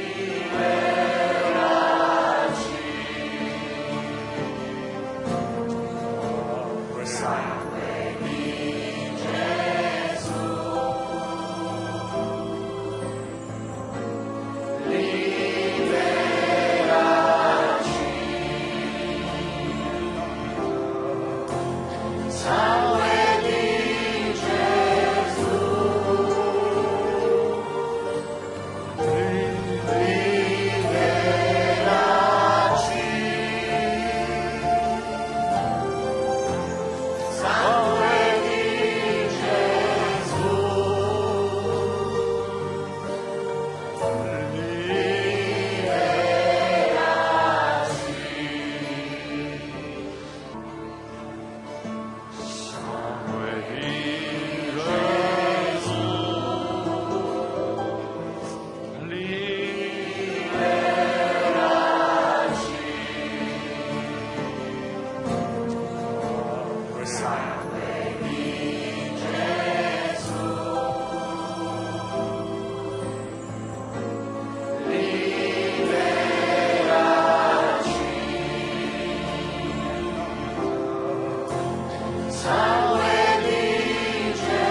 Spirito del Signore, Spirito di Dio, Padre, Figlio e Spirito Santo, Santissima Trinità, Vergine Immacolata, angeli, arcangeli, santi del paradiso, scendete su di noi.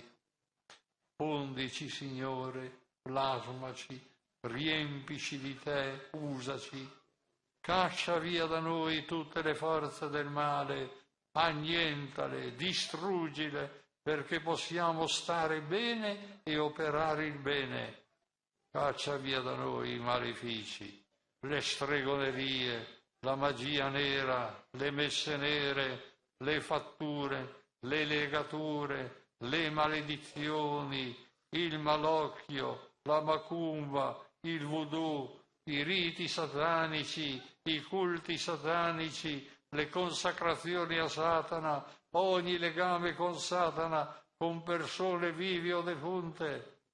Annulla i riti satanici, i culti satanici.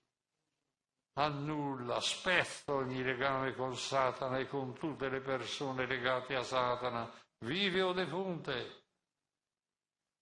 Uno fa un maleficio, muore, il maleficio continua ad avere tutta la sua efficacia. La morte di chi ha fatto il maleficio non diminuisce la continuità del maleficio.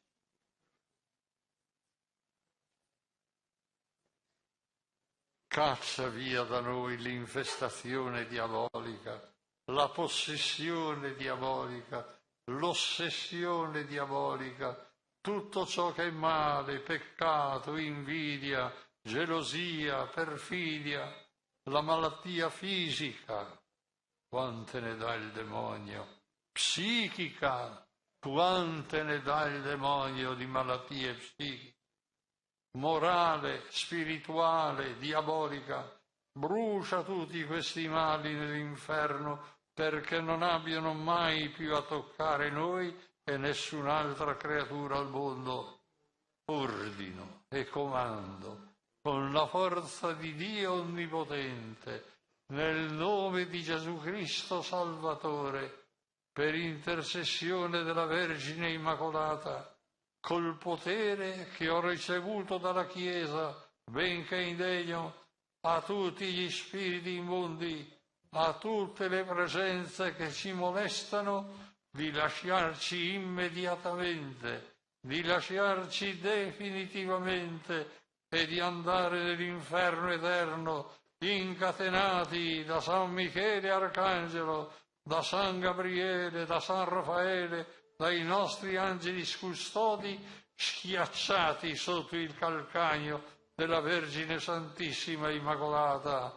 Cristo vince, Cristo regna, Cristo. Lui ha fatto la preghiera. Il canto ultimo, ancora il canto al sangue di Gesù, liberaci.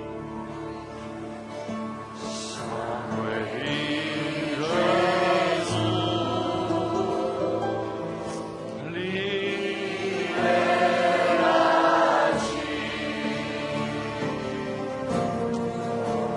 Sangue di Gesù,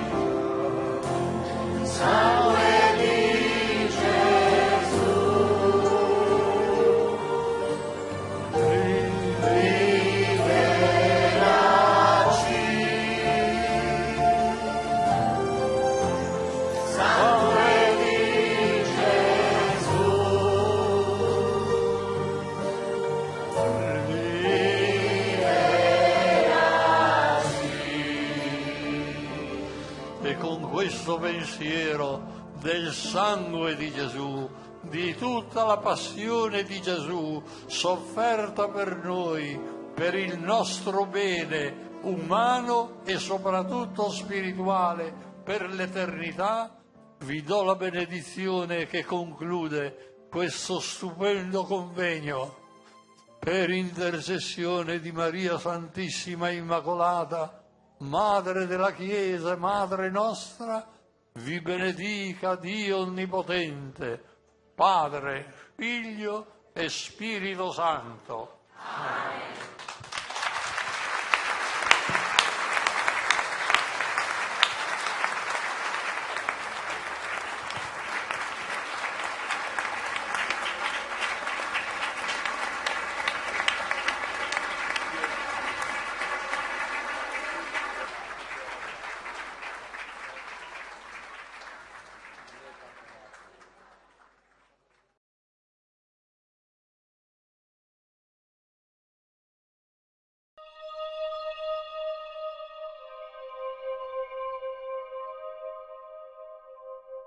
Migliaia di persone si credono o fatturate o invasate dal maligno, ma in realtà sono malate. Ma il diavolo gira attorno a noi cercando chi divorare. La sua presenza è indubbia in questo mondo. In 10 casi su 100 si nota la presenza del maligno, il quale può tentarci, vessarci, perseguitarci. Può anche infestarci sia personalmente che localmente. Può anche penetrare nelle nostre facoltà inferiori, ma mai nell'anima. In questi casi parliamo di disturbi minori. Quando il male è organizzato, quando ci sono delle messe nere o il culto satanico, attuati da individui che possono passare per galantuomini, che in apparenza non danno alcun sospetto di presenza diabolica, allora è in loro che opera il maligno. Alcuni medici vengono perché non sanno spiegare alcuni disturbi personali o dei pazienti. Vengono magistrati, militari, avvocati, professori, i quali pur essendo evoluti non sanno spiegarsi alcuni fenomeni strani. Ai non credenti vorrei dire che Satana è presente in questo mondo. Gesù diceva che tutto il mondo giace sotto il potere del maligno, però Cristo ha vinto il maligno ed è Lui che porta la salvezza.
Si può ridurre l'uomo alla sua dimensione biologica e sociale. Sì, è vero, si può ridurre a questo, ma ricordiamoci che è una riduzione. Così la scienza per ragioni pratiche riduce l'uomo alla sua dimensione biologica e sociale, ma l'uomo è qualcosa di più, è molto di più, e difatti nella realtà anche gli scienziati e ognuno di noi tratta l'altro come una persona cosciente, autonoma, libera, capace di libera scelta. E questo funziona. E se invece negassimo la libertà e la dignità dell'individuo, le cose si metterebbero molto male. Per la verità nessuno osa negare apertamente la dignità dell'essere umano. Ma su cosa si fonda questa dignità? E questo è il punto più debole e pericoloso dell'ateismo, che negando il fondamento spirituale della dignità umana, finisce col trattare l'essere umano come un animale leggermente più evoluto degli altri. Ma allora dove sta la nostra dignità? E su cosa si fondano i diritti umani?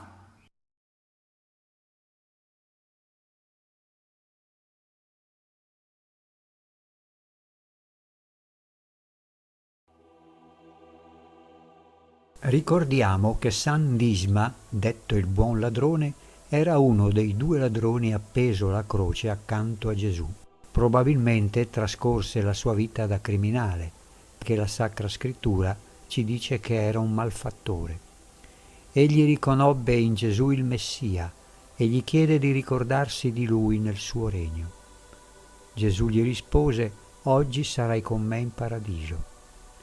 Invochiamo spesso questo santo speciale. Egli ora è sicuramente in cielo perché è stato canonizzato direttamente da Gesù Cristo. Può intercedere per ognuno di noi, per la nostra conversione. Accade spesso che Dio sceglie i più reietti e i peccatori per realizzare i suoi misteriosi piani d'amore, perché tutto concorre al bene di coloro che amano Dio. San Disma, un criminale pentito, è il primo santo del paradiso. Davvero nulla è impossibile a Dio.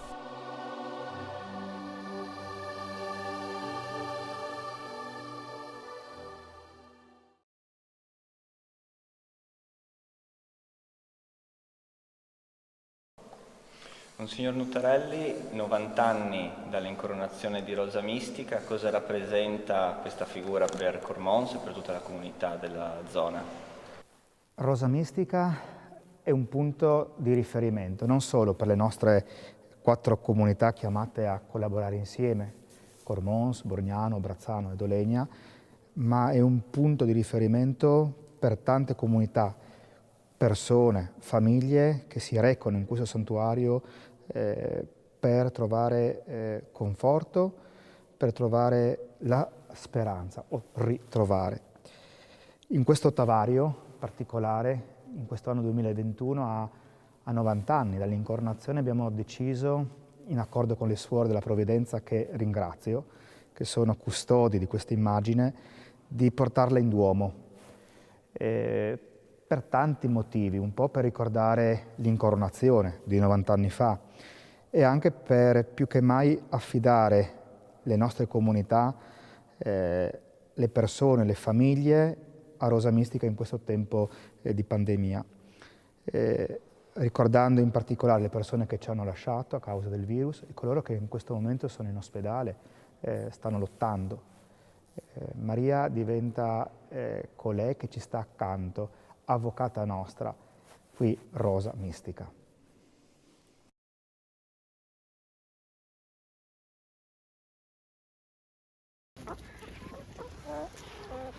Di fronte a casa mia ho fatto amicizia con le mie 70 vicine di casa che scorazzano nel cortile antistante. Mi fanno sentire davvero importante, eppure per me anche loro sono importanti. Appena apro la porta di casa si mettono appresso alla rete di rimpetto e mi parlano. Io mi avvicino alla rete e loro continuano a parlarmi. Dono loro degli avanzi, mangiano contente e poi si rimettono a chiacchierare lungo la rete fissandomi. Allora mi reco sul mio prato, raccolgo dell'erbetta e gliela dono con amore e rispetto. Quando la vedono fanno tutte una grande festa e si dimostrano davvero molto grati. Ognuna ha un modo particolare di manifestare la propria gratitudine nei miei confronti. Queste mie amiche fanno molte uova ed anch'io a volte ne usufruisco. Sono molto riconoscente a loro ed al Signore che le ha create e che mi ha dato l'opportunità di fare amicizia con esseri così teneri e socievoli. Anche se non le possiedo personalmente, mi hanno conquistato il cuore. Per questo, quando parlo con loro, ringrazio interiormente il Signore ed invito anche loro a lodarlo. Spesso ho l'impressione che intuiscono anche questo. Mi rendo conto che è una grande fortuna conversare ogni giorno con ben 70 amiche, tutte vicine di casa.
Carissimi amici, pace e bene a tutti. Abbiamo dedicato una trasmissione alle apparizioni della Madonna a Ischia, Zaro, un paesino dell'isola di Ischia nel Golfo di Napoli. Penso che abbiate sentito parlare, forse non tanto delle apparizioni della Madonna, ma di Ischia avrete sentito parlare. Lì dicono, per chi ci crede, che da 21 anni appare la Madonna. Prima erano un gruppetto, tra loro c'era anche un ragazzo che poi è diventato sacerdote, e adesso sono praticamente due giovani spose, una si chiama Simona, un'altra si chiama Angela, alle quali periodicamente appare la Madonna e vanno tante persone anche dall'estero per assistere a questa estasi in cui entrano tutte e due mentre appare la Madonna. Nella precedente trasmissione abbiamo avuto in studio Anna Maria Baratto e Stefano Petrazzuolo. Oggi abbiamo invece Anna Patrizia Alfieri. Buonasera. Sei anche tu poeta? No. No, non sei poeta, però sei parente di Vittorio Alfieri. Sì, c'è un legame E reale. allora, sei fantasioso forse un po' anche tu, va bene. E poi abbiamo anche Maria Lauro, anche Lauro è un nome ridondante a Napoli, vero? Lauro, quante cose richiama Lauro. Benvenuti nei nostri studi. Cara Patrizia, Anna Patrizia, senti, ci vuoi descrivere un po' che cosa avviene là? Perché si parla di un bosco, si parla di centinaia di giovani, di persone che vanno in questo bosco, si parla dei messaggi della Madonna e qualche volta si dice che sono anche preoccupanti, si dice che addirittura la Madonna fece vedere l'abbattimento delle torri di New York, ma prima ancora che succedesse. Insomma, che cosa succede lì a Zaro? Dunque, da quando la Madonna appare nel bosco di Zaro, all'incirca intorno alle 15, 15:30.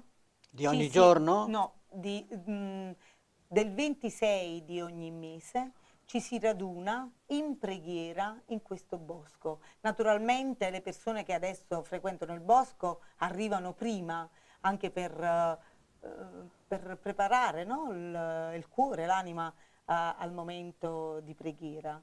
C'è qualcuno che spiega un po' la storia, una persona, eccetera. Sì, che spiega. E poi arrivano... Poi arrivano le ragazze, Angela, le signore ragazze, Angela e Simona, che anche loro si soffermano prima un momento in una loro preghiera personale. Dopo, cari amici in ascolto, dopo fra pochi minuti vedremo Angela e Simona in un piccolo filmato che abbiamo realizzato. Sì, dunque loro un momento prima si soffermano in preghiera personale insieme al sacerdote, Don Ciro Vespoli, dopodiché insieme iniziamo, con tutte le persone presenti, si inizia la recita del Santo Rosario.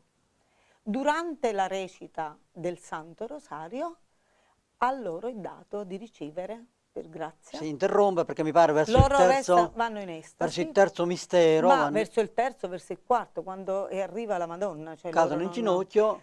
Loro già sono in ginocchio perché sono solite pregare in ginocchio, quindi hanno questo momento di estasi. Vivono quindi per il momento e la durata. Ma è vero questo fatto, come dicevo, no? Che alcuni messaggi sono preoccupanti, fanno un po' di paura. Veramente i messaggi per esempio, non sono assolutamente preoccupanti, nel senso che non infondono timore. Per modo di dire, perché uno degli ultimi messaggi faceva vedere che c'era il Papa vestito solennemente davanti a San Pietro e la cuore di San Pietro che scoppia. Uno ha paura, no? Allora, sicuramente loro, oltre al messaggio, la Madonna, oltre a dare un messaggio, in alcune situazioni loro hanno anche da vedere, hanno delle visioni in cui praticamente a loro è dato di vedere delle cose. Nell'ultimo messaggio, come lei sta facendo ricordo, è stata vista questa visione particolare che in fondo deve essere interpretata. Anche io, anche io quando ho letto questo messaggio con questa visione, cioè la gente vede la cupola del Vaticano, di San Pietro che scoppia, mi sono preoccupata anche io, ma in realtà si tratta di come si interpreta, perché poi continua la visione e la gente vede come tanti sacerdoti per terra, morti. Alcuni morti, e anche altri che pregano anche con questo è insistenza. brutto, ma poi arriva il bello, e cioè che arriva la Madonna e tutti questi sacerdoti che erano morti si rialzano. E questo è il messaggio, non la cupola, che la Madonna con questa apparizione, con questo quadro, direi, ha voluto dire che ci sono delle cose che vanno male, ma la Madonna può risolvere tutto, no? Certo, ma Credo infatti i messaggi che possono sembrare catastrofici, pericolosi, preoccupanti, non devono essere così letti, ma sono Esatto. degli inviti continui, dei moniti anche a farci ritornare sulla retta strada, Certo. perché non è che camminiamo tutti quanti bene. Poi. Certo, Ecco. Maria Lauro, dicevo che il tuo cognome ci ricorda qualcuno molto ricco, non è a caso che lo dico, perché tu sei la presidente di un'associazione che avete comprato tutto il bosco o una parte, non so, spiega un tantino, l'hai fatto con i soldi tuoi, non so, sei ricca. No, a prescindere dal fatto, non so se lei si vuole riferire ad Achille Lauro, io non so nemmeno se sono una lontana parente. La cosa che posso dire è che quando nell'ottobre del 94, quando sono iniziate le apparizioni, si andava in questo appezzamento di terreno che abbiamo scoperto fosse di proprietà privata. Per tutto il corso del 95, fino a quando nel 2007 si è posto il problema che il proprietario doveva vendere questo pezzo di terreno, e proprio nel 2007, sotto invito della Madonna, abbiamo costituito questa associazione, l'Associazione Madonna di Zaro, che è una Onlus. Abbiamo, sia singolarmente sia con altri amici, abbiamo raccolto soldi, abbiamo chiesto l'aiuto alle persone, e nel giro di brevissimo, perché la cifra era piuttosto consistente che ci veniva chiesto per comprarlo, e nel giro di un anno, e per essere precisi, il problema si è creato l'8 dicembre all'Immacolata, e l'8 dicembre successivo abbiamo chiuso il compromesso e abbiamo raccolto i soldi. Quindi abbiamo comprato il terreno perché il proprietario era in fin di vita. E il figlio avrebbe venduto tutti gli appezzamenti di terreno, compreso l'appezzamento dove avvenivano le apparizioni. Quindi l'abbiamo comprato. Sì, ho capito bene, quindi anzitutto non l'hai comprato con i soldi tuoi? No, non solo i Ma è miei, l'associazione. anche io ho partecipato. Anche tu hai dato 100 anche euro. Ho partecipato, ma tante persone Sì. hanno partecipato a comprare il terreno. Ma sentivo dire, non so quando ci sia vero, che poi lì dovrà sorgere una grande chiesa. Perché quando sono venuto lì una veggente, mi pare che era Angela, mi pare, mi ha indicato anche il posto dove verrà questa grande chiesa. È vero questo? In realtà loro hanno molte indicazioni dunque sul posto. In realtà la prima cosa, l'associazione, dobbiamo tutelare il posto, accogliere i pellegrini e creare cenacoli di preghiera e nello stesso tempo diffondere i messaggi. Questi sono i principi che noi come associazione ci siamo posti. Poi per quanto riguarda quello che lei dice in particolare, in realtà si parla di un futuro e si parla anche di un eventuale santuario che le stesse veggenti hanno visto, però su questo andiamo molto cauti. E innanzitutto quello che in questo momento è importantissimo è aspettare i lavori della commissione. Parla un po' di questa posizione della Chiesa, di questa commissione, in che cosa consiste? In realtà la Chiesa ad Ischia, a partire dal 95 con perché il vescovo... è diocesi Ischia, c'è un vescovo ad Ischia. Sì, con il vescovo che allora ha assistito alle apparizioni, era vescovo durante le prime apparizioni, Monsignor Antonio Pagano, come in seguito padre Filippo Strofaldi, sono stati sempre molto attenti, molto vigili. Hanno assistito alle apparizioni anche loro? Erano vescovi del momento e hanno avuto la possibilità di poter parlare anche con gli stessi veggenti, anche perché a Zaro... No, voglio capire, hanno parlato con i veggenti o stavano lì durante le apparizioni? No. Questo, durante l'apparizione no. Almeno durante l'apparizione Quindi non hanno solo parlato che con i poi veggenti. possano essere stati in modo privato, questo noi non lo sappiamo.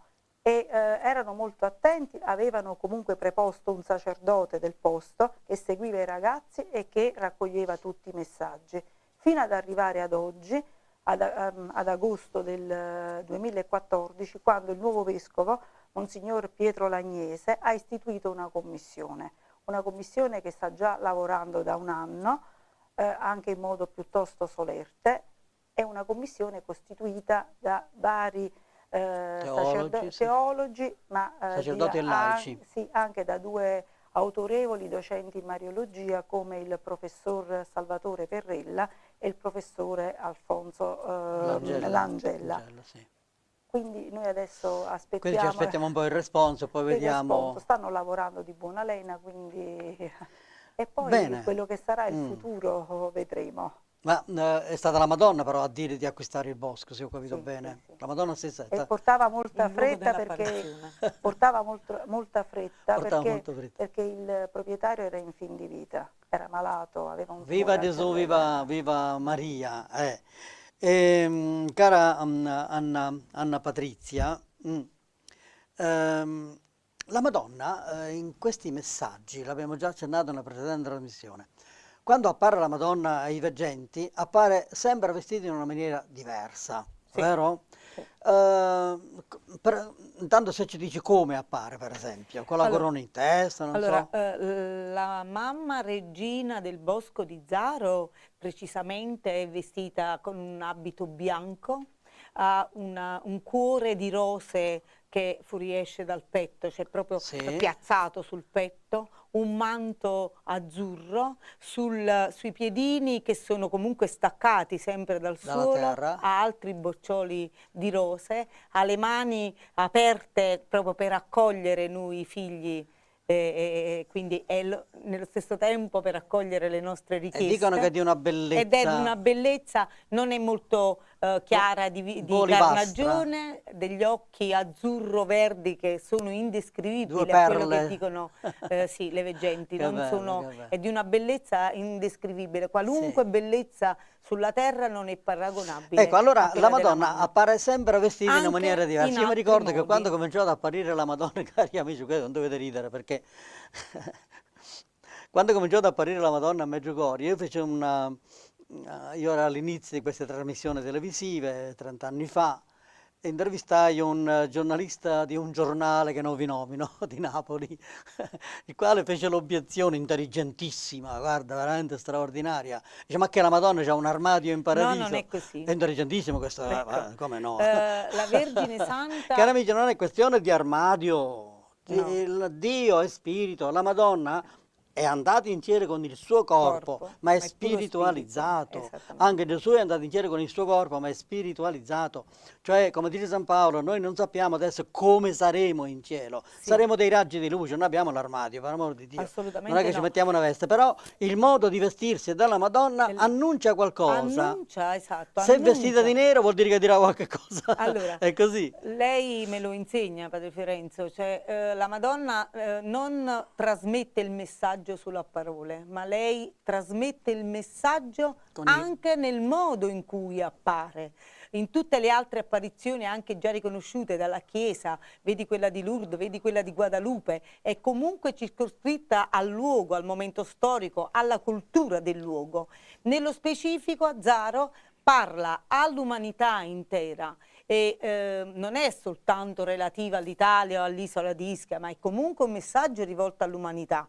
E lei ogni volta nell'esprimere anche a parole a noi uomini, esprime anche alle nostre sensibilità, ai nostri cuori, al nostro animo, che noi stessi, poi grazie all'azione dello Spirito Santo, dobbiamo cogliere Esatto. un messaggio che si identifica nella Ottimo. tipologia, Difatti- proprio la tipicità del vestito, Difatti, del modo in cui si il presenta. 26 ottobre 2015 la Madonna apparve con una corona regale sul capo. Perché? Perché stava per dire nel messaggio poi: io sono la madre di tutti i popoli, regina dei cieli e della terra. Quindi quella corona, quel modo di vestire splendido, voleva significare con i gesti, con i colori, quello che lei era, la regina del cielo e della terra.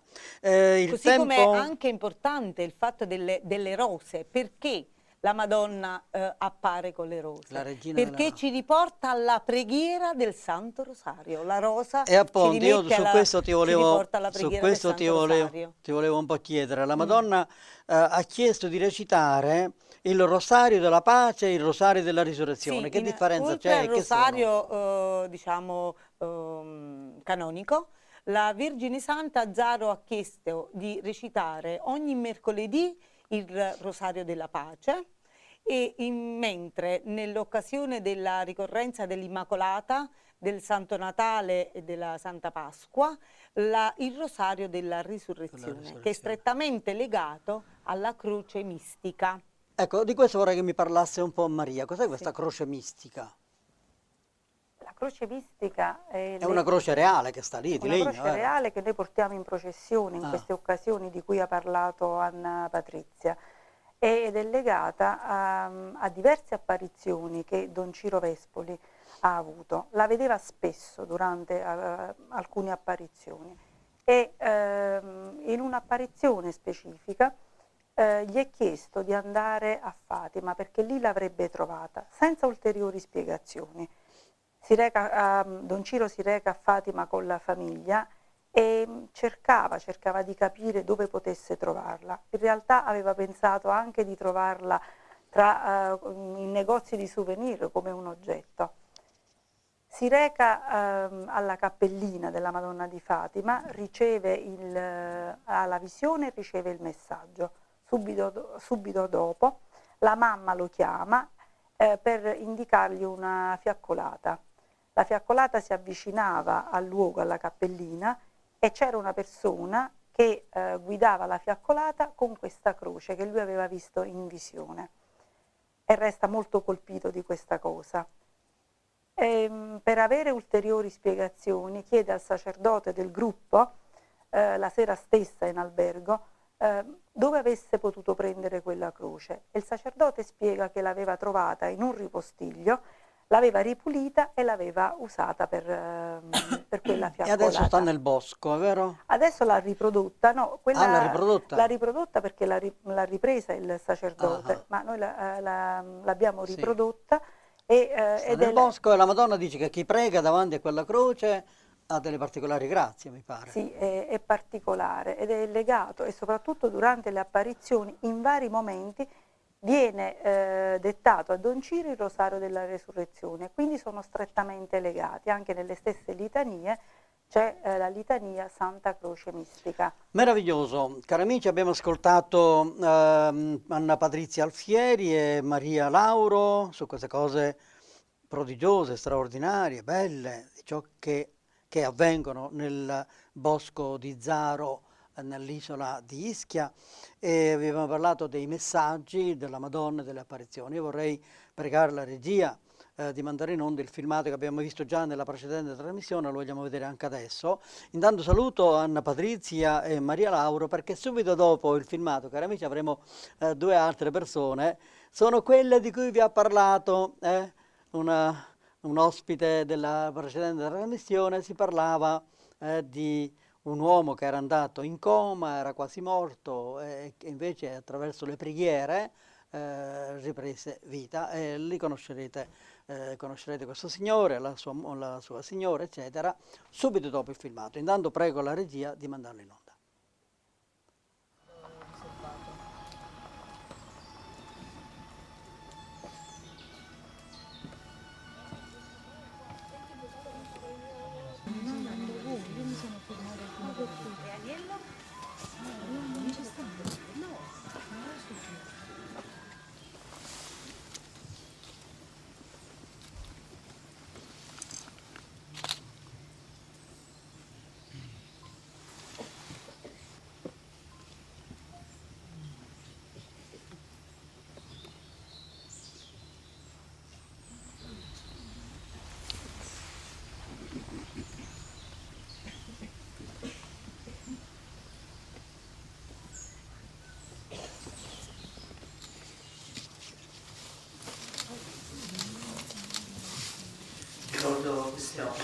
Santo, questo mistero glorioso, la nascita di Gesù. Ave Maria, piena di grazia. Gloria al Padre, al Figlio e allo Spirito Santo. Gesù.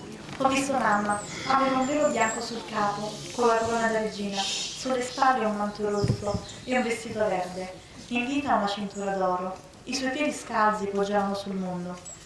Tra le braccia aveva Gesù bambino, vestito con una tunica rossa, sul capo una corona da re, e tra le sue piccole manine stringeva un piccolo globo del mondo. Sia lodato Gesù Cristo. Oggi e sempre, sia lodato. Cari figli, vengo a voi come madre di tutti i popoli, regina dei cieli e della terra. Figli miei, io sono la porta, il mezzo e non il fine. Io vengo per portarvi tutti al mio amato figlio Gesù. Egli, figli, vi ama immensamente e ha dato la sua vita per ciascuno di voi, per salvarvi. Figli miei, io vi amo, vi chiedo ancora preghiera. Figli miei, come una madre veglia sul suo neonato che dorme nella culla, così io veglio su ciascuno di voi. Ma, ahimè, figli miei, troppe volte voi non ascoltate la mia voce e fuggite lontani da me, così lontani che io non riesco più a proteggervi come vorrei. Figli miei, il Signore Dio Padre, nel suo immenso amore, vi ha creati liberi, liberi anche di non amarlo, di allontanarvi da Lui. Figli miei, vi prego, ascoltatevi, lasciatevi amare, lasciatevi cullare tra le mie braccia. Figli miei, vi amo e ancora una volta vi chiedo preghiera, preghiera per la mia amata Chiesa, per i miei figli prediletti, che sono i più tentati e che spesso cadono, trascinando con sé tante anime. Figli miei, vi amo e sono felice di vedervi qui riuniti nel mio bosco benedetto, luogo di grandi grazie. Passo in mezzo a voi e vi accarezzo, accolgo le vostre preghiere e le pongo ai piedi di Dio Padre. Vi amo, figli. Adesso vi do la mia santa benedizione. Grazie per essere accorsi a me.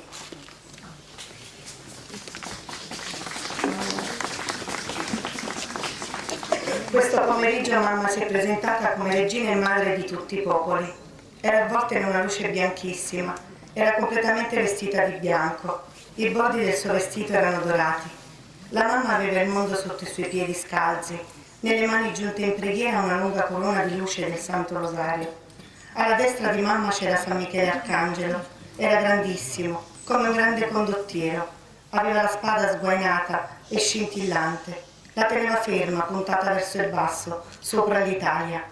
La mamma era triste e una lacrima scendeva sul suo volto. Sia lodato Gesù Cristo. Cari figli, grazie che anche quest'oggi avete risposto a questa mia chiamata. Vi amo, figli, vi amo immensamente e vedervi qui numerosi a riempire il mio bosco benedetto mi riempie il cuore di gioia. Figli miei, anche quest'oggi vengo ad implorare preghiera. Vi prego, figli, pregate, apritemi i vostri cuori e fatemi entrare. Figli amatissimi, tempi duri vi attendono, ma voi non temete. Io vi sono accanto e prego e imploro misericordia per ciascuno di voi. Figli miei, vi prego di non giudicare, ma di perdonare. Il giudizio non spetta a voi, ma a Dio. Uno dei peccati più gravi è quello di pensare di non essere perdonati da Dio. Non pensate questo, figlioli. Non c'è nessun peccato così grave da non poter essere perdonato. Chiedete perdono, affidatevi al mio cuore immacolato e così vi farò passare per la sorgente d'amore che porta a mio figlio Gesù. Figlioli miei, ancora una volta vi chiedo di confessarvi e di restare davanti a mio figlio presente nel Santissimo Sacramento dell'altare almeno 10 minuti al giorno. Pregate, figli, pregate per la salvezza dell'intera umanità e pregate San Michele Arcangelo che protegga l'Europa. Pregate e non temete, io vi amo e vi tengo tutti nella culla del mio cuore. Voi siete i miei bambini e io tengo a ciascuno di voi, tengo a voi come a mio figlio Gesù. Pregate ancora per la Santa Chiesa e per tutti i miei figli prescelti. Benedico tutti, in modo particolare, e benedico tutti i sacerdoti qui presenti. Nel nome del Padre, del Figlio e dello Spirito Santo. Amen. Ecco, cari amici, abbiamo voluto farvi rivedere questo breve filmato realizzato a Zaro, nell'isola di Ischia, il 26 ottobre 2015. Abbiamo assistito, per chi ci crede sempre, all'estasi delle due veggenti, che poi ci hanno fatto anche sentire uno dei due messaggi dati dalla Madonna. Come vi promisi, non abbiamo mai accennato, cari amici, che anche a Zaro, come a Medjugorje, ci sono 10 segreti dati dalla Madonna, che essendo segreti ovviamente non li conosciamo. Basta sapere che ci sono anche questi 10 segreti che la Madonna dà come prova, che in modo che quando si avverano si possa dire allora veramente, ecco, la Madonna ci è apparsa, veramente la Madonna ha detto delle cose vere. Vi promisi che avrei fatto venire in studio, ecco, i due coniugi, Maria e Giuseppa Castaldo, ai quali do il benvenuto. Grazie. Perché nella precedente trasmissione si parlò di un signore che stava in coma, ed eccolo qua, il signor Giuseppe Castaldo, e si parlò di una signora che aveva il glaucoma, ma invece di pregare per la sua guarigione, pregò per la guarigione del signor Giuseppe, e poi la Madonna fece il miracolo tutte e due, perché guarirono tutte e due. Vogliamo sentire un po' la storia della signora Maria, che è la sposa di Giuseppe. Dobbiamo sempre dire grazie a Liliana, che ci ha dato l'opportunità di conoscere la Madonna di Zaro attraverso quello che dico io, un vero e proprio miracolo. Tu allora conoscevi Zaro, le apparizioni? No, me l'ha fatto conoscere Liliana. E ti ha dato un'immaginetta? Mi diede un'immaginetta e la portai in ospedale, passandola sul torace a mio marito, perché i medici mi avevano detto: signora, 3 sono le opzioni, o le ridiamo un vegetale su una sedia a rotelle, o suo marito finisce i suoi giorni qui in rianimazione, o ci vuole un miracolo. Un miracolo. In quel momento mi sentii persa, abbandonata da tutti, e diedi spazio al mistero. Sinceramente mi aggrappai a quell'immaginetta, entrai in rianimazione, gliela passai sul torace, perché i medici dicevano: stiamo provando a stubarlo, ma non respira autonomamente. Signora, facilmente suo marito non ce la fa. Ha i suoi 72 anni, i suoi acciacchi legati all'età, per cui si metta tranquilla. Ma chiaramente mi aggrappai a questa immaginetta, pregavo disperatamente e la lasciai sotto al materasso in rianimazione. Questo il giorno 27. Il 26 settembre Liliana era stata nel boschetto a pregare. Il giorno dopo andai a colloquio con i sanitari e mi ricevette una dottoressa con un sorriso radioso e disse ai miei figli: ragazzi, papà ce l'ha fatta, sta avendo cenni di ripresa.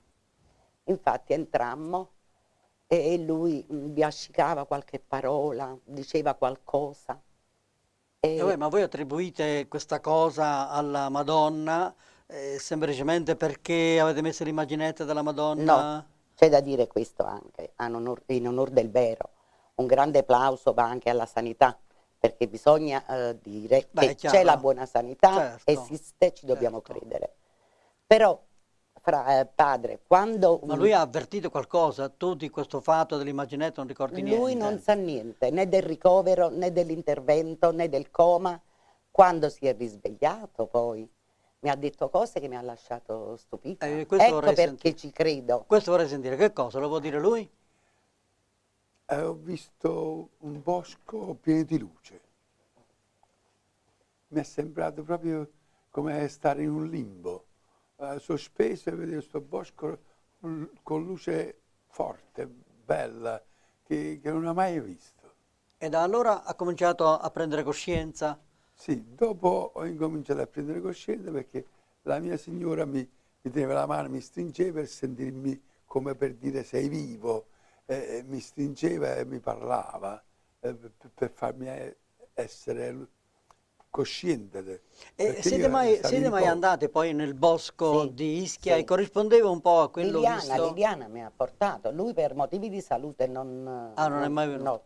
Però Liliana mi portò a pregare e feci la mia testimonianza, perché io ci credo, io l'ho vissuto sulla mia pelle, Io l'ho respirata questa. E quanto tempo fa è avvenuto questo fatto? 3 anni fa, settembre sta del bene. 2012. Adesso Non sta ha bene. riportato esiti, niente, sta benissimo. Forse si può dire pure meglio di prima. Voi siete cattolici tutte e due, Sì. praticanti? Sì, praticanti, Sono sì. stato anche nelle comunità, sono fatto che capo comunità Neocatecumenale. nella chiesa di Sant'Anna in Afragola.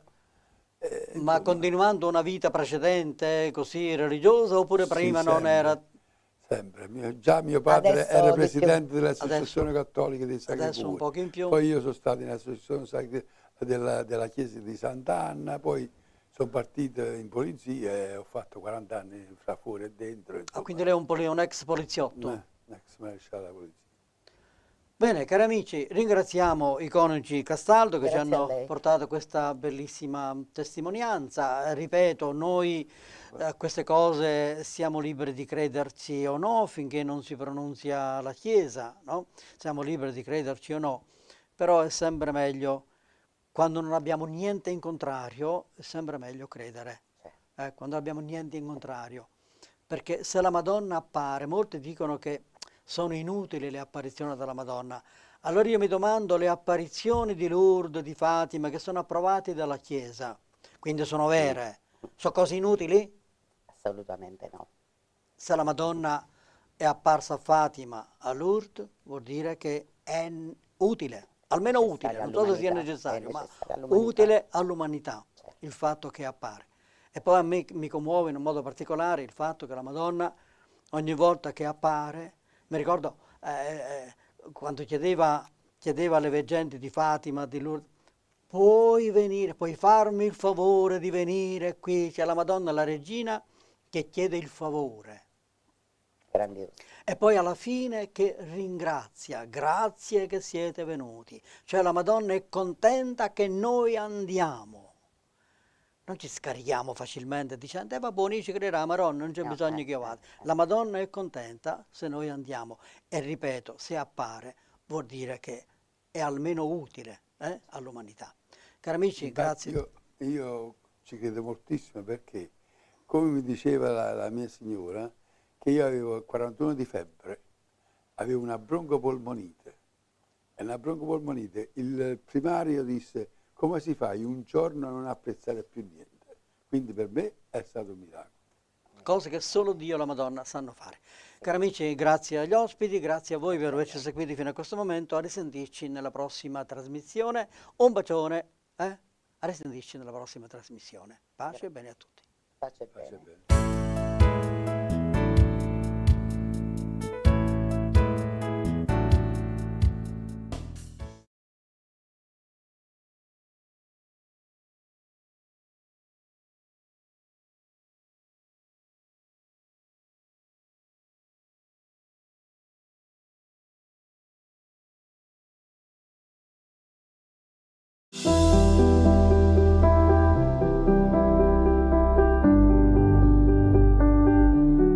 Nonostante il terreno e le temperature difficili, la Valle del Kelt ha ospitato il primo incontro preparatorio della 32esima marcia francescana in Terra Santa, dal titolo Ai piedi del crocifisso.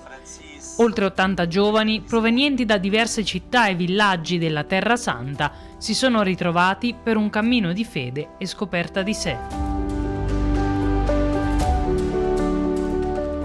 واحنا كشباب مسيحي في الأرض المقدسة عندنا رسالة والرسالة كتير مهمة. Abbiamo un messaggio molto importante per i giovani cristiani che vivono in Terra Santa, un messaggio che riflette la nostra identità. La marcia francescana ci aiuta a gettare il seme nel cuore dei giovani affinché conoscano il loro compito e la loro vocazione. Cerchiamo di farli uscire dalla routine della vita quotidiana per vivere un'esperienza totalmente nuova con Gesù, che portano con loro dopo la marcia, un'esperienza di speranza e di preghiera, un'esperienza di vita e un'esperienza sociale. منهم يعيشوا خبرة جديدة كمان مع يسوع.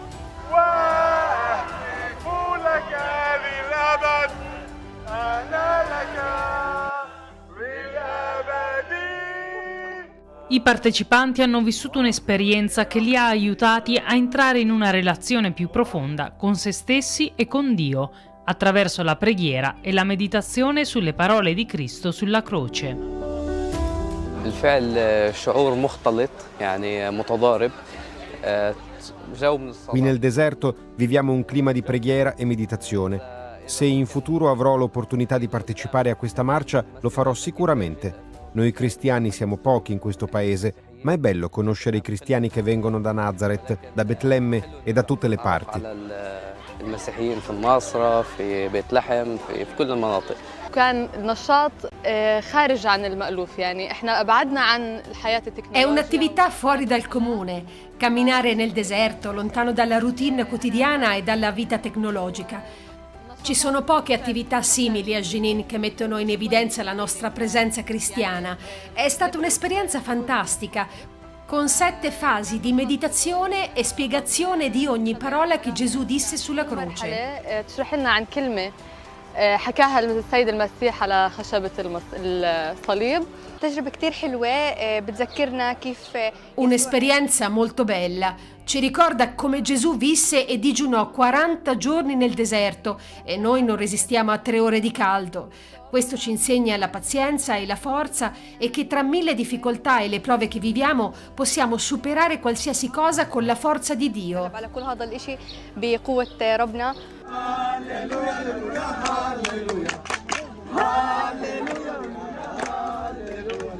هاي أول مرة لإلي بالمسيرة.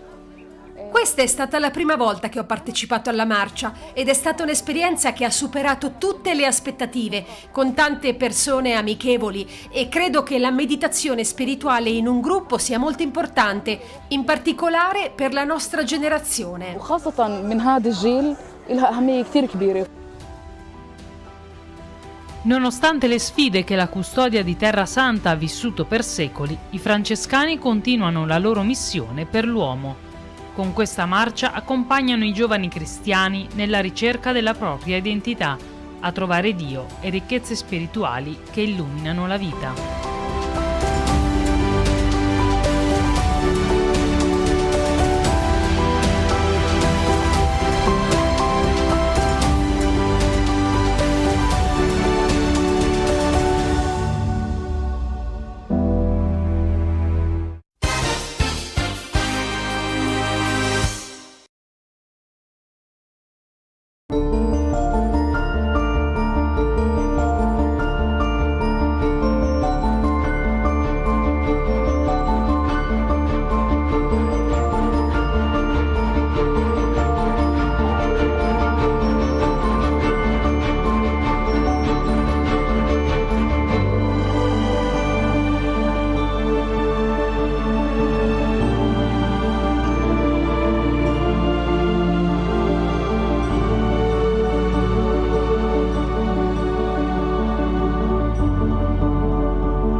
Chi può spiegare il vero silenzio? Facciamolo prima e poi lo capiremo, lo sentiremo nella sua essenza. Il silenzio è un puro stato di osservazione personale. Non è rimanere muti a riempire di concetti la nostra mente. Se comincio a fare considerazioni costruendo concetti su diverse idee, genero immagini che sono condizionate dalle mie esperienze del passato, fissate nella mia memoria e nei comportamenti acquisiti. Questo non è silenzio interiore, è far migrare il chiasso esterno in me. Ciò inquina le mie genuine capacità di osservazione. Ottenere del silenzio interiore non è un esercizio facile se non siamo abituati a farlo. Inizialmente implica una forma di violenza su noi stessi, la quale genera uno sforzo che sottrae energia mentale. Quando notiamo che riusciamo ad essere osservatori passivi senza sforzo, allora comincia lo stato meditativo. Osservo il flusso dei pensieri, lascio che scorrano in me senza emettere un giudizio. che consiste nell'affermare se un pensiero è buono o cattivo, se è utile o inutile, eccetera. In questo silenzio interiore non solo riesco a staccarmi dai contenuti mentali, ma imparo ad osservare come funziona realmente la mia mente. Questo fatto è molto importante perché mi consente di continuare l'esplorazione con estremo interesse. Se riesco a comprendere gradualmente i miei meccanismi mentali, comprendo anche l'intera umanità alla quale appartengo, proprio perché ognuno di noi è il precipitato dell'intero universo.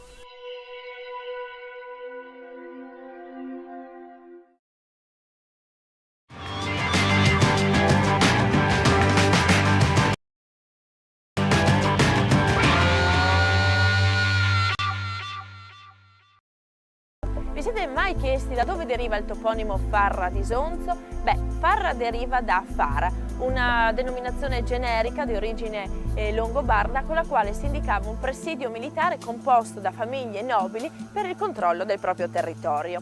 Dunque i Longobardi hanno lasciato in eredità il nome, ma anche i Romani, non credete, hanno lasciato in eredità una cosa molto importante, perché nella località della Mainizza avevano una stazio. Allora cosa fecero?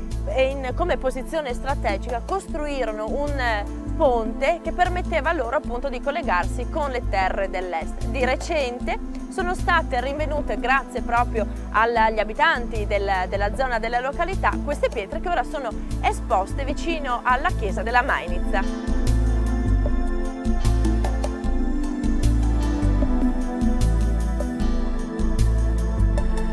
Passeggiando per il centro del paese si trova la settecentesca parrocchiale dedicata a Santa Maria Assunta, distrutta durante la Prima Guerra Mondiale e riedificata nel 1923. Conserva affreschi del primo Novecento.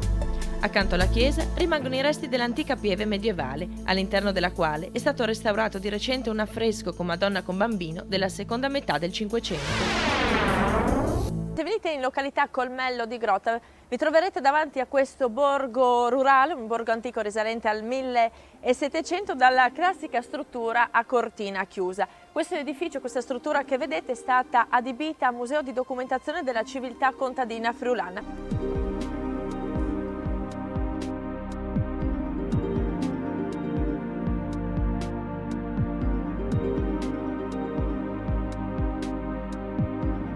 All'interno del museo abbiamo una ricostruzione di un'antica cucina friulana con il classico fogolar, quindi l'ambiente dove si ritrovava la famiglia, ma abbiamo anche un'altra cucina dove troviamo invece la cucina in muratura ed era questo uno spazio che veniva utilizzato non solo per cucinare e per mangiare. Era il cuore della casa, era il momento in cui la famiglia socializzava, si ritrovava la sera appunto per mangiare assieme, ma era anche il posto, soprattutto d'inverno, essendo l'unico luogo caldo della casa, riscaldato dal fuoco, dove si facevano anche altre attività.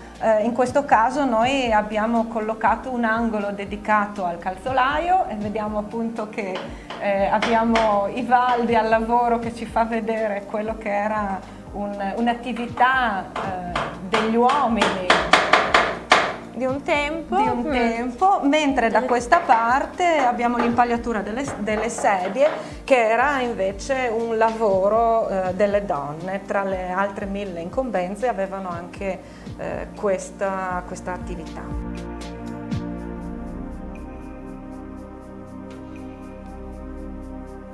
All'interno del museo ci sono altre ricostruzioni d'ambiente come la camera da letto, la cantina, oppure alcune botteghe artigiane, quindi mestieri legati direttamente al mondo contadino.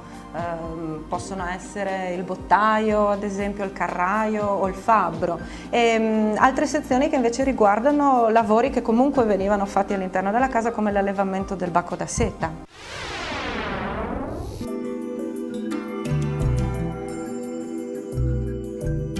Farra si estende tra pianura e collina, sorge sulle ultime propaggini del Coglio, quindi è un territorio privilegiato per la produzione di vino. Quali sono le proprietà di questo terreno che consentono di dare un vino così buono? A Farra di Sonzo ci sono due tipologie di DOC, denominazione di origine controllata. Il Friuli Isonzo, quindi la zona pianeggiante, e il Collio invece, che è la collina, quindi un terreno totalmente diverso. Il primo terreno, quello dell'Isonzo, è un terreno sciolto, noi usiamo questa terminologia, di origine alluvionale con molta presenza di sassi, di molto sassoso. Invece questo in collina è un terreno ricco di marne, arenarie, un terreno anche molto più antico perché si fa risalire a 30-40 milioni di anni fa.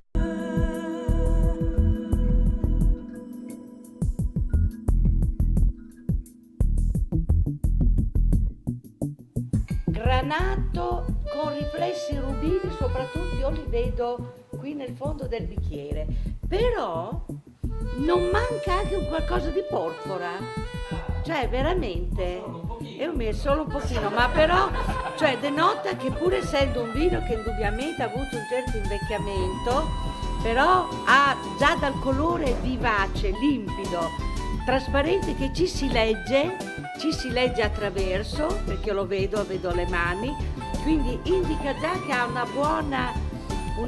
anche una buona freschezza.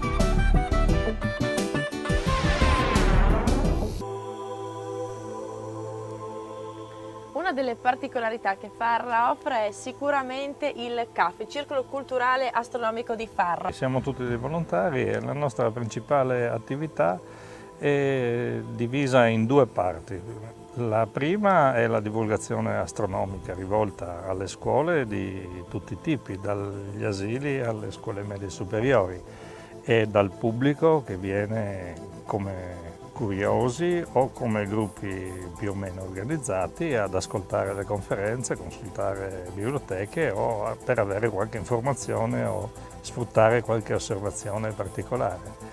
La seconda attività è l'astrometria dei corpi minori del Sistema Solare, che equivale a dire misurare la posizione di asteroidi e comete, inviarli ad un centro negli Stati Uniti che li coordina con quelli degli altri osservatori mondiali e li pubblica e li mette a disposizione della comunità scientifica. Molte strutture del paese sono dedicate a Riccardo Pitteri, poeta triestino che trascorse i suoi ultimi anni a Farra. Mio padre qui ospitava il poeta Riccardo Pitteri perché aveva anche la moglie che era una brava cantante, una brava soprano, e l'accompagnava al pianoforte. Mio padre, che è stato allievo di Franz Lehár, ha messo su una piccola accademia. Venivano qui in questa stanza gli allievi delle scuole magistrali di Gradisca e facevano bella musica, chi con mio padre col pianoforte, chi col flauto, chi col clarinetto, chi con il violino e il violoncello, una piccola accademia.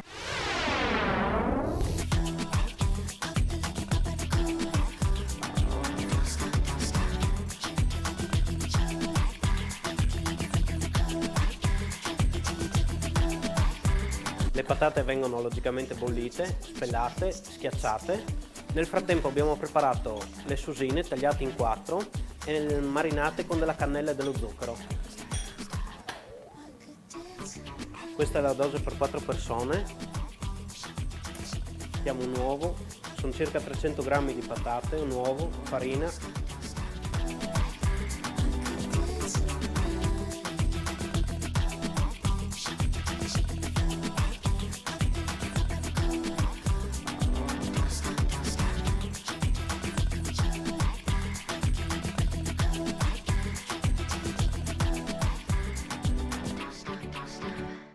Abbiamo potuto scoprire anche una cittadina così graziosa, ma purtroppo, ahimè, il tempo a nostra disposizione è concluso. Allora io vi aspetto la prossima settimana da un'altra bella località.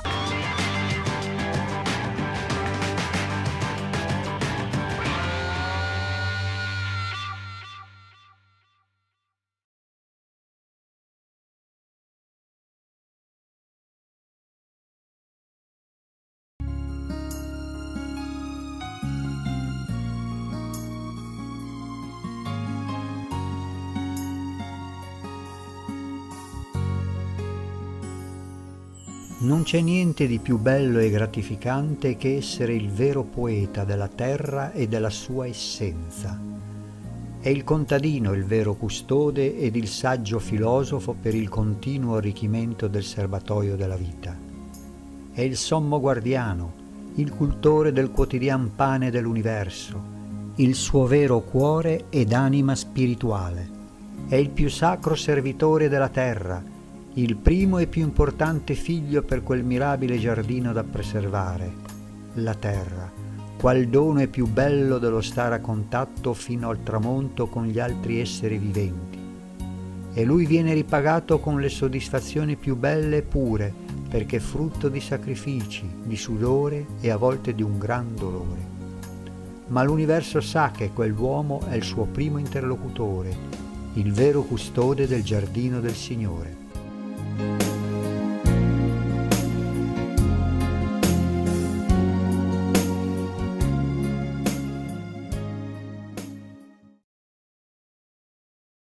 Medjugorje, un villaggio che arriva a malapena a 3.000 abitanti. Non lo si trova sulla cartina geografica. Le più particolareggiate segnano appena Čitluk, di cui Medjugorje è frazione. Nessuno si prenderebbe cura di questo paese jugoslavo, nel cuore della Bosnia e Erzegovina, a 60 km dall'Adriatico, se non fosse teatro, dal 24 giugno 1981, di avvenimenti soprannaturali e di straordinarie apparizioni della Vergine. 6 ragazzi, da quel giorno, vivono un incontro quotidiano con la presenza misteriosa della Madonna. Da quel giorno è corsa voce di molti segni divini, di guarigioni, di fenomeni luminosi inspiegabili, ma soprattutto di un incredibile influsso sui cuori. Essi raccontano: Gospa, la signora, ci è apparsa, è la regina della pace, chiede la preghiera, il digiuno, la conversione. L'inizio delle apparizioni cade il 24 giugno 1981. Il primo giorno i veggenti hanno visto la Madonna sul colle Podbro, si sono spaventati e sono fuggiti. Provano nello stesso tempo gioia e paura. L'indomani si sono indirizzati nello stesso luogo, dove hanno rivisto la Madonna che li ha chiamati con le mani, ed essi sono saliti sul colle in fretta, così che nessuno poteva seguirli. Dicono che si sentivano come se fossero portati da qualcuno. E in quel luogo e in quel giorno, il 25 giugno 1981, per la prima volta si sono incontrati da vicino con la Vergine. Per la prima volta la gente salì sul colle.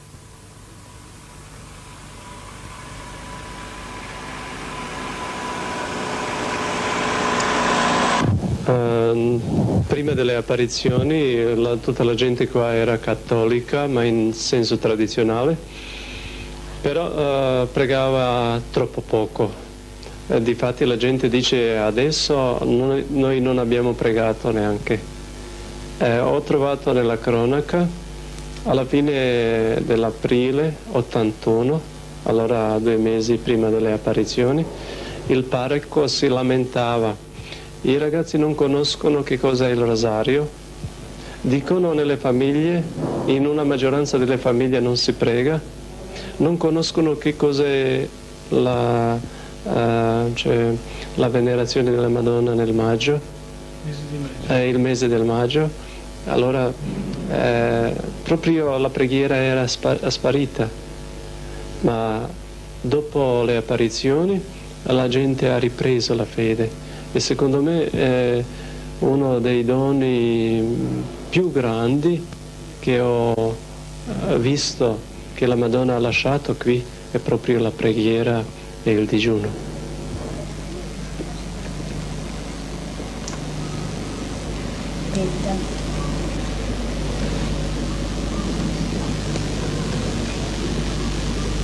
È senza ombra di incertezza.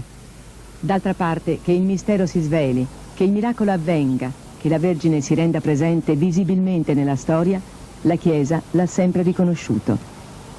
Anche accettando questi fatti, come per il passato, la Chiesa non ha mai inteso imporre un obbligo assoluto di assenso.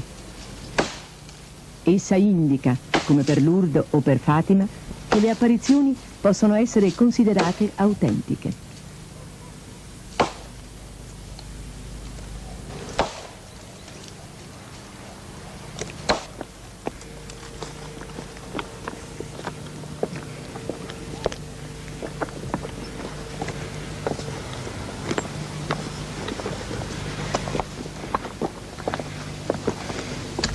Appena fuori le case si inerpica un sentiero che porta al luogo dove sono avvenuti i primi incontri con la Vergine Maria.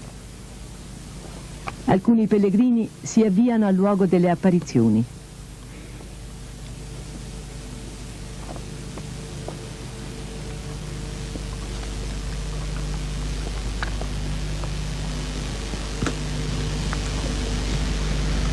Questo è il luogo benedetto dove la Vergine lascerà anche un segno tangibile e documentabile della sua presenza. Forse è la prima volta che questo luogo viene ripreso, anche perché fino a non molto tempo fa era circondato dalle forze dell'ordine che impedivano a chiunque di avvicinarsi.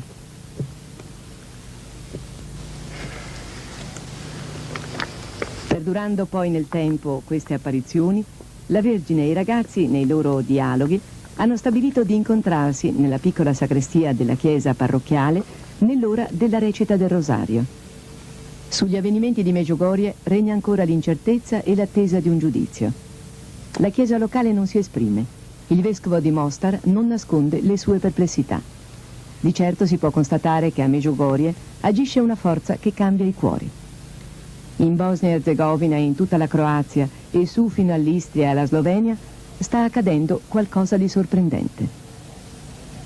Il vescovo di Spalato ammette: in questo dopoguerra avevamo cercato di evangelizzare il nostro popolo. È valsa di più Medjugorje di tutti i precedenti sforzi, specialmente per i giovani. Tomislav aggiunge: veramente la gente è stata mossa dal di dentro ed è pronta a fare tutto per Dio. Qui tutte le famiglie digiunano il venerdì e nelle famiglie si prega in media un'ora ogni giorno. I vecchi e gli adulti affermano che i giovani pregano e digiunano molto di più. Le chiese sono piene di gente, di giovani. La conversione della gente per noi è il fatto più sorprendente. Madonna ha mandato i messaggi all'umanità. Il primo messaggio è il messaggio principale, attorno a cui tutto ruota, è il messaggio della pace all'umanità. Maria, quella veggente che ieri avete visto, ha raccontato la sua terza giornata, dice: è apparsa la Madonna con le lacrime grosse, in sottofondo stava una croce nera spaventosa, la Madonna ripeteva piangendo: pace, pace, pace, riconciliatevi. Il messaggio della pace porta questo contenuto. Il mondo con queste tensioni cammina sull'orlo delle catastrofi. Se il mondo vuole la salvezza, deve prendere la strada della pace. Però la pace avrà soltanto se troverà Dio. Io sono venuta per dire al mondo: Dio esiste. In Dio è la vita. Quelli i quali troveranno Dio troveranno la vita e troveranno la pace. Ecco il messaggio della pace, spesso ripetuto anche un mese fa. La Madonna disse di nuovo: voglio ripetere di nuovo, la pace sta in crisi. Convertitevi, fatevi fratelli tra di voi, aumentate le preghiere e i digiuni. Per raggiungere la pace, la Madonna chiede la conversione. Anche questo messaggio si ripete quasi ogni giorno, spinge sempre i veggenti e l'umanità alla conversione.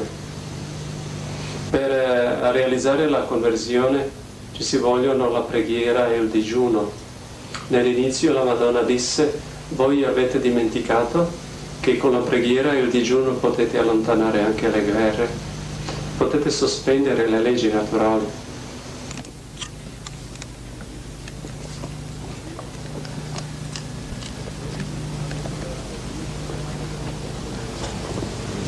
Padre Tomislav Vlasic è direttore spirituale dei 6 ragazzi di Medjugorje e responsabile della parrocchia dopo l'arresto e l'allontanamento del precedente parroco, padre Ioso.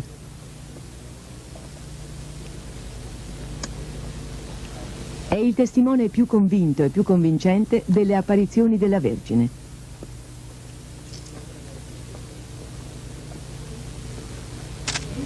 All'inizio, dice padre Tomislav, pensavo di avere un atteggiamento aperto di fronte a questi fatti, In realtà ero come un fariseo che diceva fra sé: può darsi che l'apparizione sia vera, però io non ne ho bisogno. Ora invece riconosco il mio bisogno di ogni grazia del Signore, perché ogni giorno la vita allarga i suoi orizzonti e il Signore della vita non ha limiti. Insomma, la mia principale esperienza è stata quella di una più grande apertura a Dio. Mi sono poi accorto che se un uomo prende in seria considerazione quello che la Madonna dice, deve per forza accogliere tutto quello che dice il Vangelo.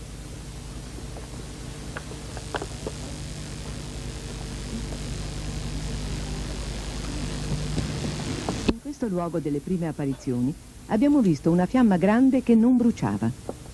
Anche i poliziotti sono corsi lì perché pensavano che fosse una provocazione. Però non hanno trovato altro che una guardia inginocchiata sul luogo delle apparizioni dove si vedeva la grande fiamma.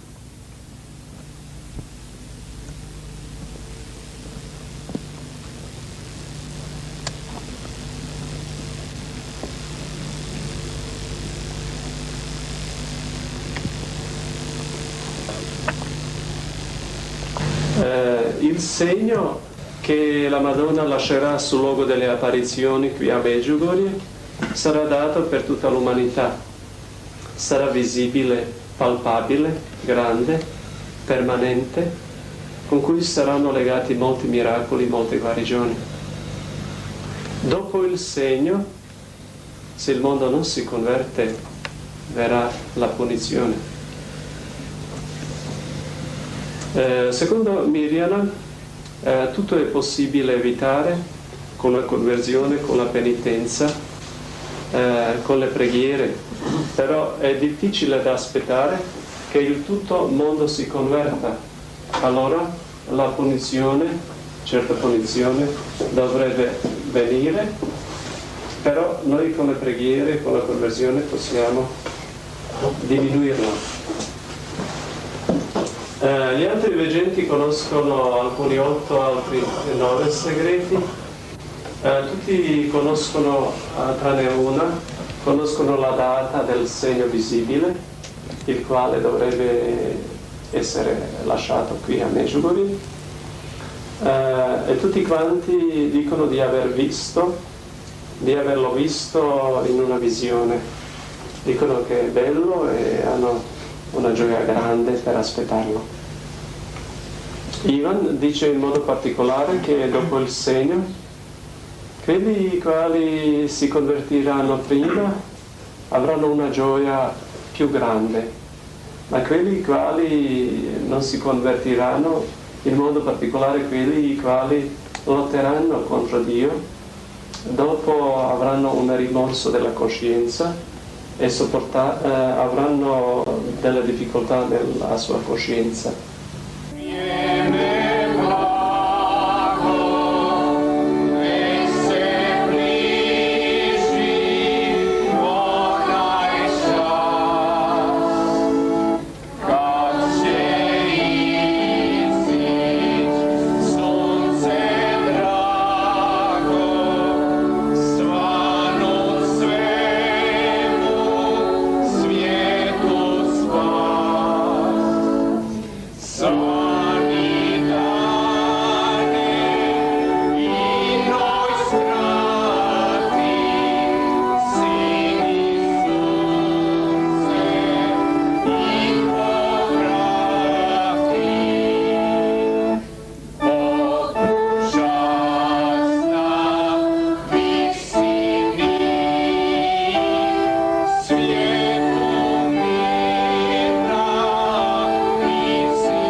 Jacob, Maria, Licca, Ivanka, ogni sera verso le 18 entrano in chiesa. La gente è già presente nella navata centrale. I ragazzi entrano nella sagrestia delle apparizioni, iniziano la preghiera e immediatamente viene la Signora. Parla con loro, li conforta, li sostiene, svela loro segreti, annuncia profezie per il mondo.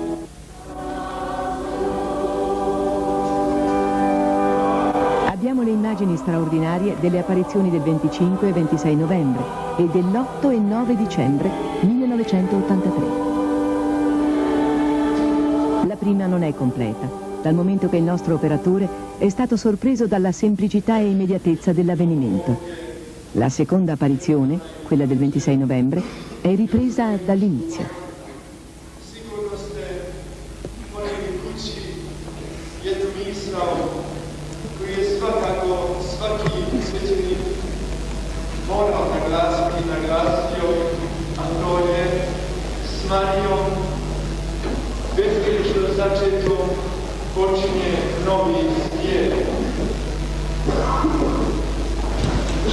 Tra qualche istante dovremo vedere le immagini della prima apparizione.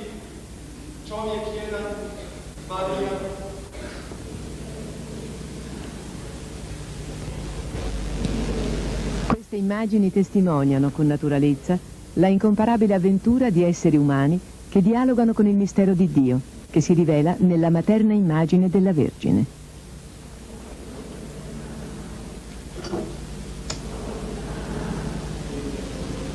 С небесна свет имя Твое, доđi kraljevstvo Tvoje, budi volja Tvoja, kako na nebu, tako i na zemlji. Kruh nas svakdanji daj nam danas i otpusti nama duge naše, kako i mi otpuštamo dužnicima našim. Ne uvedi nas u napast, nego izbavi nas od zlame. Slava Otcu i Sinu i Duhu Svetom, kako bijaše na početku, tako i sada i vazda vijeke vjekova. Amen.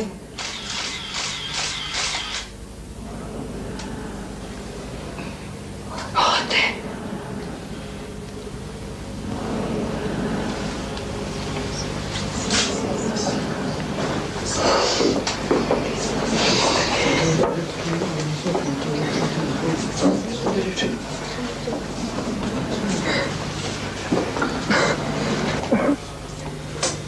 Moj za nas, moj za nas, moj za nas, moj za nas, moj za nas.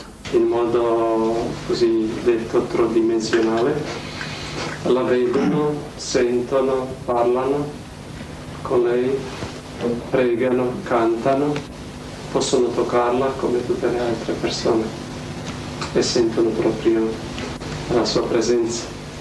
Nel momento dell'apparizione dicono viene una luce, dalla luce viene la Madonna e la Madonna levita su una nuvola, li saluta con saluto sia lodato Gesù Cristo e continua a parlare, pregare con loro, affidare a loro i segreti, i messaggi e alla fine li lascia con un saluto: restate in pace, angeli miei. Zdravo Marija, milosti puna, Gospod je s tobom, blagoslovljena ti među ženama i blagoslovljen plod utrobe tvoje, Isuse.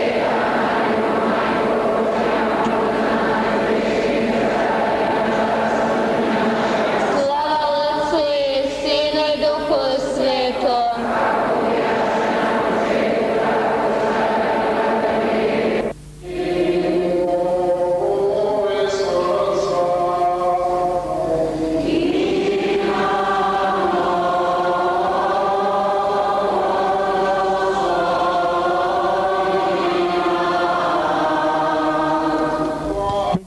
Immagini più complete dell'apparizione del 26 novembre.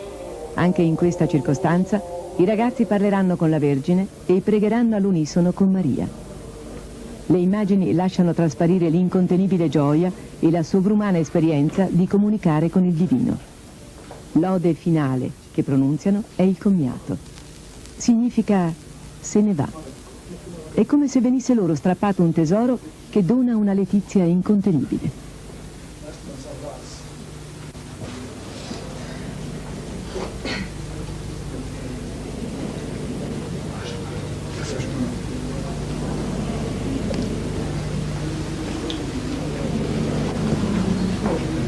U ime Otca i Sina i Duha Svetog, amen. Oče naš koji jesi na nebesima, svet se ime Tvoje, dođi kraljevstvo Tvoje.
na nebesima, svet se ime Tvoje, dođi kraljestvo Tvoje, budi volja Tvoja, kako na nebu, tako i na zemlji. Kruh naš svakdanji daj nam danas i otpusti nama duge naše, kako i mi otpuštamo dužnicima našim. Ne uvedi nas u napast, nego izbavi nas od zla. Amen.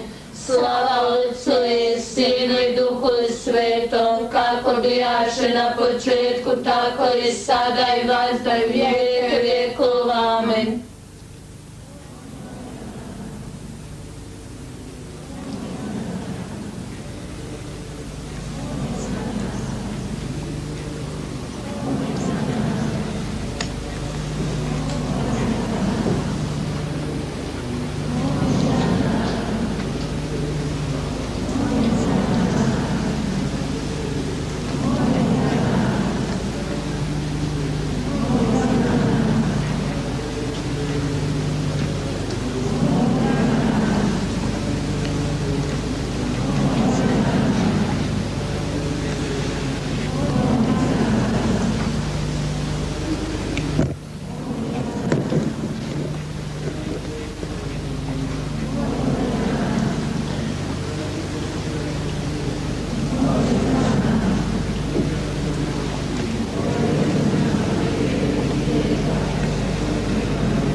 Abbiamo ascoltato l'Ode.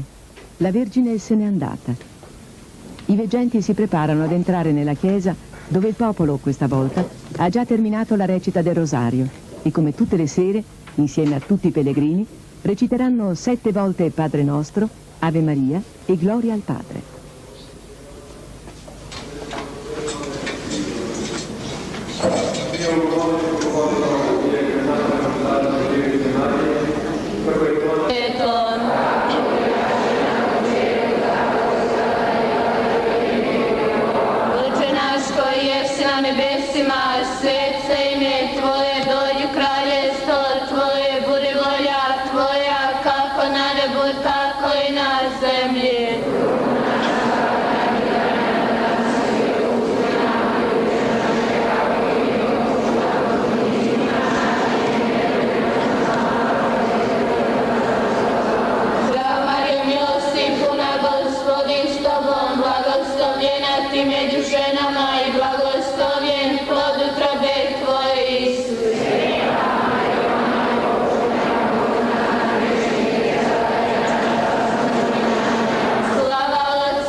E come per la nostra mentalità un po' efficientistica, a parte che è difficile accettare così in modo immediato un avvenimento soprannaturale, ma soprattutto è difficile anche perché noi pensiamo che è l'uomo che fa, mentre qui abbiamo assistito al fatto che tutto viene dall'alto, abbiamo avuto come la coscienza di una presenza superiore.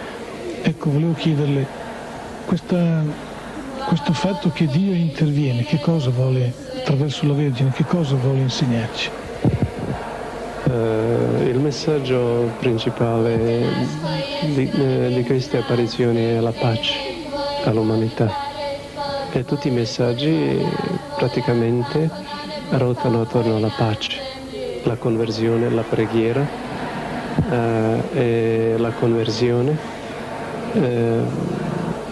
Il digiuno, la vita sacramentale sono proprio indirizzati in questo senso per raggiungere la pace. E i veggenti dicono che la Madonna disse il mondo con queste tensioni cammina sull'orlo delle catastrofi.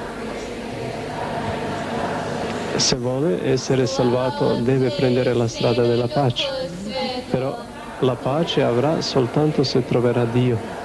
Io sono venuto per dire al mondo: Dio esiste, in Dio è la vita, e quelli i quali troveranno Dio troveranno la vita e troveranno la pace. Perciò spesso ripete questo messaggio della pace, il messaggio della conversione. A proposito di quello che tu dici che è difficile accettare questo fatto soprannaturale, ci si vuole la grazia.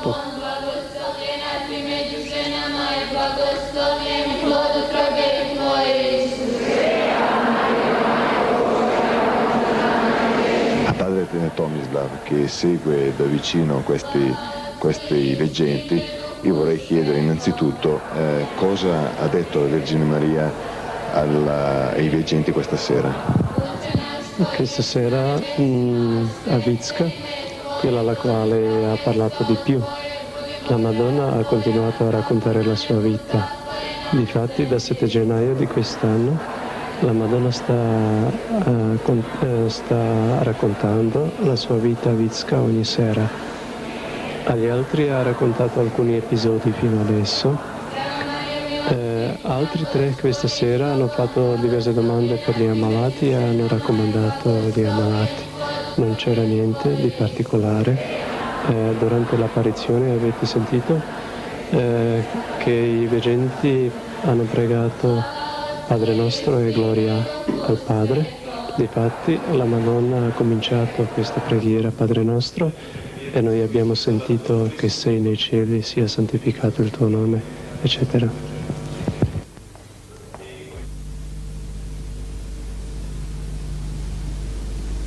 Le immagini che ora vedremo riprendono l'apparizione dell'8 dicembre, festa dell'Immacolata Concezione. In questa circostanza la Vergine rivela a una veggente il nono segreto. Ancora più evidente diventa l'estasi dei ragazzi, specie del piccolo Jacob, i cui occhi alla fine accompagnano la Vergine che si eleva davanti a lui. Oče naš koji jesi na nebesima, svet se ime Tvoje, dođi kraljevstvo Tvoje, budi volja.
Na nebesima svetsko ime Tvoje, dođi kraljestvo Tvoje, bude volja Tvoja, kako na nebu, tako i na zemlji. Kruh naš svagdanji daj nam danas i otpusti nama duge naše, kako i mi otpuštamo dužnicima našim. Ne uvedi nas u napast, nego izbavi nas od zla.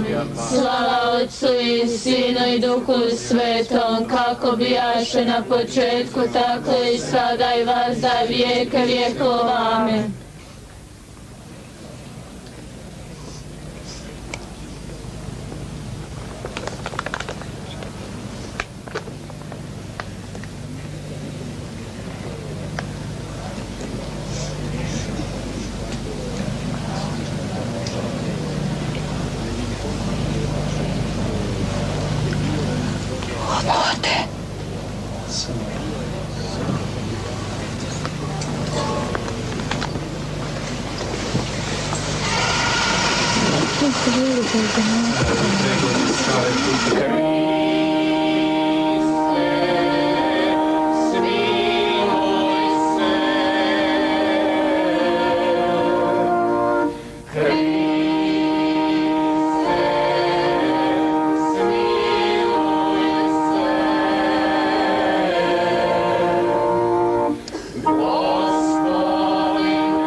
Del 9 dicembre, l'ultima di cui disponiamo le immagini, sono presenti alcuni medici che controllano il battito del polso e verificano le condizioni dei veggenti.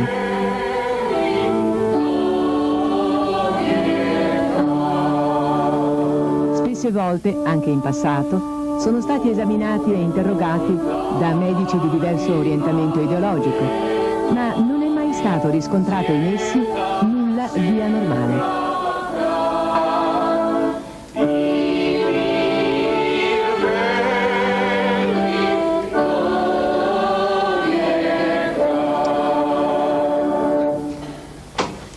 U ime Otca, istina i Duha Svetog, amen. Oče naš koji jesi na nebesima, svet se ime Tvoje, dođi kraljestvo Tvoje, budi volja Tvoja.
Koji jesi na nebesima, svet se ime Tvoje, dođi kraljestvo Tvoje, budi volja Tvoja, kako na nebu, tako i na zemlji. Kruh naš svagdanji daj nam danas i otpusti nama duge naše, kako i mi otpuštamo dužnicima našim. Ne uvedi nas u napast, nego izbavi nas od zla. Slava Otcu i Sinu i Duhu Svetom, kako bijaše na početku, tako i sada i vazda vijeke vjekova. Oh,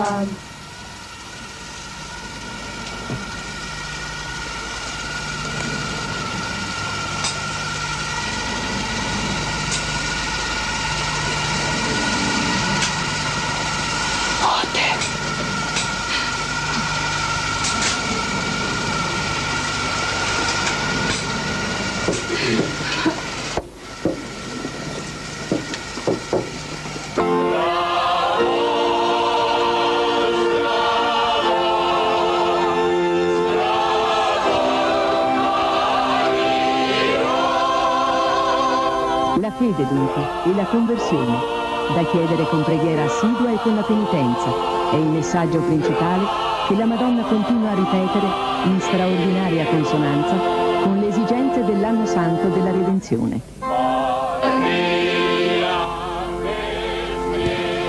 Ma cosa significa convertirsi?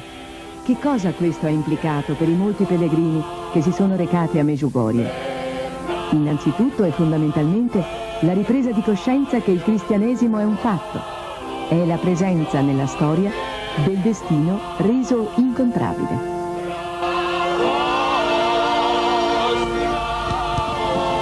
Noi in fondo siamo cresciuti in un ambiente intellettualistico, ci ha detto un pellegrino, nel quale siamo stati abituati a valutare e a prendere le distanze di fronte ad ogni fatto, invece che a lasciarci interpellare.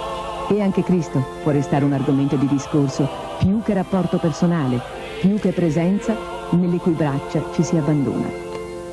Non meravigliatevi, ma voi siete proprio deboli perché pregate troppo poco.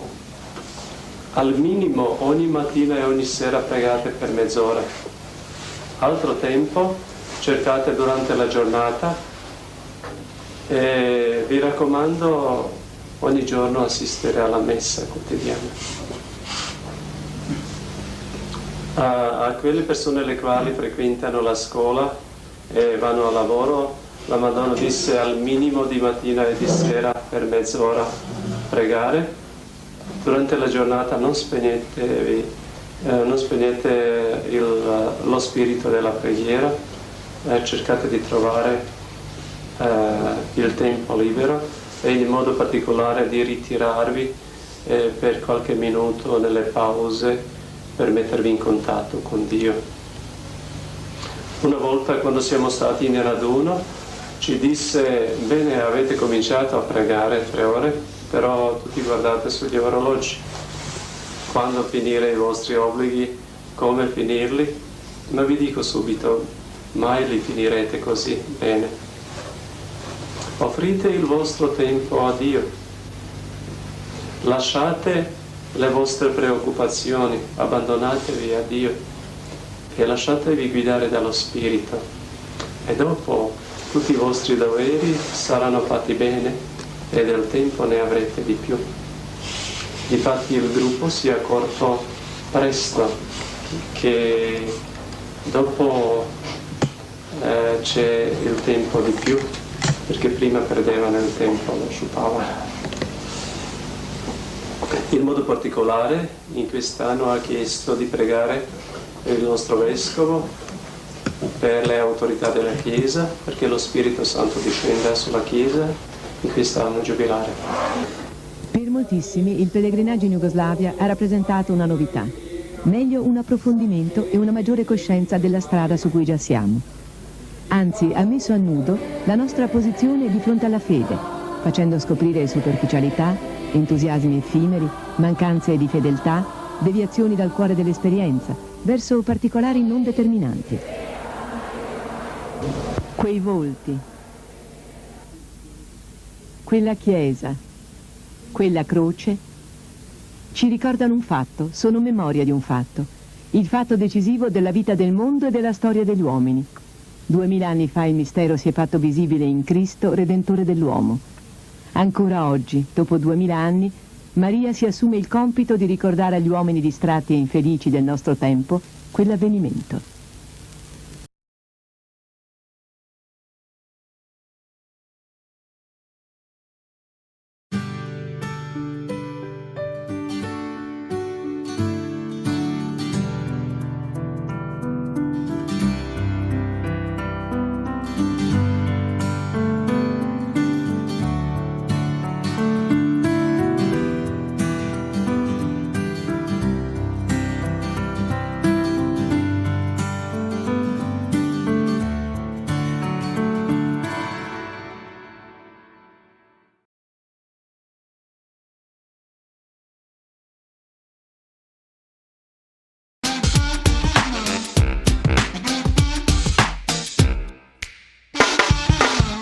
Da quasi 2 anni a quest'ora